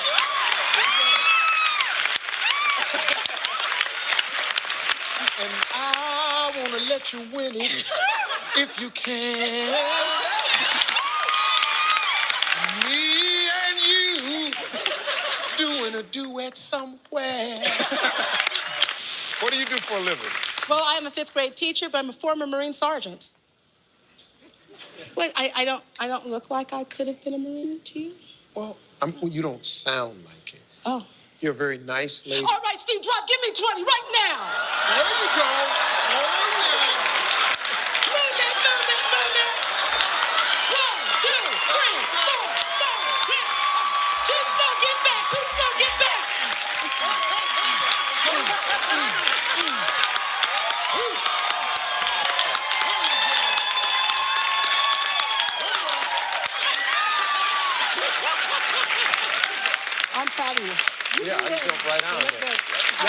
come to the gym with me from now on. I found out I show out in front of girls better. James, my man, how you doing, baby? I'm doing fine, Steve. I'm gonna put a dimple in your tie if you don't mind, sir. I want you to take it like this. Wait a minute.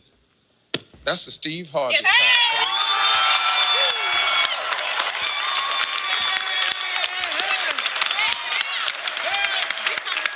Hey, let me tell you something, James. That almost matched what the player got on. Whoa. All right, this is what I want you to do this time every time, Miss Ruby. When he ties, it takes the two ends and pull it. I know you tied the tie because you run the house. You can't. The man can't go gambling. He can't talk on the show. He can't say nothing. He can't do nothing without you, Miss Ruby. Now you done set up and tied the man. You bought the tie.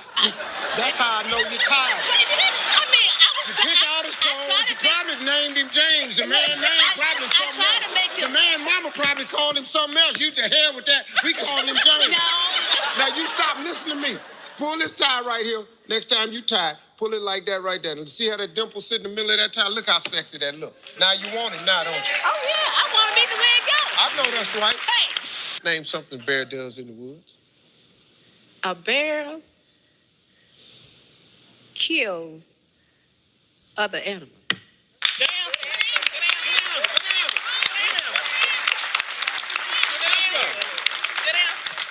No, that's not hunting. That's just a murder. This bear just for no damn reason. It's out killing other animals.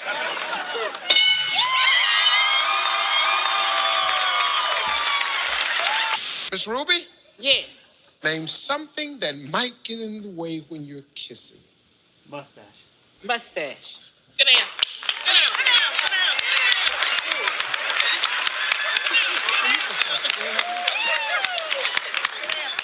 You know, Miss Ruby, you just gonna stare at me. You see how she was coming today?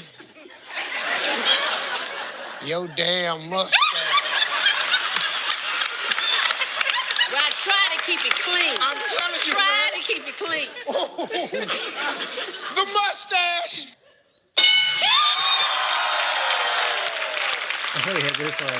Jennifer, name something that might get in the way when you're kissing. I'm going to say big lips.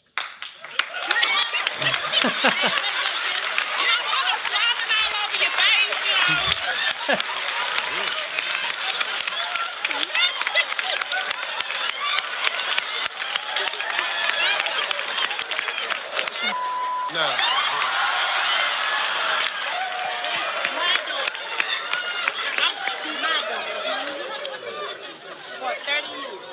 Well, let's see if that's up there. Good answer. Big lips that's sitting right up under that big fat mustache.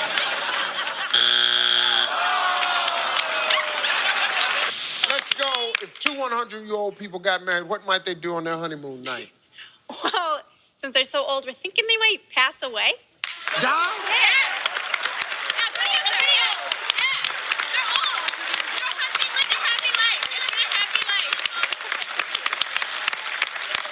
Killing grandma and grandpa for an answer on the Pokemon. You shut up.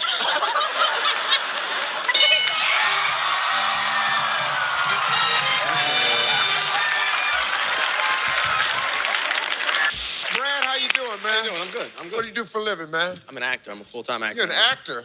That's always interesting. Lean in a little bit. Thank you. How long you been acting? 4 years. Yeah, what do you do? What type of? Mostly TV and film. So what's the goal, Brad? Where do you want it to go? Follow great examples. Like, I know this guy named Steve Harvey. Talk about him. Oh, man. Go ahead. Let him go. Let him go. You know, we talk about somebody who's made contributions Come on now. and crossed lines. Man. And brought out great games. I like that watch, by the way. Like I said. You know, he's talking about... I made a few dollars, man. Yeah, man. This ain't the first show. Name something that starts with the word doggy. Excuse me, Mom, but doggy style.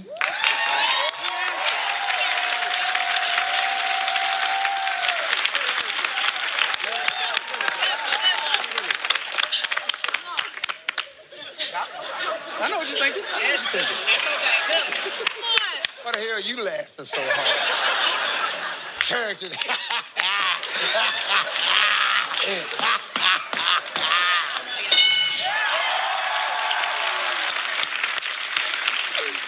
Tell you much up I am.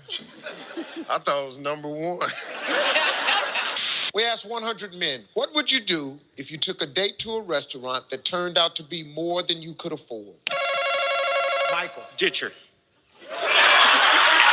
What? That's crazy.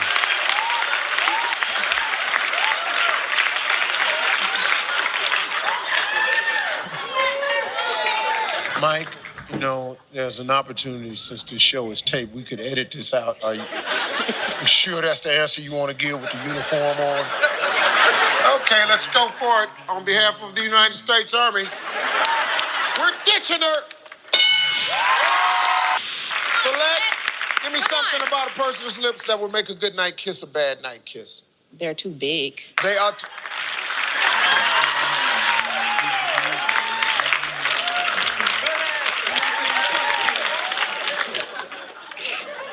That's a wedding. Somebody don't feel the same way you feel. Yeah, all right. Lips are too big. Yes! Yes! Yes! Yes! Obviously, Follette, you ain't had a set of these puppies on you.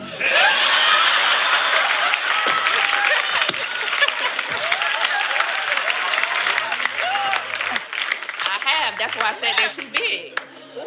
Follette, I have you looking for me in the daytime with a flashlight. Carol, how you doing? I'm good. How are you? I've been waiting to meet you. Oh, good. I've been waiting to see you. Have you really? Yeah. Really? Yeah, because I really like you. Sit talking to Mike. I've been waiting to see you. I've been watching the show for years. Wow. And you're the best so far of hosts. You are the best. You are the greatest. There's no one like you. Yes. And I love your facial expression. Yes, yes. I didn't say I loved you because your wife might get mad. That don't worry about Yeah. it. Oh, you don't want me to worry right now? No, my wife don't get ratings counted. You keep talking to me. Plus, I'm too old for you.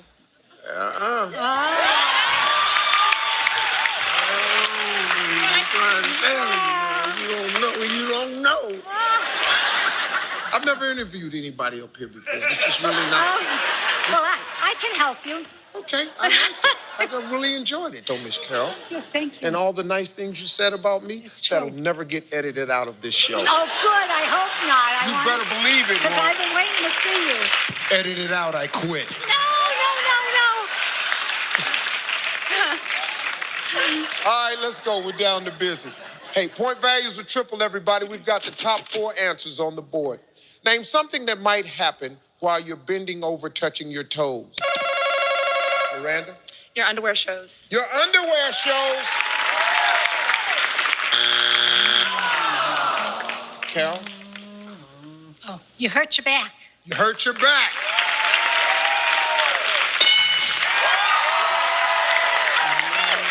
Yeah, you did it. We're gonna play. Yes. You got it. You got it. I know what I can tell you. Thank you. Yes, you're welcome. Can't believe it. Yeah, we ready to go. As soon as you go over there. Go. Hi, Carol. Hi, Steve. Wow. Boy, oh boy, oh boy. How you doing? What do you do? Well, I'm retired, and we moved to the Cape in the summer, and my husband and I do part-time watching the pools, watching kids and that, but we don't save lives.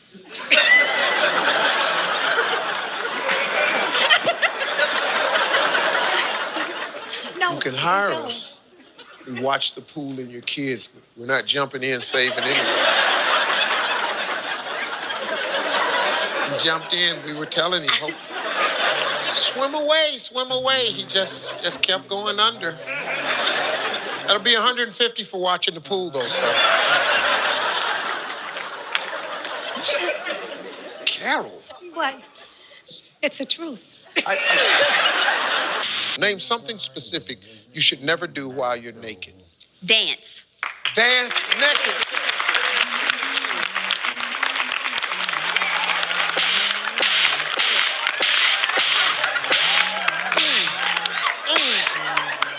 I tell you right now, I swear to you, you'll faint. I'll tell you that right there.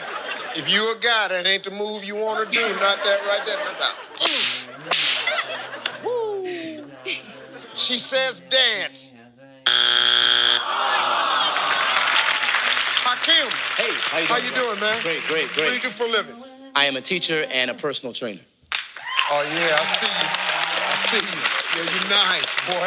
Yeah, I can see you nice up under there. I appreciate it. What's your body fat percentage? I'm about 12%. 12%. That's nice. Yes. That's nice. I'm 21. I can get you down. No, you can't. No, you can't. I go to dinner every night, and I like what I'm eating, so.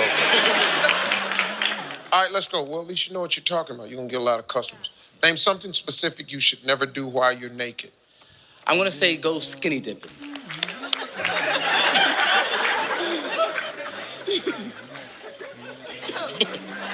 Sir? Yes. Just wanted to just throw a little bit at you. Well, see, if you go skinny dipping, you're supposed to be naked. Survey says? Survey says! This is a good one. Hey, Dave, how you doing, man? What do you do for a living, buddy? I'm a software analyst. Good. You married? Nope. Got somebody on the radar? Maybe. All right, man. Yeah, don't want their hopes to go up, huh? What a guy. Yeah, maybe. Yeah, kinda. Guy don't give away nothing, man. How long you been dating this girl? Well, just broke up. So Wow. Just broke up. Yeah. Whose fault was it? Of mine. Yeah. Any chance she might take you back, Dave? Possibly. Possibly. Need that 20,000 though, huh? Probably. Come in here, you're right about that. Yeah, man. I know what it is. Miss Denise, how you doing? Wonderful. Nice to meet you. Nice to meet you. Oh, yeah, you got to pass this boy. I can tell you right now. Yeah, this is going to be a tough day. Oh, glory. Glory. Well, I sure hate to ask you this question. This ain't going good already. Hell, y'all ain't get this. We talked to 100 married women, Miss Denise, and we asked them, what would you do if your husband wanted you to get a boob job? I would say yes, anything for you, honey. Go ahead, pal. Go ahead, pal. Yes, anything for you, honey.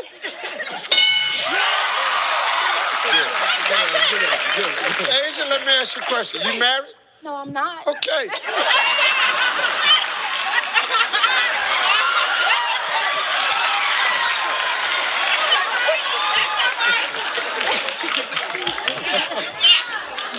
Mr. Willie, how you doing? I'm blessed and highly favored. Yes, you are. Yo, the flip side, all they answers gonna be spiritual. Want y'all to get ready for this today. It's a church family.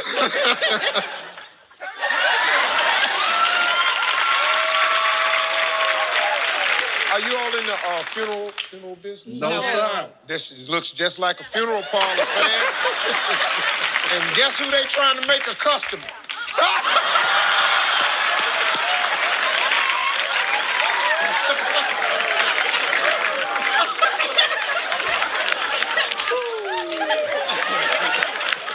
Willie, well, we ask 100 married women this. What would you do if your husband wanted you to get a boob job? How large? How large?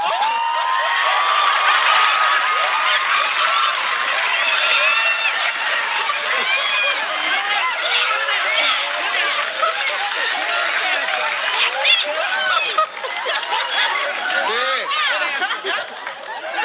How big to be. Denise? Hi, what do you do for a living, Denise? I am a software developer, but that's by day. In my spare time, I do aerial acrobatics. Excuse me? Aerial acrobatics. Aerial acrobatics? Yes. So imagine you hung a rope from the top of the studio.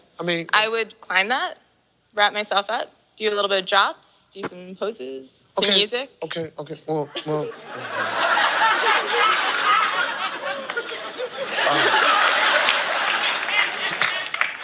I've been trying to meet her all my life. But let me ask you this, though. People hire you. No, I don't get paid. I pay other people to do it. So it's more of a hobby.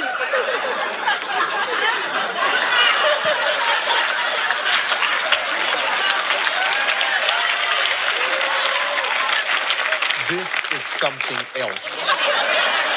I don't know what it is. You don't get paid, and you pay other people.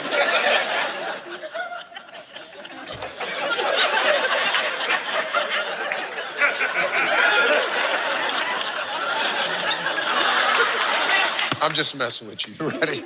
All right, when you're talking to a friend on the phone, name something you hope they're not doing on the other end. I am hoping they are not having intimate relations with someone else. Wow.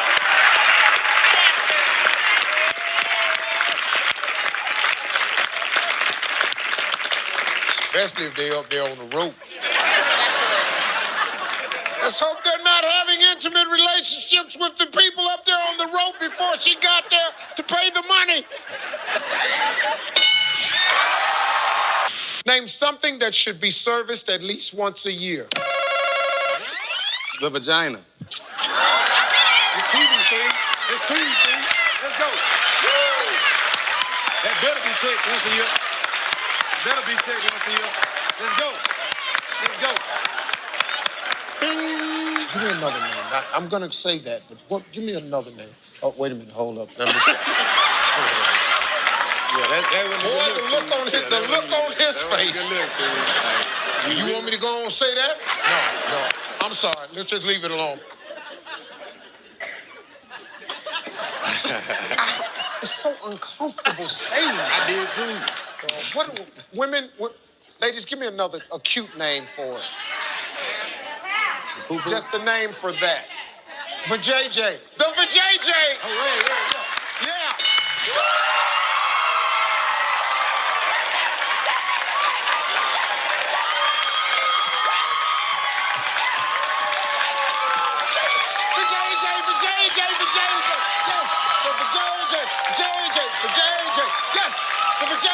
Vajayjay. Boy, that's such a good name. Vajayjay, yes. I like to Vajayjay, yes. Vajayjay. Oh, Vajayjay. Anyway, you know what? I love Vajayjay. I like that. Ooh, that's so much better. Woo. Is it Lena? Lena. Hi, Lena. How you nice doing? to meet you. And let me tell you, Steve, my parents love you. I love your parents. They watch you every single day. Even though they do, even though they don't speak English. They don't speak English? No, they're Italian, a little bit. They do speak a little bit, but they love you. What does she think I'm saying? Oh, no. She just loves you, the way you move around, the way you talk to people, your way, the dress. Fantastic. You are. I feel your mama. Oh, mama feels you. Nonna. It's your nonna. Mama, my mama. So you all from Italy? Yeah, I was born there. Yeah. Yes. That's why I asked you that. Yes. I was only 12 when I immigrated here. Only 12? Only 12, yes. I was 4 when I immigrated here. Yeah, I came from West Virginia. What do you do for a living, Lena? I do interpreting. Okay, Italian. Si. What I want you to say Mama. is, my mother loves you because you are so sexy. Mamma ti ama perché sei molto sessuale.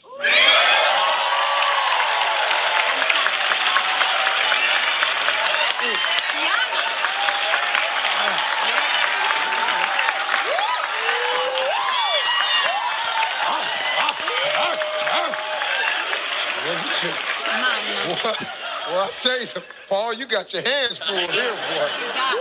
Oh, and rub his head too. Keep it shining. I know it gets sexy at y'all's house, don't it? Portolino con le portobello.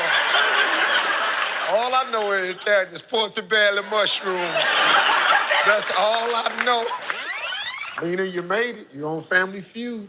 Thank you. Mom's watching. She's proud. Say something to her right now. Mamma, ti amo. There you go. Cici. Cici. Who is Cici? Oh, Cici is, yes, yes. Oh. Yes, yes.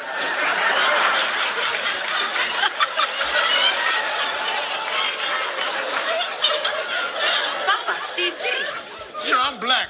Who is Cici? How you doing, Steve, man? how are you? Let me How are tighten you up a little bit. Okay, please What do you do for a living, sir? I'm a pharmaceutical representative. Oh, my man, you got a good job. Yes, you sir. married? No, not yet. All right now. All right now. You got money, benefits.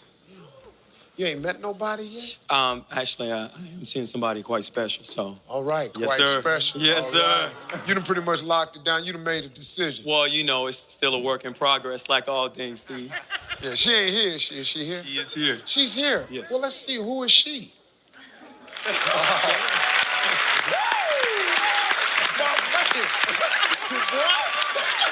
that's how we do it, Steve. That's how we do it. Oh, I'll tell you right now, That's how baby. we do it, All right, Steve. I see you. Alicia, how you doing? I'm doing good, Steve. Oh, what is that, baby? What, you got a nice bracelet? Do what any gentleman would do. Do what any gentleman would do. I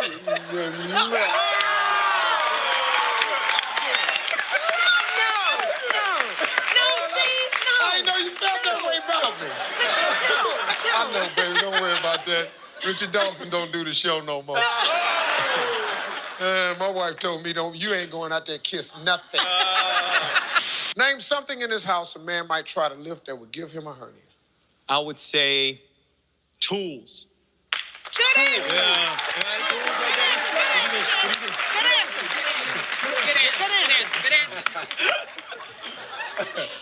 Ooh, that big old screwdriver. Woo. Hammer. Oh, no, not the hammer. Not today. Not today. I got hospitalized last year messing around that hammer. Leroy, or should I call you Mr. Sudden Death? This guy, they've won 2 games the exact same way. The family has gone to sudden death. Leroy's been the guy to go out there and has won it for his team both times. And he's a relationship counselor. And he knows a lot about that. So let's see you get around this one right here, Leroy. Name something in his house a man might try to lift that would give him a hernia. His wife.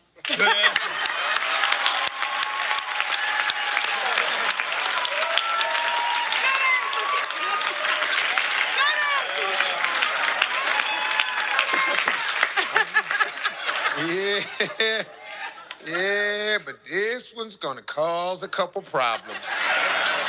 Yeah, picking her up. Baby, carry me like you did when we first got married.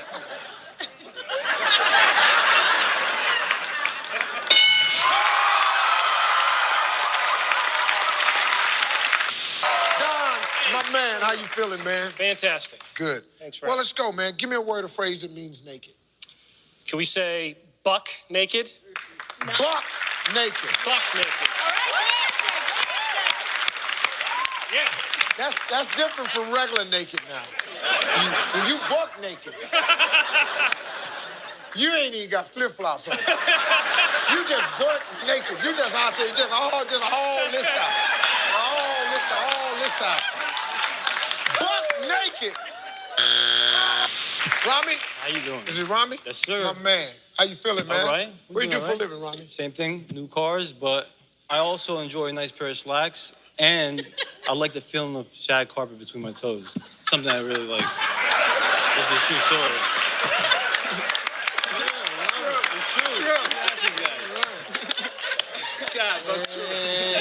You thought you'd take this opportunity on national TV to tell all the chicks out there that you like to feel a shag carpet up between your toes. I got that shag coming up between them toes, boy. You know what I'm saying? Yeah, twinkle, twinkle. Twinkle, twinkle.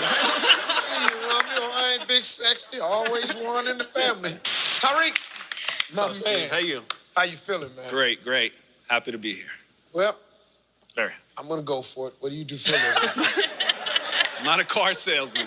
My man. My hobby is an MMA fighter too. So. You a what? MMA fighter. You're an MMA fighter? That's right. Oh, no. You fight me, you wouldn't believe what I'm gonna do to you. You know, see, my fighting technique is this right here. See, you've never heard of that. Put that in your little MAA repertoire. Mixed martial arts right here. You know what I used to do? Because when I used to fight when I was a kid, I'd take this right here and stick it in one of your nostrils. Yeah. Name something that gets arranged. This is easy for me because they're trying to do it to me. Marriages. Marriages. Oh, yeah, trying to arrange a marriage. I'm saying, I ain't having it, but... Yeah, fight it, baby, fight it. Let me tell you something. It's hard enough when you pick it. Don't let nobody pick it for you. Get out, run. Don't do it, die, kill yourself. I got a number of options for you, but please don't let them arrange one from you or something. Oh, God, listen to me. You're looking at a guy been in 3 of them, I'm telling you. It's gonna be all right. Boy, this is a good moment for me. Right. Thank you. Yeah. Come on, man. It's gonna be hard work. Yeah, we can get through this thing, man. We're gonna make it through, baby. Don't worry about it. Yeah, you can stay at my house. Don't let us do it too. Name something that gets arranged to marriage. Name something you measure in inches. A man's private part.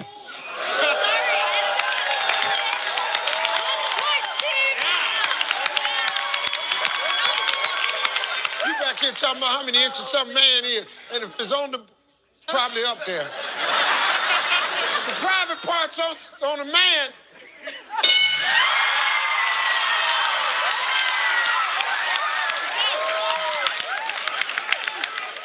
Tell me something you do right before you kiss someone.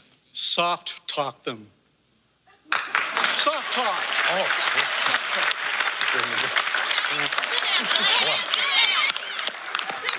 Ooh, threw me off a little bit. I can't tell you what I thought he was going. Soft talk him. Hey, Doug. See, I know exactly what you mean. Yeah. But this is a new survey. These cats, they don't know what that is. Yeah. Before you move in, you soft talk them. The young people, Yeah, too. let me say something. Yeah. There you go. Yeah. You are. Then you fire right on in there. As soon as you get... This is my man right here. You want to know something? Yeah. I got engaged 2 days ago. Wow. Believe that? Wow. Yeah, she's pretty lucky. Yeah. I'm saying all the wrong things. All of them. Dave, listen to me. Shut up. You're going too far. Isn't she the best thing that's ever happened to you? She's up there. Yes. Edit that out. Edit that. Did you? He said, just take it off the show. Edit that out. Just take it out. You gotta know we're not taking that out. What? You just said she's up there. But what else is, when you say she's up there, like with what? Well, I was the captain of my high school baseball team. That's sweet. This guy is really an idiot. Man, when a man and woman get too hot and heavy, name something they could break. Tom. A heart. A heart. The thing in your chest.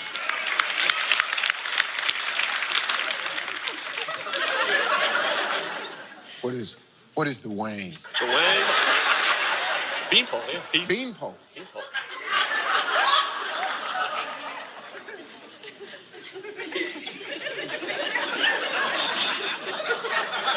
question is something they could break. Sounds awful. Yeah. A broken bean pole. I've been it.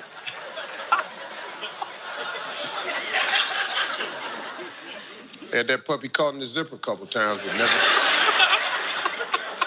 never broke it. Thank God. Protected with my life. You just want me to go to Rick, don't you? Go to Rick. Go to Rick.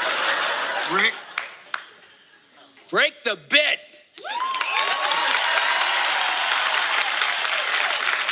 $37 years. Break the bed. My man.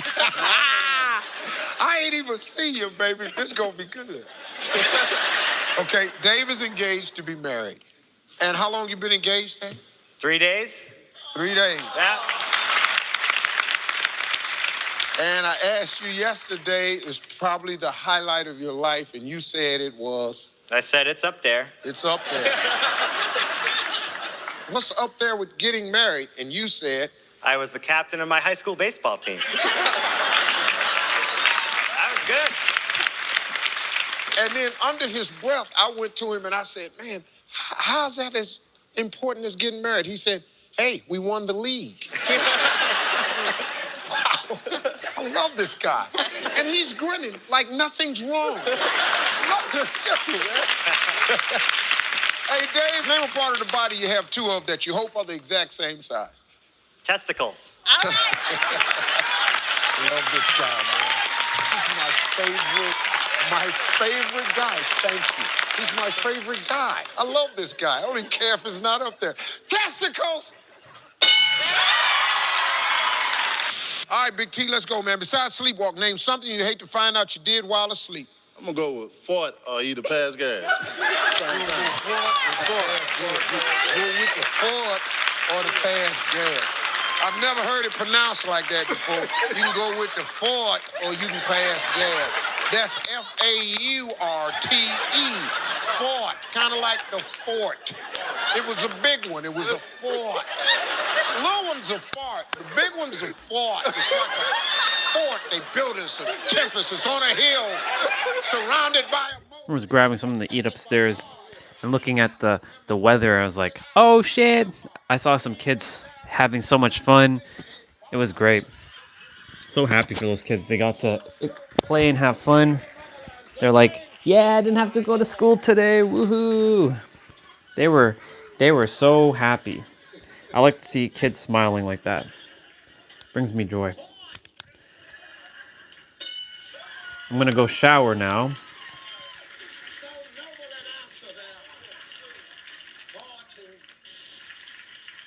Yeah, I'm gonna go shower now.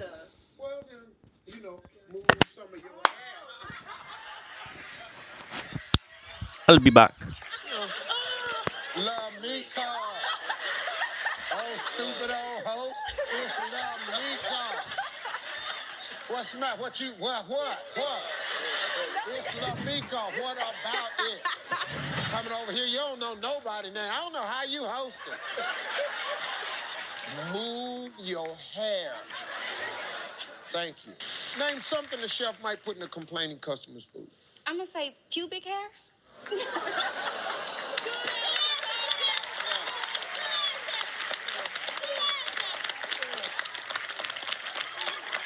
You know, all this other hair. You got eyelashes. Easier to get to. A lot of hair, much easier to reach. You know, put some hair in the food. Arm hair. Didn't really get a little underarm hair. That'll be good right there. You know, just brush a little bit in the back. Oh, no. No, not Latasha. Pubic hair.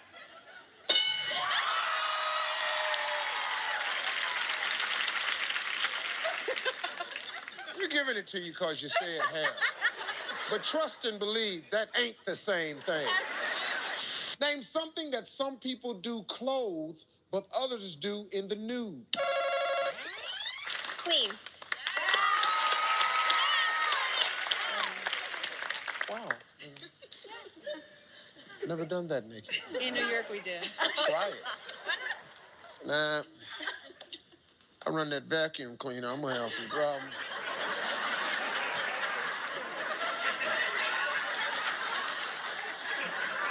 I can't risk it. Clean. And that give me something that some people do clothe while others people do in the nude. Cook.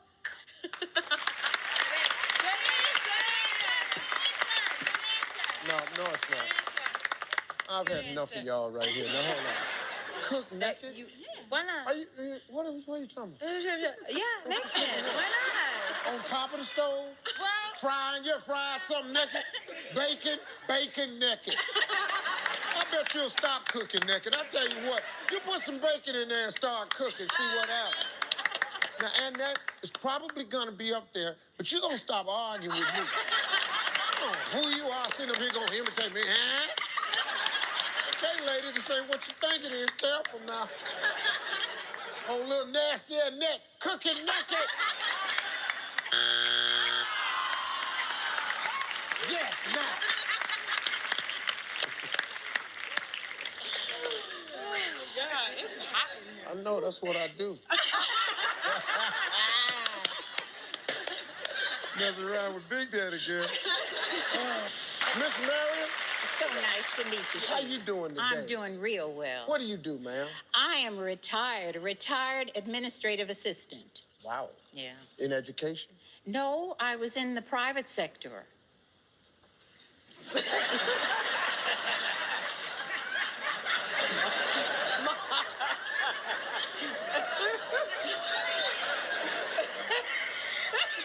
Miss Miriam, I'm not really sure what that means. That means that it was not in education.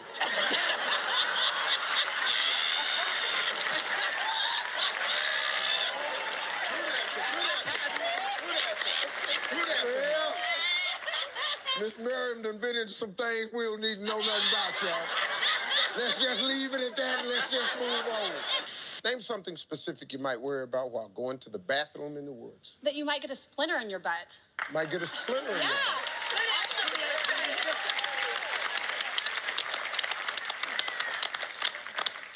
Trying to figure out how you get this splinter in your butt. I don't know, but I'm sure it can happen. Wiping yourself with a branch. That's one way. And them leaves look a little rough. I'm taking this tree limb or this log. I'm gonna scrape this puppy. I'm gonna just take a shot at it. Oh God, that's painful. Yeah. All right, we're looking for get a splinter in your butt. We talked to 100 men. Name something any woman can do to be sexy. I'm gonna say bat your eyelashes. Bat your eyelashes. All right. Flutter, flutter. Bat your eyelashes.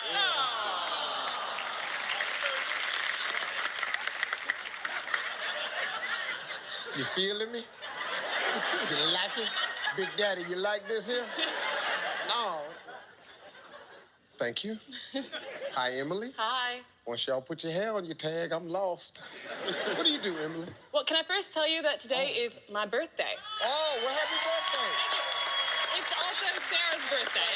And it's Sarah's birthday. On national TV. How big is that, huh? Huge. You're gonna be the woman at your job. Where do you work? I actually play ukulele in a local cabaret troupe here in Atlanta. What type of band is this? It's a cabaret troupe. It's like burlesque, but we don't always take off our clothes. Oh, you don't always take off your clothes. Well, I don't take off my But clothes. sometimes, if it's going a little slow, they ain't really feeling that ukulele. All right. Hey, y'all like it? Y'all ain't feel it? Nothing? Y'all ain't getting it? Hold on. How about now? Y'all like it now? You ain't feeling it? Huh? You hold on. Hold on. How about now? How about now? How about now? You like that? You like that ukulele? You don't like it yet? How about this here? Pow! How about now? Hey. Okay, Emily, you ready? We're just kidding. Okay, name something any woman can do to be sexy. I think you. Hey, I better have this one, so Yeah. I'm gonna say dance. dance. Dance. Brown family, here's your chance. Quinn, we talked to 100 men. Name something any woman can do to be sexy. Steve, we're gonna say strip down to that birthday suit.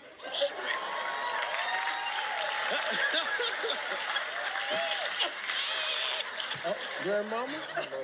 Now, just last show, you was telling me how pleased and proud the church people was gonna be when they saw you on this show. You know they still looking at someone. And here we is down at church, they finna find out what y'all was in that huddle talking about. That woman stripping down, getting naked right on down that birthday suit. Praise the Lord. Down to the get naked.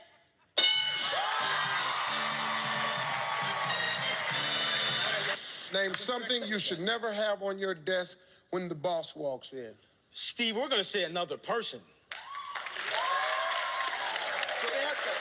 Good answer. Good answer. Good answer. Good answer. Good answer. Good answer. Do you have another church you want to go to? Because you're going to be having to switch after right here. All right, Miss Merriam, here we go. Another person on the desk. Name something a man might worry about the day after a one-night stand. Smelling like sex. Smelling like sex. Smelling like sex.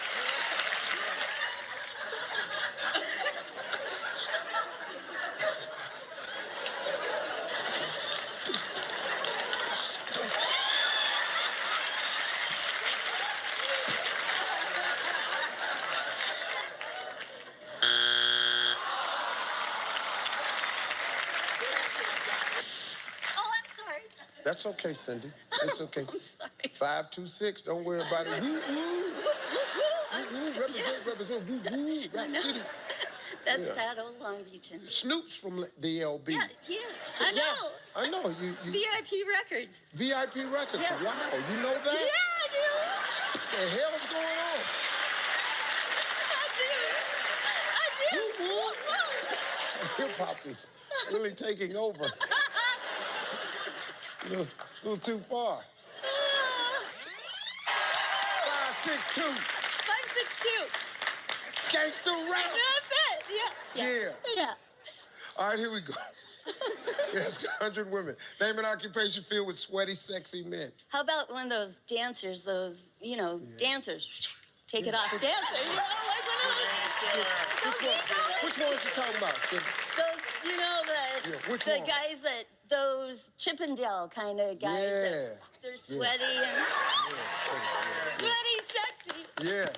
You been there? You been to some couple times?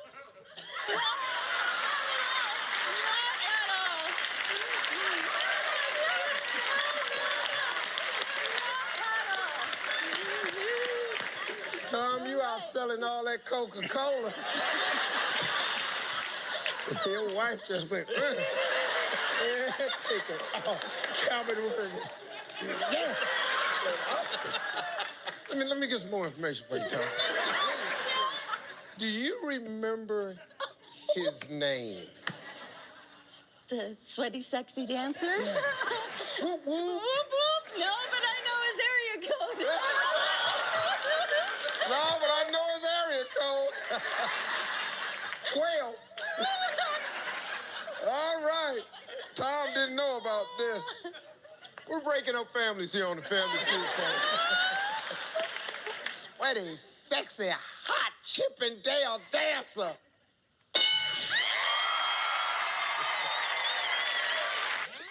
Oh, my. That's all right. 562. About to fire another one down there, Tom. Name the biggest complaint women have about the way men make love. Well, they don't, mess around first. They just go to it. You're kidding me, Cindy. No. You know what I mean? Huh? You know what I mean? Oh, I know exactly what she means. But this conversation is gold. I I just didn't know how to perfectly phrase it, but I know, just kind of you know. Yeah, nobody likes that. Back! Give me a minute! Get back! What are you doing? Get away from me! Stop it! Yeah. All right, let me go down here before we flip that over. It's okay, man. Come on. It's okay. Don't worry about it. It's all right. All right. Everything is all right. You're too fast. You're jumping the bones. And you got Chippendale dancing somewhere. Jeez, this is a tough day. Man, this ain't Family Feud. This is Family's Over. This is a whole nother game.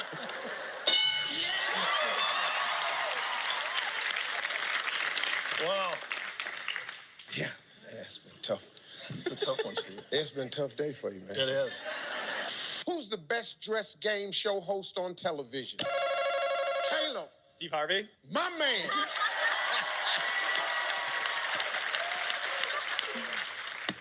Well, if it ain't up there, we're gonna be some damn problems. Steve Harvey.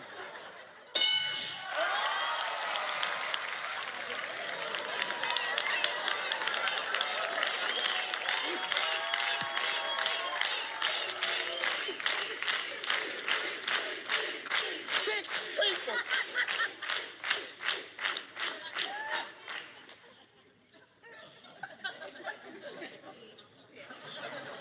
Claudine.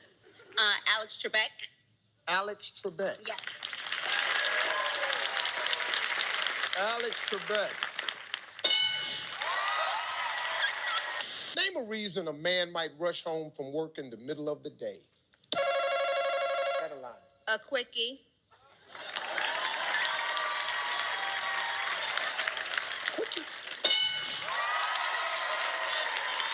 Mr. Harvey, we are going to play.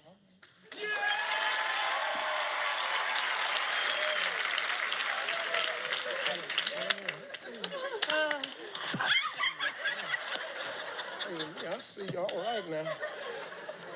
You just knew that number one right off the they just went on, just ripped it off. Quickie! Big Bird, how you doing, man? I'm great, thank you. What do you do for a living, sir? Bert, this ain't, yes, a lot of church folks watching. This ain't the time to start hesitating in line now.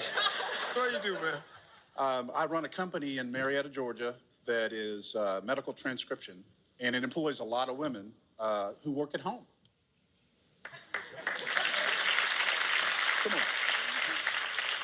Bert's lying on TV. I have a company that employs women that stay at home. That's a form of prostitution, sir. Name something that a bitter ex-wife might wish her ex-husband would lose. His ability to sexually perform is I'm thinking maybe. Yeah, there you go. Pastor ain't messing around. Way you get down here, I bet I don't get a strike. Yeah, I got something for you. I got an answer now. You come on down here. Pastor Ray got something for you. I hope you can't sexually perform because it should have caught on fire with your drawers. Hey, name a way you can tell a guy is wearing pants that are too tight. Adeline, how you doing? Federline. Hi, Mr. Harvey. L-I-N-E, I'm so sick of these names right Hi, here. Mr. Harvey. Who they getting on my nerves now? She's the crazy person in the family. His bulge is showing, Mr. Harvey. His bulge is packing. All out there. Just go right on into it. Just do it. Manhood. Go ahead. Right there. Don't even mess around with it with your little crazy self. No. I normally come in and reread the question, just his bulge. Yes. It's just all this pack. All this here, just potatoes. Yes. Oh, just a bushel. All that. Yes, all of it. The package.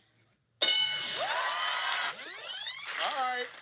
Well, you ready to try to save it? Yes, sir. Because the Rose family can still. The zipper is barely holding on. The zipper of the button is barely holding. Barely. Yeah, I'm still stuck in the bulge. But why your answers all down there? All your answers is all down here. So my mind is at. All her on the other show. All her answers down here. Oh, that zipper just, ooh, girl, I can't believe your zipper. Give me Danielle, give me Verdane.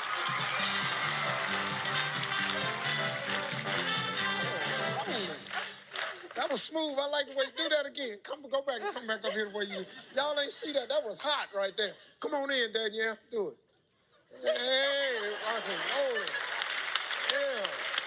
I like that. Now you go back and show us how you walked in here. Work it now. Work it. Work it.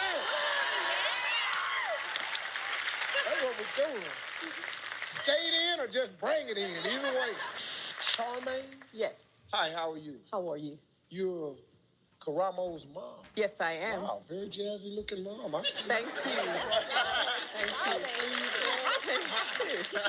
Okay, well, that's good. Well, name something the wife might put in her. Of course, bro. I had lots of snow to deal with. What? I'm always absent on my stream because there's no one here to talk to.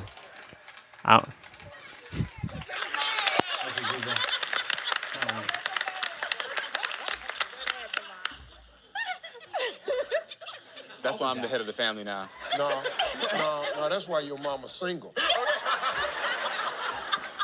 Tell me, that's why I'm the head of the family. No, that ain't the reason, partner.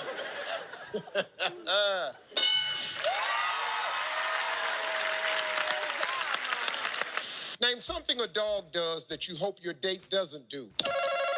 Eric. Pee on you. Pee on you. Jessica. Bite you. Bite you. You gonna pass or play? What you gonna do? Play. We're gonna play, Steve. Yeah, they're gonna play.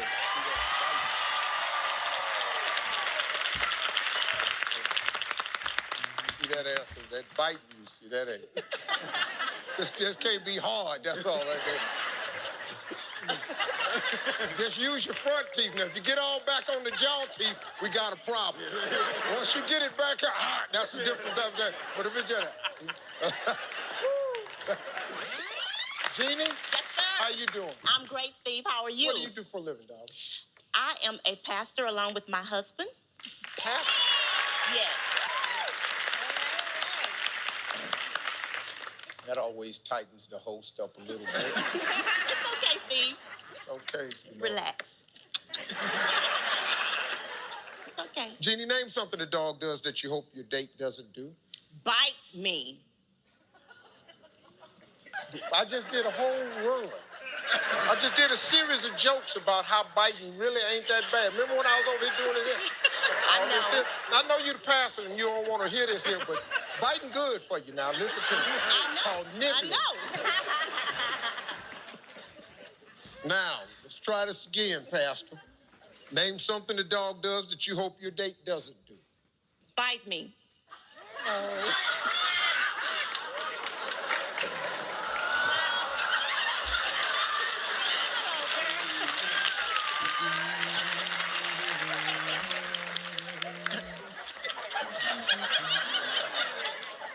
Did I read it wrong? Did I say it in Swahili? Bite me has already been said now for the third time. You done said it twice. See, I'm telling you, boy, it's being a Christian hard. I'm telling you right now. Because I want to tell this pastor something right here. Name something that a dog does that you hope your date doesn't do. Bark. Bark. Thank you. Bark. Prayer changes things. Man. If you and Mindy come up with 200 points, tell everybody what you're going to win. $20,000.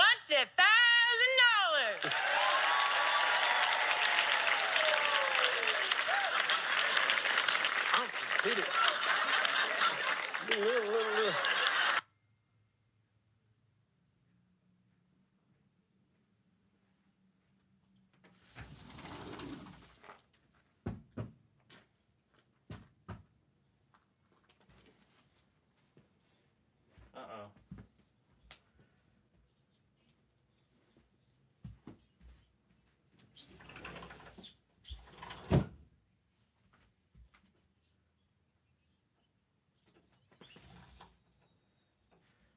boy.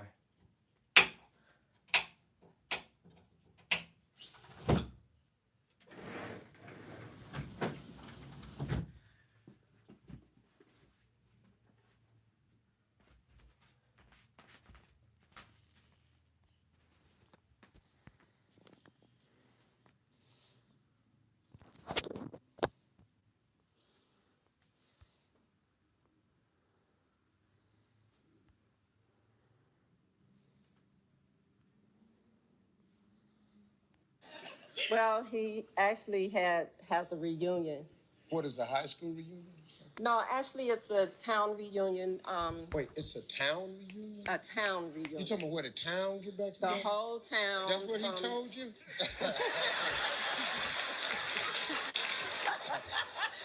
I've got to use that one. Name the worst place to find a toenail clipping. In your mouth? In your mouth. In your mouth!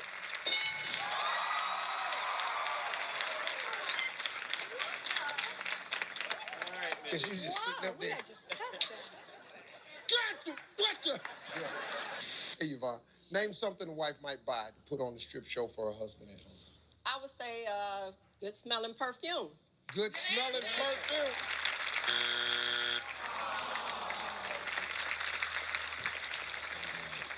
It's all right. Ain't nothing happening at your house. I'm just messing with you, Yvonne. I'm sorry. She gave me such good material, though. I've never heard of a damn town reunion. It's true, Steve. It's true. It's not true. Stop it. This man is somewhere at a strip club right now. And Thomas Sr., you know better. Look in hell well, there's no such thing as a town reunion. Tell her that. I tried to tell her she don't want to listen. You tried to tell her she don't want to listen. Hey, LaTanya, name something a wife might buy to put on a strip show for her husband at home. Some whipped cream.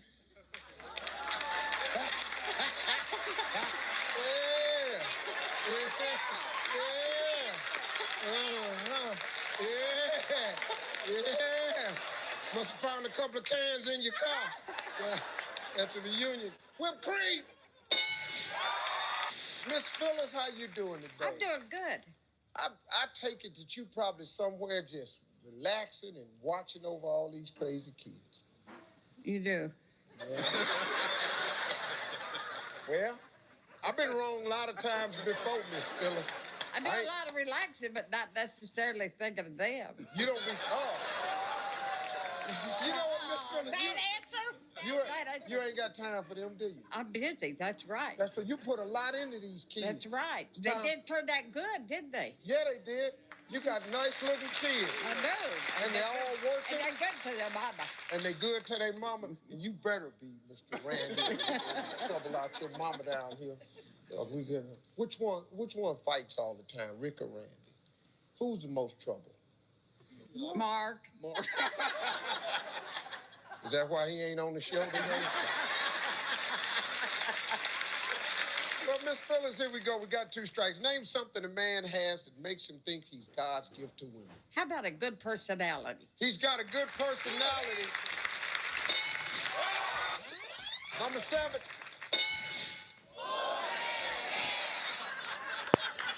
Let's see if he's here now. Are you here? Is that you now? Listen to my music.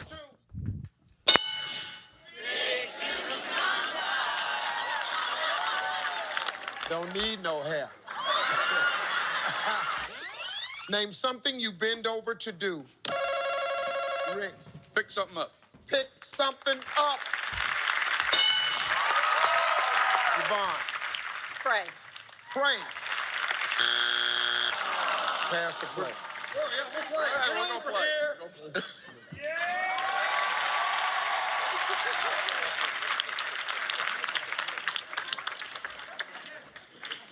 Dear Lord, I was thinking the other days, maybe, I've been going through a lot lately. I was just hoping maybe, Father God, that you would understand what I'm going through. It's been so hard on me lately. People seem to keep riding my back. Father, if you could just help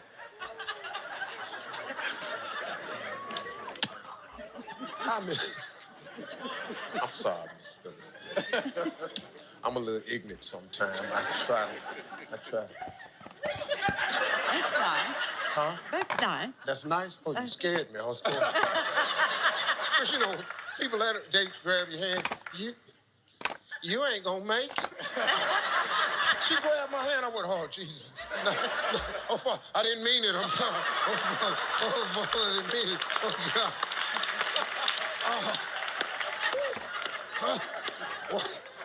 Miss Phyllis, you scared me. Okay. Here we go, ma'am. Name something you bend over to do. Have sex.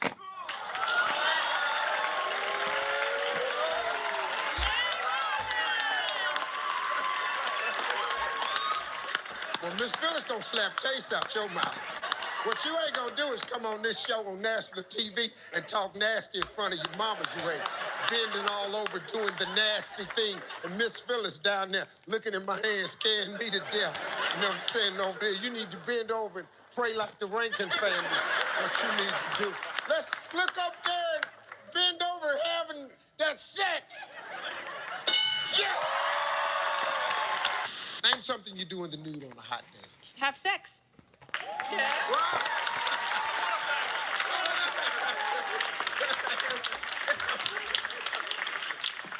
You know, Mama's down there watching all this now.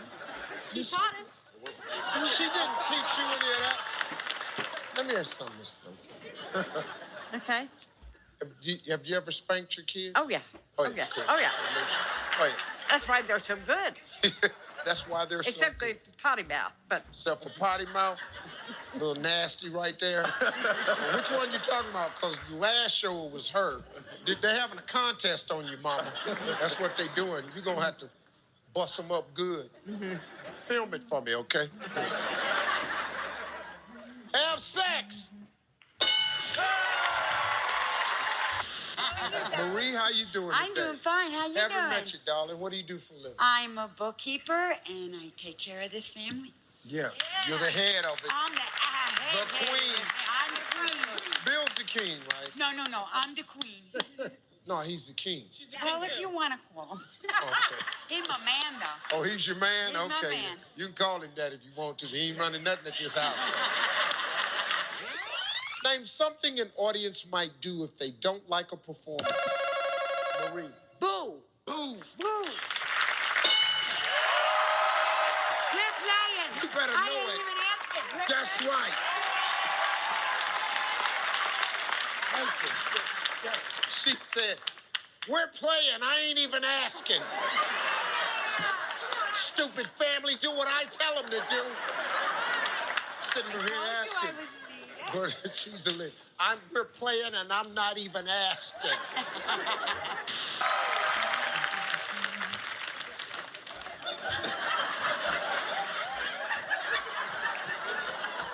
Miss Phyllis, how you doing, man? I do good. You doing okay? Yeah, I've been good. I'm a little ashamed right now. Because, you know, I love you and, you know, I was raised right. So I want you to know this question I'm going to ask you, Miss Phyllis. I don't approve of this question at all. Okay, you want to throw it out? No, I can't throw it out. It's okay. them little dirty producers we have. So I'm going to ask you this right here as respectful if I can. If you're, you know, your sex life had a remote control, name a button you'd hit a lot. Change the channel.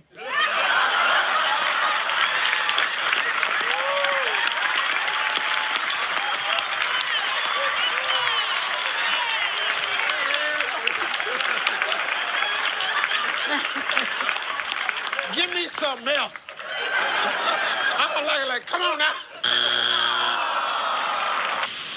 How are you, sir? Fine. How you doing, Steve? What do you do for a living, man? I'm a professional basketball player. I just came Professional basketball player? Yes, sir. Where? I played in Libya, and I just came out that war.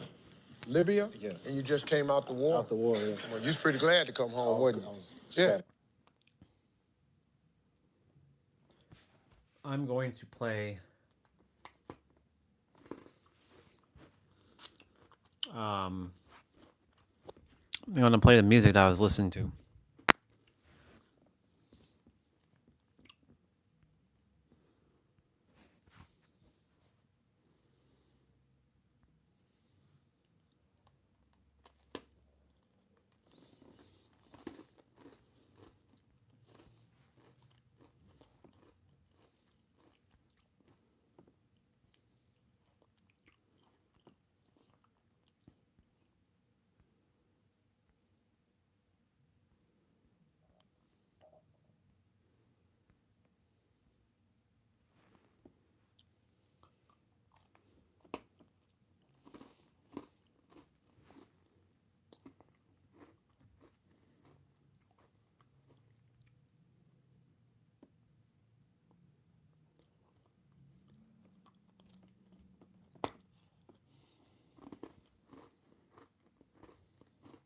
Yeah, ain't no need to being over there skipping.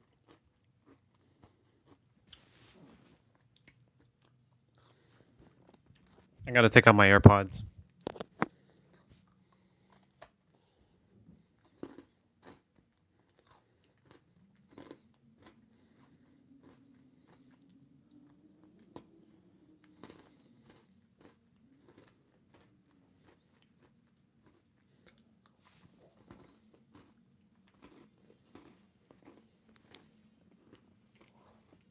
They're not even dead yet, but I figured I just put them back since I'm done with them.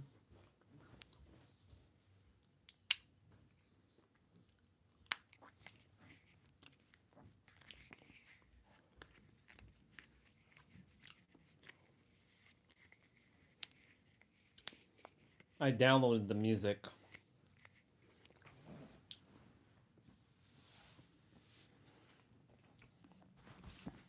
Ugh.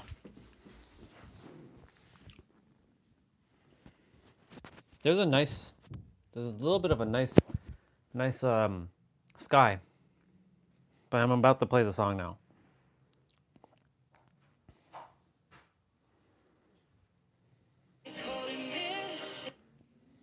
I'll play this one first.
grows heavy, the battlefield turns cold.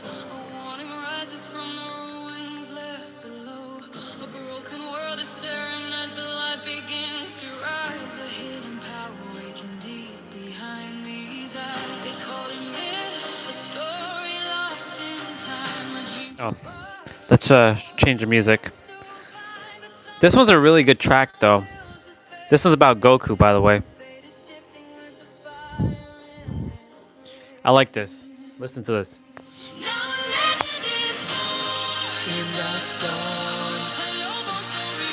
A low-born soul is reborn as golden.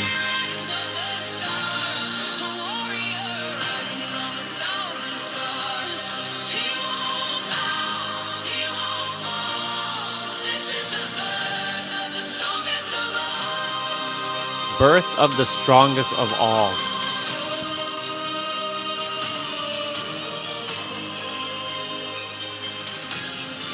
Who do you think Goku's made after? This guy right here.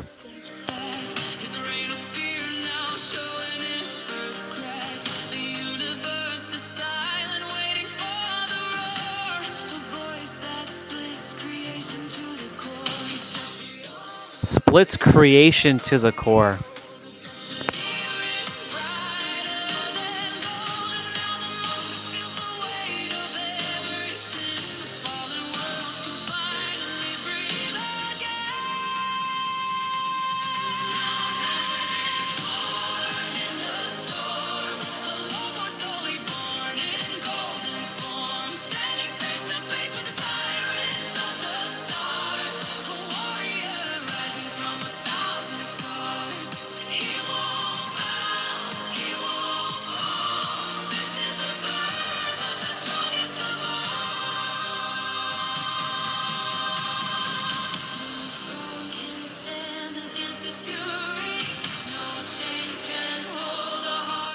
I'm gonna build some images on ChatGPT about the business and some other things.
Shit.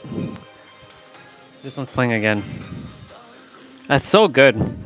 I can get stuck in. So this is my one of my favorite ones. This is the one I was listening to this morning.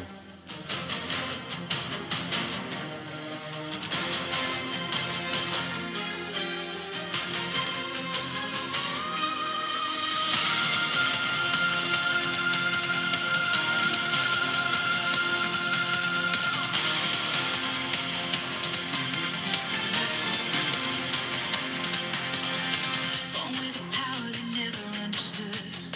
A quiet child in a warrior's world. He never lived for the thrill of the fight. He only wanted peace and the ones he loved. But every shadow kept pulling him deeper. Every battle tried breaking his calm. They never saw the storm in his heartbeat, the hidden strength of a sleeping God. Now the beast has awakened. All the silence is shaken. He was never the weak one. He was more than they dreamed of. Now the rage is unchained. Feel the sky turning gray. This is going. This is beast unleashed.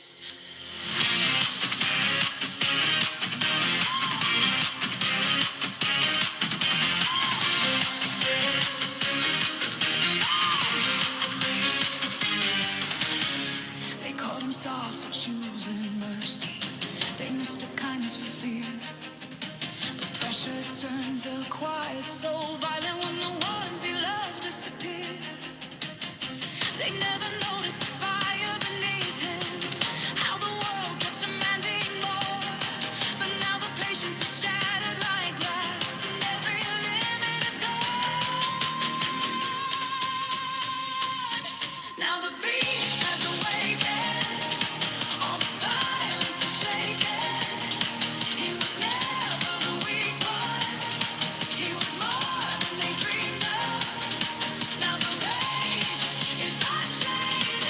Feel the sky turning gray. This is go ahead. This is beast unleashed. No more chains, no more holding back.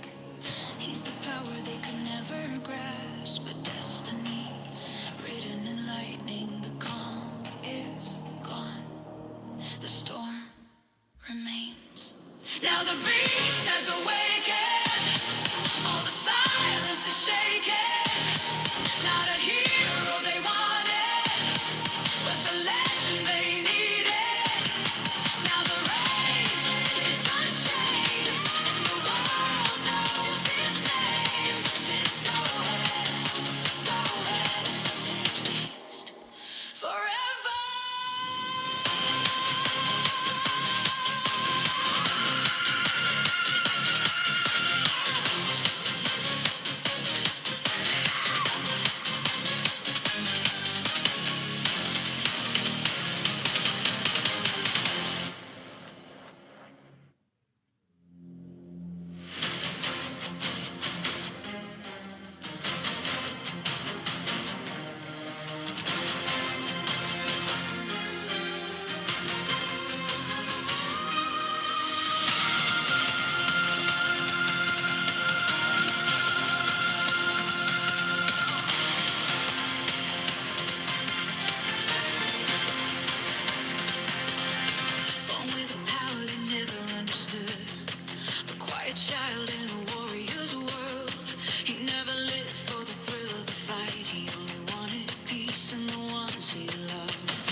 Such a good song. I'm gonna play it one more time. Well, I'll let it play through one more time.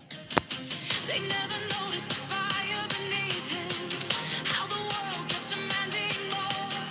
But now the patience is shattered like glass, and every limit is gone.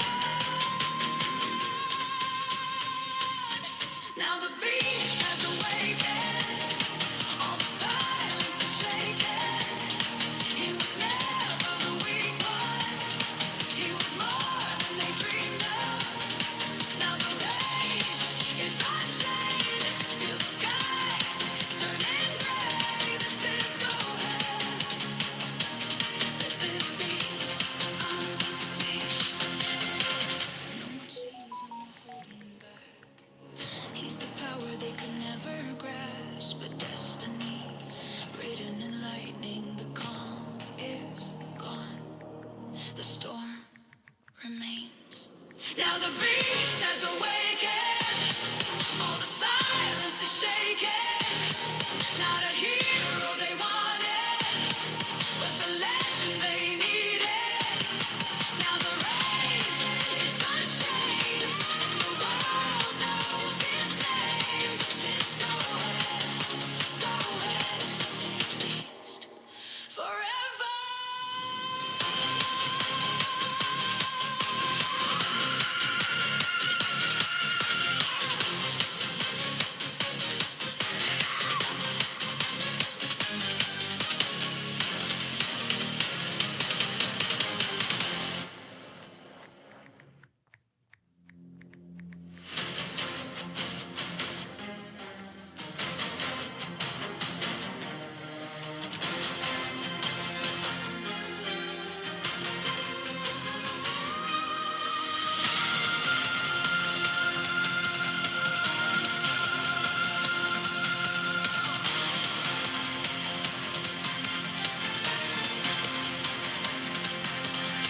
Born with a power they never understood, a quiet child in a warrior's world. He never lived for the thrill of the fight, he only wanted peace and the ones he loved. But every shadow kept pulling him deeper, every battle tried breaking his calm. They never saw the storm in his heartbeat, the hidden strength of a sleeping God. Now the beast has awakened, all the silence is shaken. He was never the weak one, he was more than they dreamed of. Now the rage is unchained, feel the sky turning gray. This is go. Let's change the track.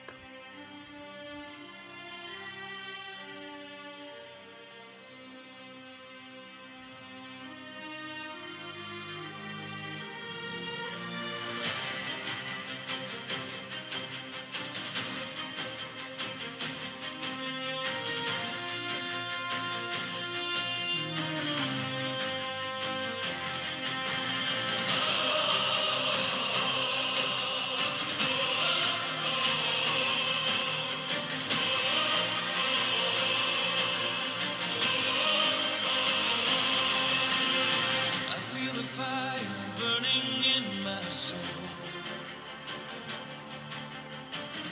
Every limit shattered, I take control. The world looks down, but I rise above, driven by battle, the thrill of the fight. Hear the echoes of my heart beat loud. No chains can hold me. I'll break the crowd. Feel the surge, the energy flows, pushing me where no one goes. Even further beyond, reaching heights that no one's gone. Through the storm, through the sky, I'll defy.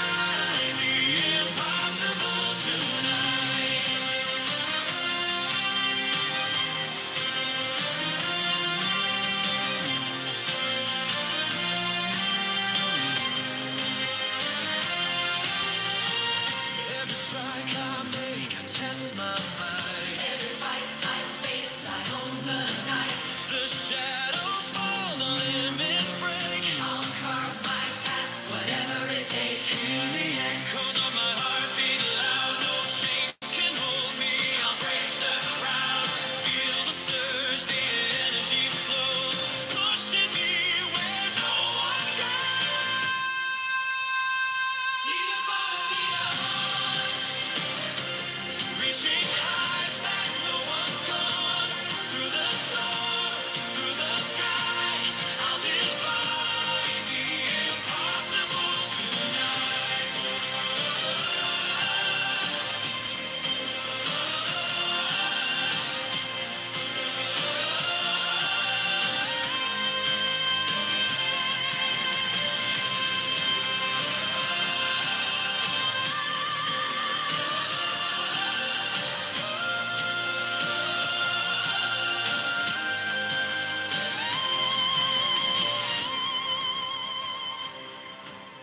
Energy rising, unstoppable force.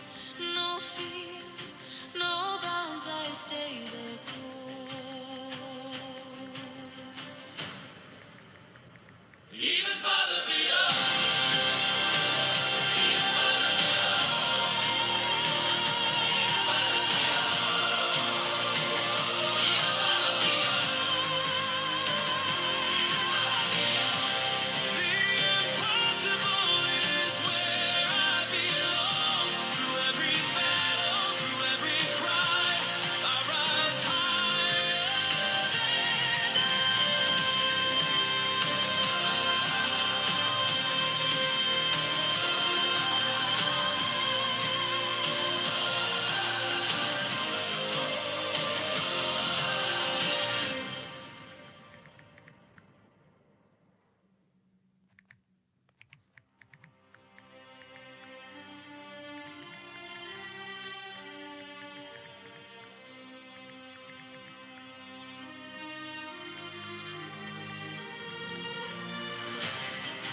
I feel the fire burning in my soul.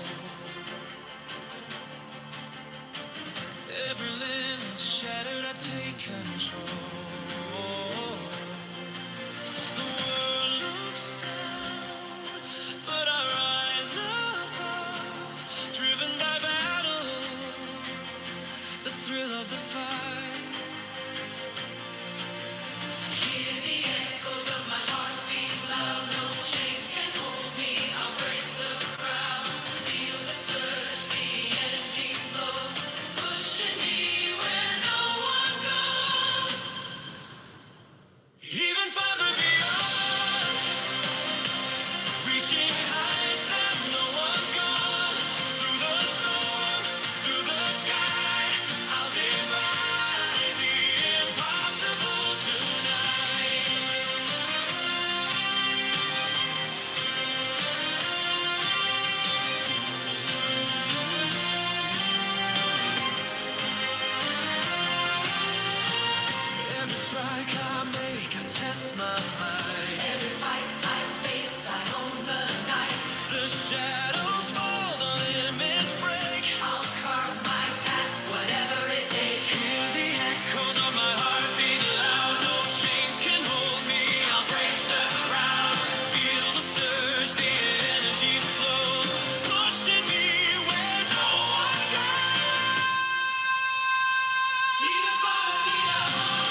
their cause.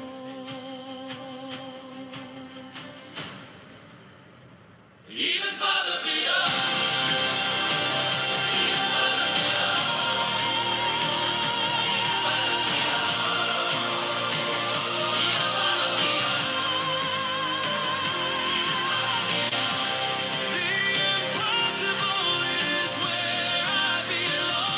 Through every battle, through every cry, I rise high.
I'm getting my pizza. I'm just waiting for it to warm up.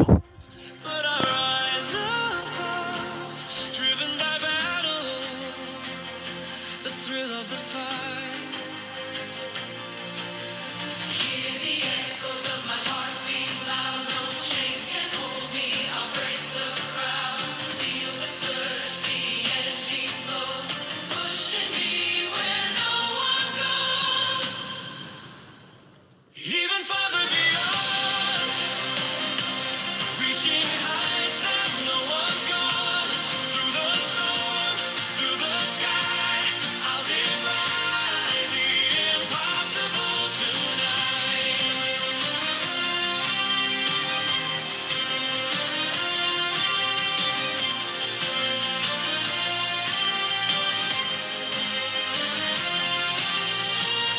Every strike I make, I test my mind. Every fight I face, I own the night. The shadows fall, the limits break. I'll carve my path, whatever it takes. Hear the echoes of my heart beat loud. No chains can hold me. I'll break the crowd. Feel the surge, the energy flows, pushing me where no one goes. Even farther beyond, reaching heights that no one's gone. Through the storm, through the sky, I'll defy the impossible tonight.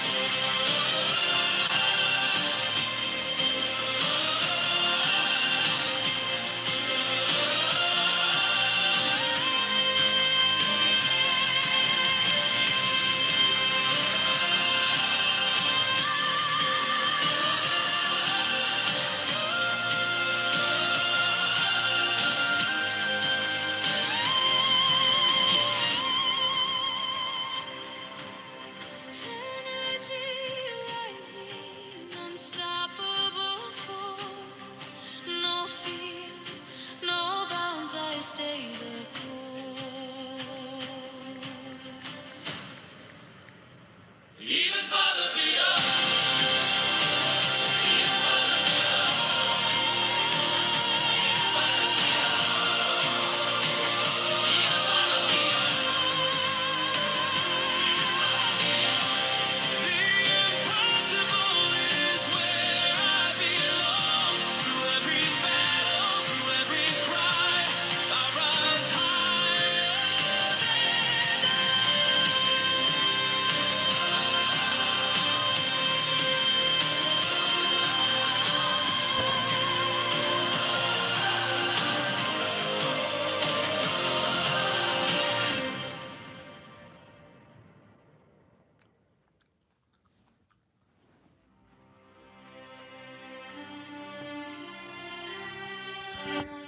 Somebody's here. Somebody gave me a like. I'm going to change the music quickly.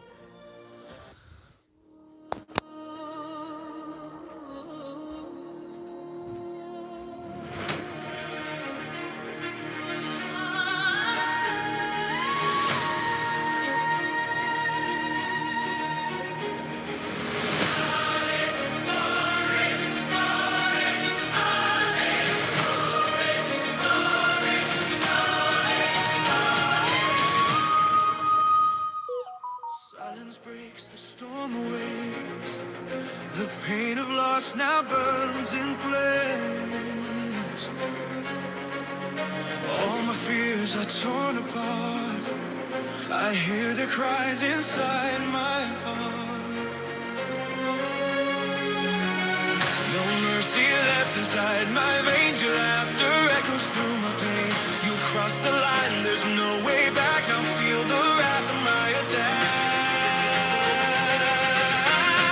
I won't hold back anymore. The light inside becomes the war.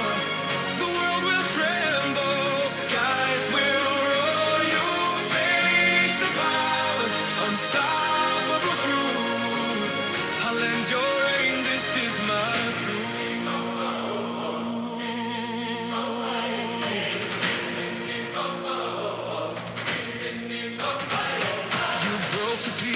swore to keep. Now I awaken from the deep. No more control, no more restraint. I'll burn your evil without complaint. I try to spare, I try to trust, but now your fate is turned to dust. This power sleeps in silent cries, now it awakens, Cell must die. I won't hold back anymore. The light inside becomes the war. The world will tremble, skies will roar. You'll face the blow, unstoppable truth. I'll end your reign, this is my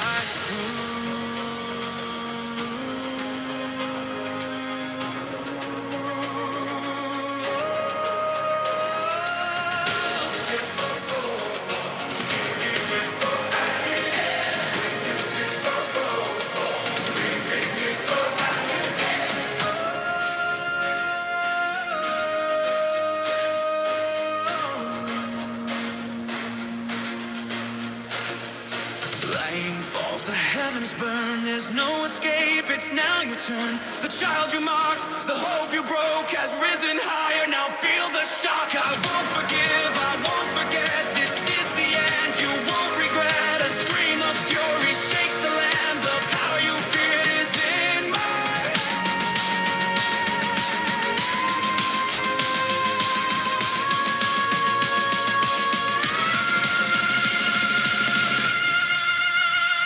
hand. No more fear, no more disguise.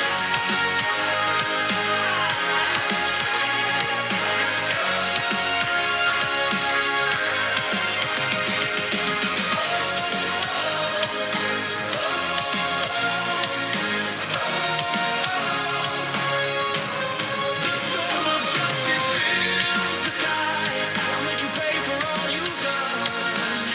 My name is Gold, and your end has come.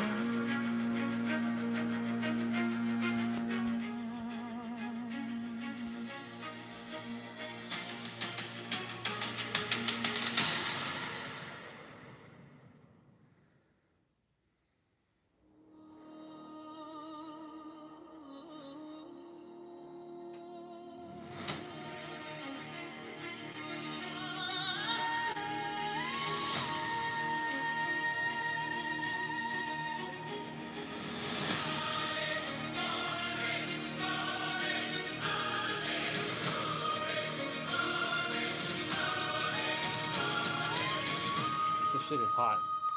Silence breaks, the storm awakes. The pain of loss now burns in flames. All my fears are torn apart. I hear the cries inside my heart. No mercy left inside my veins. Your laughter echoes through my pain. You cross the line, there's no way back. Now feel the wrath of my attack. I won't hold back anymore. The light inside becomes the war. The world will tremble, skies will roar. You'll face the power, unstoppable truth. I'll end your reign, this is my proof.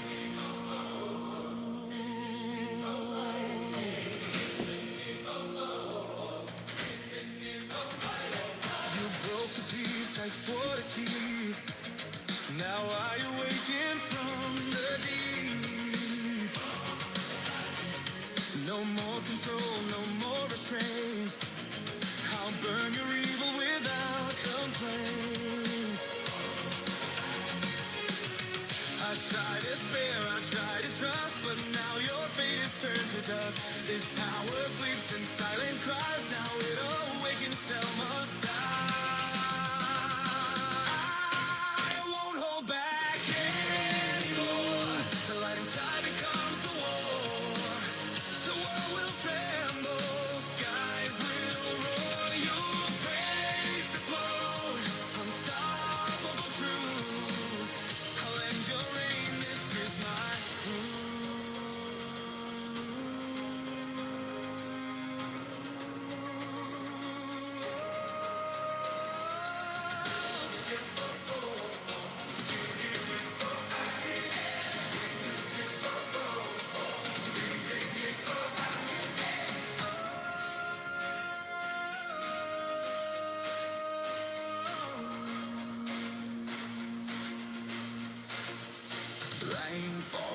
heavens burn, there's no escape, it's now your turn. The child you mocked, the hope you broke has risen higher, now feel the shock. I won't forgive, I won't forget, this is the end, you won't regret. A scream of fury shakes the land, the power you feared is in my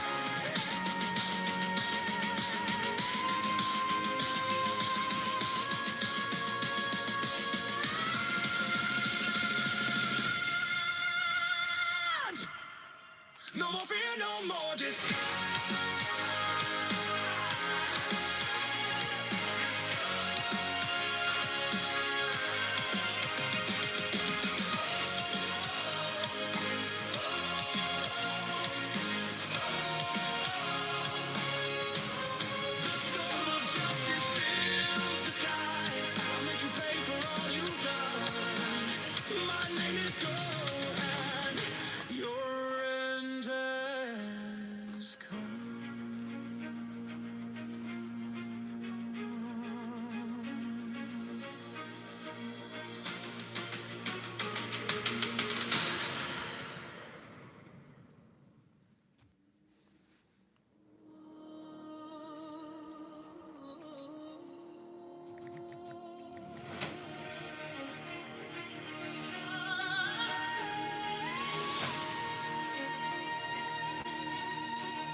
Silence breaks, the storm awakes.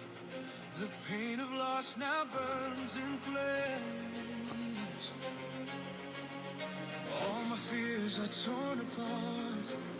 I hear the cries inside my heart. No mercy left inside my veins. Your laughter echoes through my pain. You cross the line, there's no way back. Now feel the wrath of my attack. I won't hold back anymore. The light inside becomes the war. The world will tremble, skies will roar. You'll face the power, unstoppable truth. I'll end your reign, this is my proof.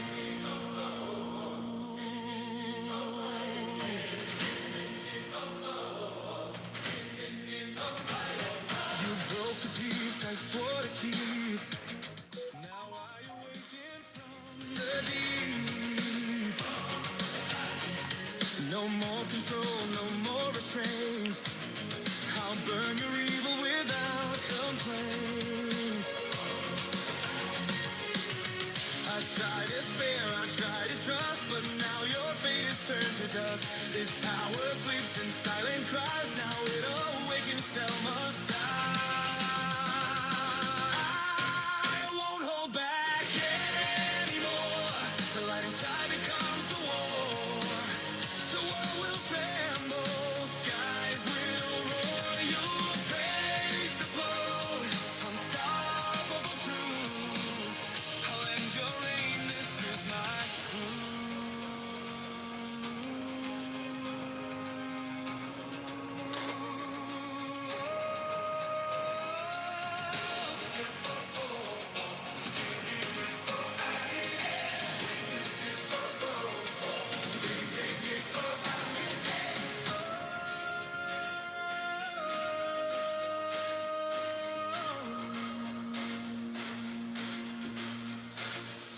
rain falls, the heavens burn, there's no escape, it's now your turn. The child you mocked, the hope you broke has risen higher, now feel the shock. I won't forgive, I won't forget, this is the end, you won't regret. A scream of fury shakes the land, the power you feared is in my hand.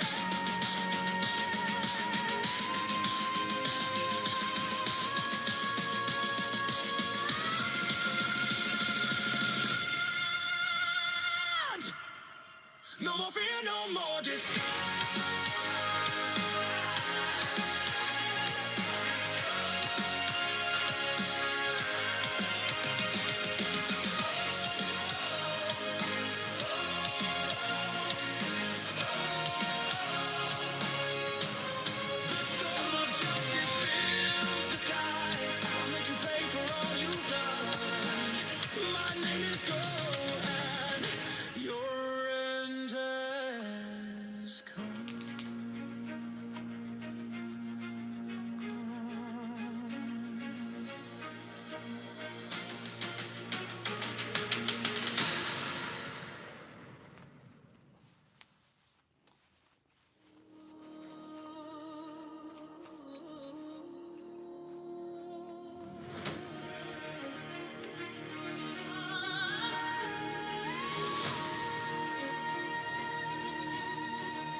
storm awaits.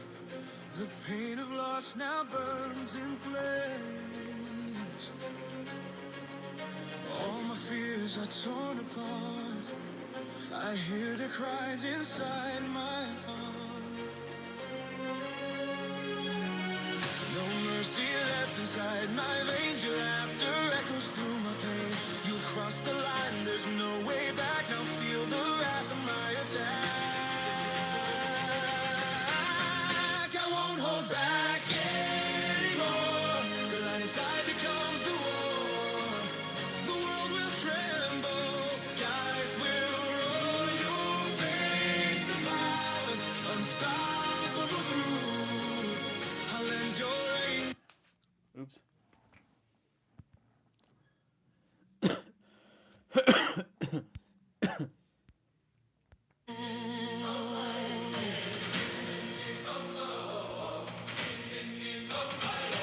You broke the peace I swore to keep. Now I awaken from the deep. No more control, no more restraint. I'll burn your evil without complaint. I try to spare, I try to trust, but now your fate is turned to dust. This power sleeps in silent cries. Now it awakens, hell must die. I won't hold back anymore. The light inside becomes the war. The world will tremble, skies will roar. You'll face the blow, unstoppable truth. I'll end your reign, this is my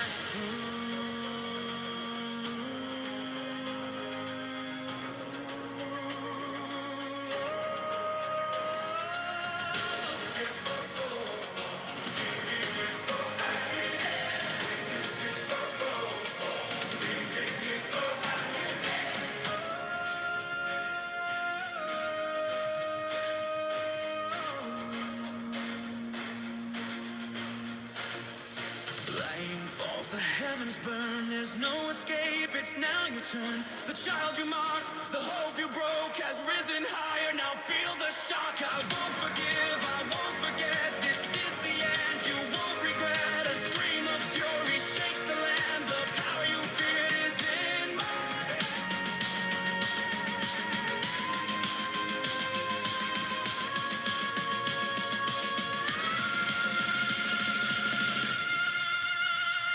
hand. No more fear, no more disguise.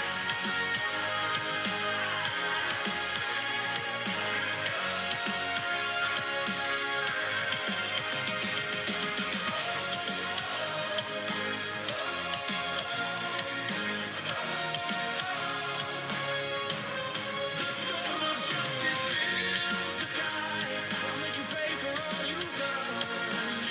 My name is gold, and your end has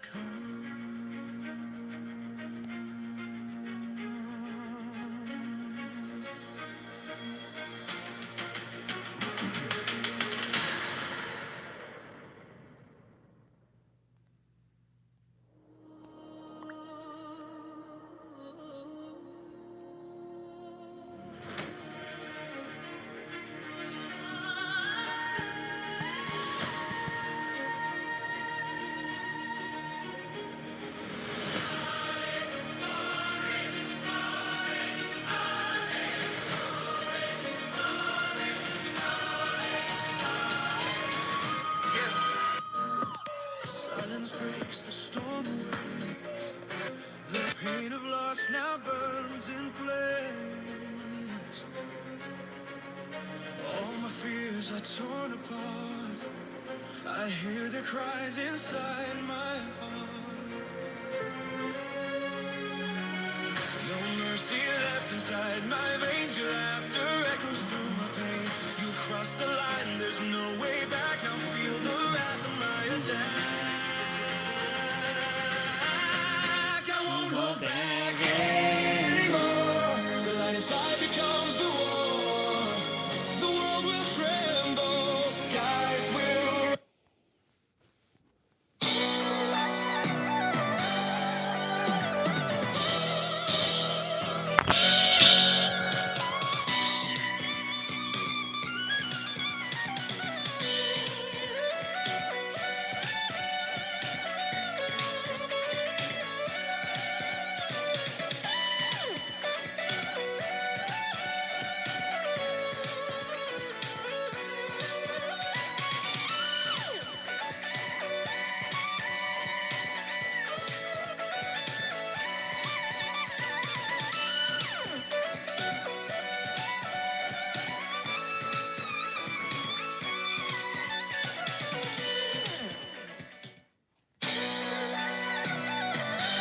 That's pretty cool.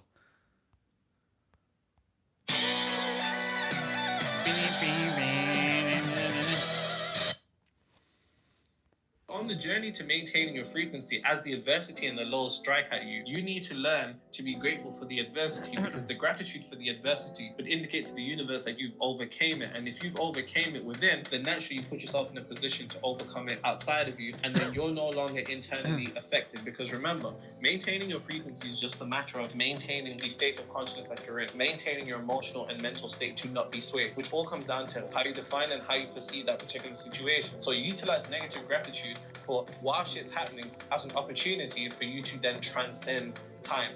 On the journey to maintaining your frequency, as the adversity and the lows strike at you, you need to learn to be grateful for the adversity, because the gratitude for the adversity would indicate to the universe that you've overcame it. And if you've overcame it within, then naturally you put yourself in a position to overcome it outside of you, and then you're no longer internally affected. Because remember, maintaining your frequency is just a matter of maintaining the state of consciousness that you're in, maintaining your emotional and mental state to not be swayed, which all comes down to how you define and how you perceive that particular situation. So you utilize negative gratitude for while shit's happening as an opportunity for you to then transcend time.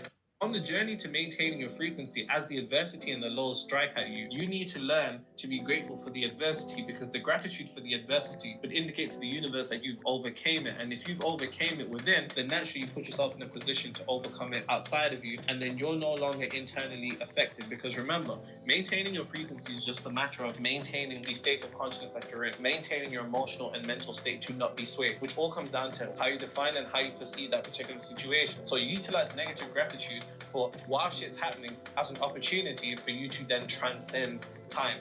On the journey to maintaining your frequency, as the adversity and the lows strike at you, you need to learn to be grateful for the adversity, because the gratitude for the adversity would indicate to the universe that you've overcame it. And if you've overcame it within, then naturally you put yourself in a position to overcome it outside of you, and then you're no longer internally affected. The problem is that we are basically raised in a reality that's playing a game where the beings have language and thoughts, and we are, in a sense, pretending or believing that we are these characters. I am this body, I am this name, Trina, I am this journey, I am this past, I am this personality, I am these likes and dislikes, and we don't even really question it until we start to realize that something's missing. We start to feel like something's off here. In walks personal development, right? In walks yoga. A couple years go by, in walks meditation. And then if you're really advanced, walks meditation.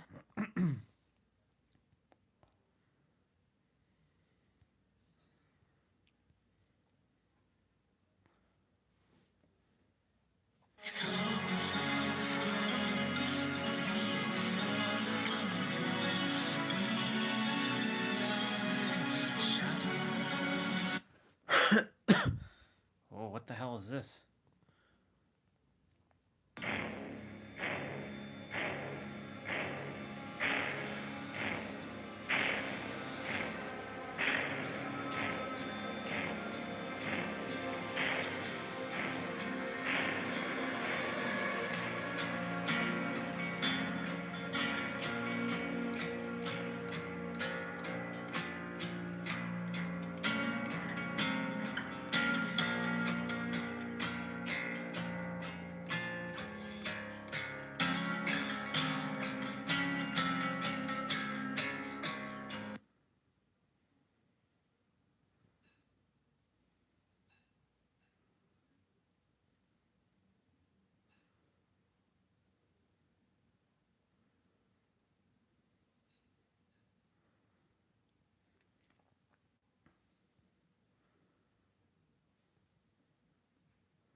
Name something you have on your body that you weren't born with.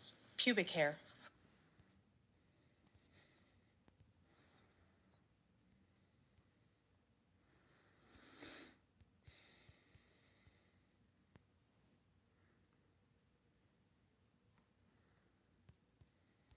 Automatically the leader. Yeah. You're the leader of this podcast because you created it. You're the creator, and the creator makes you the leader. Mm-hmm. That's why before we sat down, I waited to see where you want to sit. So kind of you. Well- Not every.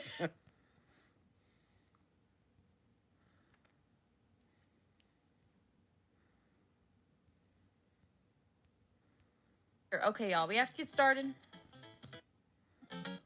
Okay, it didn't last long at all.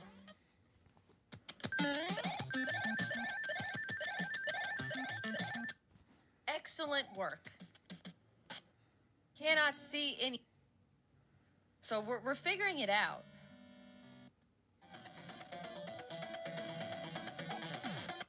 I think he just goes random.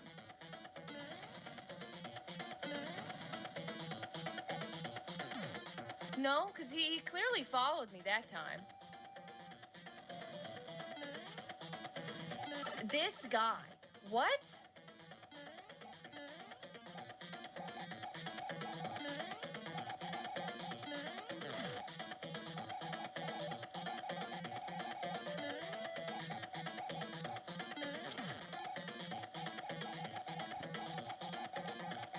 Better run, girl.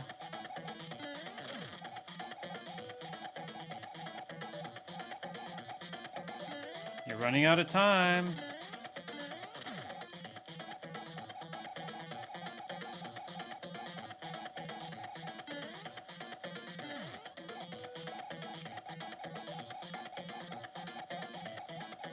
He's gonna jump.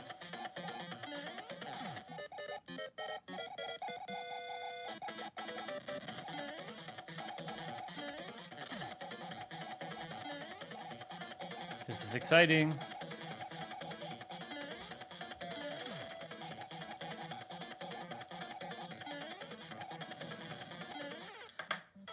How did he know that? How did he know that?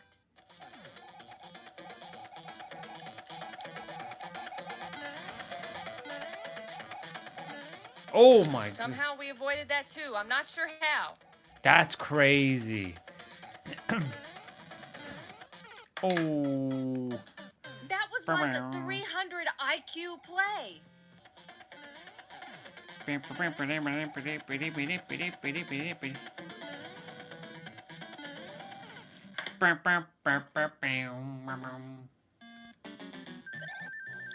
on, girl. You got this.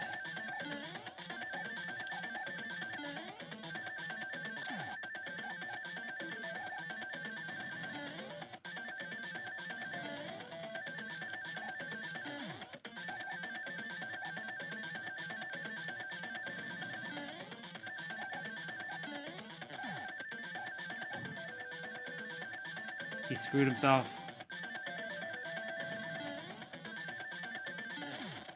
Don't lose it now. Oh! Yeah, you got it, girl. Put your... Phase 2? Nope. No phase 2. Hold for phase 2. No phase 2. Hold for phase 2. No, you're good. You're good. Are we going to heaven? What's with this? There she is. Hold, y'all, hold for phase 2.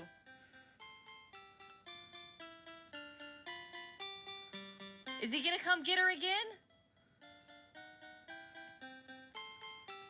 Thank you, but our princess is in another... This bitch. Just kidding. You better be... You funny... Ha ha ha, hilarious. Bye bye. Indeed. Y'all, are we done? Are we done? Yes, you're done. Are we done? You are done. You did it. You did it, girl. Congratulations. You did good, kid. You did good, kid.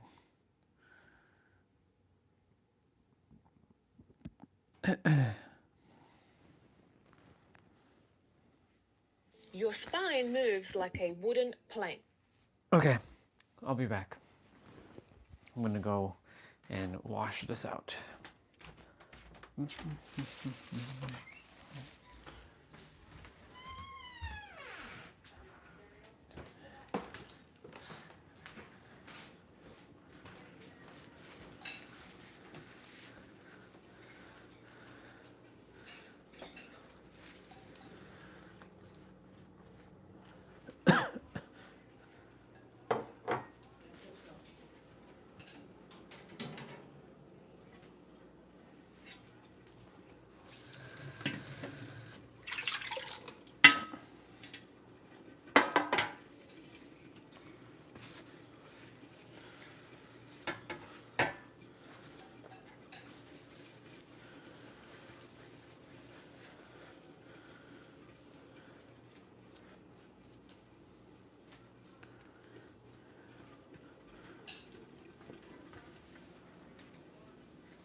Ooh, look at that. 666.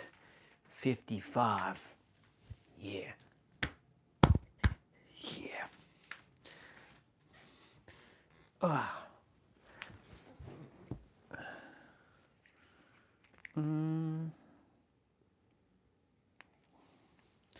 It's fascinating that that's not finished charging yet. Your spine moves like a wooden plank. Well, There this is is no rotation, no articulation, no segmentation, and no flow. And that is destroying your back. You sit for 8 to 12 hours a day, and your spine gets locked up in one rigid position. Yep. And then you wonder why your back hurts, why you can't twist without pain, why you move like you're 80 years old when you're 35. So 10 minutes of crawling every single day for the next 60 days Crawling? will completely Kind transform of crawling. how your spine moves. Not stretching, not mobility drills, just crawling, like you did when you were a baby, before the chairs and the screens locked your spine in one rigid position. I went from a spine so rigid I couldn't feel individual vertebrae moving to being able to express such fluidity, such freedom, and visible spinal waves segment by segment while crawling in any direction. My chronic mid-back pain is gone. My rotation is fluid. Yep. My spine moves the way that it was designed to move. And here's what you need to understand. Crawling is not a workout. It is a movement pattern that forces your spine to articulate, your shoulders to stabilize, your hips to coordinate, and your core to integrate. Every step that you take while crawling, your spine has to counter-rotate.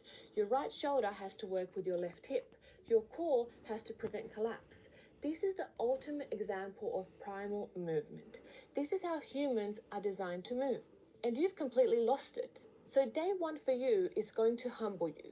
You're going to get on all fours and realize you can't even hold the position without your wrists screaming, your shoulders shaking, and your core collapsing. You essentially look like a newborn deer, uncoordinated, weak, and stiff. Welcome to the reality of how broken your movement is. But that's why we're here to fix it. So here's how you're going to start. You're going to get on all fours, hands under the shoulders, knees under the hips, the spine remains neutral. Just hold this position for 30 seconds. If your wrists hurt, start on your fists. If your knees hurt, put a pad under them. If your back sags, then pull your ribs down and engage your core. Once you can hold this position comfortably, start crawling forward. Slow, controlled. Right hand, left knee. Left hand, right knee. Your goal for day one is 10 minutes of total crawling. Break it up however you need. 2 minutes 5 times, 1 minute 10 times. Just accumulate 10 minutes of crawling in your day. You'll finish day one feeling accomplished. You crawled, you held positions, you coordinated cross-body movement. But here's what kills most people. Day 4. Their wrists hurt, their shoulders are sore. They kind of feel silly crawling around everywhere like a baby. So they quit. They go back to sitting, back to stiffness, back to back pain. But that's why you need to understand that this is neurological adaptation, not just muscle soreness. Your brain is literally rewiring movement patterns that have been dormant since you were 2 years old. The discomfort you feel is the adaptation happening. So don't be that person. Your ego is not more important than your spine. So the first week is all about neural adaptation.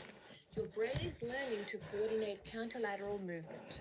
Right arm, left leg. Left arm, right leg. You are going to be sore in the weirdest places. In between your shoulder blades, deep inside your hip flexors, even in your obliques. And that's all good. That means that muscles that have been asleep for years are finally waking up. Some mistakes that you need to watch out for. Number 1, your shoulders are flopping. If you have zero stability, your shoulder blades are winging off of your back. The way that you're going to fix this is pack your shoulders down. So create tension, stabilize. Mistake number 2, your back is swaying. You look like a broken suspension bridge. You're going to fix this by engaging your core, ribs down, neutral spine. Mistake number 3, you're moving too fast. You're using momentum instead of control. You're going to fix this by slowing down. Every movement should be deliberate. Quality over speed every single time. By day 7, crawling feels less foreign. You can move forward smoothly. You are starting to feel your spine rotate with each and every step. Your wrists have adapted. Your shoulders are more stable. You feel ready for advanced variations. So we're going to introduce things like backward crawling, beast crawling, and complex patterns. But here's a trap. Your movement quality will suffer the second that you add complexity. You will rush into backward crawling with a rigid spine, reinforcing exactly the stiffness you're trying to fix. Therefore, days 7 through to 14 are about perfecting your forward crawl before adding variation. Can you feel each vertebra moving? Can you sense your ribs rotating independently from your pelvis? If not, you're not quite ready for complexity. So master the foundation first. Once we Sounds do good. add complexity, like backward crawls, this forces even more coordination and fires your posterior chain differently. Things like the lateral crawl, or crawling sideways, where your right hand and your right knee move together, then the left hand and the left knee follow, this loads the rotation differently. Crawling in circles, where you're making a circle with your crawling patterns, integrates spiral movements. So continue to do these variations still for 10 minutes every day and explore all the different patterns of crawling. Physical therapists will tell you to do bird dogs and dead bugs for core stability. And those exercises are fine, but they are not enough because bird dogs are isolated, controlled, predictable. Real movement is isolated. It's chaotic. Well, I can actually go through. It requires your entire system to coordinate as one. Crawling forces integration. Your shoulders, spine, hips, way to good movement. You have to move. So by day 14, you are moving with more coordination. Your spine is starting to articulate. Not a lot, but you can feel segments moving instead of your whole back moving as one rigid block. And this is where the real transformation begins. Now we start to emphasize spinal articulation, spinal waves while crawling. As you crawl, let your spine wave, flexion and extension, cat and cow while moving. Introduce beast crawls, so lift your knees off the ground. Hover 2 to 3 inches. This intensifies everything. Crawl to squat transitions. This is where you crawl forward, you sit back into a deep squat, you crawl backward, and you stand up. So integrate the levels. You're not just crawling anymore, you are flowing, exploring. I had a student who was 52 years old with chronic lower back pain for 15 years. He couldn't rotate to check his blind spot while driving without pain. I put him on this simple protocol of crawling, 10 minutes every single day. By day 30, he could rotate freely. There was no pain. By day 60, his back pain was completely gone. And the back pain wasn't a disc problem. It wasn't a muscle problem. It was a movement pattern problem. His spine had forgotten how to articulate, and crawling reminded him of it.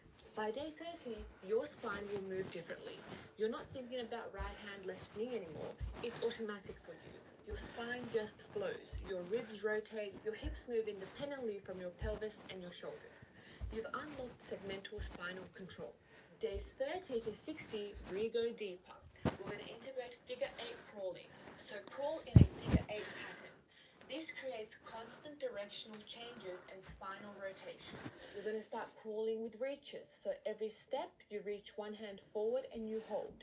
This creates instability and forces more core engagement. You're going to try some low gait transitions. From a crawl, you're going to drop your hips to one side and thread through to sitting. Then you're going to return back to a crawl and repeat.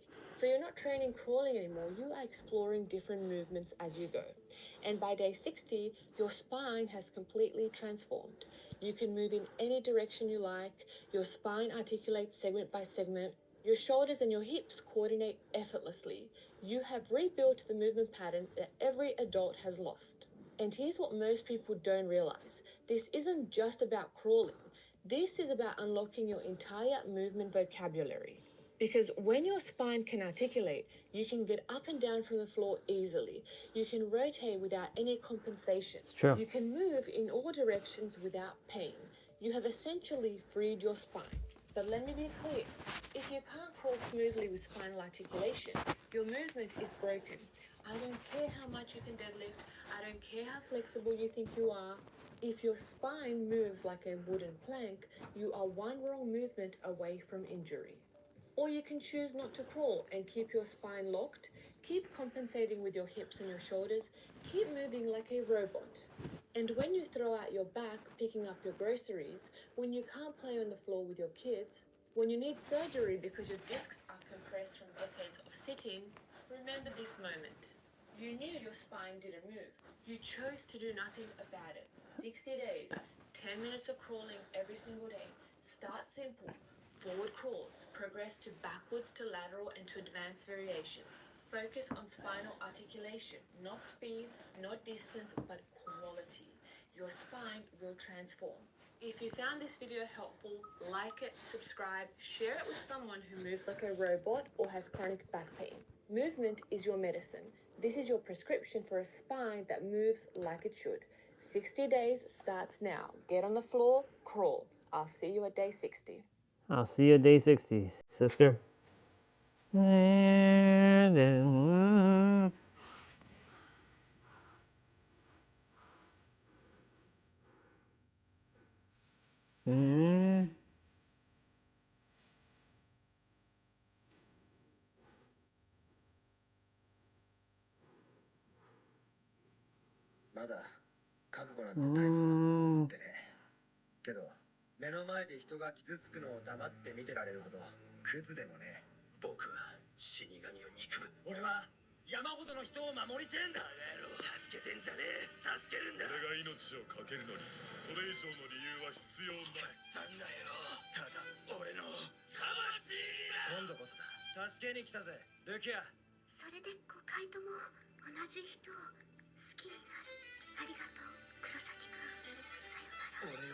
よかったな。俺が諦めると思ってんのか。勝たなきゃいけねえから戦ってんだ。見せてやるよ。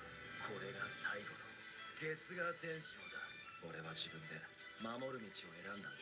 だから俺はみんなを守っててめえと戦うんだ。みんな死なせねえぞ。俺が守るんだよ。ソウルソサイティも現世もウェコムンドも全部守るために俺以外の誰かができたとしても俺がやらずに逃げていい理由にはならねえんだよ。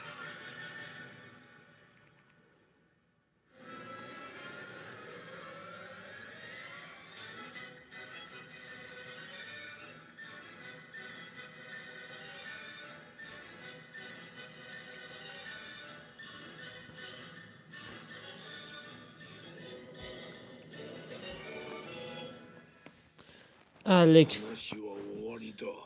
楽しかったぞ。さあ、戦おうか一号。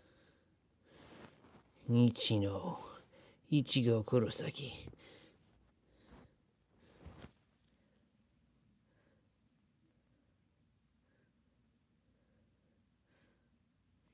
Who the hell is this?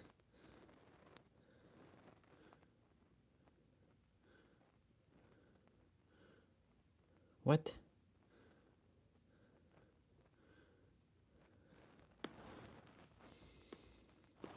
Ugh.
The fuck is that?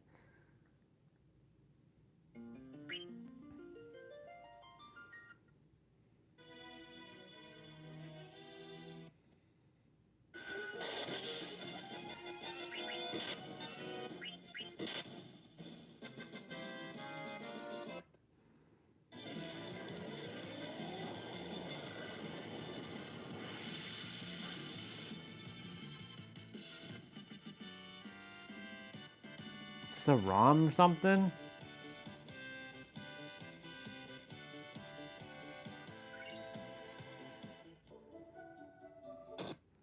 Final Fantasy.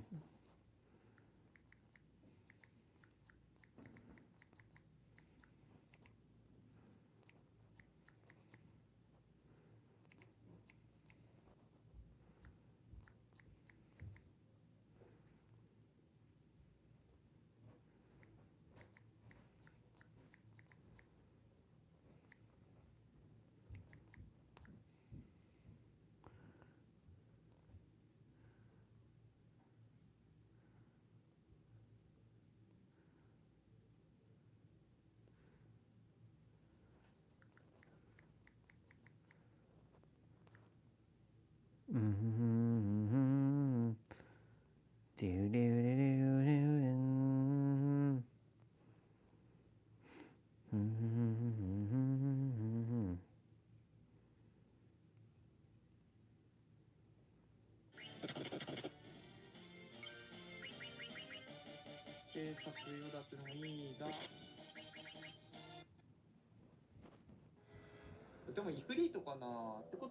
Looks cool. Somebody made a Final Fantasy. What? Mm-hmm. 次のさ、クリスタルまで行きたいなと思ってたけど、行けないもんだね。ミスタードラゴン。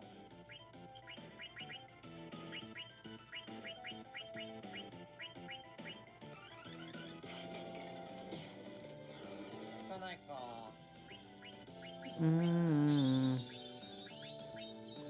Bro, what the fuck?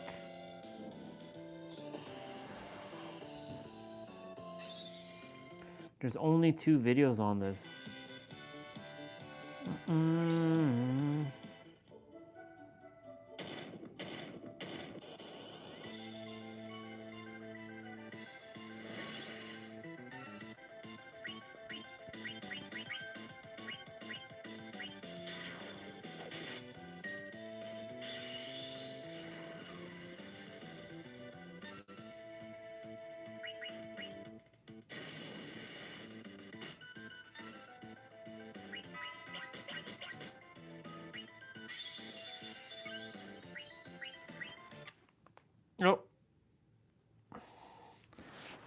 Tablet is done.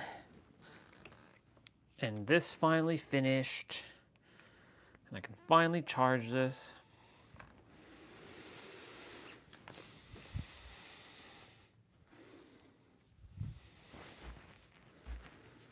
Okay.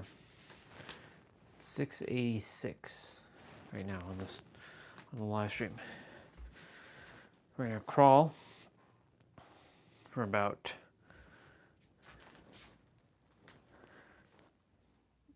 sucks though because there's have to crawl underneath the tripod, but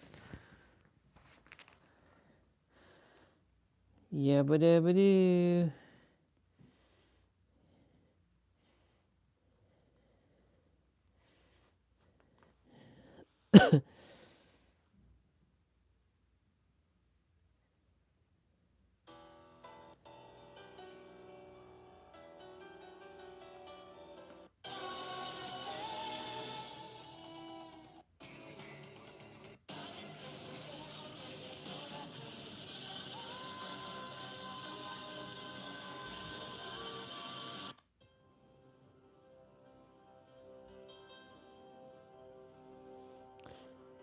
That's pretty badass.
It's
funny how she.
Ooh, baby, look at that Supra. That's a tasty Supra.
Okay, time to crawl again.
Alexa, play notification.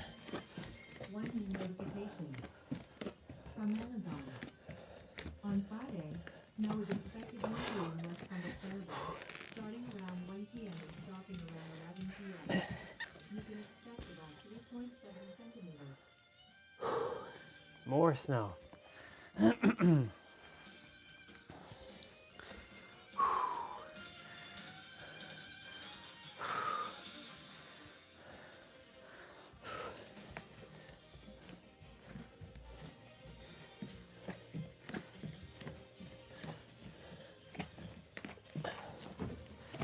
Jeez.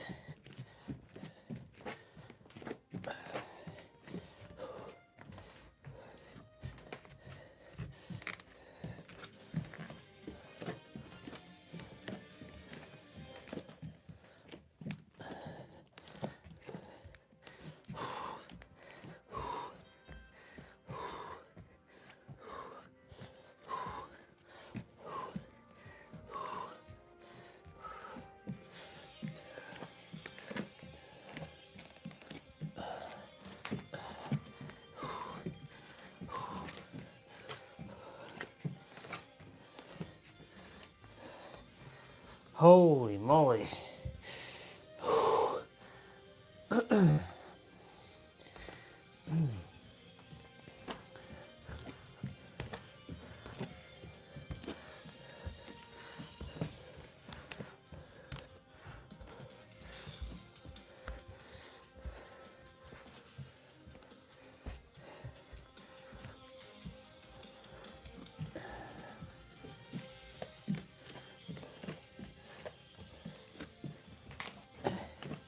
I keep hitting the tripod.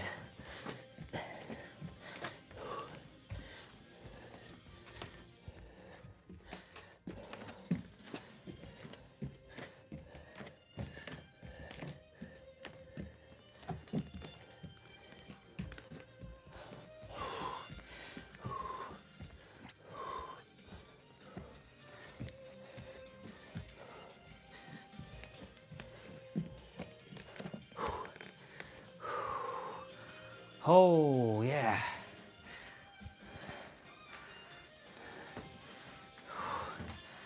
Oh my.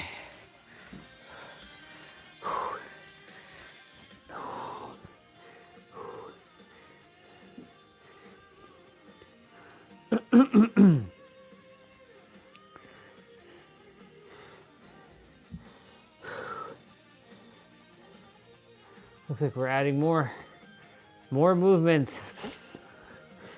So we're adding crawling now. It's all good.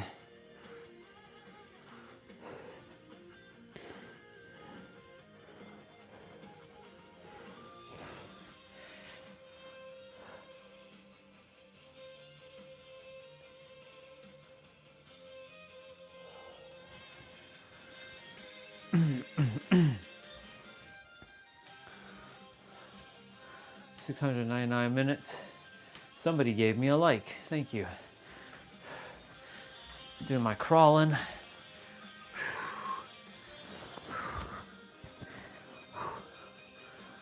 You know what's fascinating? There is a person on my other channel who just commented saying that They're a handsome dude, my husband every day. But the name of the person looks like a dude. What do you take me for? You better be a hot chick. Anytime I see a photo or anytime I see an account that has no picture, usually some troll people. I'm not about that frequency. There's no problems though. I'm just not about that frequency. I'm on a whole other different frequency. And the person said, you radiate love. No, I don't. I radiate what's before love. The space that exists beyond love.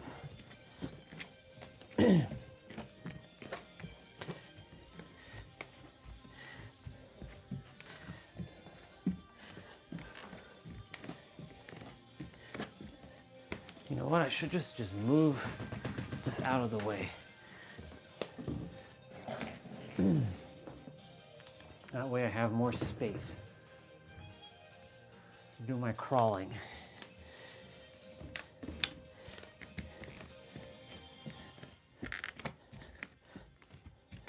This carpet needs a cleaning.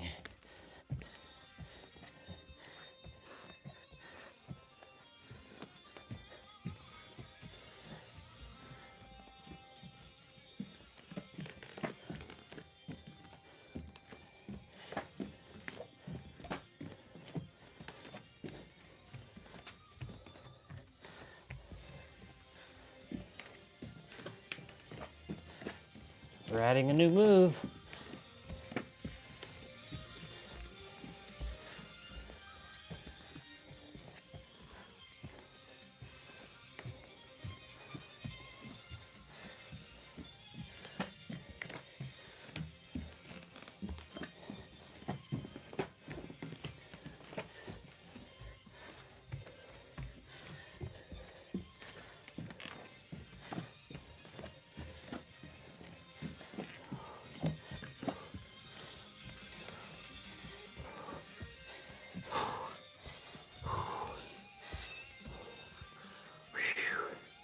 Holy moly.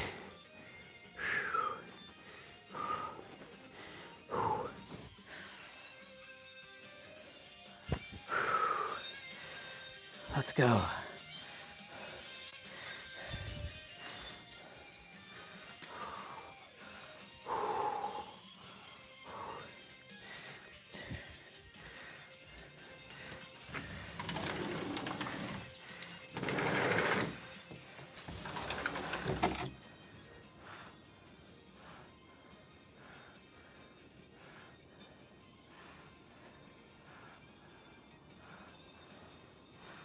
I need to move the snowblower. Leaving it there is not going to be helpful to me because it's going to get stuck.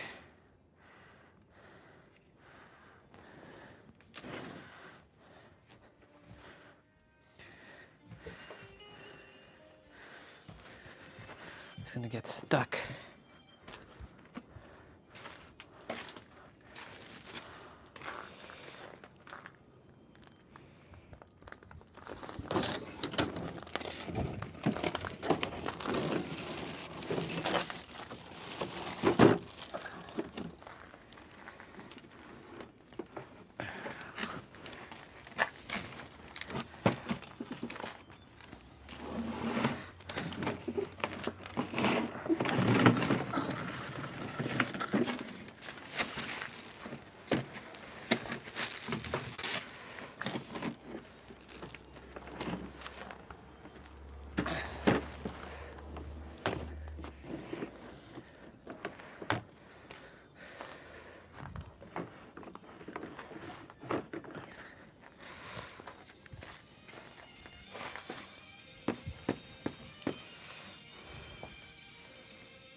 Yeah, that's cold.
Yep, that's it.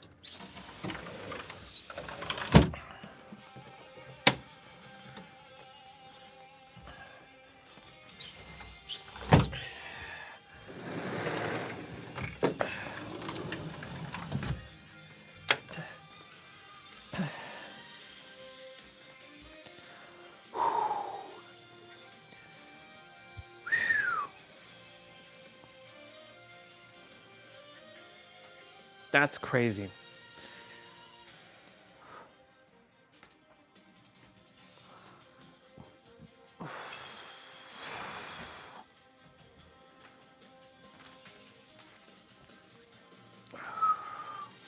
$707 on the live stream.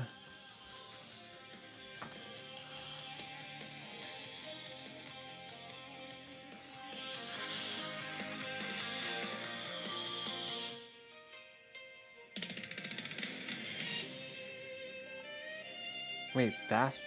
Why is it only fast charge? The fuck?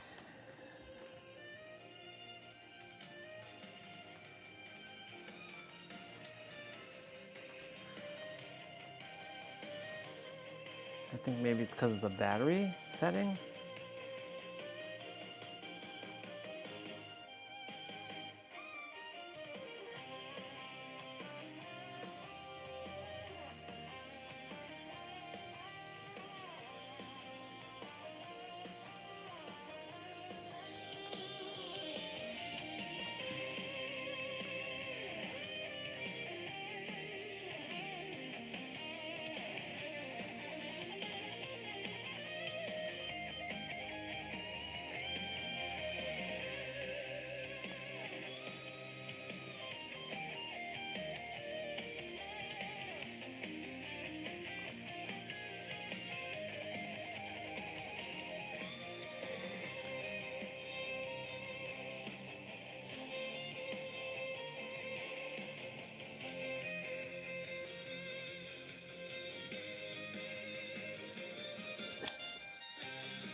That's so weird.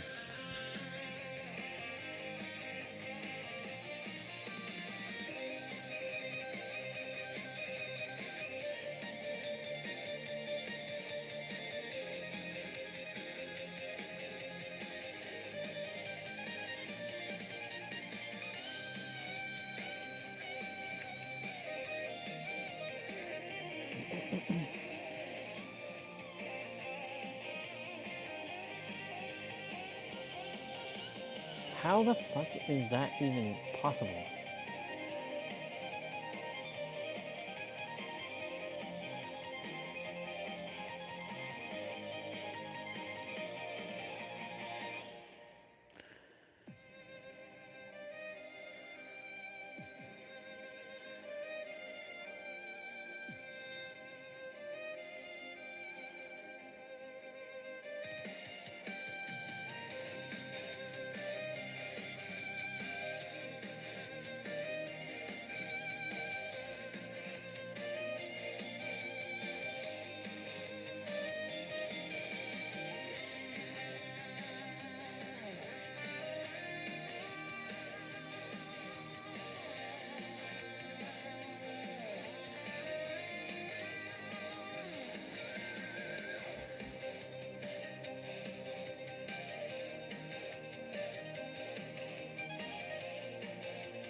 Whew, 710 minutes. What a interesting day we had. We clocked in. Where do we clock? Oh, wow. Nice. For a snowy day, 18,241 steps, y'all.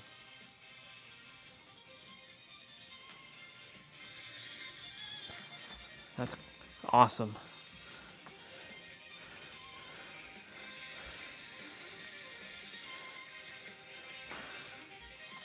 If I do 20,000 steps a day at some point, when I'm definitely living in San Diego, 20,000 steps is minimum. Every day, 20,000 steps. That'll be my goal for the rest of my life, 20,000 steps. It's not really possible to do 20,000 steps. Well, it's possible to do it here. It's just, you know, when it's winter time, it's a little bit much. I can easily do 20,000 steps in the summertime. That's like nothing. That's child's play. That's morning walk and then walking around in the backyard and playing with the soccer ball.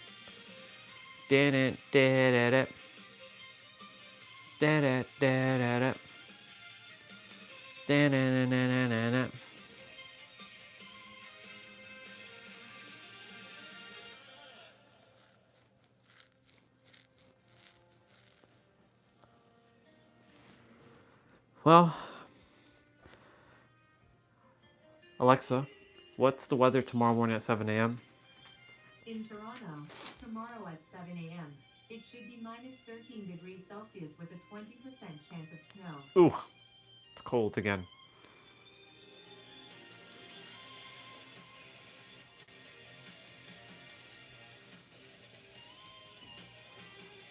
We'll see what we can do tomorrow morning.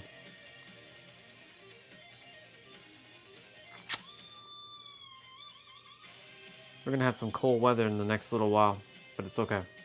We'll be outside. We have like less than 2 minutes. I wonder what I'm gonna do after the stream is done. Maybe sit and use my imagination.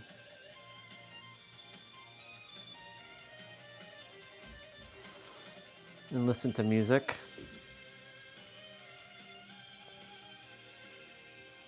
Hey, there's some new music I can download. Don't really feel like watching anything. Don't feel like playing any games either. I know Dead by Daylight has a Chaos Shuffle right now. I don't feel like touching that right now. So, all right. Thank you all so much for coming on today.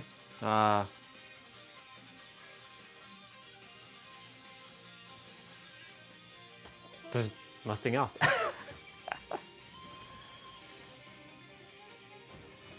You already know. For those who've been here in the last several days, you already know. There's not much to say because you already know the answer.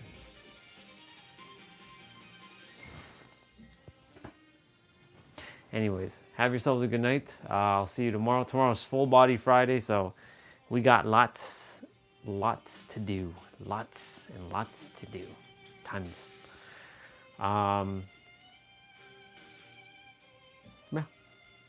With that, you have yourselves a good night. I'll catch you on the next one, and I'll see what I'm going to name it tomorrow. Adios. Bye, y'all. We did the wrap up.